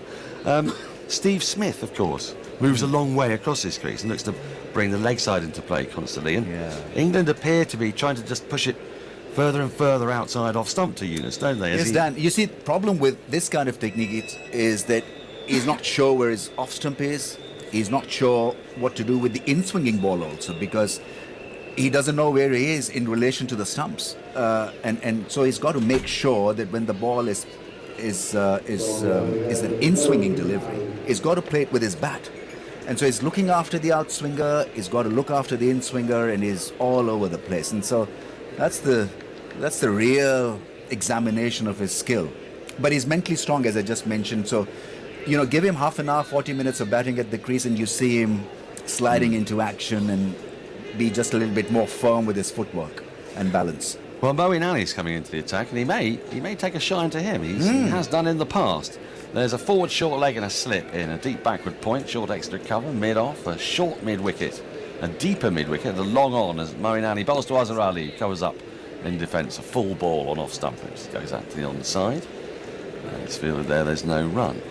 211 for 2. Moeen Ali yet to take a wicket, none for 49. He's in his 12th over. He's in again, and back into his crease as time goes. Azhar Ali to a shorter ball and plays it to that mid-wicket again. There's no run. Vigorous polishing. Back to the bowler. And what Moeen Ali is targeting here, I'm going to come to in a moment, is into Azhar Ali, who comes forward to a slightly wider ball, fuller ball. Plays that into the offside. No run. I mean, what do you sense Moeen Ali's plan is to Azhar Ali? Or does he have a plan? I mean, it's unclear what the plan is. I think right now he's looking to avoid a big shot. Next delivery is back into his crease again, push back up the wicket, and there's no run. So you think he's sort of predominantly bowling defensively? Yeah, defensively. I think he just wants to bowl 6 dots and take it from there. I don't think he's bowling an attacking line. He's gone flat, he's bowling at a pace, and he's shortened his length as well. He's in again. That's slightly more tossed up, but he fields up his own bowlings. It's pushed back towards him. But yeah, I mean, they've been sort of a bit more darty, haven't they? All of this over. And do you think that's just because he wants to get a kind of sense, a bit of rhythm, a bit of confidence? Yeah. He's clearly lacking in it. 6 dots. Let's see how Azhar reacts to it. In again. And that is 6 dots as he comes forward in defence. That is a maiden over, a rare maiden over. Only his second of the day. 12 overs, 2 maidens done for 49. Yeah, I mean, that's the real challenge for Moeen, because he's not spinning a ball a lot. And he's been hit around the park as well. So what he has to do is to make sure that he blocks the 4s and 6s and take it from there. Let's see how Pakistan react to 2 or 3 maidens from him. They'll then take chances themselves and get out in the process. Well, I mean, since sort of half an hour before tea, and Pakistan had gone very slowly between lunch and about half an hour before tea. And since then, things have been pretty fluent for the Pakistanis. They've moved that run rate up from 2.4 to nearly 3 now. And we've got another change of bowling, double change. Stephen Finn's coming into the attack. As I see a variety of balloons being played with. Are they balloons? Yes, well, they look like balloons or beach balls in the Holly stand. I can also see a load of people who may or may not have come in fancy dress, but it would be strange if they're all dressed in that odd yellow outfit if they were not here for some purpose. There's a lot of yellow out there, actually, in the Holly stand, for reasons that only they know. And I'm not looking at the stewards. I've never done fancy dress. I can't do it. I cannot. I did once. I attended a party as a whiskey mac. I'll tell you more in a minute. Stephen Finn is in again, a short ball outside the off stump, and leaves out of low, sways out of the way as Yunus Khan is. There was a cocktail party. No, it was a party, a fancy dress party. You had to turn up as a cocktail. Right, okay. And these sorts of things absolutely distress me. So I just took an egg whisk and wore a Mac and said I was a whiskey Mac. But, I mean, virtually everybody turned up as a Bloody Mary, which involved wearing a large sheet and covering it in sort of red paint. And, sort of... Anyway, Finn bowls short again outside the off stump, and Unistan thinks a little bit more about that, but it's so wide. I tell you, try to describe how wide of off stump, it's probably about a 6th stump line, because Eunice is already moving out there, and it's already wide for him. And see, the other thing with this technique is that he will not have any force behind his shots, because he's moving around, and so there's no balance, there's no power. So he'll only be able to nudge the ball, just look for that single or two. So it's a bit like it's about survival for Yunus Khan. It's about survival for Moeen Ali at the moment. As Finn bowls once more down the leg side, and it's something on there, whether it's a pad or bat, I wait to see. It's a good diving half stop by Johnny Bairstow, prevents it going down to the boundary. It is a leg by, according to the umpire. It took quite a deflection. He did well to get a left paw on that, but it didn't stop them coming through for the one leg by. It was ill-directed from Finn. He sort of over-corrected from the first 2 balls that were too wide and too short, and then he went slightly too full and slightly too leg-sidey. So it's not been a day for England's bowlers today, but commendably, the Pakistanis have not given it away either. They've absolutely been patient. Yeah. They've been determined, and now England need to be determined. You've got to show your class on a batting pitch. Here comes Finn, tall, short outside the off stump through to the keeper. There's no run.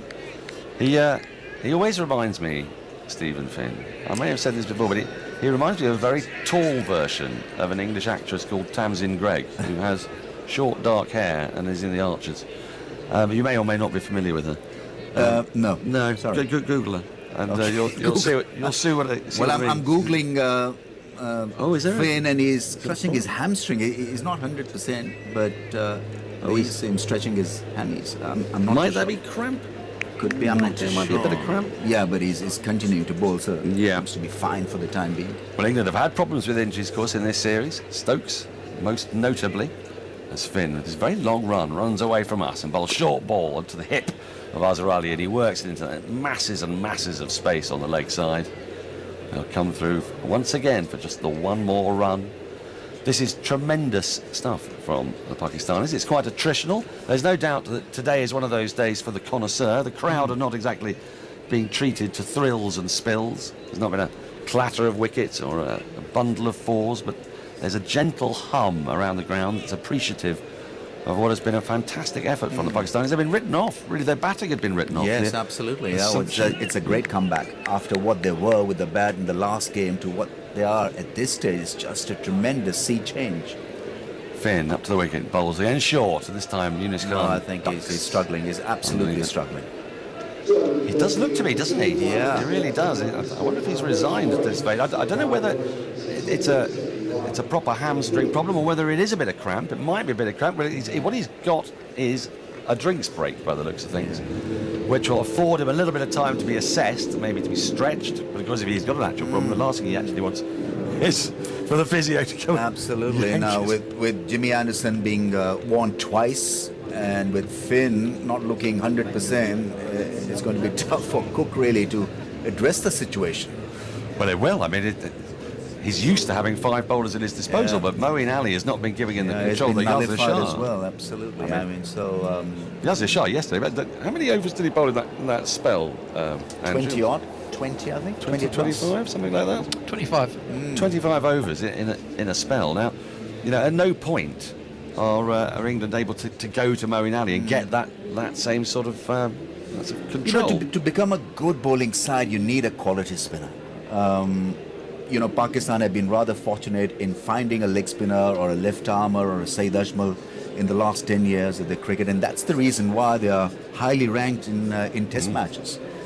Because, they can do the holding up job, they can be your aggressors also, so and then Pakistan also have got these bowlers who can reverse the ball in tired conditions. Whereas England, I think, looking at how they performed on this pitch, wanted a green track. I think they look a little down. It's been a low-key performance, as if it was a given that they'd bowl and Pakistan would edge those deliveries and be out in no time. That hasn't happened. So, I mean, What's the next plan here? Well, that's the thing, isn't it? What is plan B? Yeah. Now, following our commentary from here, we have got more cricket tonight on 5 Live Sports Extra. We've got coverage of the Kia Women's Super League match between Surrey Stars and Yorkshire Diamonds. Don't forget as well that you can watch highlights of today's play via the cricket section of the BBC Sport website. A day that started so promisingly for England and looks like ending so very promisingly for Pakistan. On the subject of that spinner, I mean, Moeen Ali a couple of years ago, when he first came in, was always seen, I think, as a kind of stopgap, as not necessarily a specialist spinner. But then he had that tremendous series against India. Yeah. But we were talking at that point on telly, and the analysis were that Indians were a little reckless against him. Yeah. Just wanted to prove a point that he's no bowler. He is not an they option. over-attacked. And they over-attacked, and in the process were reckless, whereas Pakistan had been rather clever in handling him. They've played him on merit generally, and every time he's overpitched the ball, he's been hit over the top. So it's been a good sort of intelligent assault as far as this batting lineup is concerned compared to the Indian strike force. But he's learning. It's not easy to become a match winner overnight in Test cricket because you need a different line of attack. He is more in tune for one-day cricket. He's flat, he's wicket to wicket, whereas in Test cricket you need to be just a little bit outside the off-stump to spin the ball back from the rough patch or from that off-stump line. He hasn't done that consistently, but he's learning, and England have put in a lot of faith in his bowling ability. He's starting a new over now to the drinks break, and his first ball is just clipped just past short leg down to deep backward square leg for a single. They come through very easily for that. Now, his Finn's out on the field there, isn't he, at deep backward square? So evidently, whatever it is, it could let's hope it's a cramp. Could be a bit of cramp, couldn't it? Because you would think if he thought it was a proper tightness in his hamstring, he would have gone off for the drinks break, wouldn't he? And it's a big problem. He would take treatment for that. And the thing is, I suppose it's been quite a long day now. It's 20 past 5. He's been out there all that time. But I suppose if you're going to get cramp, it's around about now you'd start to feel the effects of it. It's Moeen Ali is in again this time. So Yunus Khan, who dabs it very delicately back with a square on the leg side, and in trots Finn again to do the fielding. He underarms it. Strangely, underarms it back to mid-on or short mid-wicket. Who gives it back to Moeen Ali, who's ready. The flags are still fluttering, but slightly less than they were earlier. So I think the breeze must have died down a touch. Next delivery is full on off stump and defended by Azhar Ali into the offside. There's no run. The problem England have got, I mean, there are manifold problems for England, but as Moeen Ali comes in again and forward in defence comes Azhar Ali, plays into the onside. There's a Misbah, Azhar, Yunus Khan and Asad Shafiq are all batsmen who bat in a proper Test match way. They can bat for long periods. So that's right. England are nowhere yet. They've got just the 2 wickets as Moeen Ali bowls. A sweep attempted here, and it comes off. It's been played down to Stephen Finn, who has to move to his left. A deep backward square to field. He throws in. The other thing is that there's a Centurion out there, and if Azhar Ali decides to block, that is kind of a pressure on the bowling side because they feel that here's a real threat and he's not going anywhere. So his mere presence at the crease would help Pakistan and deflate England.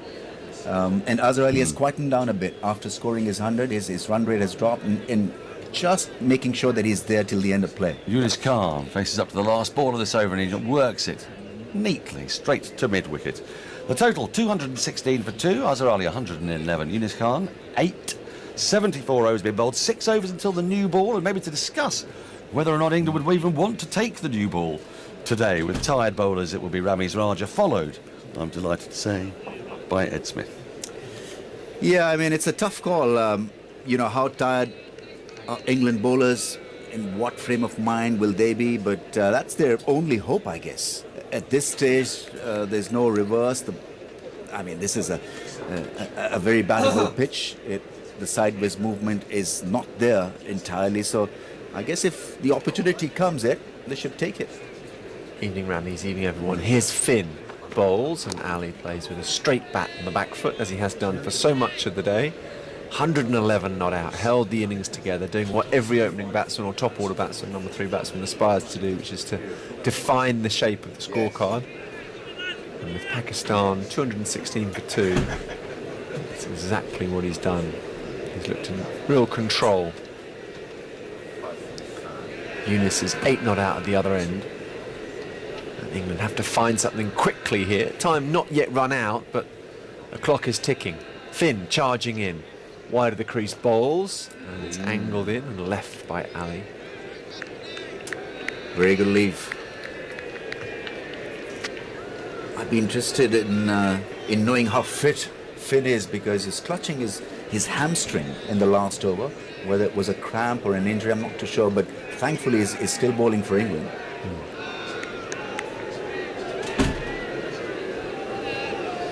That means you're doing well to suppress a smile, which I think you're probably feeling about the match and the series situation, particularly with Yasir Shah up Pakistan's sleeve.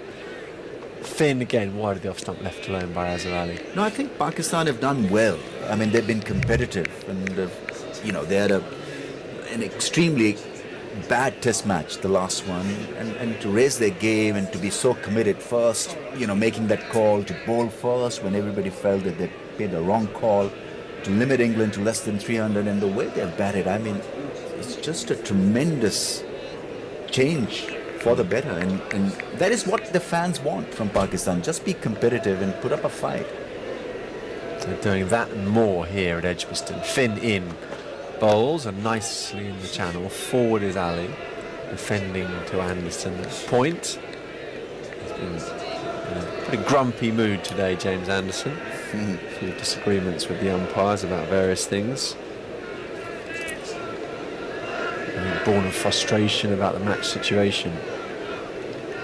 England's bowlers haven't been able to get into Pakistan's lineup at all. Moeen Ali struggled. Stephen Finn on recall to the side has charged in and tried to bowl quick, but hasn't always found a line and length.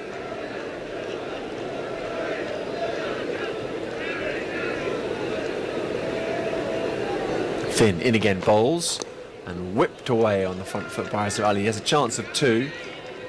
Hales collects now and throws into Butler. Good strong arm.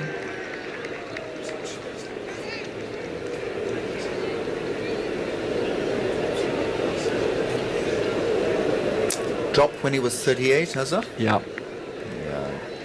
First over after lunch. Yeah, I mean, and now 100. How costly is that? Dropped in 69 as well.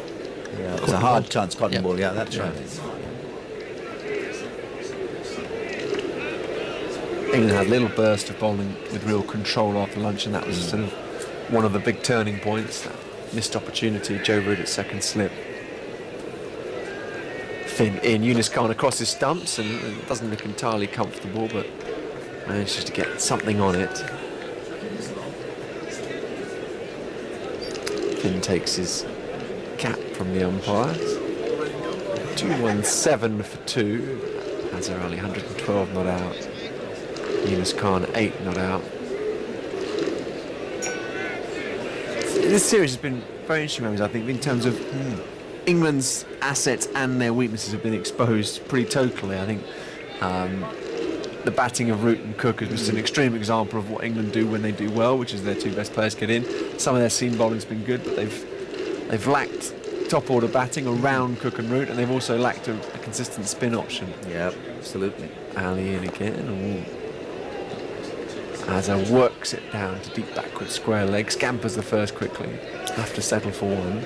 So, I mean, yeah, Pakistan were favourites in UAE because they're playing on turning pitches, and even though England put up a fight, but they were beaten. And here, I mean, this would come as a big surprise for their fans, really, to be so good in English conditions. This cricket team has improved so much. Yeah. Where they're not fearing conditions, they're just playing everything on merit, and has got this bounce back ability. Yunus sweeps hard, straight down to Finn at deep backward square leg. Interesting thing about Yunus Khan, you're absolutely right, man. He's thinking about Yunus Khan's sweep. A.B. de Villiers, I think, learnt to sweep from Yunus Khan, who said, don't mind topping edge it, but I never want to get beaten on the underside. That's right. I don't want to sort of just get beaten under the bat, like a player missed that way. He gets round really low, Yunus Khan, when he sweeps. Moeen Ali in now, short and wide, and that'll be runs. 4. Wasn't that short, but it was so wide. Most top order batsmen would have put that away, especially a man who's on 100 and some. Moeen Ali's really struggled today. Yes, I mean, he'll make his own length because he's seeing it well, and a thick outside edge was enough for a ball to run away from the deep field at that point. Good batting. He's still putting pressure on the spinner. Moeen in again, and this time Ali just pushes to mid-wicket. Yeah, I think when you're in the ball that's sufficiently wide of off stump, it doesn't really matter what the length is.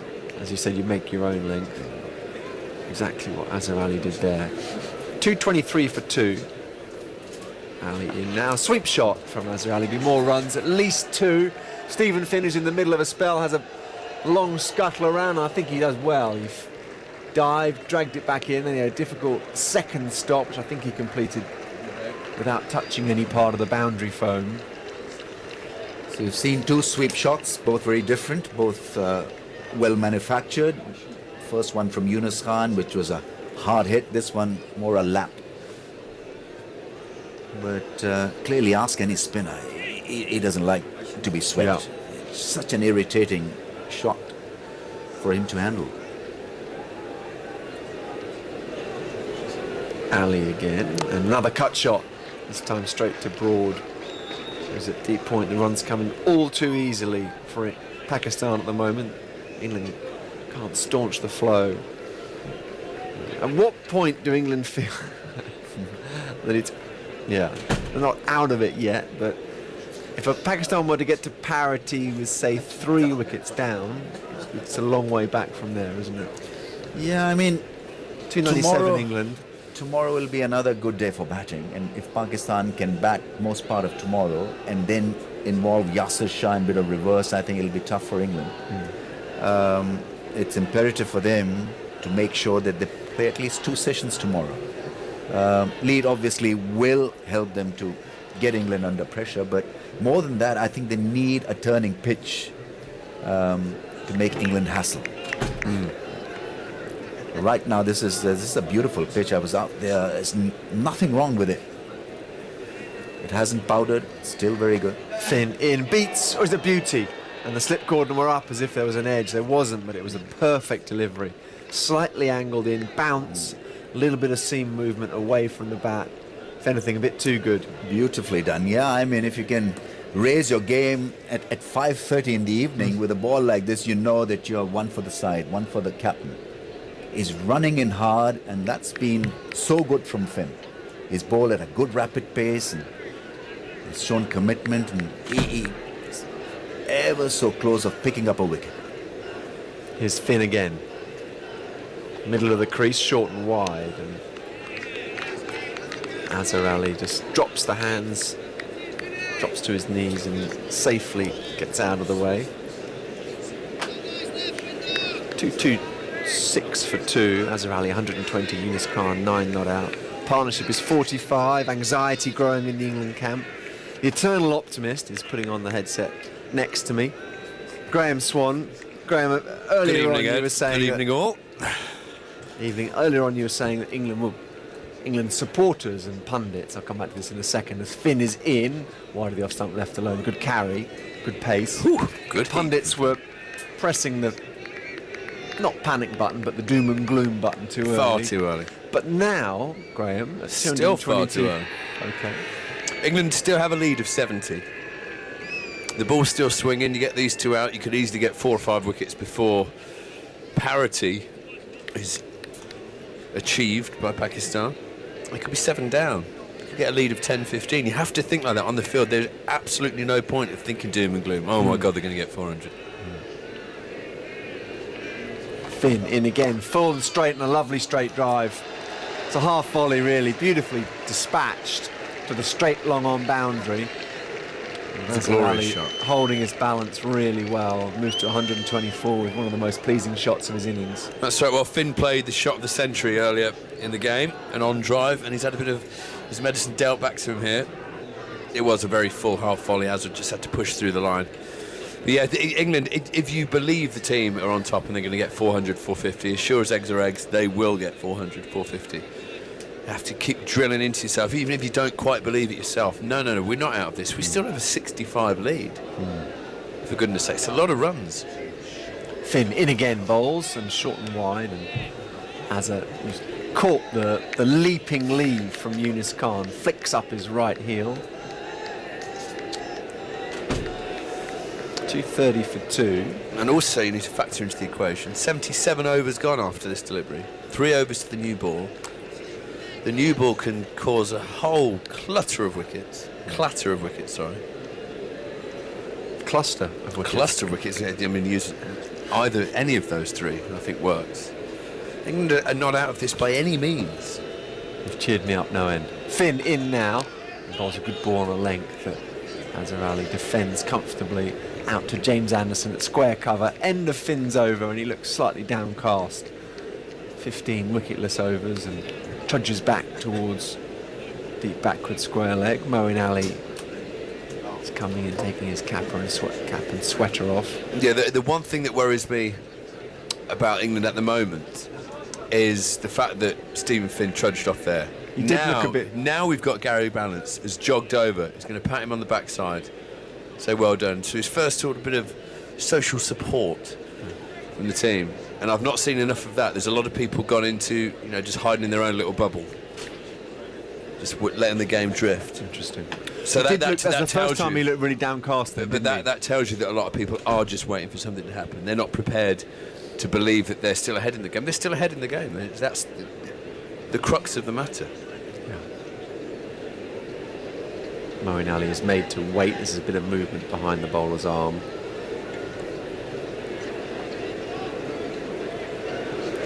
Yunus is ready. Moeen's in.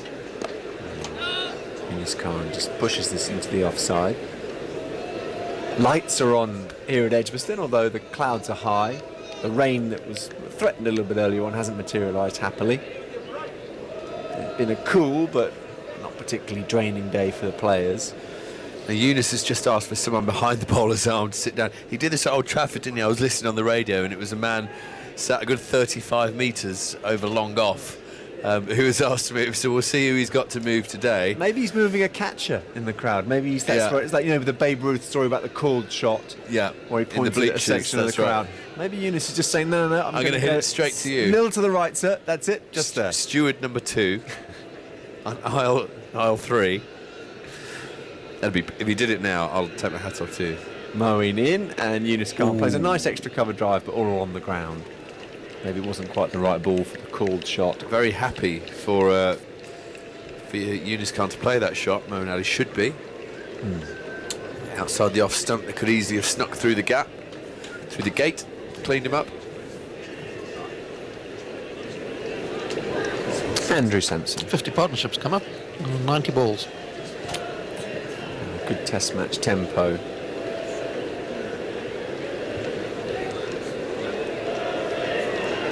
Moeen coming round the wicket to Azhar Ali, who just drops forward and defends softly. Moeen picks up off his own bowling.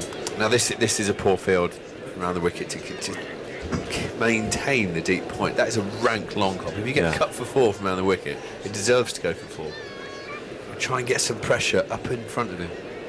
Moeen in, and then Ali rather messes this up. He turns the bat face too early and it goes to mid-off. No risk, but a slightly inelegant shot. Just because you have a very moral attitude towards field placing. A ball deserves a certain outcome. Yeah, and you can't have Yeah. That's why I like Test match cricket rather than one days, because bad balls don't always get punished in one days. Moeen in now bowls, and Azhar's down the track, clips it back to the bowler. No run.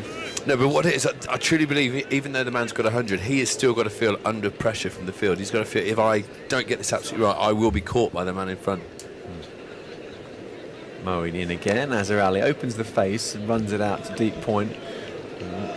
Graham thinks that man should have been on the one. It wasn't hit at all hard. He would have saved the single had he been in the ring. And it's the end of Moeen's over, and he slings his jumper over his left shoulder, slightly despondently. Marches back to his fielding position on the boundary. Finn is going to continue after that fortifying pat from Gary Balance.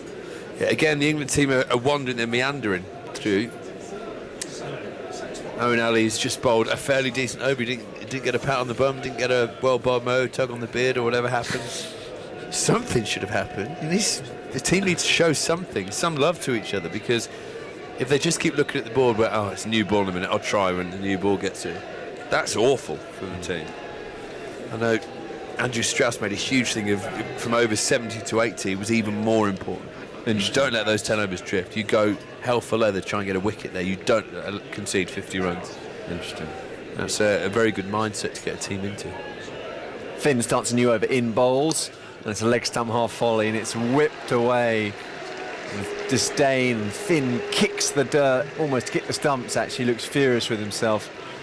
Has to be said, that's not a difficult ball for a man who's on 125. It was angled in, it was a half volley, it was missing leg, and it was just...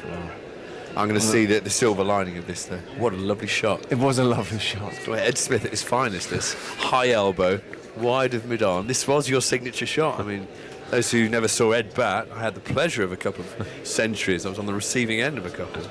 Very fine play on the leg side. You're very kind. Finn in now, and Ali defends.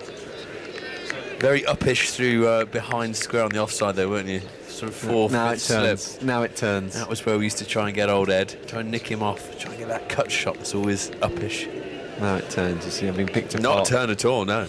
I'm just trying to help you improve in case, you know. At the 39. A couple of those games at the Hurlingham or something like that when it's time to dust off the old public school blazer, the old boys' games. What I've discovered actually is if you are going to play social cricket later in life, no need to bring pads, borrow someone's. It's a lot more space in the back of the car. Finn in now, bowls wide of the off stump and defended by Azhar Ali. When you're trying to get, it's a bit like Tetris when you get to the family stage of life and you've got a couple of kids in the back seat, getting everything in for a weekend game of cricket and a few prams and stuff like that. I've been struggling a bit domestically with trying to justify my cricket bag. Yes, absolutely. But now I've realised if you just sling a bat in and a pair of gloves and then you just sort of borrow from everyone else. And sadly, disappointing news here at Edgbaston is that it's just over the brollies are going up. Yeah. It's just going to sweep in from the left, just because you said it wasn't raining. I know. It was actually, they're always listening. The cricketing gods are always listening. The weather gods now. Ready to punish you. Finn in now, bowls. And Azhar Ali works an easy single. Everything's coming in towards the bat. The thing I was going to say when Finn bowled that ball that was put away so elegantly by Azhar Ali was...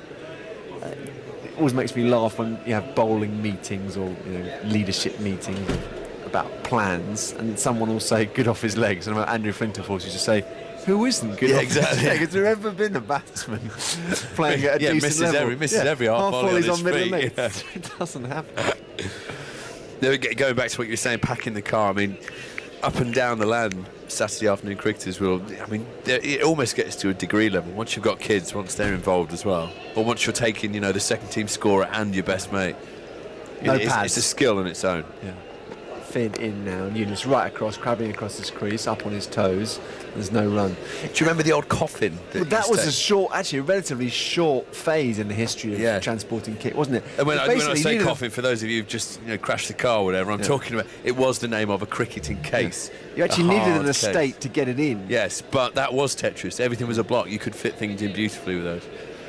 These bags, and they're a bit soft, and you think you've packed it well, but yeah, the cooler box. Kids' bikes, hoverboard. Don't take a hoverboard in the car; might set you on fire. Finn in now, and Eunice right up on his toes again. I think this is going to be too heavy. I think we're going to come off here.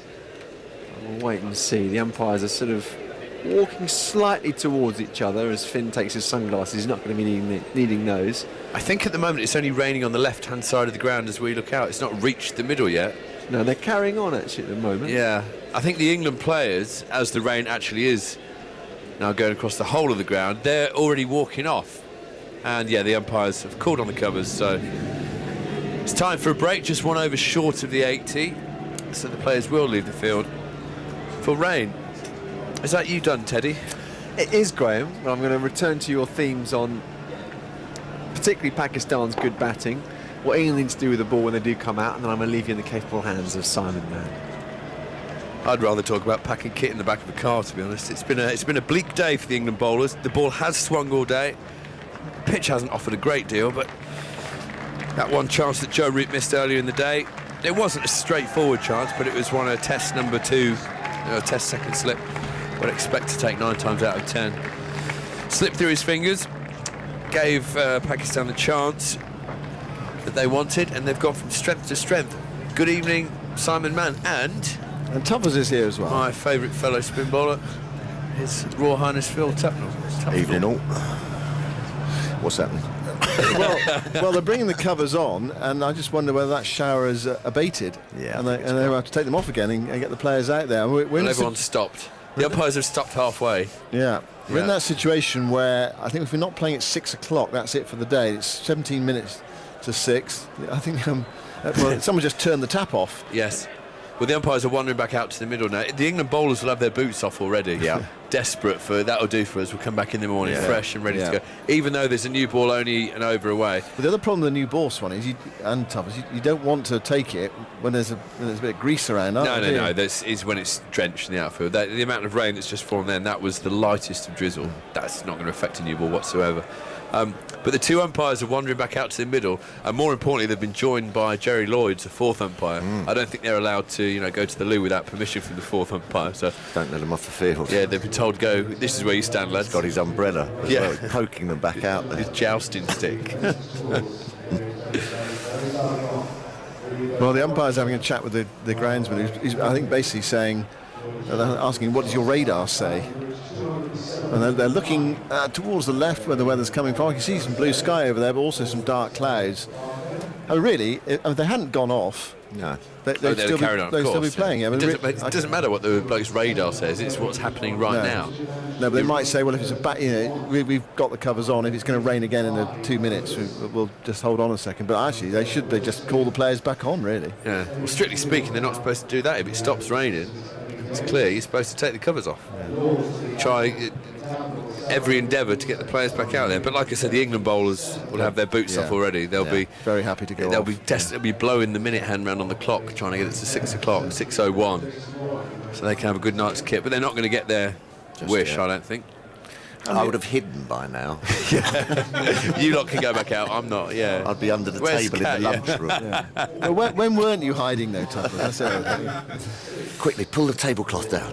What do you make of Mo's bowling today, Kat? I'm a bit disappointed that he looks very low on confidence, and he doesn't seem to have anyone out there to go and put an arm around him, have a word, help with his fields, anything like that. It just looks to me a little bit too mechanical. Yeah. There's no, snap. No snap, and there's no. It's sort of like bowl it, stop, follow through, square down the wicket, ready for catch. Instead of sometimes that when things aren't happening, you've got to do something a little bit different. Just bowl a couple of overs of real quick stuff and follow through and get in the face of the batsman. And then a couple of overs of just real lollipops outside off stump. Have a little go at that. What do you fancy doing? Instead of that, it just seems everything's a bit dunk. Just going through the motions, putting it in good areas with good revs. And that's it. And Pakistan players will play that all day. Yeah. You've got to sometimes, when things have gone flat and nothing's happening, even if the odd field change as well, but your demeanour has to change sometimes. Yes. And sometimes he just doesn't. I think he should look to get the old chin down the wicket a bit more. Because he's one of those ones. Get that beard down the pitch. Get the old beard down the wicket, because he bowls it and just stops. Like that. Stops dead at the crease, doesn't he? Dead at the crease. There's no momentum. Well, I always used to find if I was bowling well, I'd find after I'd bowled the ball, you obviously haven't got the same follow through as a seam bowler because all your momentum is lost through your pivot and your action, whatever. I mean, you were different because you used to almost run through the crease and you had that glide through. But for me, I always see if I ended up on the 5 foot lines, there's tiny white lines at the side of the pitch that guide the umpire on, for the bowler's follow through. For running on the pitch. Running on the pitch. But they're the 5 foot marks. They used to be 4 foot, so I'd always try and finish like a foot past them. But once they moved to 5, that was my perfect guide. I find if I was bowling badly, just like Kat said, I'd be halfway there. I haven't followed through it. And if I was bowling well, without even knowing it, I was 5 foot down the wicket, ready for that return catch, and I'd be, and it was all about the release point. If you can get it fizzing out of your fingers and get your hips into it, automatically you follow through and everything suddenly comes to life. I think his natural line also. I think when he bowled very well against India, he bowled slightly wider of off stump, and he got the Indians groping at a little bit. I can remember Virat Kohli nicking off and caught behind and things. Odd one turns. Here against the Pakistanis, I think he's just bowled too consistent in a Yes. way. Azirali's just gone back and across a little bit, knocking the mid on. Yeah. There's nothing. He's not going to miss it, so he's not going to get LBW. Keep the sweep in the bag. Part of that reason, I think, is because he's posted this deep point, or he's been given a deep point to the right-hander. Yeah. You don't want to bowl wide of the off stump. Well- Because if you bowl my perfect line to a right-handed bat outside off stump, drifting away, then if it does turn, it hits the top of off stump. That's you always try and hit the stump. If you've got a deep point, your perfect ball, a bloke just sticks bat and pad out, hits the outside edge, hits the pad, he gets a run every ball. And if you're short, he gets. So you can't afford to bowl your perfect line. You then have to bowl straighter. And you can get a lot of dot balls when you bowl straight, 'cause you've got your short mid wicket and your mid on. But like Kat says, the batsman knows it's coming. There's no turn off the pitch. He's not going to try anything stupid. Do you think he has the confidence to be sort of a holding bowler? Because you always talk about this, don't you? First innings you hold, second innings you take your wickets. I mean, that doesn't always work out. It's the rough idea. Yeah. I mean, if you get the odd one out in the first innings, it's not the end of the world. Yeah. But I always used to say first day of a game, so the first innings of a game. So I would treat this day like the first day of a game. The hover cover's coming off, by the way. It looks as if we are going to play again shortly. So I'd have treated this like the first day of a game. I'm thinking, right, as a spinner, we've got 4 seamers. They're going to bowl 20 overs each. So I'm going to bowl 30 overs. I'll bowl 10 maybe, probably more nearer 15, 20 overs. So you can have a couple before lunch, because Alistair Cook does captain by numbers, like Jim said. 2 for lunch. Paragraph 2. Maybe pick up a wicket. I'm going to try like hellfire to get a wicket in those first 2 overs. I'm not just going to bowl dot balls. So you may pick one up. That's 1 wicket. You're going to bowl 10 overs in the middle session before tea. So you've bowled 11 overs in a day. You might have 1 for 20, or you might get another one. You might have 2 for 20. And then you'll bowl 12 overs before the new ball. If at the end of the day you've gone off and you've got 1, 2, 3 wickets, gone for 50, 60 runs, you've done an unbelievably good job. So that's my mindset going into today. I'm not thinking 5 for spit. Obviously, if everything goes well, you've got 2 wickets in your first over, you think, right, now let's go for a 5-fer. I tell you what also about Moeen Ali as well, you look at spin bowlers, we are a slightly different breed, if you know what I mean. I do know what you mean. Yes, they're usually sort of quite, effervescent characters, perhaps, you know what I mean? And Moeen's quite a quiet chap, isn't he? And he goes about his business. Introverted. Yes, yeah. and I think he's... You were saying, is it a bit of a lack of confidence? You're talking about lack of confidence to bowl outside the off stump and everything. I think it is. He just looks like he needs to sort of, face up to the batsman a little bit. Get a bit nasty. Yeah, get a bit nasty. Get a bit, trying to ruffle the feathers a little bit. But he just sort of Let's bowl it, donk, just off stump, jolly good. There's the revs. There's no sort of theatre to it. You know. Well, my main difference in looking at how he played yesterday with the bat. Yeah. There's an air of arrogance, almost laissez-fairness about it. He's glorious. So he has in his batting, but not in his bowling. So exactly. It's so confident. And yet, if you saw that yesterday and you had no idea, you'd never say it was the same man out there bowling. Because he gets to the end of his mark, he looks nervous. He's got no, like Kat says, no punch. Runs out, bowls the ball, doesn't really follow through. Sort of apologetically rubs his hand in the dirt, gets it back, and does it again 5 times. Yeah. He doesn't glide through. I'd say to him, look, treat your bowling like you're batting. Just a quick update on the restart. 5 to 6, so in 5 minutes' time, and that's put the close of play back. The official close of play is 6:15, which means we can play till 6:45. So those bowlers will have to come out and bowl, for another 50 minutes. Honestly, there couldn't be a worse thing to happen to England right there. They'll try and put a positive spin on it. Yeah. They'll be saying, right, 1 over to the new ball. You've freshened up a bit. Let's hit this hard. Let's get 2 or 3 wickets. They have to do that. No one's buying it. No one is buying it. Well, no, but that's when no one will be buying it deep down, because they'll all be thinking the worst because what's happened. That's when you need a senior bowler, Jimmy Anderson, who probably won't say anything. You need Stuart Broad will probably say it. So look, seriously, believe that now. If you're not prepared to buy into that, I don't want you out there, sort of thing. And even if you don't believe it, you say the right things. You nod, you get up, and at least show willing, and that will get someone else to show willing, and that spreads through the team. You can't let morale drop now, else you're have the whole battalion destroyed by poo-poo. How many overs have we had, Andrew? Is it 79 or 80? 79. So 1 over to the new ball. The umpires are back out there. That was the lightest of light showers. It's taken out about a quarter of an hour's play, which we will make up. So we've got 11 overs to bowl. The players are out there. They've had a little break. The new ball is 1 over away. Take it immediately. Yes, got to take it immediately. Absolutely. Why keep ploughing on with the old one? You've got Stuart Broad and Chris Wokes at the minute waving desperately to the ground staff, who are very happy with themselves for taking the hover cover off successfully, saying, "Where's the sawdust, lads?"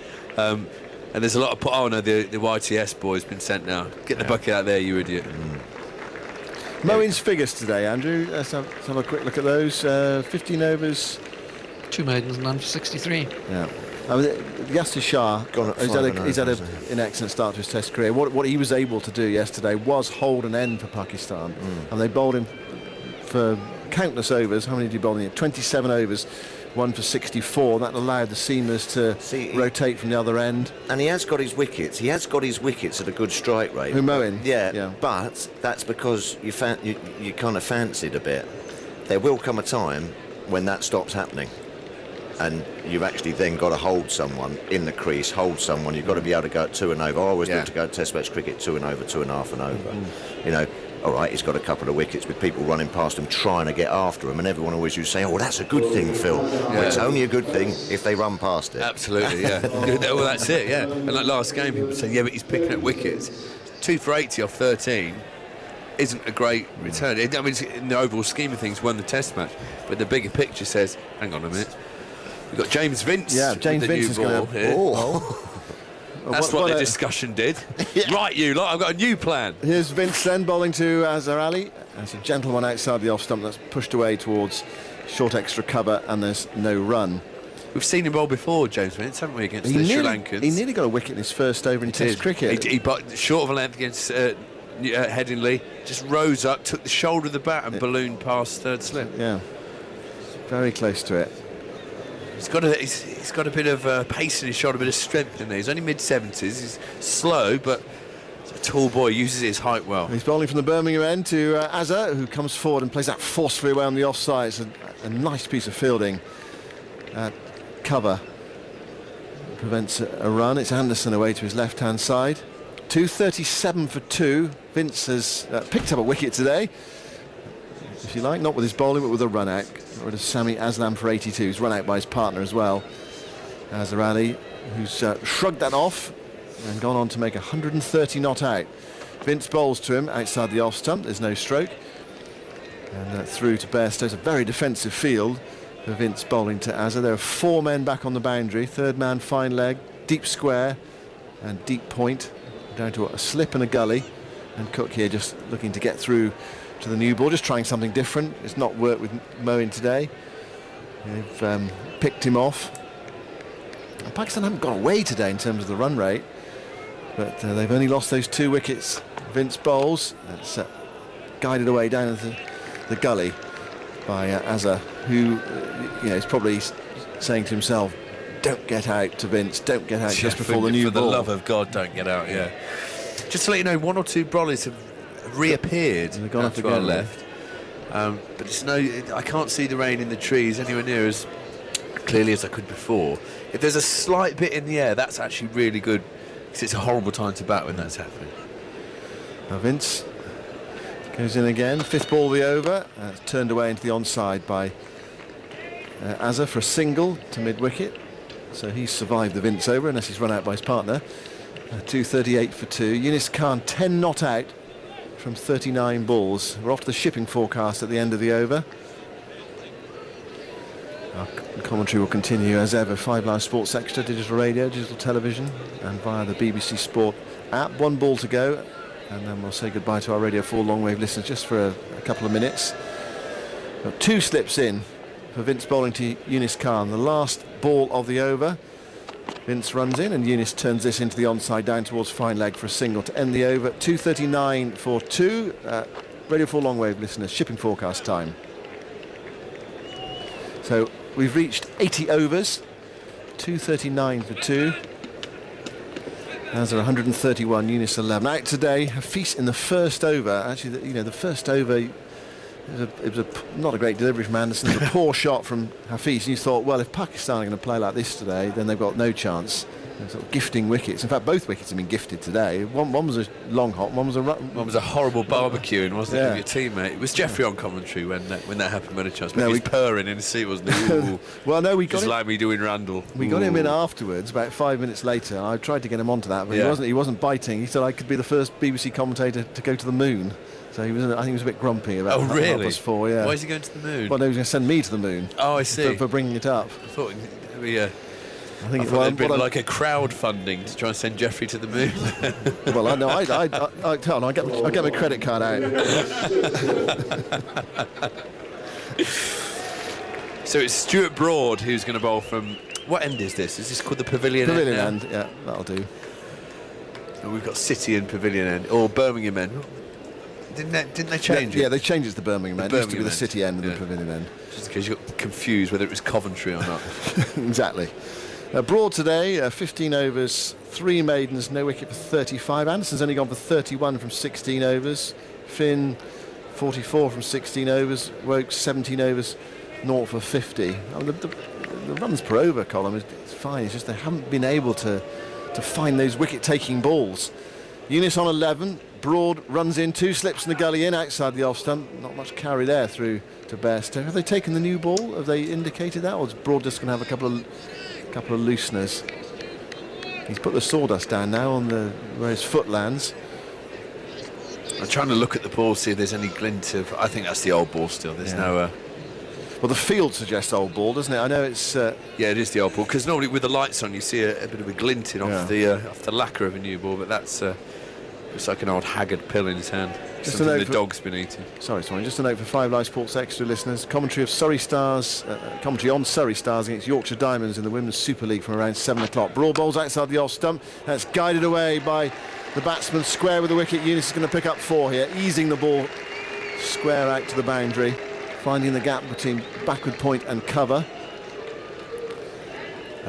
Commentary on that game will be online via the cricket section, the BBC Sport website at 6:15. So we'll be going at 7. Commentary at 6:15 online. There we go. The new ball is being held up by umpire Wilson. It's a glorious shot from Eunice Khan. Lovely shot, wasn't it? Yeah. It was on the up, wide of off stump, but he really moved his feet and then sort of wristily guided through point for 4s. Gorgeous shot. The new ball's prompt a fielding change. 2 slips in the gully becomes 3 slips. There's a backward point in as well. Cover mid-off, mid-on, mid-wicket and fine leg. Welcome back to our Radio 4 long wave listeners. After the shipping forecast, you've missed a lovely stroke from Eunice Khan, guiding one through the offside for 4. Broad has now taken the new ball. First ball with it, down the leg side. Eunice comes right across his stumps. Looking to leg glance it, misses it. Taken by a tumbling Bairstow. It's 2:43 for 2. We have 3/4 an hour's play left, or 9.5 overs. It'll probably be about equate to the same thing. We might just nip off before 7:15, which is effective the new close of play time, or we can play up till 7:15. Just seen some pictures on the big screen of Jimmy Anderson apologising to the umpire for his grumpiness earlier. I think he's been given a 3-line whip in the change room. When did that happen? Sorry, I'm not sure. I think it was not long ago, actually. When they walked out again? Yeah. 2:43 for 2. Broad bowls to Eunice. Eunice back into his crease with a jump and plays it defensively up towards mid-off, and there's no run. Well, I wonder if that's going to sort of head off a meeting with the match referee after play. Well, maybe. I mean, what it says, as a bowler, you don't want the umpires sort of with any antipathy towards you. I mean, and it's easy. You are 2 human beings at the end of the day, and you do get het up and frustrated. And Jimmy was warned from running on the pitch, and it was fair enough. He was on the pitch. Yeah. Jimmy got very grumpy. Part of the scoreboard, the drop catch off him, everything sort of not fair. It's like a child having a tantrum, and you do lose your toys every now and then. Ball's wide of the crease. That's glanced by Eunice Khan, coming right across his stumps. Goes down to fine leg. It's gone away for 4. Went very quickly off the bat. A hard new ball. It's a strange one though, because he was a long way across. Yeah, it's like a cat in a hot tin roof against the new ball, but it's very well flicked off his legs actually in the end. Shot. It's a little inside tickle. But Jimmy Anderson, by going out there and apologising, whether it's just he's had time to calm down, he's a very grown-up man in the end. Time to calm down and just think, right, I will say sorry because he's a decent bloke, or whether someone higher up has suggested it might be the right thing to do, to either halve your fine coming your way or ward it off. But Eunice to 19, 247 for 2. Broad again bowls down the leg side. Well, he's got the new ball. He's wasted the first few deliveries with it. Angling the ball in way down the leg side. End of the over, 247 for 2. Azhar has 131. Eunice 19. And Pakistan have a firm grip on this match. And they're giving themselves an excellent chance here. They really are. More from Graham Swan. And then it will be Henry Blofeld. Thanks, Simon. Yeah, they've got a very important 45 minutes here. They can carry on playing to 7:15. Is that right, Andrew? 7:15? 7:15. So a huge 45 minutes with the new ball. They need to really grasp this session. Welcome back, Henry. Good evening. Good evening, my dear old thing. I'm just looking at those rather dirty clouds coming up on our left. I hope they don't produce anything. We had a rather silly, well, I say silly, it was unfortunate 15-minute hold-up. It really drizzly rain. Had they... I really feel there was no need for them to come off in the first place, but I suppose the umpires felt it was their duty to send them in and bring on the covers. Anyway, it's going to be Jimmy Anderson who's going to bowl from the Birmingham end, and he's coming in now to bowl to Azhar. He's up to the wicket, he bowls outside the off stump, and Bairstow passes it away to the slips as usual, and it's a very good evening to Michael Vaughan. Yes, good evening. How are you? Well, I'm in really good nick. Your hat's off, yes. I see. It's gone. I know. It's in the back of the box. I thought someone was going to eat it. Well, he might do in about 203 runs. Well, I was around at the time when Jeffrey promised to eat his hat when Alex Simmons started his test. Andrew Simmons in Melbourne played and missed 3 balls, and Jeffrey said, "If this man's a test player, I'll eat my hat." When he got to 150, he had to think again. Here comes Anderson outside the off stump. There's a stroke from Azhar, and through it goes again to Bairstow. Well, it's the key last. How many overs have we got left? 9 overs. What a key last 9 overs it is in the Test match. England desperately need to add to their wickets column, get a couple more tonight. They'll feel that they're right back in the Test match. If Pakistan can bat out the 9 overs, get 25 runs or so, they are in such a dominant position. Aren't they? The sun now is back with us just for a moment. As Anderson's in again, he's there, he bowls to Azhar forward, and playing that out into the covers, and there is no run there. Yes, it is crucial. I mean, England desperately needing a breakthrough.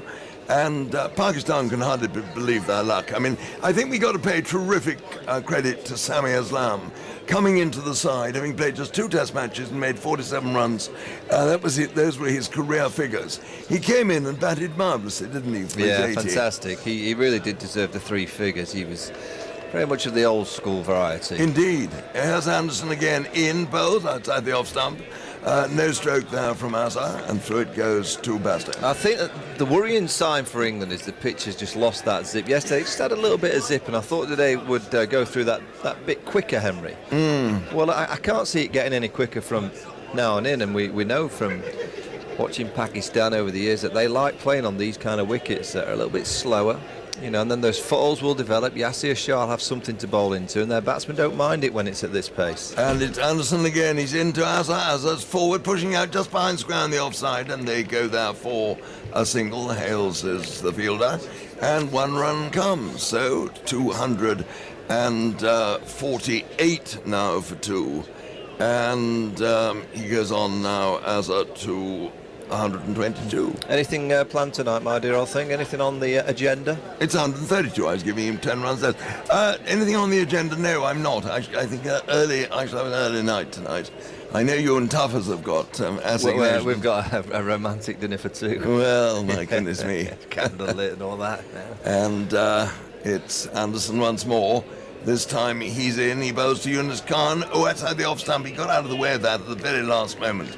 And through it went to Bairstow, but Anderson a little bit off target then, bowling wide of the off stump, rather wasting the new ball. 248 for 2 then, 132 to Azhar, and Yunus has, the scoreboard has removed the figures. 19, thank you very much, Andrew. Yeah, I mean, my partner, the cat Tufnell tonight. Just a quiet one, just a meal. We've just got issues to talk through, Henry. You know how it goes. Well, I do. I mean, I can see it. There's a photograph here of the 2 of you. When he looks as though he's showing you something you shouldn't be seeing. On his phone. So I'm not quite certain that we'll want a full account of tonight when the play begins tomorrow. It's going to be Broad. Well, his second over. He took the new ball in the middle of his first over, and here he is now up to the wicket to Azhar Ali. He bowls outside the off stump. Azhar Ali leaves it alone, and Bairstow takes. And that is not really what I think English listeners want to hear with the second new ball. They want to hear that the batsman is being made to play. Because if he doesn't play at the ball, he's not going to get out. No, absolutely. And I just think Stuart Broad's bowled at so many left-handers over the last few years. I just feel that wrist position that we continuously see where he's just getting the left side of the ball. And it's almost like coming out so floaty to the right and just angling back. There's no kind of oomph behind it with the fingers behind the seam, getting it prominent going down the wicket. And Broad is in again, bowls outside the off stump. That one actually came back into Azhar, but it did most of its movement after it had passed the stumps on its way through to Johnny Bairstow. We got 3 steps, backward point, cover mid-off, mid-on, and then 2 men out. One at square leg on the 10 yards, 15 yards in from the boundary, and a fine leg back on the boundary at the far end of the ground, at the Birmingham end. And Broad, massively tall, fair hand, walks backwards his last 3 places to get to the end of his run. Now here he is, charging in. He's up to the wicket now. He bowls Azhar. Azhar goes across his stumps and plays that away through a square leg, and they get a singles. Hales comes in off the boundary fields. So 249 for 233 now to Azhar. The Holly stand has been, he's getting more vocal, but it's one of its quieter days, isn't it? I think it'll be bouncing tomorrow, Andy. It's full. Well, it is full, and I think, though, there's quite a strong Pakistani element of supporters down there, and I think they're doing their best. They're probably saving their best up for tomorrow, when I dare say it will be noisy and full of fancy dress. There'll be a lot of fun there tomorrow. And the stewards, I dare say, will have their work cut out. What's your favourite fancy dress? I don't know what my favourite fancy. We'll have lots of Elvises, won't we? And things like that. Suspicious minds. And we've now got a leg slip in. We've got Hales there at leg slip, and here comes Broad in now up to the wicket. He bowls, and Yunus plays that all angles and curves out on the offside. It stops about 2 yards from the crease. And there is no run. He's still batting like he's got roller skates on. He's jumping and flying all over the place. There's no balance. He's played one nice stroke off Stuart Broad the previous over to the older ball before the second new ball was taken. It was a nice goal. That was the best shot I've seen him play all series. But he's still jumping all over the place. He's batting a bit got to me ants in his pants, as though his tummy's not entirely well. And in comes Broad again, but when he jumps across the stumps, then plays that down to mid-on. And he really, a lot of his defensive stroke really belie the fact that he's one of the great modern batsmen, contemporary batsmen, isn't he? Or has been. But now, at the age of 38, it's all looking as though perhaps it's coming to an end one day soon. The sun is back with us. There's a very heavy cloud away there to our left, but I think, and in front of us. But that's out of harm's way, and I dare say the wind is being kind and blowing it past Edgbaston. Broad it is, running in, his shadow beside him. Not surprisingly, he's up to the wicket. He's there, he bowls outside the off stump. More curves cut by Yunus Khan as he leaves that alone elegantly. And at the end of the over, 249 for 2, 133 to Azhar Ali and 19 to Yunus Khan. And one of the emergency Pakistanis comes out in a day-glow jacket and gives a drink to Azhar, who's kneeling on the ground. Now he straightens up, and then Yunus also kneeling on the ground, receiving a drink.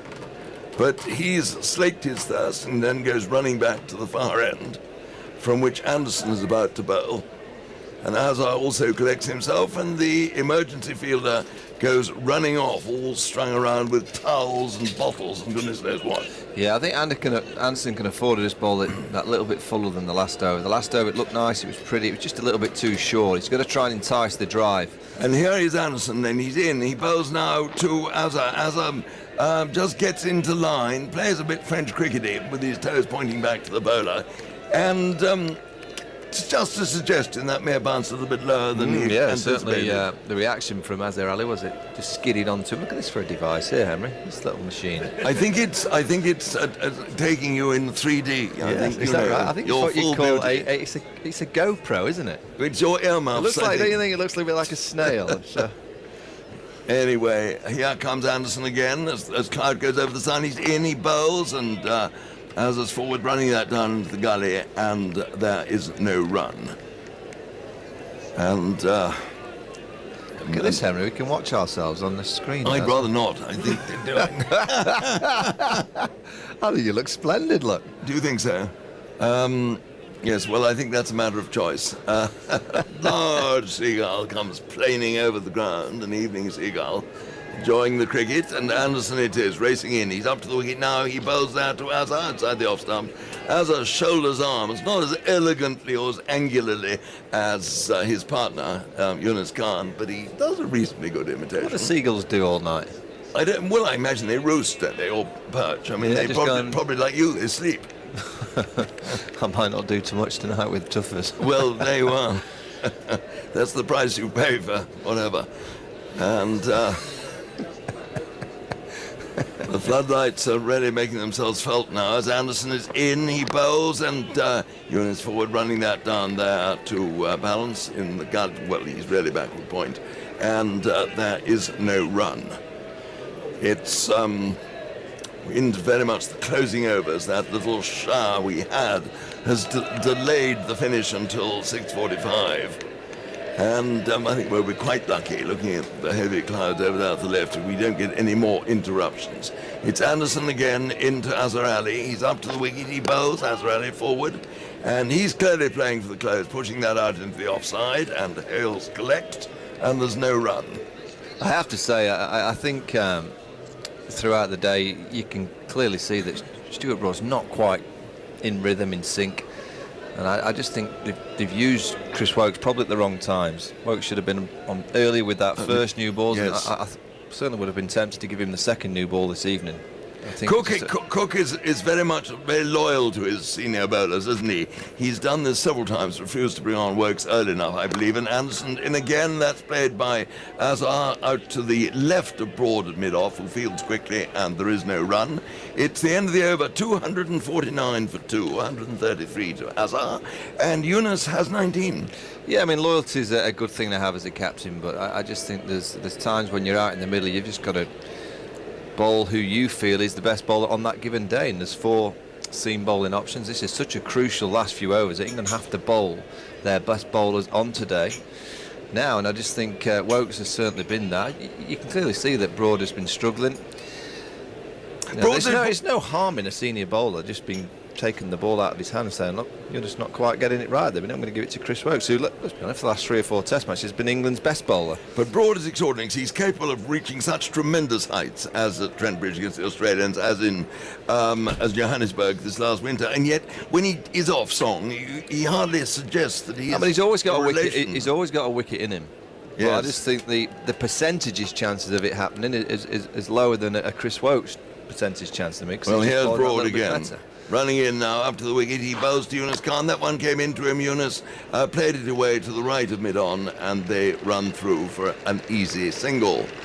So Yunus now goes to 20 in. It's 250 for 2. That's the round of applause that you can hear. A lot of Pakistani flags waving over there to our left, and it's been very much Pakistan's day. And you give tremendous credit to Azhar. He's been dropped a couple of times. Difficult chances. Root at second slip and Moen off his own bowling. You'd expect them to be held in Test cricket, but all the same, they weren't easy. And it's Broad again. He's in now. He bowls, and that is played away there by Azhar, pushing out on the offside, and there is no run. And of course, as we were saying a moment ago, Sami Aslam really did tremendously well. He made him a wonderful partner and made one end safe, really, while Azhar was able to be a little bit the more expansive at the other. And it was a cruel luck that really Azhar ran his partner out when he was within reach of a first test 100.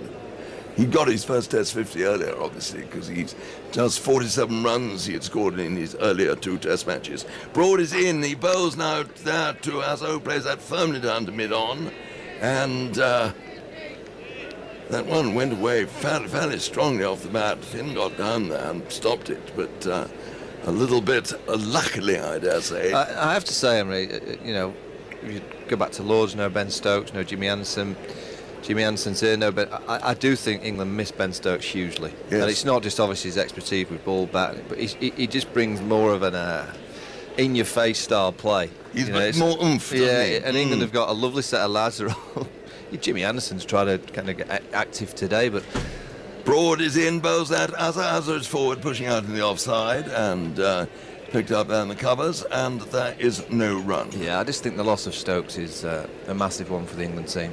Just it's almost like they've lost the wheel of the car, and it can't move along in the same direction with the same kind of speed because of it. And on a day like this, it's been crying out for someone to do something different, and that's what Ben Stokes brings to the side. He just does things, he makes things happen. He's always in the face of the batsman, not being over the top, but you just know he's around. Broad it is into Azar, he bowls outside the off stump, no stroke, through it goes to Basto. Yes, of course, he didn't play at Lords, and then where England lost, then at Old Trafford, this vibrancy caused by Stokes was very, very apparent. But even when Stokes is bowling badly, you always feel he's going to get a wicket. Yeah. You just feel something will happen. He'll get one down the leg side, he'll get one smashed to point, or he'll just get one to bounce from nowhere, and that's the kind of cricketer that is. And also in the field, the theatre that you create as a fielding unit, I just think England really missed Ben Stokes in that circle, just creating that vibrancy. Broad it is into Azar, outside the off stump, again there is no stroke. It is the end of the over, 250 for 2, and Azar 133 not out, and Yunus 20 not out. Well, and the new ball at the moment making little impression. Yeah, there's 5 overs remaining. 3 from the far end, Jimmy Anderson will bowl that, and there's 2 more from this end. You've got to think that Woakes will get a couple of overs. Well, yes, he should do, but Cook has got away, I think, of turning to Woakes rather too late, and we've seen this not only at Lords, also at Old Trafford. And here, anyway, is Anderson coming in to bowl to Yunus Khan. He's up to the wicket now, he bowls, and Yunus squirts this away into the gully, and there is no run there. And the light meters are out. So Bruce Oxenford has got his light meter holding it up to the skies. We have got a particularly dark cloud that's fairly adjacent away to our left, and it's rather casting a pall over the ground, and the floodlights, which have been on for quite a long time, are gleaming quite brightly, which is a sure reflection that the light isn't that good. And Anderson it is again, running in now, up to the wicket, he bowls Yunus, and Yunus goes across his crease, just pushes that back to the bowler. Anderson picks it up, throws it there to Hales in the covers, and on it goes to Broad, and we get almost to the end of the second day's play, and everyone forecasting really quite confidently, weren't they, before the start, that England would be in a position to get perhaps a useful lead, 30, 40, 50 runs. Hasn't worked out like that at all. And these two Pakistanis, Azhar and Sami Azam, have done so well. Anderson again bowls there to Yunus, tries to tickle it round the corner, doesn't catch up with it, and Bairstow goes hopping across, takes it. And another dot ball. One of the last seagulls of the day, or gulls of the day, approaching. I said herring gulls. I got ticked off in a tweet who said they're a former black-headed gull here at Edgbaston, and that they are bred in the country away from the sea, which is why we see so many here. Anderson in again, bowls. Oh, and that's edged, and it fell just short of Cook there at slip. And we'll have to look at that again. I think. Yeah, it fell short. Just whether it took the outside edge and then hit the back thigh just to take a little bit of the pace off it. Only, I think it comes off the back leg. It doesn't even hit the outside edge. That's why it goes straight down into the ground. Good delivery from Jimmy Anderson. There again, he's the jumping jack, isn't he? Yes. Yunus, he's jumping all over the place. It's extraordinary, isn't it? He's like a sort of a mobile alphabet. He cuts all sorts of poses. And here is Anderson again in, and another jump, and the ball's played away to Moeen Ali at mid-wicket. There's no run there. I'll say what I was going to speak to you about that Heroes thing. The other day, in one of the tabloids, the front page headlines was about somebody cheating at pigeon racing. Oh, no. Yes. The only pigeons just nodded. I was reading this while I was having breakfast, and the first person I thought of was you. Pigeon racing? No, well, it was a cheat. It was a proper cheat. Well, the only two pigeon racers I know is a friend of mine in Norfolk and Bill Lorry, the Phantom, who of course keeps masses of racing pigeons in Melbourne. And it is Anderson again in to Eunice. Eunice pushes that one out to Hales and the covers. It is the end of the over, 250 for 2, maiden over. Azar's 133, Eunice is 20. And after another word from you, Michael, and your racing pigeons, it will be Dan who's going to take you through until the close of play. Yeah, and it's going to be Stuart Broad to continue. Just the 4 overs remaining. That's right, Andrew, isn't it? 4 overs remaining. Now, the good thing about this time of night is that if England managed to get a wicket, Rahat Ali may stroll out there as night watchman. He's the most entertaining night watchman that I've ever seen. Yeah, now I mean, you hear stories of others, don't you, like Robin Marler and Tuffers, but a leading pigeon fancier, I'm being told, is facing a lifetime ban from the sport after he admitted cheating, interesting, in one of its most esteemed races, which offers up to £11,500 in prizes. A lot of qualifications in this. I'll come back to that in a moment. I dare say there's more to it than that. As Broad is in. It's a good prize, though, isn't it, for a pigeon race? To Azhar Ali outside the off stump, the keeper. There's there and that. I wonder how much pigeon feed that buys. I loathe and detest pigeons. Yes, my house. Be careful what you say about pigeons in this box, Dan. It's your first game there, I'd say. He's gone. You're right. You can say it now. Right. Okay. The building in which I live, it's a sort of mansion block in southwest London, is infested by pigeons. And because it's quite high, the only way we can get rid of them is to get scaffolding up there and do it all properly. So it costs quite a lot. And then you've got to put spikes on or gels or whatever. To get rid of the pigeon. And there's a lot of guano. Yes, there's a phenomenal amount. I have to sweep it off my balcony every day. As Broad is in again outside the off stump. Forward in defence comes Azhar Ali. He's looked rock solid through most of the day. He had a little skittish period after lunch when it looked like he could lose his wicket at any time, but since then, well, he's looked like he's booked in for bed, breakfast and evening meal. Now, how does one cheat in a pigeon race? So presumably what you do is you get an identical twin pigeon, do you? I'm not too sure. I'm not too sure. What's the remainder of the story of it's coming? It's such a good story that it's taken a while, you know. It's You were lighted upon this story. Well, it was on the front page. Yeah, one of the red tops. Pigeon World? No. One of the tabloids. Brought in again outside the off stump. Quite a rapid delivery, but he's never going to tempt him at all.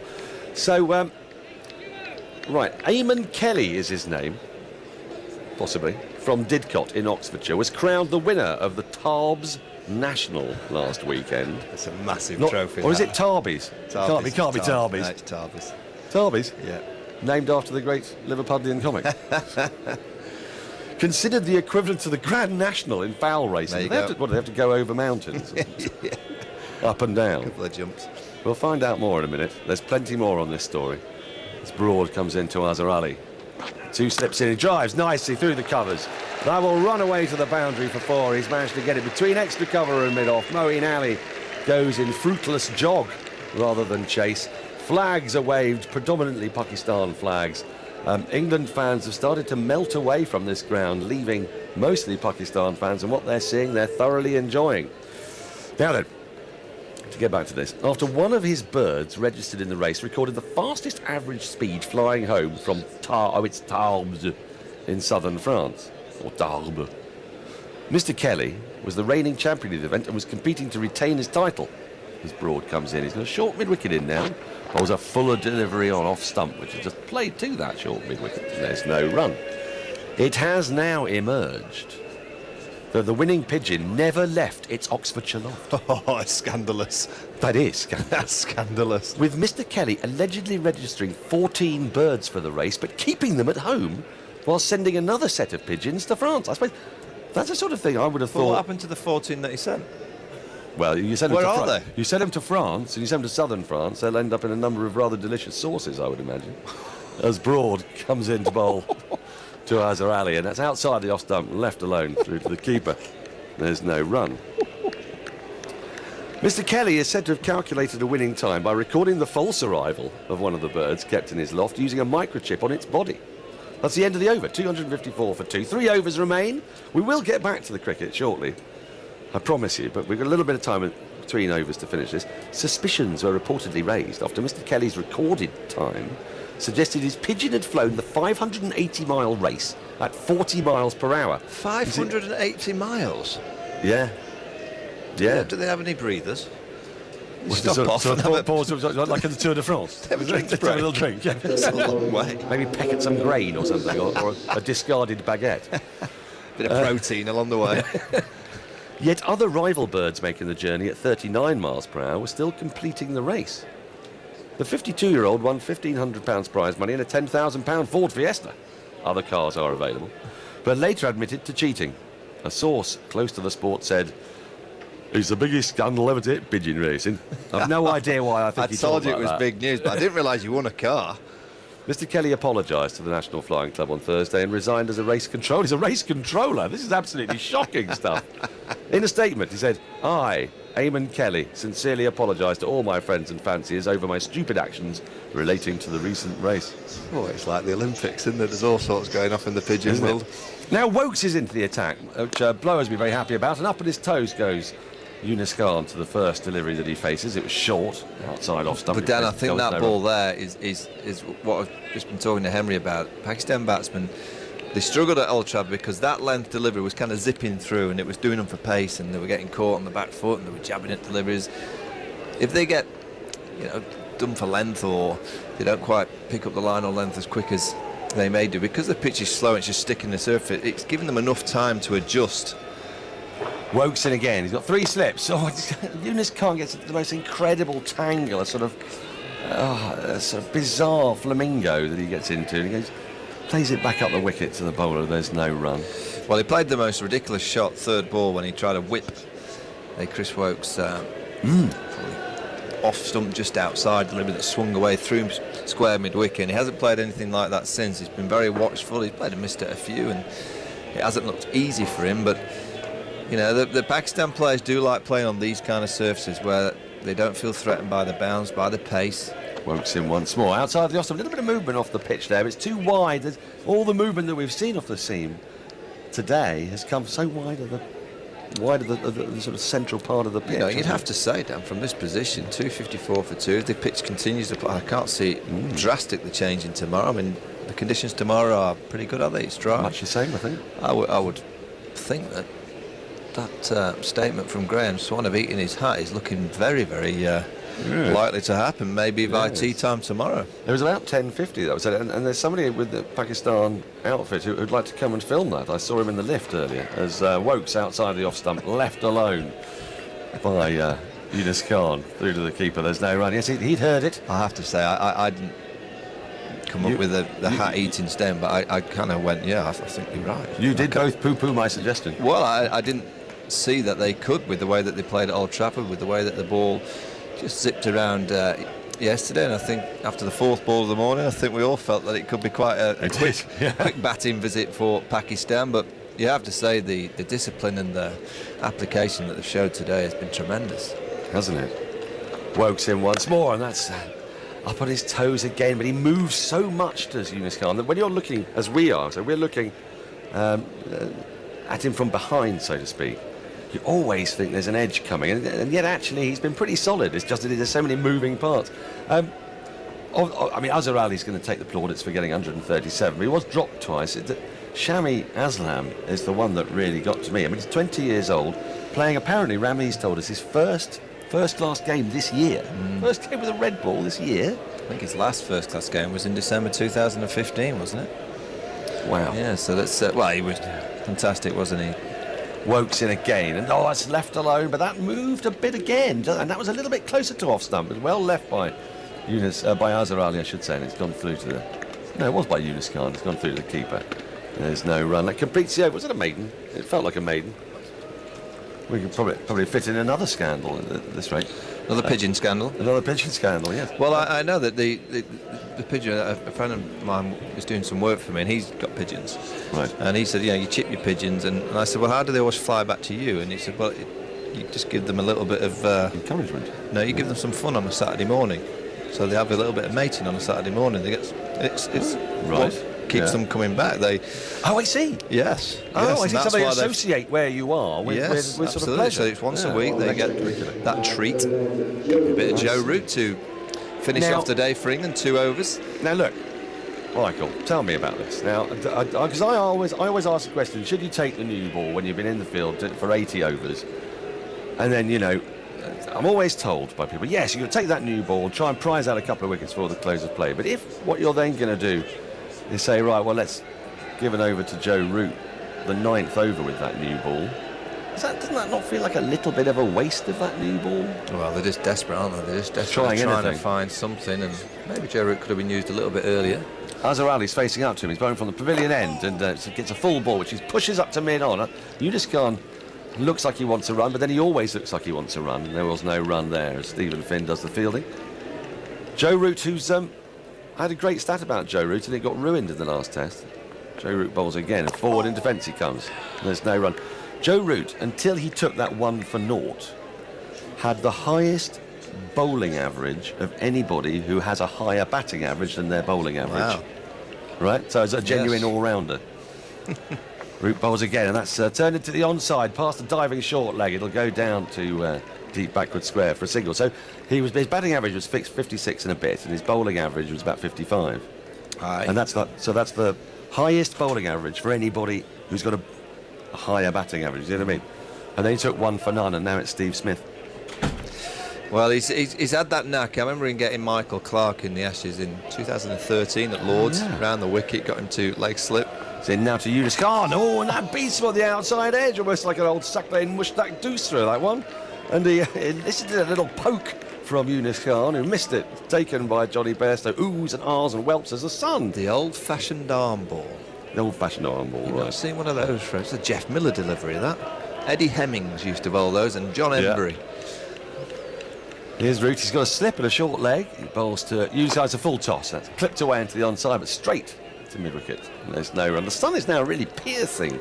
It's a beautiful, wonderful light. The floodlights are on. There's a big dirty grey cloud to my right, but that's going to cause no trouble at all. And there's some spectacular clouds to our left, a bit like the Monty Python clouds that the God would come out of in Holy Grail. Next ball is driven up to mid-off. And there's no run. That completes the over. It was a mercifully quick over from Joe Root. Just went for the 1 run, 255 for 2 at the end of the 89th. 1 over left today. Just a quick note for 5 Live Sports Extra listeners. You will have commentary of Surrey Stars versus Yorkshire Diamonds in that grudge match in the Women's Super League at 6:50. But commentary has now begun via the cricket section of the BBC Sport website, if you want it. And that'll be at the Oval where the Surrey stuffed Yorkshire will be available, Michael. I believe you'll be able to get that. The boys Surrey have come out and done well in the end today, haven't they, down at Lords? Have they? I don't know what their final score was. Let me just have a quick peek. They do need it rather desperately. 378 for 8 from a position earlier on in the day, where there was 70 for 3 last time. So maximum batting points are still possible there. Yes, Folkes is 49. Jason Roy 110 off 142 deliveries. So that's. He's had quite a fallow time in 4-day cricket, so that's encouraging. As Wokes comes in to start the last over of the day, and bowls to Azhar Ali, gets up on his toes. He plays actually very well in the end. And just to work it back to the square on the leg side. Johnny Bairstow runs from his position as wicket-keeper to field. And they pick up a single, which will bring... Sorry, did I get that right? I did, yes. It's the scoreboard's a little bit slow in updating. So Azhar with that moves to 139. Yunus Khan has 20. At this point, Michael, if you were in Azhar Ali's position, is this the point when you're sort of sitting on your bat at the other end and say, look, mate, you can have the rest of the over? Absolutely. And you've earned the right to do so as well. 139 not out yet. Well, he came in the first over of the day, didn't he? Yeah. As Wokes comes into Yunus Khan, bowls full ball on off stump, which Yunus plays out square of the wicket on the offside. There's no he run. would have been out there 89.2 overs. I mean, basically, he faced the ball before Shami Aslam did. He really has played with great balance, and he's had a little bit of fortune. The catch that was dropped by Joe Root at second slip, the caught and ball from Moeen Ali. Other than that, I mean, he hasn't played and missed a huge amount of deliveries. He's played some lovely drives through the offside. He's hammered mowing down the ground for a beautiful 6. And he's played some wonderful flicks through mid-wicket. So he's...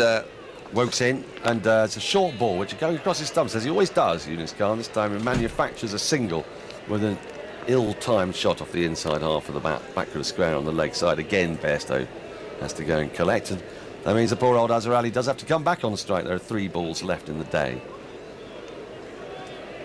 He has. I mean, he's been there all day. He's effectively opened the batting, didn't he? When you go out after the wicket's gone on the 4th ball of the day, he's pretty much batted the full day. He's got 10 Test centuries in 48 games. That's good, isn't it? Yeah, it's a good ratio. I mean, what's Joe Root got? He's got 10 in 44, is it? 45. Wokes in again outside the off stump, and that's a little wide of the off stump, and therefore easily left by Azhar Ali, taken by Bairstow. Well, 2 deliveries remaining. Can England finish off like they did at Lords on that first evening? They got a wicket the last ball of the day. It just gave them a little bit of life and just gives you a nice spring as you stroll off. A big wicket to get as well, because Azhar Ali, you can imagine, might repeat this trick tomorrow. He's batted so well today with such composure. Wokes is in. He's got 3 slips. Bowls to him, and that's full of length on off stump, played up to mid-off. There's no run. Sorry, Andrew. That's right, yeah, 10 and 45 for Joe Root. 10 and 45. So it's comparable century compilation, yeah, I mean, isn't it? You start looking at what's the best case scenario for England, 257 for 2. If you say, let's get the remaining 8 wickets for 100 runs, they're still 60 behind, and that's on a wicket like this. So you've seen Pakistan, as soon as they get in front and are bowling for victory, they're a different team. Saw at Old Trafford when everything was against them, the pitch, and Root and Cook played so well, you felt that they went flat, but at Lords, when they're on top and the bowling, they're a different set of bowlers. Here's Wokes, the last ball of the day to Azhar Ali, and he's edged it, he's caught him! He's caught at first slip by Alistair Cook. Goodness me, it's happened just like it did at Lords, and Azhar Ali is distraught. He's still standing there, he's just taken his helmet off. You can hardly believe what's happened. Well, he's batted for all but 4 balls of the day, and the last ball of the day was short, it was banged in, he played it, he didn't perhaps need to. It's flown to Cook, who's taken it well but comfortably down on his haunches, his fingers pointing up.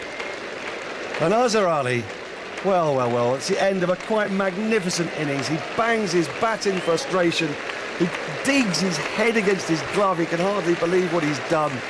And he genuinely looks deeply distraught, and really he shouldn't, because he's batted quite fantastically today. He's put his side in a really, really good position. England will be buoyed by that wicket, but my word, he has been fantastic. Him and Sami Aslam have taken Pakistan to a position of genuine strength, from which they could tomorrow go on and get a match-winning lead. But England with that wicket, well, they're going to think, Michael, that they've not got out of jail yet, but they've just opened the door a little crack. Well, they've opened the door. If they get 2 more in the first half an hour tomorrow, yep, they're right back in the Test match. But it's a brilliant finish for England. It's a good catch from Alistair Cook, and it's a poor shot, really, and it was just one of mental tiredness and probably thinking, I've just got to be there tomorrow, and he just jabbed at the delivery. And he'll be now just back in the dressing room thinking, oh no, why didn't I just leave that, or why didn't I just let it come that little bit closer? But I think if you're honest, Pakistan, if they would have been offered 257 for 3 at the start of the day's play, they'd have ripped your hand off saying, we'll take a bit of that. They're in a fantastic position. A lot of hard work to go and get a real prominent lead, and I'm sure as the game gets into days 3, 4 and 5, this pitch will start to falter somewhat. But you have to say, it's all been about Azhar Ali and Pakistan today. It's been a brilliant day's play for them. It certainly has, Michael, with more thoughts on that and the rest of the day's play. We're going to bring in now Simon Mann, who's going to be joined by Geoffrey Boycott, to discuss what has been a very dramatic end to a day that has essentially been Pakistan's. Yeah, what a position they're in at the close of the second day. The ground staff out there sweeping up the pitch and tidying it up in preparation for tomorrow's 3rd day. You just wonder how much damage Pakistan have done today. They just felt as if it was going to be a crucial day in this Test match, and they have really had an excellent time of it, although England striking right at the end. OK, let's tidy things up. So at the close of the second day of the 3rd Investec Test match at Edgbaston, Pakistan are 257 for 3, 40 runs behind. England took a wicket in the first over of the day and the last over of the day. in between, they only had a run out to show for their efforts. Sami Aslam run out for 82. Azhar out the last ball of the day, caught at slip for 139. Hafiz taken by balance in the first over off an Anderson long hop for naught. So Pakistan in a strong position, 40 runs behind. Geoffrey Boycott alongside me. Well, Geoffrey, when we talked last night, I think we thought that 297 was a workable total for England, but goodness me, Pakistan have really dug in today and they've given themselves a decent chance in this game now. Well, first of all, the pitch played better than I thought and most people. If it stayed the same as yesterday with a little bounce, a little swing, a little movement, not a lot, but just enough to encourage the bowlers. I all thought it would do that. I certainly did, and it didn't. The whole roller came for the batting side and it flattened it out, did hardly anything all day. And that's the first thing. And secondly, Pakistan have obviously done some serious homework after the performance at Old Trafford, and absolutely full marks to them. They decided to come out and graft and work and wear England down. We've all talked about wearing the wrist spinner down after he bowled England out at Lord's, and now we had to wear him down. England did at Old Trafford, and they did that brilliantly with centuries from our two best batsmen, a double from Root. They've come back here, took a lot of strength of character, mental strength as well, to come out and not play a lot of shots, to leave the ball a lot. They left it really well, made England bowl straight. And their defensive play, I thought, was admirable. Full stride forward, right over the ball, bat and pad together. When they got back, they played close to the body, didn't go for any challenging shots. They kept it very simple and straight, made England bowl to them. And it was, I thought, really patient, disciplined batting. They got them in a great position, and they deserve all credit, you know, for being mentally strong and disciplined, because sometimes they can play a lot of airy-fairy shots. How well did England bowl today, or how badly did they bowl? You look at the run rate today, it's under 3 runs per over. You look at the seamers figures, I mean, they're tidy in terms of runs per overs. Moeen Ali leaked some, didn't he? Went at 4, 15 overs for 63, but the other figures, I mean, Anderson 19 overs, 1 for 32, Broad 19 overs for 49, Finn 16 overs for 44, Wokes 19 overs, 1 for 52. I mean, they're not bad figures in terms of runs per over, but they didn't find the wicket-taking balls. Pakistan weren't bothered about that. They were trying to make sure they didn't lose easy, cheap wickets and get themselves in a collapse situation. They wanted to give themselves a platform, and they did it brilliantly. They weren't worried. What I look at, if I was captain of England or coach, I would be looking at it.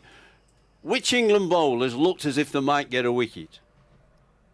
Anderson bowled very well. Bowled some good balls, good line. And Wokes. I thought Wokes bowled too many overs at what they call the far end. Which end is that? The City end? Birmingham end, yeah. Yeah. And he looked more dangerous when he bowled from our commentating box end. Before lunch, he beat the batsman twice. He pitched up balls that left them. And there weren't too many balls that did a lot all day.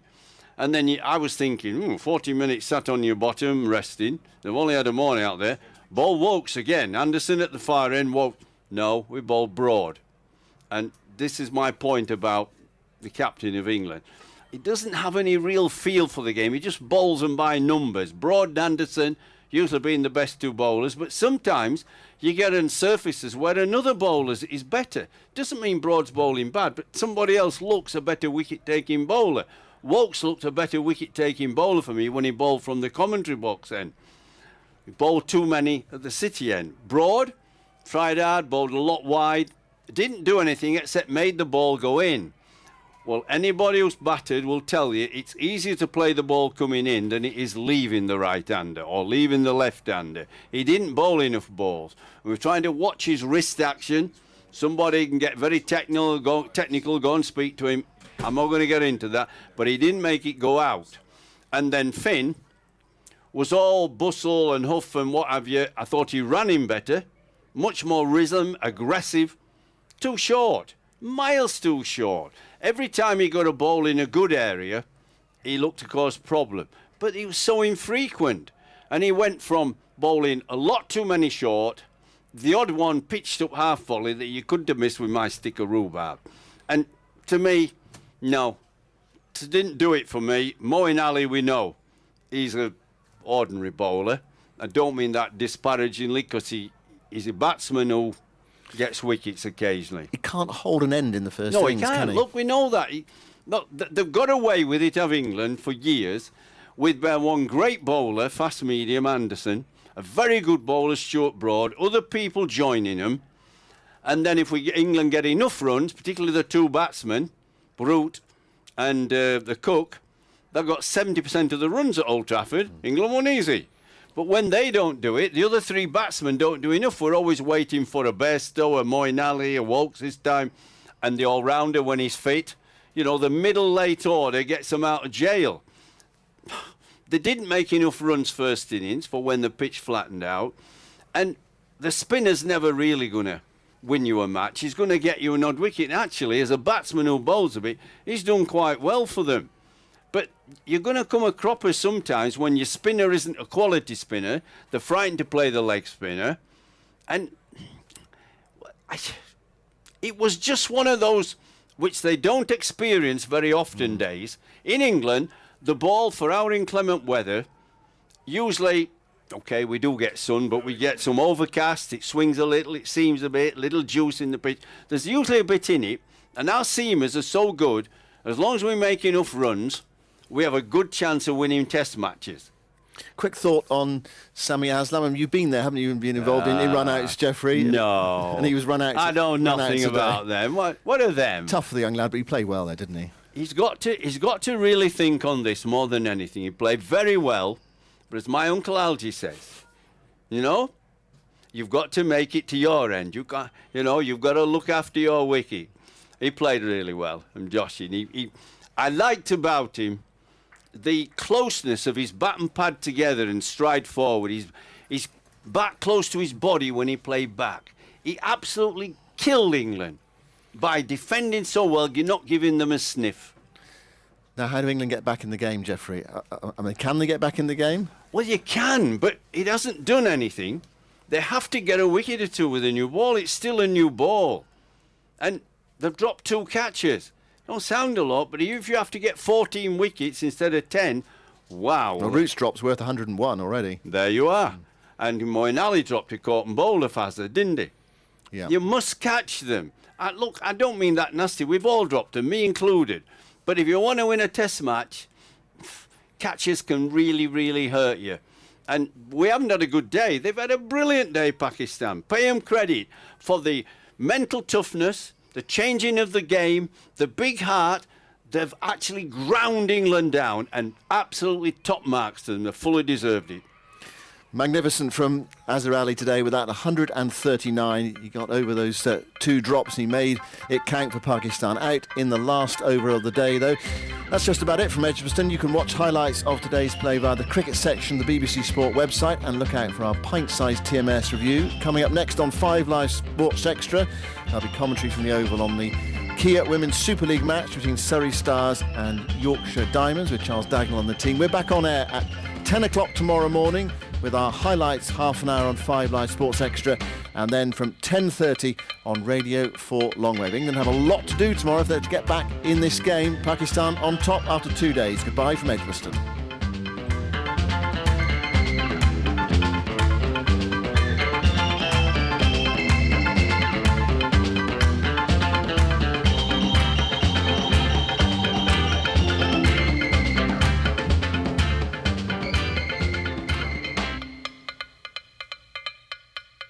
Taken 43 without loss, and welcome to our 5 Live Sports Extra listeners. For those who are enjoying coverage of the test match up at Edgbaston, what a day for Pakistan. It's me, Charles Dagnall, here in the Oval for the latest match in the Kia Women's Super League. It's the Yorkshire Diamonds versus the Surrey Stars, both sides without a victory so far in this competition, so desperate to get onto the board this evening. I can tell you that the Yorkshire Diamonds won the toss, elected to bat first, and it's a decision that is proving fruitful for the Yorkshire side. They're 43 without loss. Lauren Winfield, who's having a brilliant summer, especially with the England women, she is 22 not out. Holly Armitage is 19 not out, and a catch has just been dropped out in the deep. I think it's Naomi Datani.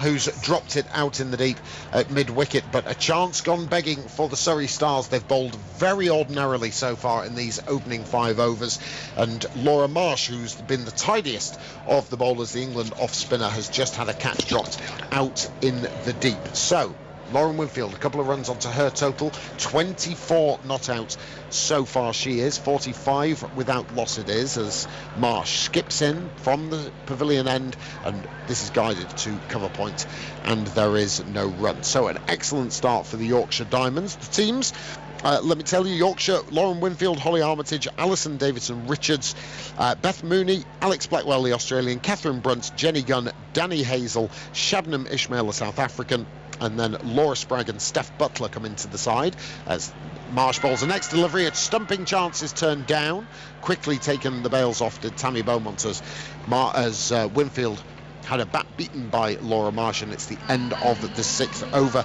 And as for Surrey, Tammy Beaumont, Bryony Smith, Cordelia Griffith, Nat Siver, Beth Morgan, Marizanne Kapp, Naomi Datani, Renee Farrell, Laura Marsh, Leah Tahuhu and Alex Hartley. So the power play overs have been completed. The Yorkshire Diamonds are 45 without loss. On commentary, joining us throughout this evening, is the former England and Surrey leg spinner Ian Salisbury, who now works as part of the coaching staff for the England women. Solly, you're going to have a little tell us about what that power play over means for both sides, and then taking over from me for the first time this evening will be Izzy Westbury. Yeah, crucial power play then. Laura Marsh being the best bowler so far for Surrey, and I think that was crucially a poor drop by Cordelia in the deep. Cordelia Griffith, normally a fantastic fielder, but that might be crucial. But I believe now that's a fantastic power play, 45 for 0. It's a fast outfield, flat pitch. They'll be looking to score somewhere between 140 and 150.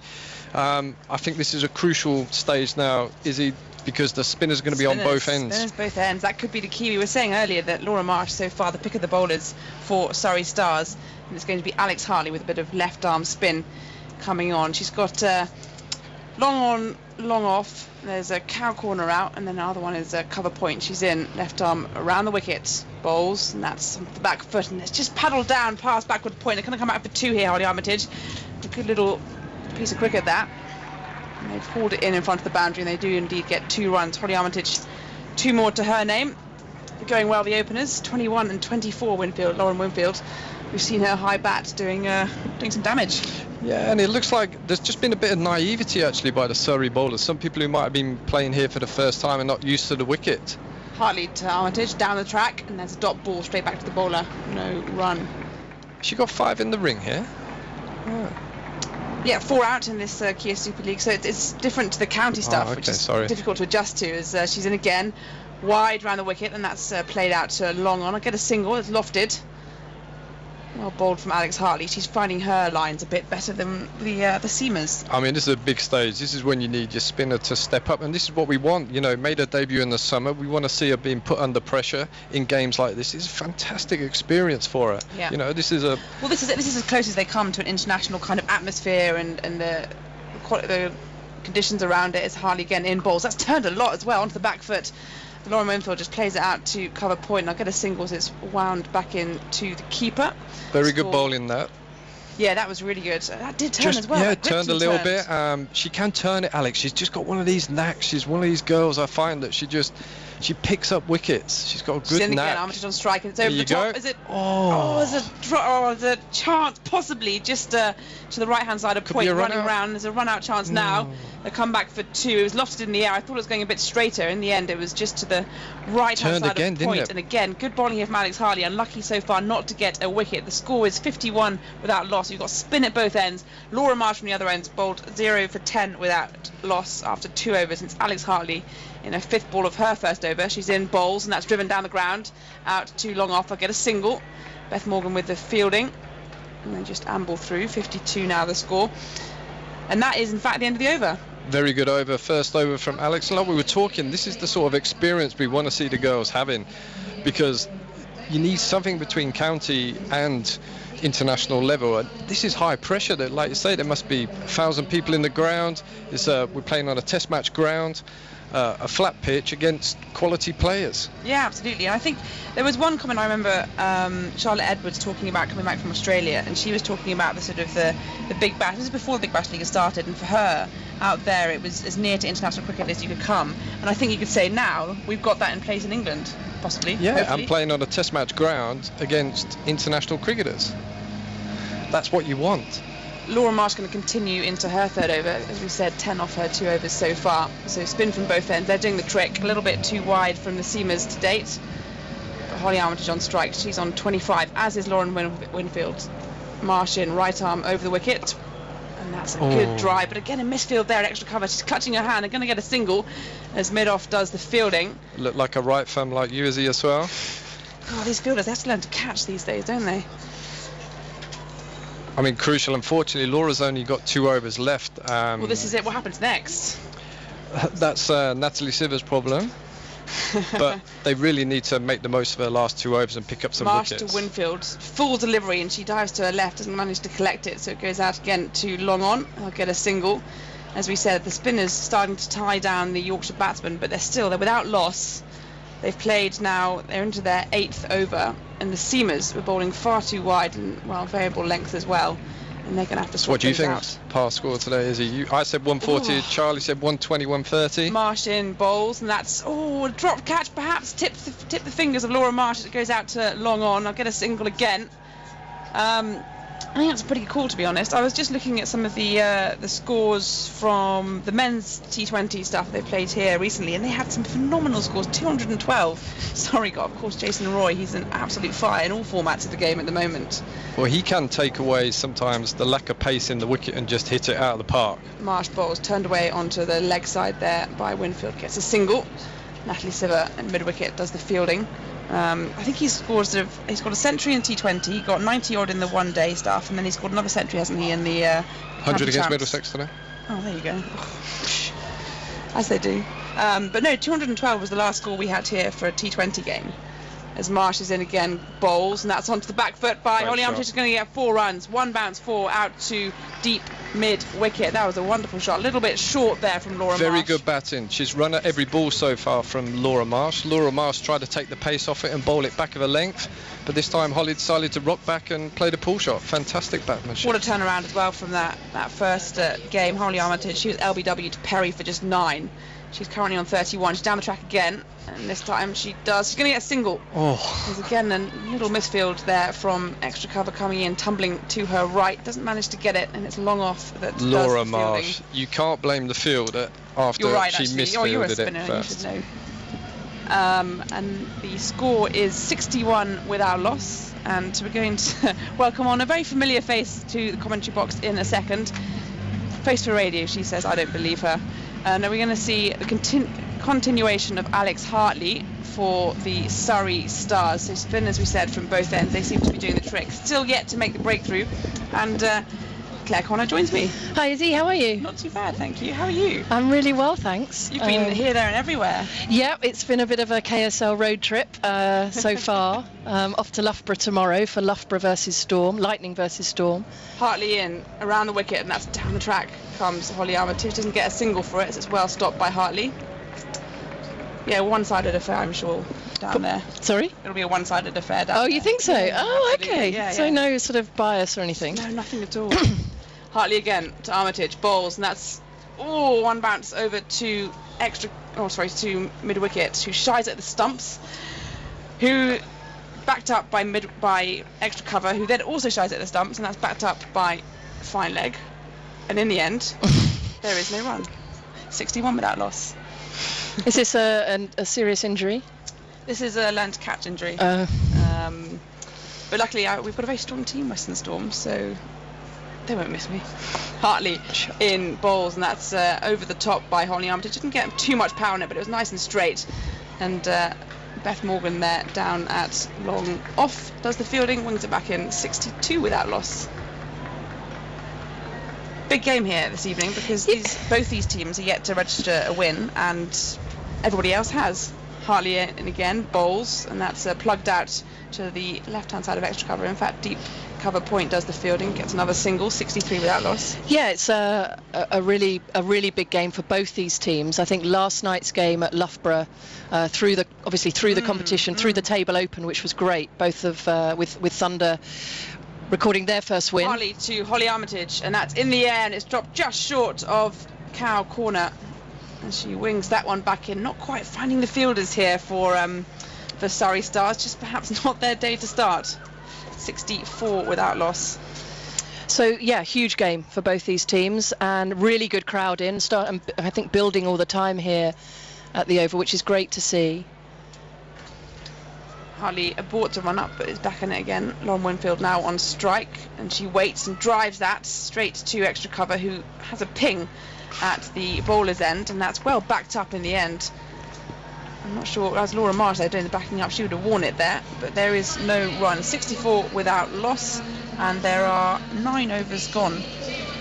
Yeah, the one thing I was saying earlier is that walking in here, and it's amazing to see how young the crowds are, first of all, but for me the real thing is it's not just young girls, there's so many young boys around, and this is it. It's not just women's cricket, this is cricket that they're watching on a big stage. Yeah, and I think we sometimes forget that. We talk about our kind of marketing ploys to women and girls, and we talk about trying to grow the game for women and girls and to make it more kind of normal for cricket fans to watch women's and girls cricket, but actually it's just as important to win over the imagination of the young lads. You know, they're the men, the decision makers of some of the decision makers of the future. They're going to be involved in sport, lots of them, you know, as fans, participants, administrators, whatever it may be later in life. So it's getting that message across that this is normal. This is normal, and I think the message there is that this is just high quality cricket, and it's the best talent that this country's got to offer. It includes obviously some of the world's best talent as well. And for young lads to come and watch this, you know, they will not know that this is any different. You know, it's high quality cricket, and the fact that it's played by females should become irrelevant. It's about entertainment, it's about skill, athleticism, and we're seeing that. You know, this great start here from the Diamonds. We've seen some big hitting, and a really good partnership. Renee Farrell in now from the pavilion end. She's in, balls down the track comes Holly Armitage, and that shoots down to backward point, who fields well, and there is a dot ball. So the Southern Stars seam bowler, who can be very tricky to face, is back on. So spin off Laura Marsh, she's had 3 overs and she's gone off for a little rest, and it's Renee Farrell, dot ball to start, 64 without loss. She's in, right arm over the wicket, bowling to Holly Armitage. She's down the track again, and she again carves that out. Oh. And there's a midfield at deep cover point. That's going to go away for 4 runs. Naomi Datani, the culprit there, normally again a very good fielder, but you can just tell how much it races across this outfield here. Yeah, it's you get great value for your shots here at the Oval. I don't know if you've spoken about it on air yet, but remembering that great World 2020 semi-final here between England women and Australia in 2009, which was an unbelievable game of cricket. Great surface, fast outfield, 163 I think England chased down to secure their place in the final. So it's a really good, not much margin for error for the bowlers. Farrell to Armitage, who again down the track, and that's just chipped over to the right hand side of third man. It's gone for 4 runs. There was a chance there of a catch. I think it would have been an absolute belt if she'd taken it. And as we said, 4 runs in the end. The score moves to 72, and Holly Armitage, she moves to 42. Yeah, she's playing really well. And one of the things I would say, Izzy, that's impressed me so far of this obviously being the 5th game of the tournament, has been some of the young players who have made a mark on this tournament already. You know, for example, yesterday at Loughborough. Farrell in again to Armitage, right arm over the wicket, bowls, so that's just plugged out to extra cover, no run.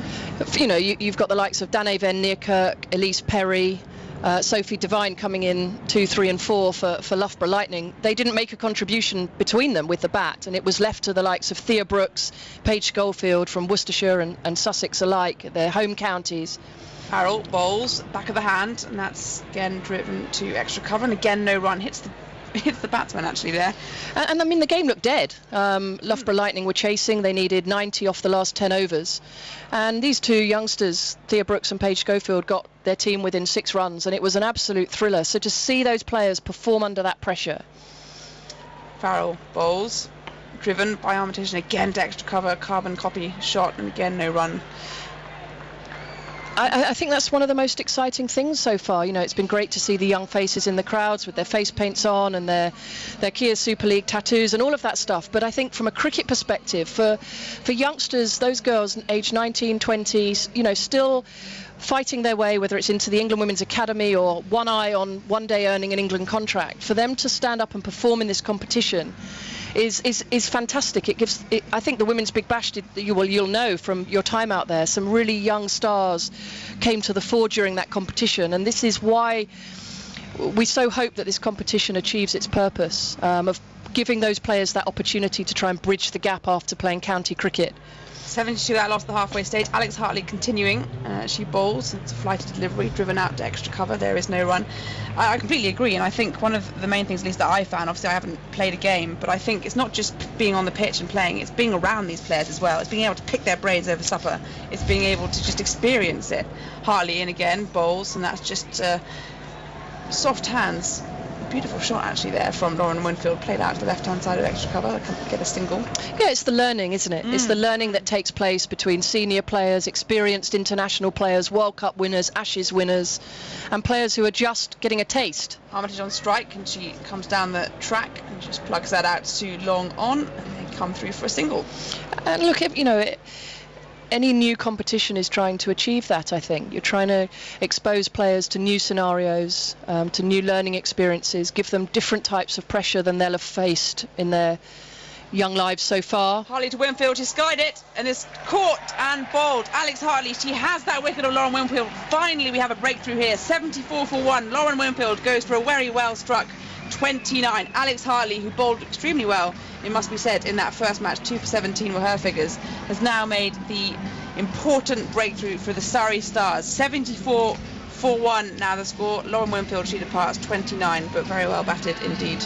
Yeah, good opening stand there from Lauren Winfield. Got our team off to a great start. Good partnership with Holly Armitage. They looked promising at Headingley as well on the opening day of this tournament on Saturday. But well, as you say, well earned from Alex Hartley. Some really good left arm spin there. So I think we might see Alison David Richards coming. Just have a quick check and a confirmation. Can't really hear things going on here. Oh, it's a Beth Mooney. It's the Australian wicketkeeper Beth Mooney. Well, I say Australian wicketkeeper. They have a sort of plethora of keepers out there, but she is one of the Australian wicketkeepers, and she made a big impact in the Women's Big Bash League. She was second highest run scorer in the end. Formed some formidable partnerships at the top of the order for Brisbane Heat, and she's now coming out for Yorkshire Diamonds in the number 3 spot, so trying to carry on where they left off. Left-hander, of course, which is a bit of a headache for the Surrey Stars captain Nat Siver, now currently trying to marshal her field. That's something different as well, is only having 4 outside the ring. That's hard to contend with from a fielding point of view. And Tammy Beaumont, the keeper there, also just orchestrating it. I'll give you the field in a second once we've settled down. But it looks as though we're going to have a deep square leg, deep middle wicket, long on, and cover point now on the boundaries. Hartley in around the wicket. Beth Mooney on the back foot, cuts it out to backward point, who brings it back to the keeper, and they'll come through for a single. Beth Mooney is off the mark. She's on 1. Yeah, the playing condition that we're trialling here is an interesting one. It was trialled, as you know, during the Women's Big Bash League, only allowing 4 fielders outside the circle after the power play overs. Hartley in bowls, and that wraps Holly Armitage on the pads. No, it hasn't. She's bowled her. She's got her. Another wicket. The gold number, Alex Hartley, who got 2 wickets in 2 balls in her last match, has got 2 wickets in 3 balls this time. God, she's getting worse. 75 for 2. She's done for both openers. Holly Armitage, she is the batsman to go. She made 43 from 35 balls, and the score now is 75 for 2 into the 11th over. And who have we got coming to join Beth Mooney? I think it is Alison David Richardson, I feel. Is it? Or is it Alex Blackwell? It's Alex Blackwell. Our scorecard's completely wrong. I don't think we should rely on this order here, Izzy. I think it's... No, we won't. Well, we should probably... playing tricks with us. Actually, what we know about Alex... Beth Mooney are probably one of the best T20 batsmen around the world. That would make a lot of sense. I'm not sure what's happening there. Let's not rely on this. Alex Blackwell, she'll be wanting to make a mark as well in this tournament. She didn't really manage to get any runs in her last match, but again, a very experienced and wily Australian batsman. And I'm going to let Claire Connor just do a little bit of talking as I vacate for Charles Dagnall. Yeah, obviously a very experienced international cricketer, Alex Blackwell, and the captain of the inaugural Women's Big Bash League side, the Sydney Thunder, who beat the Sydney Sixers in the final, I think. Yeah, just getting some affirmation there from people behind me. But yeah, she's an experienced player. She'll have been in situations like this many a time, both for her country and for Sydney. So 2 Aussies at the crease for the Yorkshire Diamonds. And an Aussie to bowl, Renee Farrell carrying on from the pavilion end. Hello, Connie. Hey, Daggers. Here's Farrell bowls, and this has been whipped away by Beth Mooney out through deep mid-wicket, thinking about the second run, but excellent piece of fielding. Out in the deep denies the Diamonds doubling up, so it's 76 for 2. Mooney on to 2. Alex Blackwell yet to get off the mark. Only 3 in her first game. Isn't it brilliant seeing, the 3 overseas players? Yeah, it's fantastic, and great for Holly Armitage to come in at the top of the order. It's interesting to see the different teams' tactics and how they're using their young players, giving them opportunities. We saw Georgia Adams, obviously given that opportunity on Sunday for the Vipers, with the injury sustained by Charlotte Edwards. So she had that opportunity and took it, which is fantastic. Yeah, very proud dad, Chris Adams, as Farrell comes in, bowls on the roundabout off-stump length. It's forward by Alex Blackwell, prodding into the offside, but there is no run. And just these couple of wickets have stagnated Yorkshire somewhat. It's that great cricketing cliche, isn't it? 1 brings 2. When we played, no, we're not happy with that. Did you used to? Yeah, you worked all the time.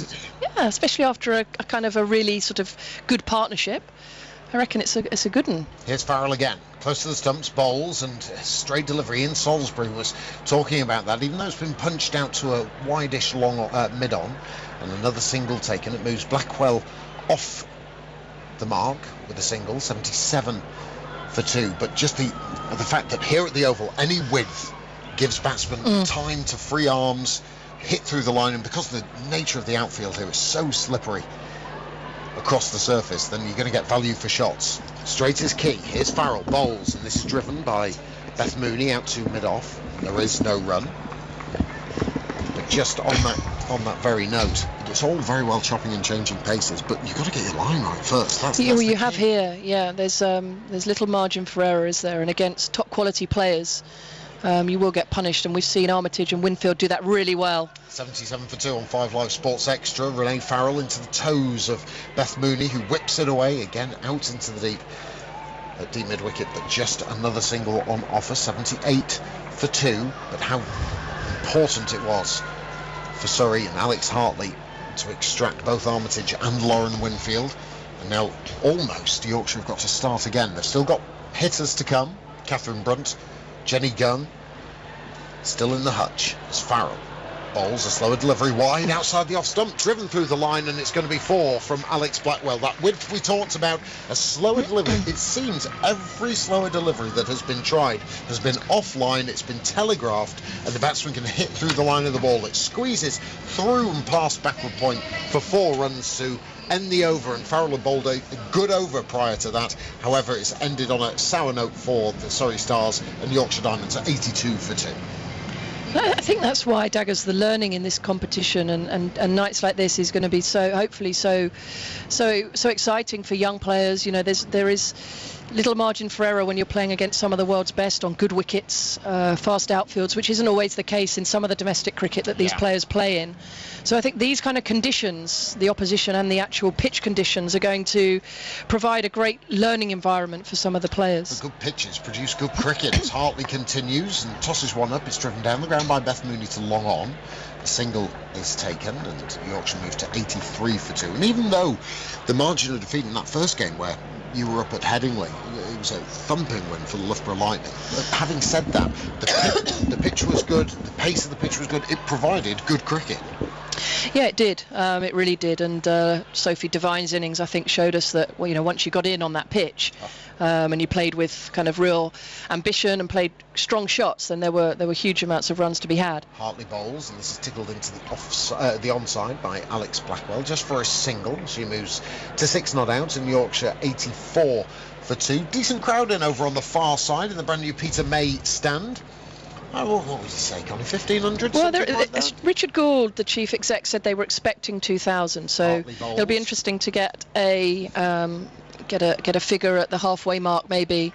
I've been really pleased so far with the attendances. You know, we've played at a mixture of grounds. We've played at some big grounds, such as Headingley and the Ageas Bowl at the weekend. We've also played at Taunton and then Loughborough yesterday. Single taken off that delivery as Hartley comes in again. A reverse paddle attempted by Alex Blackwell. She connects, but only as far as short third man. Single taken for Blackwell. She moves to 7 not out, and the Yorkshire Diamonds 86 for 2. It's been really interesting to see how the venues and the franchises have approached staging the games. There's been some really exciting stuff going on, and to see over 2,000. Hartley again bowls over the wicket, this time to the left-handed Mooney, who flicks her away, and again short fine leg called into action. Single taken, 87 for 2. To see over 2,000 on Sunday at the Vipers game at the Ageas Bowl, and then 1,200 on the same afternoon at Taunton, these are really exciting numbers for a new competition. So hopefully these midweek games as well will build on that. Hartley round the wicket, using her feet as Alex Blackwell. A huge appeal for OBW, but Alex Blackwell's about 4 yards down the track, and so understandably, umpire Russell Warren turns the appeal down, vociferous though it was from Alex Hartley, and she's bowled beautifully at the Vauxhall end. The Yorkshire Diamonds 87 for 2. Beth Mooney is 6 not out. Alex Blackwell is 7 not out with 7 overs remaining. So what are we looking at here? I mean, originally in Salisbury it was, we went for about 140, 150, and that looks about the target that Yorkshire are hoping to achieve. Yeah, I think a kind of par score in international women's T20 now is somewhere around 135. So obviously we've acknowledged the great conditions for batting. I think it might get a little bit trickier under lights for the Stars batting second, and obviously a chase. They didn't chase brilliantly on Sunday at the Ageas Bowl, and if Yorkshire go well here, 8 wickets in the bag, and get somewhere around the 150 mark, then I think we've got a great game on. Skipper's back on. Nat Siver from the pavilion end. She was loose earlier on in the piece. 1 over for 10, and it's nice to see that the Oval have actually opened all sides of the ground. There's still 1 or 2 people over in the bottom of the OCS stand. Here's Siver, bowls a slower delivery, and it's cut firmly by Mooney just to backward point and a single taken, 88 for 2. Yeah, just having a look down below us. People trickling in. Oh, and there's a couple of people to our left-hand side as well, here in the terrace area. Man with some Batman socks on. He's got Batman socks. Look at those, they're fantastic. Here's Siver bowls, and that's turned into the onside by Alex Blackwell. Just for a single at first. Siver has to chase after it off her own bowling, and she'll keep it to 1, 89 for 2. What a pair of socks they are, Colleen. Underneath some some brown shoes. Yeah. He's got some. He's waving. He's seen you checking his socks out. Who knew that the Caped Crusader was here in Surrey? Maybe you can find my phone and wallet, which I've lost. Here comes Siver, bowls a slower delivery, driven firmly by Mooney as far as mid-off. Mid-off up inside the circle, and there is no run. Let's check out the field here. Long on, deep mid-wicket, deep backward square, and a deep cover point. Rest of the fielders inside the circle. 4 in the offside ring. The only one in the ring on the leg side is the fine leg. Here's Siver again, a very slower ball, and again dabbed down to short third man for just a single by Beth Mooney. She joins Alex Blackwell on 8 not out, and the Diamonds 90 for 2. This is good from these two, just gauging the pace of the pitch and setting themselves up for the final charge. Yeah, exactly. 8 not out from both. There's still plenty of time. 6.2 overs to bowl. Siver pumps her arms and legs as she comes in, bowls another slower delivery. It's down the leg side, whipped away by Alex Blackwell to deep backward square, and another single taken. Brings applause from the captain. But Surrey here, after their batting performance, I think maybe a little nervous about knocking off another big total, especially with the way they went about things at the weekend. Or a little girl is wandering in front of the side screen, completely oblivious to what's going on, as a slower delivery from Siver, like a quick off spinner if you like, has been driven firmly down the ground for a single by Mooney, and she moves to 9, and the Diamonds 92 for 2 with 5 overs with 6 overs remaining. It'll be interesting to see Surrey's tactics today. When they chased on Sunday, they opened up with, well, 2 of their top 3 were Bryony Smith and Cordelia Griffith. So in the context of their squad, 2 of their sort of least experienced players, which I think is great. You know, it shows that the Stars are looking to develop their players and give their players those opportunities. They didn't come off on Sunday, so it'll be interesting to see whether the Stars stick with that, or, you know, potentially promote Beth Morgan or Natalie Siver or Renee Farrell even slightly higher up the order. Now, am I right to say that you have to leave us? Shortly. 14 overs gone. I can leave you now. 8 to 14. Yeah. No, I don't want you to. No, stay as long as you you need can. a loan? I do actually need a loan. Okay. This is a genuine thing, by the way, for listeners on 5 Live Sports Extra. I've lost my phone and my phone doubles up as my wallet. So I've got all my cards. It's in one of those in a thing. It's in a thing. Things, and it has my credit cards and my money in there. So I'm down covering not only this but also the Middlesex versus Surrey 4-day game. So I'm stuck in London. So you're at Lord's tomorrow. Well, I'm in the office, so pop in. You can borrow if you need to, like, ring home, ring your daughter. I can FaceTime her. I've got my iPad. Oh, that's all right then. I can do that. I've got iMessage. We'll have a whip round in the office. Send the flat cap buy you some lunch. I had a shocker there. I'm secretly seething, but I'm trying to remain positive. Here's Leah Tahuhu back into the attack. A full-length delivery is driven by Morgan Chance. Oh, brilliant. Fielding. World-class piece of fielding. I think that's the skipper at extra cover. Nat Siver diving to her right-hand side, in fact sliding on her knees, and in one swift movement shies at the stumps at the non-striker's end, knocks them out, and Mooney has gone. Nothing wrong with the single that's been taken. Having said that, it's a brilliant piece of work from Nat Siver, and the Diamonds lose their 3rd wicket. Beth Mooney has gone for 9, run out by Natalie Siver, the captain, and the Diamonds are 92 for 3. Claire Connor has left us, and Ian Soulsby returns. What a piece of work. Thanks, Connie. Good to see you.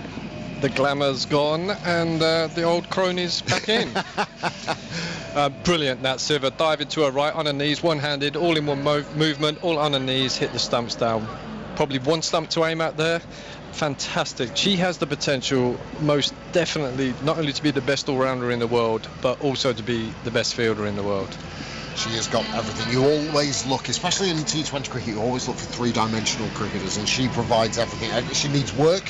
In my opinion, she needs work on her bowling, and you being one of the coaches for the England women's team, I'm sure you're sort of working. Yeah, definitely. As much as anything, it's about confidence.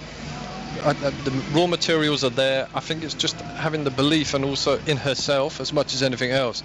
She's got all the tools. It's just about playing in these sort of games, playing international cricket more and more, and actually putting herself on the stage. Well, Leah Tahuhu with ball in hand. Alex Blackwell on strike. Alice Davidson Richards is in the non-striker's end, and Blackwell turns this very neatly to a deep mid-wicket, well fielded out in the deep by Marizanne Kapp. What a rocket arm she does have. She potentially is the best fielder in the world at the moment. Yeah. Kapp, amazing pair of hands, amazing arm, rocket arm, as good as I would have been proud of that Daggers to have an arm like that. To be fair. 93 for 3. I just wonder if the comparisons with Marizanne Kapp for Nat Siver is that Kapp's probably just ahead of Siver's bowling, whereas Siver is ahead of Kapp's batting. Is that fair?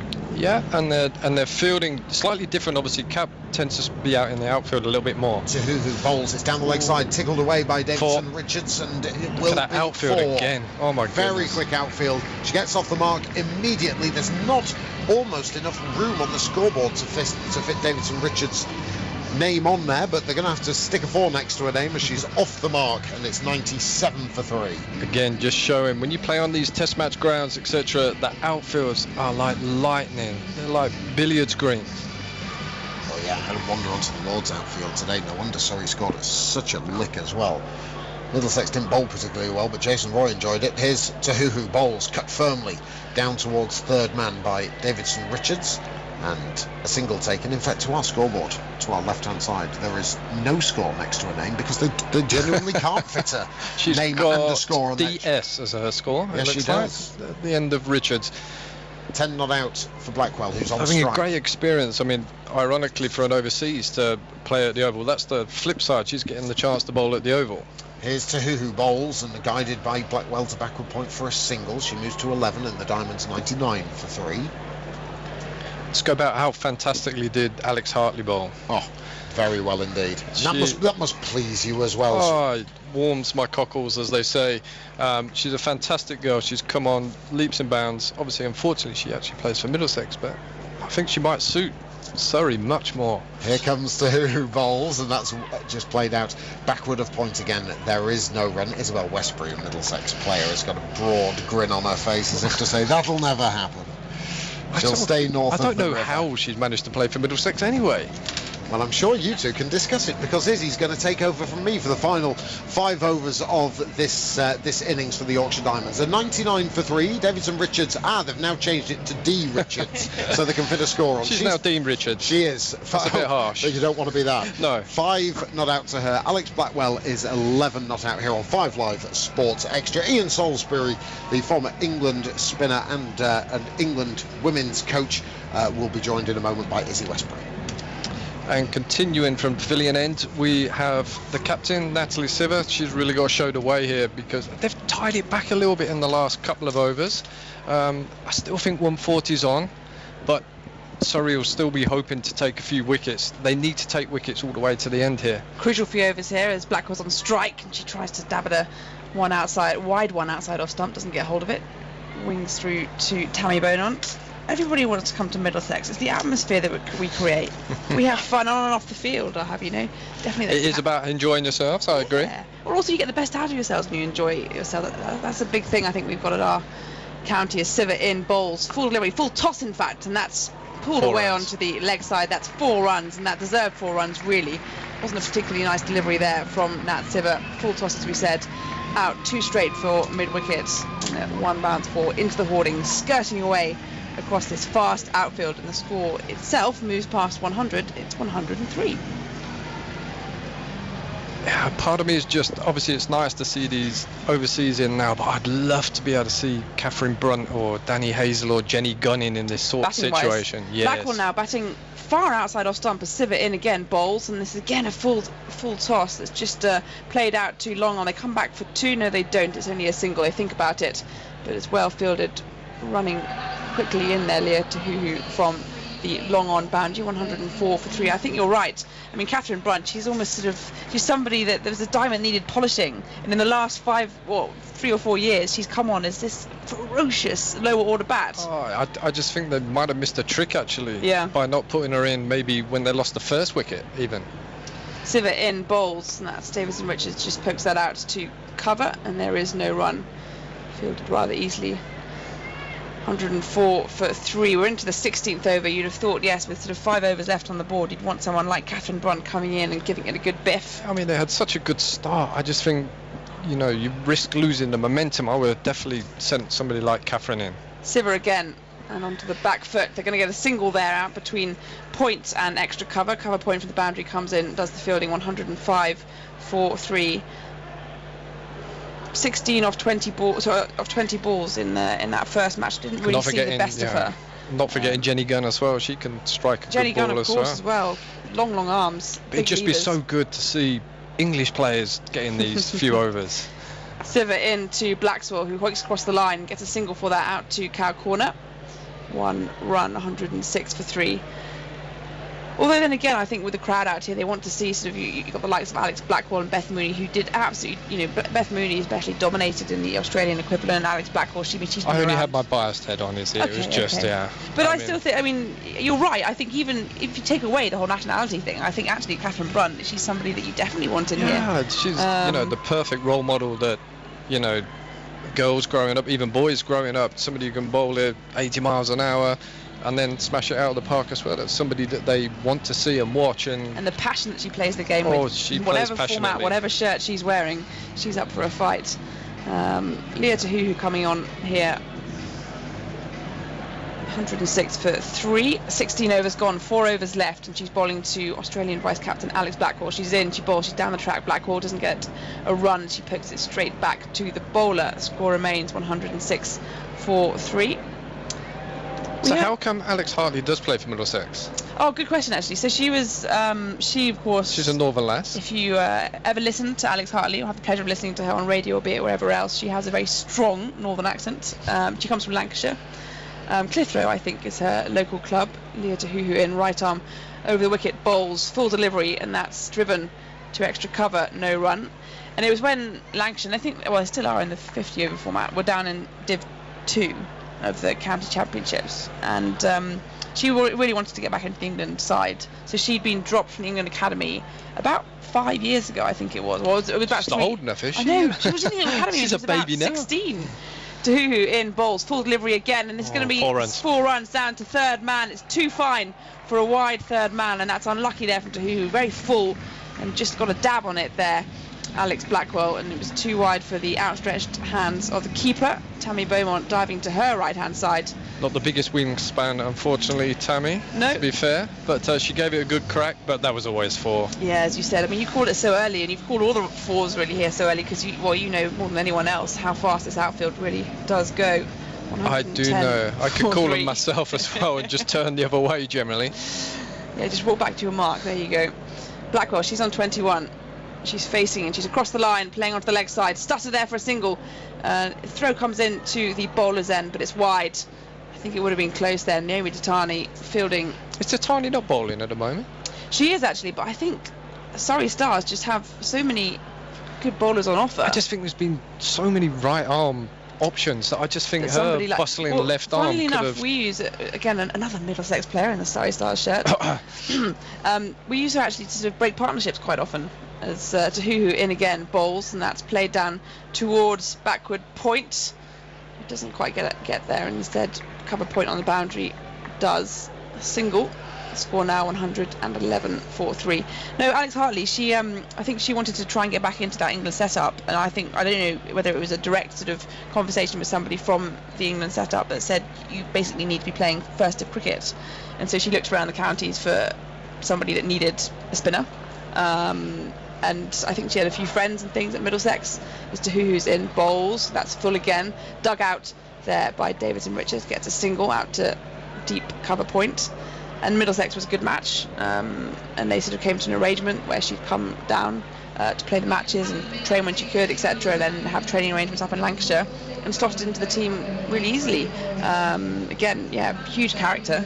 Oh, she's a fantastic character. Well, I just think she's one of these spinners that it's sort of temptation meets skill, because she does give the ball a bit of air, she does spin it, but and she does tempt the batsman. I think there's just like this perfect mix where she can tempt the batsman. I think she'll be fantastic in the longer form of the game. I think she needs to learn how to potentially get pace on the ball a little bit more in 2020 cricket. She tends to come round the body a little bit and undercut the ball rather than still go up and over her body. But she's a fantastic, very coachable, listens and wants to learn. I think wants to learn is that key thing from Alex Hartley. So she enjoys it. She absolutely loves the game as well, and she's also got a pretty astute head on her shoulders as well. It's crucial. If I think at Middlesex, I mean, I remember there was somebody wrote that I set a wonderful field for her, and I thought, goodness, if you think I set the fields for Alex Hartley, as Farrell now in bowls, and she's bowled her. Slow ball. Alex Blackwell, I think she chopped onto her stumps there. I think she didn't miss it. I think she was slow ball. She was through the shot. Ball. Yeah, very good bowling. She's gone. And Renee Farrell bowling to her Australian compatriot, Alex Blackwell. 113 for 4 now the score, and just stalling slightly here. The Yorkshire Diamonds innings. Here comes the Yorkshire Rhino now. A few more overs, sorry. Here she is, finally, I think. There you go. I can recognise Miss Brunt's coming out. Yes, swing of the bat, chest out, action on. But it looks finally, I wonder if Renee Farrell's finally, they've realised it is about taking the pace off, bowling nice and straight. Well, and to be fair, Renee Farrell isn't the quickest to bowler. She's always that niggly pace. She's always, I think she does bowl a lot in the death for the Southern Stars back in Australia. And I think she bowled well actually in the semi-final. Very hard to get underneath her as well. Just skiddy, straight, and a tough one to contend with. So a good bowler to have at this stage of the game. 113 for 4. Alex Blackwell, she departs for 23, and it's Catherine Brunt. And I think the difference is the next 3 really all good hitters. Catherine, Jenny, and Danielle as well. Which makes you think what happened in that first match, because they've got so much firepower down the line and just nobody really got going. Brunt 2020 is massively about momentum. It really is, and sometimes you have a little bit more time than you think. And I think early on you just give yourself a bit more time. Sometimes the big new competition, you can get so hyped up, you go out all guns blazing, and before you know it, you're walking back. Bit of manoeuvring of the field here as Catherine Brunt now on strike, new batsman in. We've got a long on, long off, deep cover point, and then also cow corner as those 4 fielders out. Renee Farrell, she's the bowler, ball in hand, right arm over the wicket. She bowls, and Catherine Brunt wraps her on the pads first up. I think she may have got a bit of bat on that as well. There was no appeal, and there is a very dot straight ball. Again, though. You know, very good bowling. I just worry slightly. I think they got their tactics wrong early, the Surrey Stars. They offered up too much width. It wasn't you don't even do that necessarily here. tactic. I just think it was execution. Maybe, I think because they set their fields. But some of their fields were set for bowling wider. And then there were some fields that were bowled for bowling on sort of, you know, straight and towards leg stump, and they were out wide. And there's a big hoik across the line there from Catherine Brunt, who tried to go aerial over the top of cow corner. In the end, she missed it completely, and she's lucky there not to be bowled. But that one's going to go a long way. I like that. First ball, have a look out. Second ball, she's literally tried to hit over the gas. Oh yeah, that was going out the That's stadium. my girl. I love how Catherine Brunt plays her cricket. She is. She's dynamite. Yeah, that's definitely someone to look up to in that respect. This is playing with passion and spirit. As Farrell in again to Catherine Brunt down the track this time, and she has gone aerial, and it's out towards long on, and it is 6 runs. It's over the top of long on. Well, she got hold of that one. If she didn't get hold of the one before, she made up for it this time. 6 runs to Catherine Brunt, 119 for 4. That is 6. The boundaries are brought in down that end. That didn't even touch the grass. That went straight into the pavilion. What a fantastic shot. Well, that's one way to get off the mark there, ladies and gentlemen. Look at her chest out. Look at that. That's unbelievable. Bowl it straight or hit you straight. That's the way to go. I've got a feeling it could be cards and money this ball. Brunt again. She's on strike. She waits, and she's tried to go over the top again. This time didn't quite get hold of it, and it's gone on the bounce out to long off. I get a single for it, and she moves to 7. The score herself to 120 for 4. But Catherine Brunt, she's going to go out fighting. She's so exciting. Any young kids, girls, boys watching, this is a person who plays cricket the right way. Absolutely. Take note. 120 for 4. Alice Richardson-Davids is on strike, and that's wide. It's just outside off stump, and she tries to create some room and go back and cut it. She misses it again. Tammy Beaumont takes the stumps, the bails off. It was a bit of a giveaway there. The bowler appealing and keeper not appealing. Yeah, always a giveaway there. And then sort of as an afterthought, Tammy then sort of going, sort of looking at square leg. No, it wasn't. It wasn't. Well, it's a good piece of bowling there to finish that over. Renee Farrell had it. 2 more overs left to go. 120 for 4. The score. We're going to see the return of the New Zealander, Leah Dahuhu, to take. It looks like Laura Marsh over. still got one left. It looks like they're going to end with Laura. Not a bad option, really. As seems, I think the spin's really done the deal today, although we've got Catherine Brunt, who's going to just try and wallop everything. That's going to be box office. I do hope Catherine's still in for that. Well, to be honest, actually, maybe they were right in bringing Catherine Brunt in at this time, because this is where she can just let go without any inhibitions. But she could do this for longer. She could do this over, 8 overs. If she stays in. If she stays in. But then how will she learn to stay in if she doesn't get the opportunity? I completely agree. Well, who will know? Siva in actually this time, and it's played onto the leg side by Catherine Brunt. 2 housemates. Marizan Cap. There will be. I think they agree. I think they have an agreement. They travel everywhere together and live together. That they literally don't talk about the game at home or in the car. Mainly because I think Catherine gets too upset. It's probably. Although I've always thought Catherine Brunt someone that's fiery on the pitch and is. Easy as you like off it. No, you think different. Siva right still over as the wicket. Competitive. Bowling to Davison Richards 2 runs, in the gap. They're going to get 2 runs. I think they're coming back for 2. Good running. Long on has the throw, and it's very quick between the wickets as well. Bowler, and it was a good throw, but it was a good piece of running there as well. So the score now moves to 123 for 4. Alison Davison Richards, she's on 9, and Catherine Brunt, she is on 8. As they come in and have a little chat in the middle, trying to work out their tactics. We're in the penultimate over here at the Oval. First innings of this match, of the Kia Super League between Surrey Stars and the Yorkshire Diamonds. Yorkshire Diamonds won the toss and decided to bat, and they are on 123 for 4. Going into the second to last over. Siva in, bowls, and that's bowled. No, it hasn't. It's ricocheted off the pads. You can't quite see there. It's gone for a single. It's squirted out to backward point. I thought she'd bowled her. No, I think slow ball. Actually, looked like it gripped a little bit and hit her on the pad, and then. Siva also released it really far back in the crease. That was interesting piece of bowling there. Well, it seemed to have worked. Only the single out, as we said, to backward point. 4 fielders out, a cover point on the boundary, long on, long off, and then a cow corner as well as Siva right arm over the wicket, bowling to Brunt, who's down the track, looking to go aerial again. Will she ever? And it's out to cover point. They come back for 2, and they're going to take the run out. They are. This time it was too ambitious. Coming back for 2 runs. And Alison Richardson-Davies, she is out. Run out in the end for 10 runs, coming back to the non-striker's end. And that's a good piece of fielding from the Surrey Stars there, and they'll be relieved to have that wicket. 125 for 5. Don't know what the score is. I think so. They haven't put up the 1 run. Yeah, they picked the right end there. Obviously, Catherine a lot quicker through between the wickets. So Alison Richardson-Davies is the woman to depart, and we'll give you the new one. I'm going to assume Jenny Gunn will be coming in at some point, but this is a Danny Hazel is walking out to the crease. Big Guns is not coming in, and it's Danny Hazel. Interesting tactic that. Well, put her in before Danny's a fantastic striker of the ball as well. Very clean striker. And she's another feisty competitor as well. She's going to have to get her skates on though, because Catherine's got the bit between her teeth and looks like she's going to run whatever.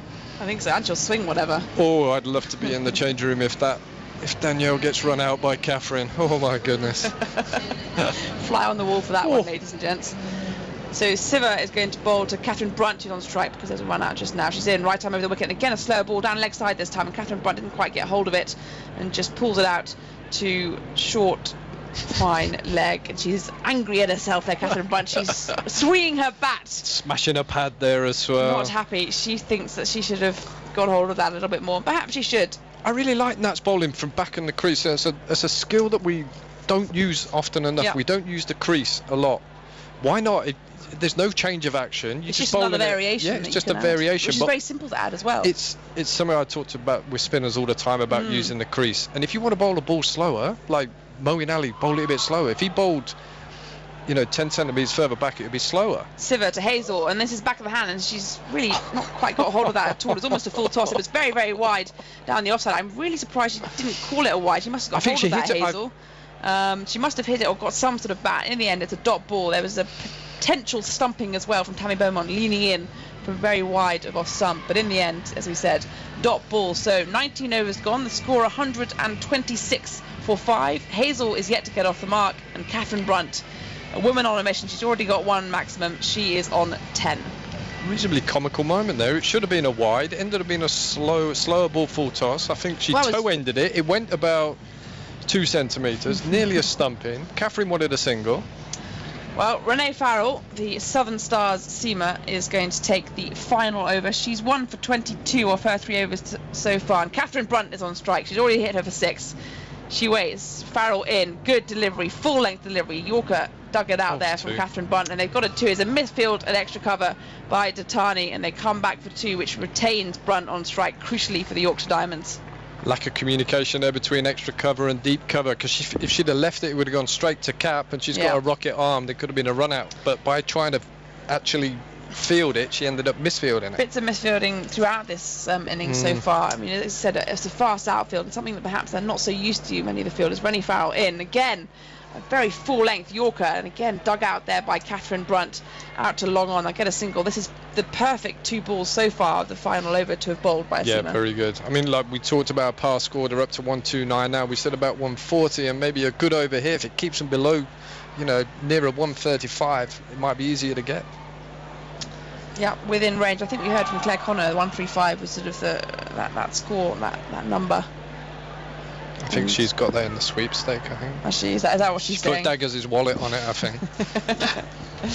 Danny Hazel, she's on strike now as Rennie Farrell in again. Full delivery, and that's wrapped off the pads down. It's the keeper actually that does the fielding, and there's a shy at the stumps. They're going to come back for 2. Yes, they are indeed. Another shy at the non-striker's end, and they have come back for 2. So after all that, there's 2 leg buys. Danny Hazel excuse me, is still yet to get off the mark, as there was again a full-length delivery, Yorker length, from Renee Farrell, wrapped her on the pads just outside off stump, squirts out to the leg side. The keeper, Tammy Beaumont, comes, does the fielding, has a shy at the non-striker's end, and then they run another one, and there's 2 runs after that. 131 for 5 as Farrell again in, bowls again full, again dug out by Hazel, who is off the mark, and Catherine Brunt, she wants the 2, she's already coming back, but they only get 1 as Cow Corner comes in, does the fielding. It's all happening here very quickly. Again, even there if was the runs aren't. no communication. Again, there was no need to throw that one there. Somebody just shout, hold the ball. They've got the single. The only thing that could have happened literally was an extra run. Farrell now to Brunt, well into the final over here. She bowls full and she goes for another hoik across the leg side and doesn't get hold of it. Again, every single ball, we've seen 5 so far from this over, have been right in the block hole here from Renee Farrell, and Catherine Brunt visibly frustrated. She cannot get underneath it. Yeah, and this is where she used her brain. She's hit one ball straight over long on, but then she keeps going to the short boundary leg side. Final ball of the innings. Farrell into Brunt down the track, and she's orchestrated a full toss out of that one. They're going to come back for 2. It's out to deep cover point, and in the end they do. Cap on the boundary, wings it into the fielder. It's well backed up, and it is 2 runs to end the innings. So there we go. Yorkshire Diamonds, they end the first innings here on 134 for 5. Catherine Brunt, she's on 15 not out, and Danny Hazel, she is on 1. So a few words here from Ian just to summarise, and then I'll hand it over to you. Yeah, it's difficult to gauge whether that's I still think that might have been a bit low total. I think a good couple of overs. I still think it's bizarre that Laura Marsh only bowled 3 overs. I think it's absolutely madness that she was the best bowler and she only bowled 3 overs. But I think that keeping them under 140, there's definitely a very good chance that could be chaseable. Yeah, 134 for 5 the Yorkshire Diamonds finished with. I was a little bit surprised about that too as well, Solly. If you've got someone with the experience of Marsh, it was difficult to get away. She didn't offer a huge amount of width and she chopped and changed her pace very, very well. And for her to only bowl 3 overs, it just sort of beggars belief, to be perfectly honest. Yeah, I mean, it just doesn't make sense. I'm going to stick up for the spinners a lot, but she bowled 2 of those overs in the power play as well, and then obviously Alex Hartley bowled beautifully in that innings. What was she, 2 for 19, 2 for 18? Yeah. You just think you would bowl your spinners out. You could have missed a trick there. Farrell went for 28 off hers, Nats went for 28 off her. You just think, well, might have missed a trick with spin, and something that Yorkshire might pick up. I think Yorkshire, if they've made their notes from that first innings, and obviously they batted on it first, they're going to realise any width is criminal today. You've got to mix your pace up, get your spinners on, and you've got to bowl straight and get the batters trying to hit it square of the wicket and protect straight. Well, especially after the start that Yorkshire were given by Lauren Winfield and Holly Armitage, but then it was Alex Hartley who made those 2 breakthroughs. Winfield and Armitage going in the space of 3 deliveries. Let me just quickly run through the scorecard for you. Lauren Winfield was caught and bowled by Alex Hartley for 29 off 29 deliveries. Holly Armitage, good knock from her, 43 from 36 balls, including 6 fours before she was bowled by Alex Hartley. Beth Mooney was run out brilliantly by Nat Siver for 9 off 12 deliveries, just whipping one to mid-wicket, and a great piece of ground fielding, picking up and direct hit at the non-striker's end from the Surrey Stars captain. Alex Blackwell was bowled by fellow Australian Renee Farrell for 23 off 20. Alice Davidson-Richards, 10 from 9, run out by Bryony Smith. And then the 2 England players, Catherine Brunt and Danny Hazel, were not out, both on 15 and 1 respectively. 4 extras were bowled, 2 wides and 2 leg byes, 134 for 5. Marizanne Cap, 2 overs, none for 15. Laura Marsh, as was previously discussed, 3 overs, none for 19. Nat Siver, her 4 overs, most expensive bowler of the piece, and 4 overs, no maidens, none for 28. Leah Tahuhu went also at 8. She was 3 overs for 24. Alex Hartley, 2 for 18 off 4, and Renee Farrell, 1 for 28 off 4. So, with Yorkshire also dropping the leg spin and the left arm spin of Katie Levick and Katie Thompson as well. I've still got, of course, Danny Hazel, and Jenny Gunn quintessentially now is the sort of pace of a spinner. She just bowls slow deliveries and even slower deliveries. She's been very canny in one-day cricket at the moment. At 134 for 5, who's going to be the happier of the two teams, Solly? I think runs on the board. Yep. I would be happy with the runs on the board. And you know you've got the likes of Jenny Gunn to bowl at the death for you. You know, you've got somebody who very rarely goes for more than 20, 24, 4 overs at the end. And her style of bowling, bowling straight, taking the pace off, setting really good fields, she'll be really tough. I'd be very tempted, if I'm sorry, to go really hard early here. You know, when the ball's nice and hard. Sometimes under lights it can skid on a little bit more, can make it even better for batting. But I'll be looking to be aggressive up front, get some runs, get a partnership going. People like Danny Hazel in the middle, knowing Danny, she'd be somebody she's comfortable if you start going at her. You know, if you start trying to get too funny, but if you actually milk her a little bit, she can get frustrated by being milked.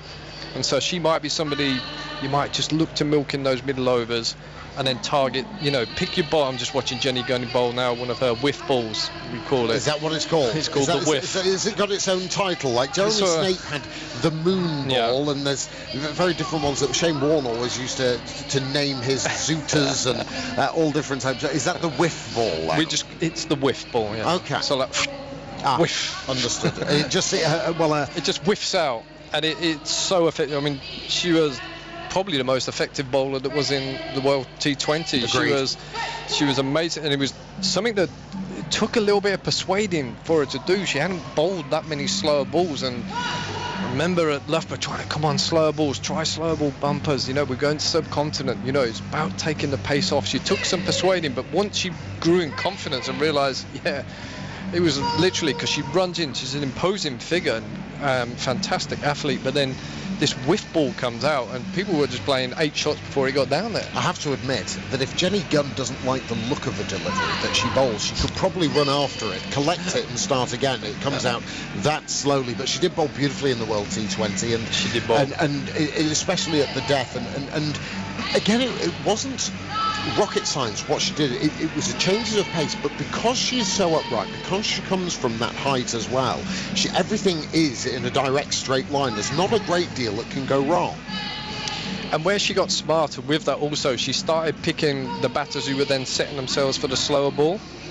And so then she started, obviously, because she's got the athleticism to bowl a decent pace straight ball as well, so she started mixing out, but then either keeping the seam up or doing it cross seam as well. So it's something she really grew into as the tournament went along, and I think it's an element of a game maybe that she has to encompass how she's going to take that type of bowling into 50 over cricket, but in 20 over cricket she's fantastic. She reminds me of a guy called was it Harris, New Zealand guy? Chris Harris. My favourite ever cricketer. Who bowls these sort of whiff balls as well. Indeed. Very similar. And he bowled off the wrong foot, Chris Harris, and he bowled these little leg cutters and in drifters, and do you know what? It was a nightmare in league cricket. He actually pro'd for Ramsbottom Cricket Club, and he used to end up with figures in the leagues of something like 19 overs, 11 maidens, 7 for 12. But it's that kind of delivery. Yeah, that sort of whiff delivery. But I mean, on top of that, he was a fantastic cricketer. Chris, amazing brilliant batsman in the field. But he grew in confidence with that as well. So he then started picking. If you look at all the cricket, people go slower balls. People are slower. If in doubt, go slower. And it's just the modern way now. Batters, the pace doesn't worry him anymore. Almost like I was watching some of the men's going to get 95 mile an hour, and people are reverse sweeping it, bashing it into the pavilion. But then they run up somebody who can bowl 90 mile and then bowls a 60 mile an hour slower ball, it goes straight up in the air. Just to equate to that, I mean, recently in the men's game, we watched a couple of batsmen, obviously Jason Boyer's one, and the lad Ben Duckett from Northamptonshire, and you just get the feeling that there is nowhere, when they're in that kind of nick, bowlers actually have nowhere to bowl, and it's a similar situation when it comes here. When you've got players like Tammy Beaumont earlier on this year, there was a scenario at Worcester when I watched her bat at Worcester.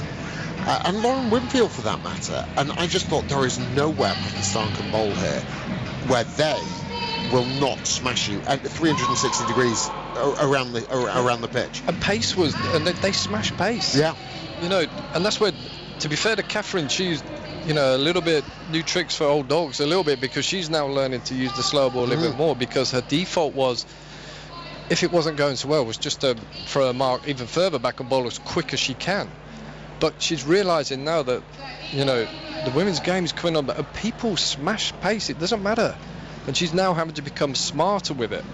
Well, it's just the advent of T20 cricket, isn't it, in both men's and women's game. And don't forget, we'll be back out covering many of these Kia Super League fixtures around the country, and we'll be there on finals day, of course, at Chelmsford, a traditionally great place for women's cricket, always packed out for the England women when they host their traditional T20 fixture there, and we're looking forward to being at finals day the day after the men's finals day at Edgbaston, and we'll be going straight from there to Chelmsford on the 21st of August. A decent, I'd say a healthy crowd. Richard Gould, the Surrey Chief Executive, suggested that there will be 2,000 people here this evening. I think they've probably in and around that sort of number around the ground. I think that's a fair estimate, and not. It's creating a lot of noise. It is over on the far side. The majority of the people, I mean, we're on the OCS stand. This is not fantastically well populated at all, but over towards the pavilion, the new Peter May stand, there is a good smattering of people who've come out